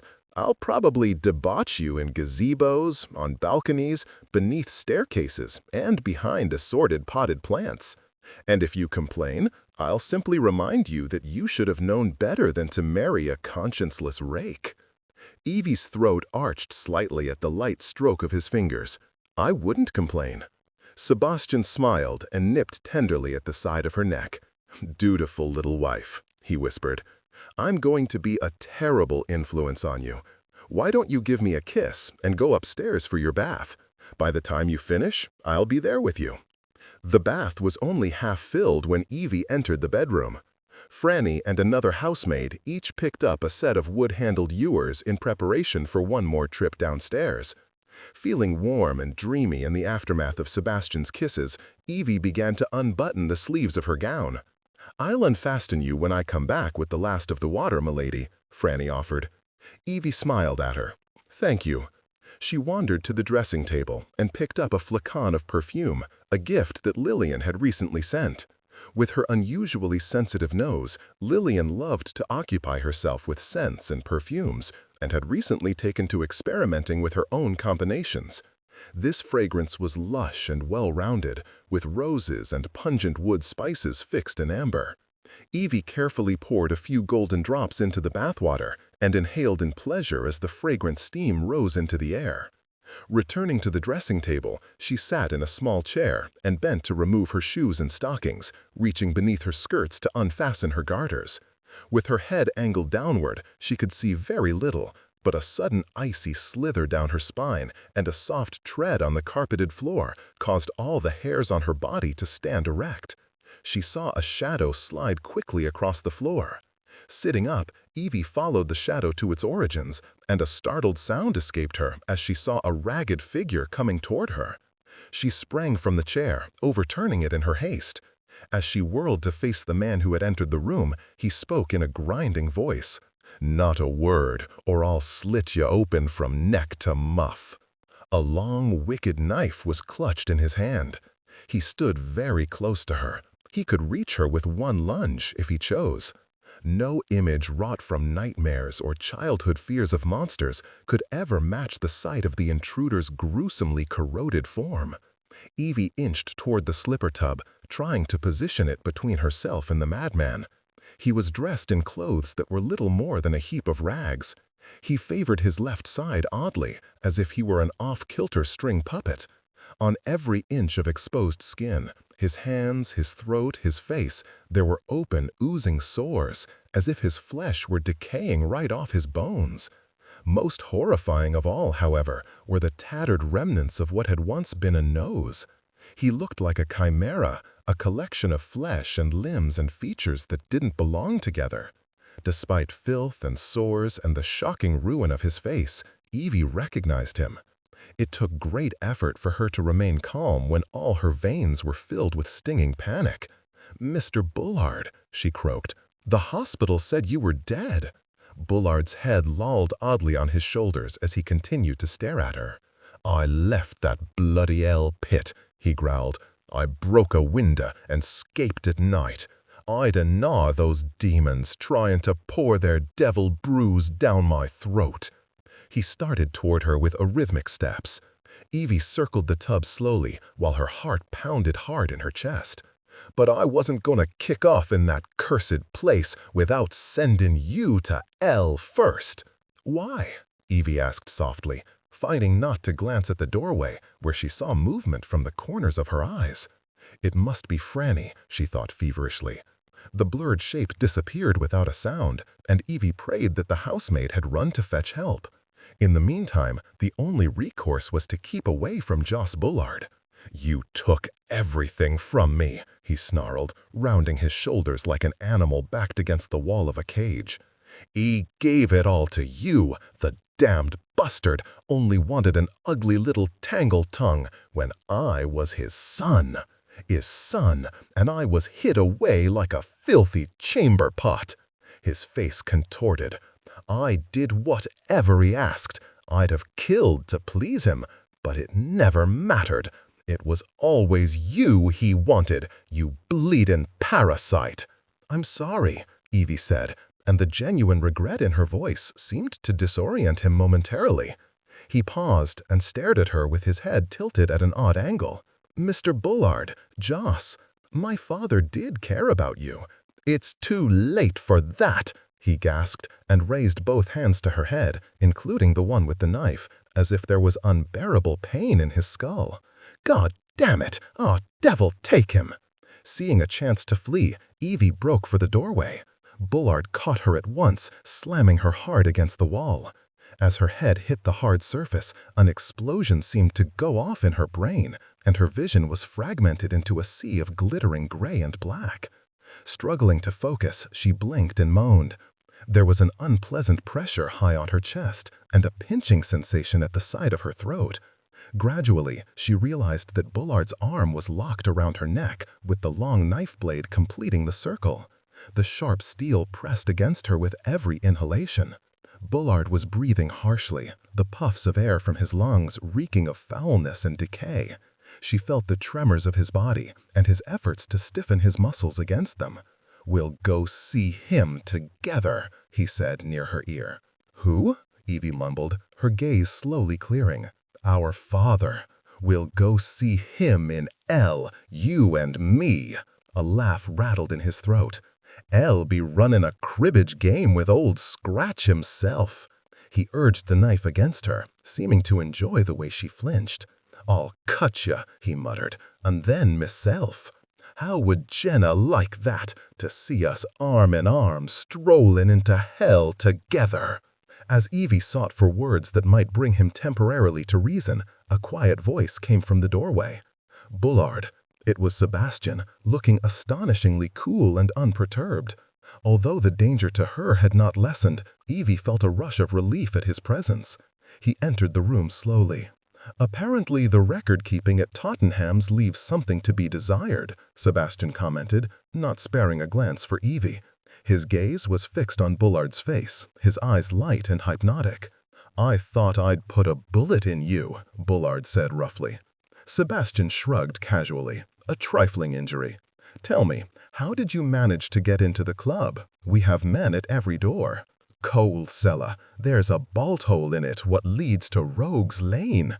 No one knows about it, not even that off-bred Rohan." "Go back, or I'll stick her like a pigeon on a spit." This came as Sebastian came a step closer. Sebastian's gaze shot to the knife, which Bullard now angled as if he intended to plunge it into Evie's breast. "All right," Sebastian said, retreating at once. "Easy, I'll do whatever you ask." His voice was soft and friendly, his expression calm, though glittering trickles of sweat had begun to course down the sides of his face. "Bullard, Joss, listen to me. You have nothing to lose by letting me speak. You're among friends. All your sister and I want is to honor your father's request to help you. Tell me what you want. I can get you morphine to ease your pain. You can stay here for as long as you wish, with a clean bed to sleep in and people to take care of you. Whatever you want is yours." "You're playing me false," Bullard said suspiciously. "I'm not. I swear it. I'll give you anything. Unless you harm Evie, then I can do nothing for you." As Sebastian spoke, he moved slowly toward the window, forcing Bullard to turn. "Let her step away from you and—" "Stop," Bullard said crossly. With an impatient shake of his head, a tremor shook him, and he let out an animal grunt. "Damned noise in my ears." "I can help you," Sebastian said patiently. "You need medicine and rest.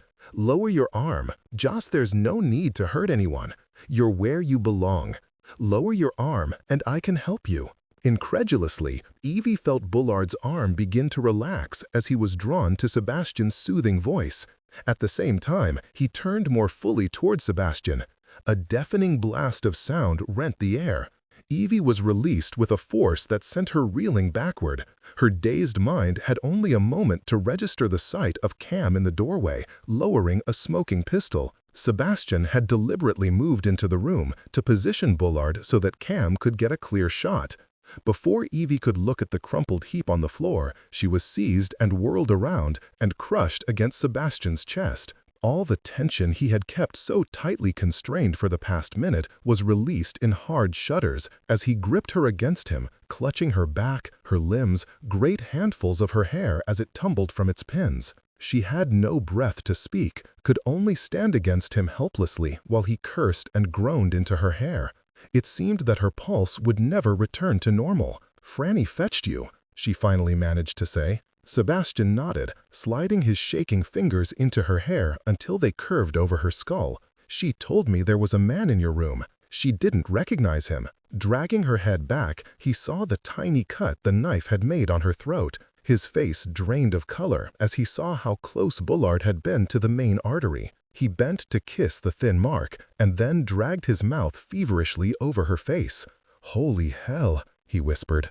"Evie, Evie, I can't bear it." She twisted in his arms to glance at Cam, who had just draped his own coat over Bullard's head and shoulders to conceal them. "Cam, you didn't have to shoot him," she said thickly. "He was going to let me go. He was lowering his arm." "I couldn't be certain," the boy said in a monotone. "I had to take the shot when I saw it." His face was blank, but his golden eyes were brilliant with unshed tears. Evie realized that he had just been forced to kill a man he had known since boyhood. "Cam," she began compassionately, but he made a staying gesture and shook his head. "It was kinder to him," he said without looking at her. "No creature should have to suffer that way." "Yes, but you—" "I'm fine," he said, his jaw hardening. He wasn't, however. He was pale beneath his golden tan, and he looked so shaken that Evie couldn't stop herself from going to him and putting her arms around him in maternal consolation. He allowed the embrace, though he didn't return it, and gradually his tremors quieted. She felt the briefest pressure of his lips on her hair. That, it seemed, was all that Sebastian was willing to allow. Coming forward, he retrieved Evie and spoke brusquely to Cam. "Go send for the mortuary man." "Yes," the boy said almost absently. He hesitated. "They'll have heard the noise downstairs. We'll have to offer an explanation of some kind." "Tell them someone was cleaning a gun and it went off accidentally," Sebastian said. "Tell them no one was hurt. When the mortuary man arrives, bring him up the back way. Pay him for his silence." "Yes, my lord." "What if a constable should make inquiries?" "Send him to the office. I'll deal with him there." Cam nodded and disappeared. Pulling Evie from the apartments, Sebastian locked the door, pocketed the key, and took her to another bedroom down the hallway. She accompanied him in a daze, trying to make herself comprehend what had just happened. Sebastian was silent, his profile granite hard, as he tried to marshal his composure. With great care, he brought her into the bedroom. "Stay here," he said. "I'll send a maid to attend you. And a glass of brandy. I want you to drink all of it." Evie looked up at him anxiously. "Will you come to me later?" He gave her a short nod. "I have to take care of things first." But he didn't return to the room that night. Evie waited for him in vain, finally going to bed alone. Her sleep was broken by frequent awakenings, her hand fumbling to the empty space beside her as she searched in vain for Sebastian's warm body. Morning arrived to find her worried and exhausted, her gaze bleary as she beheld the maid who had come to light the grate. "Have you seen Lord St. Vincent this morning?" Evie asked huskily. "Yes, milady. His lordship and Mr. Rohan have been up most of the night, talking. Tell him that I wish to see him." "Yes, milady." The maid set a ewer of hot water on the washstand and left the room. Climbing out of bed, Evie performed her morning ablutions and smoothed her hands over the untamed curls of her hair. Her brush and comb and pins were all in the other bedroom, where she shivered with revulsion and pity as she remembered the events of the previous evening. How glad she was that her father had not lived to see what had become of poor Jos Bullard. She wondered what his true feelings for the young man had been, or if he had ever let himself believe that Bullard had been his son. "Papa," she murmured, staring at her own blue eyes in the looking-glass. Ivo Jenner's eyes. He had taken so many secrets to the grave with him and had left so much unexplained. She would always regret not having known him better. It gave her comfort, however, to think that he would have been pleased to know that Jenners would finally achieve the heights he had always aspired to, and that his own daughter had set in motion the events that would result in the club's salvation. As her thoughts turned to Sebastian, he entered the room, still wearing the same clothes he had worn the previous evening. His hair was a disordered mass of gold and amber, and his light eyes were heavily shadowed. He looked fatigued but resolute, with the air of a man who had made unpleasant decisions and was determined to stand by them. His gaze combed over her. "How are you?" Evie would have run to him, but something in his expression checked her. She stood by the washstand, staring at him curiously. "A bit weary." "Not so weary as you seem, however. The maid said that you were awake most of the night. What did you and Cam discuss?" Sebastian reached up to rub the nape of his neck. "He's having a bit of difficulty coming to terms with what happened last night, but he'll be all right." Evie stood before him uncertainly, wondering why he was trying so hard to appear remote. As he glanced over her nightgown-clad form, however, he couldn't conceal the flare of yearning in his eyes. The sight reassured her. "Come to me," she said in a low voice. Instead of complying, Sebastian walked to the window, away from her. Silently, he gazed at the busy street lined with carriages, the pavements crowded with foot traffic. Perplexed by his behavior, Evie watched the long, sleek line of his back and the taut set of his shoulders. Finally, Sebastian turned toward her, his face carefully blank. "I've had enough," he said. "You're not safe here, I've said it from the beginning, and I've been proven right one time too many. I've made a decision that will not be altered. You are leaving on the morrow. I'm sending you to the country to stay at the family estate for a while. My father wants to meet you."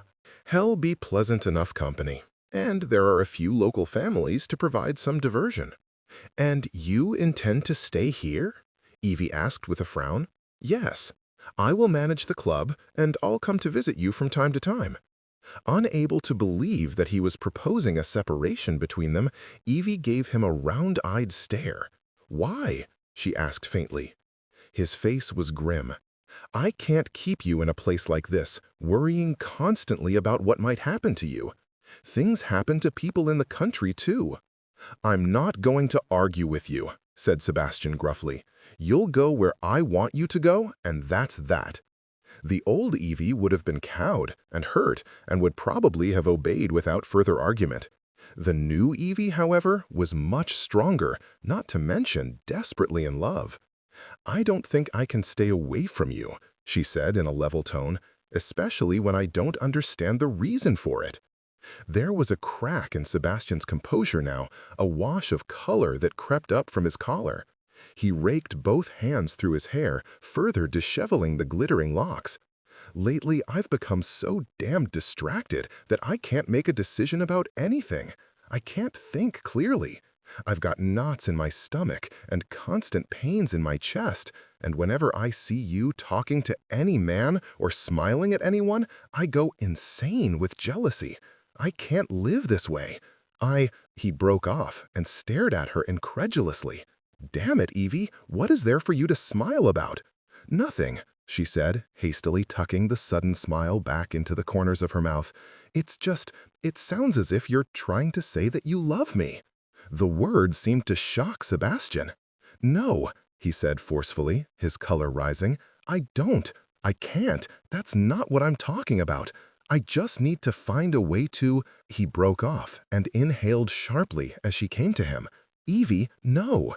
A shiver ran through him as she reached up to the sides of his face, her fingers gentle on his skin. "It's not what you think," he said unsteadily.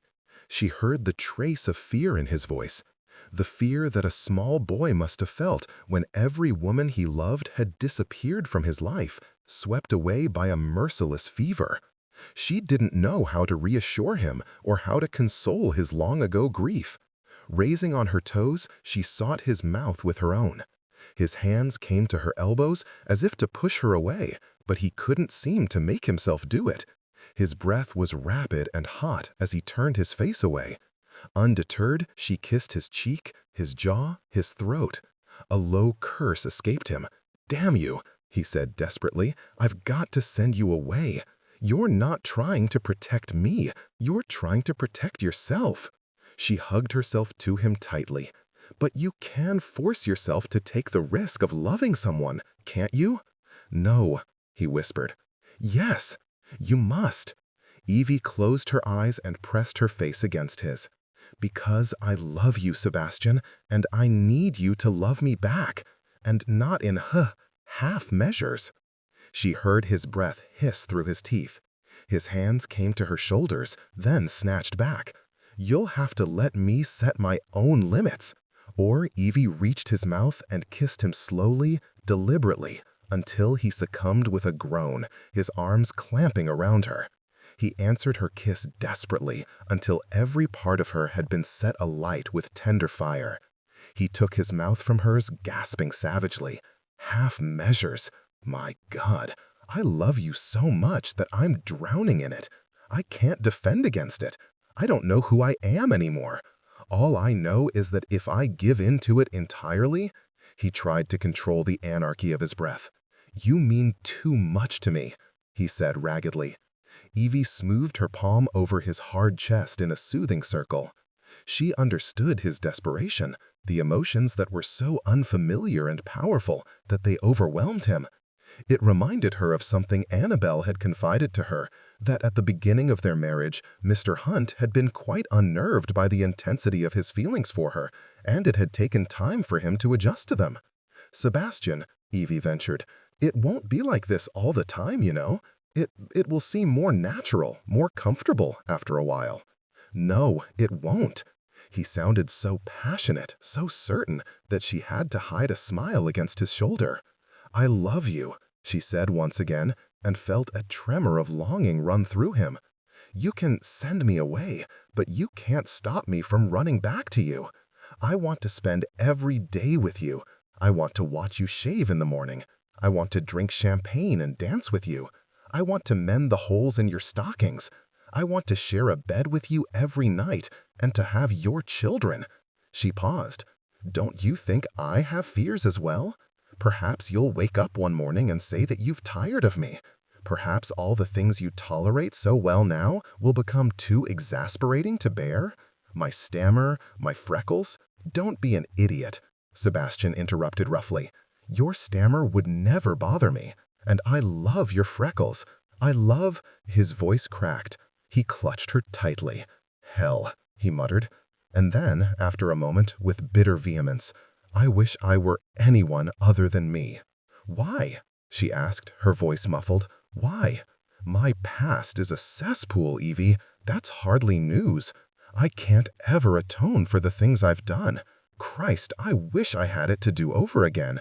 I would try to be a better man for you.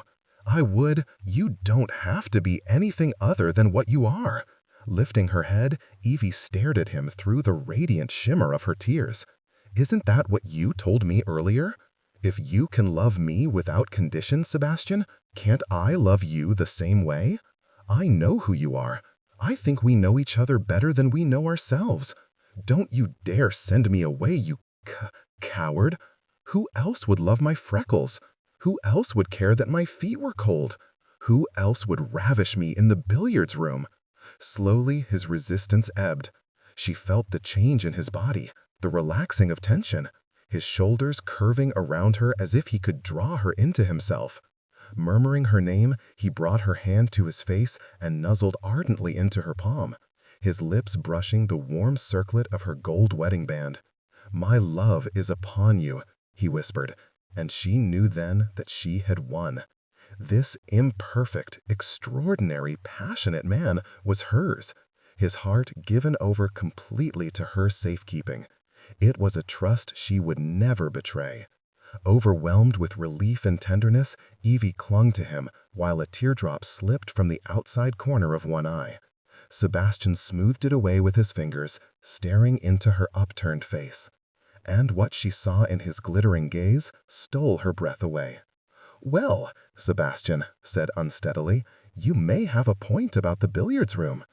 And she smiled as he lifted her in his arms and carried her to bed. Epilogue. It was nearly the end of winter. Since Evie's mourning period coincided with Annabelle's confinement, the two of them had spent a great deal of time together. They were both precluded from attending social events such as balls or large suppers, but that suited the women quite well, as it had been bitterly cold since Christmas, and spring seemed reluctant to arrive. Instead of gadding about town, they huddled next to the great fireplace at the Hunt's luxurious hotel suite, or more often, they gathered with Lillian and Daisy in one of the cozy parlors at Westcliffe's Marsden Terrace. They read, chatted, and did handwork while consuming endless cups of tea. One afternoon, Lillian sat at a writing desk in the corner, laboriously composing a letter to one of her sisters-in-law, while Daisy reclined on a settee with a novel, her slight frame bundled in a cashmere lap blanket. Annabel had occupied a chair by the blazing fire, one of her hands resting on the burgeoning curve of her belly, while Evie sat on a stool before her, rubbing her aching feet. Wincing and sighing, Annabel murmured, "Oh, that feels lovely. No one warned me that pregnancy makes one's feet so sore." Though I should have expected it, with all the extra weight I'm obliged to carry. Thank you, Evie. You're the dearest friend in the world. Lillian's sardonic voice came from the corner. She told me the same thing, Evie, when I last rubbed her feet. Her devotion lasts only until the next massage. Admit it, Annabel, you're a light skirt. Annabel grinned lazily. Just wait until you conceive, dear. You'll be begging for foot rubs from anyone who is willing to give them. Lillian opened her mouth to reply, seemed to think better of it, and took a sip of wine from a glass on the desk. Without looking up from her novel, Daisy said, "Oh, go on and tell them." Both Annabel and Evie turned to stare at Lillian. "Tell us what?" they both asked in tandem. Lillian responded with a quick, embarrassed lift of her shoulders, and sent a bashful grin over her shoulder. "Come midsummer, Westcliff will finally have his heir. Unless it's a girl," Daisy added. "Congratulations, Evie!" exclaimed, temporarily abandoning Annabel. She went to hug Lillian exuberantly. "That is wonderful news!" "Westcliff is beside himself with delight, though he tries not to show it," Lillian said, returning the hug. "I'm certain he is telling St. Vincent and Mr. Hunt at this very moment. He seems to believe it is entirely his accomplishment." "Well, his contribution was essential, wasn't it?" Annabel pointed out in amusement. "Yes," Lillian replied, "but the greater part of the undertaking is clearly mine."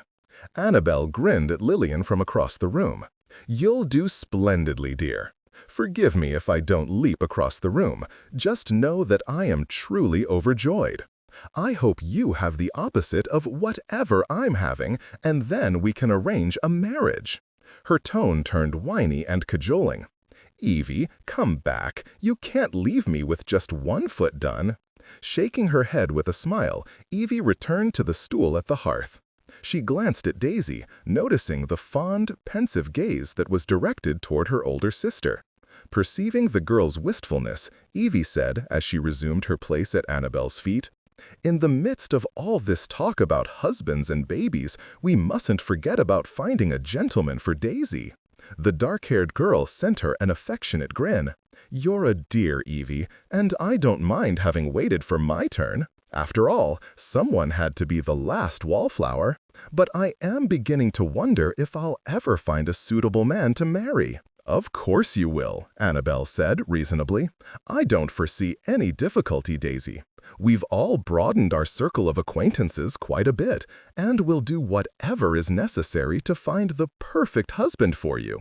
Just keep in mind that I don't want to marry a man like Lord Westcliff," Daisy said, "too overbearing, and not one like Lord St. Vincent either, too unpredictable." "What about one like Mr. Hunt?" Annabel asked. Daisy shook her head firmly. "Too tall." "You're becoming a bit particular, aren't you?" Annabel pointed out mildly, her eyes twinkling. "Not in the least. My expectations are quite reasonable. I want a nice man who likes long walks and books and is adored by dogs, children, and all the superior forms of aquatic and plant life," Lillian said dryly. "Tell me, dear, where are we to find this paragon?" "Not at any of the balls I've been to so far," came Daisy's glum reply. I wouldn't have thought it possible, but the selection this year is even worse than last. I am beginning to believe that any man worth marrying is not to be found at such occasions. I think you're right, Lillian said. There's too much competition at those affairs, and the best quarry has already been thinned out. Time to hunt in a new field. The club's office has files on all its patrons, Evie volunteered. Approximately 2,500 gentlemen of means. Of course, a large number of them are married, but I'm certain that I could find the names of many eligible ones. Would Lord St. Vincent allow you to have access to such private information? Daisy asked doubtfully. Lillian countered in a droll tone. Does he ever refuse her anything? Evie, who endured frequent teasing from them about Sebastian's obvious devotion, smiled and glanced down at her wedding band as it gleamed brightly in the firelight. Rarely, she admitted. That drew a mocking laugh from Lillian. Really, someone should tell St. Vincent that he's a living cliché. He has become the embodiment of everything they say about reformed rakes. Annabelle settled back into her chair and asked Evie, "Has he reformed, dear?" Thinking of the tender, wicked, loving husband who awaited her downstairs, Evie felt her smile broadened into a grin.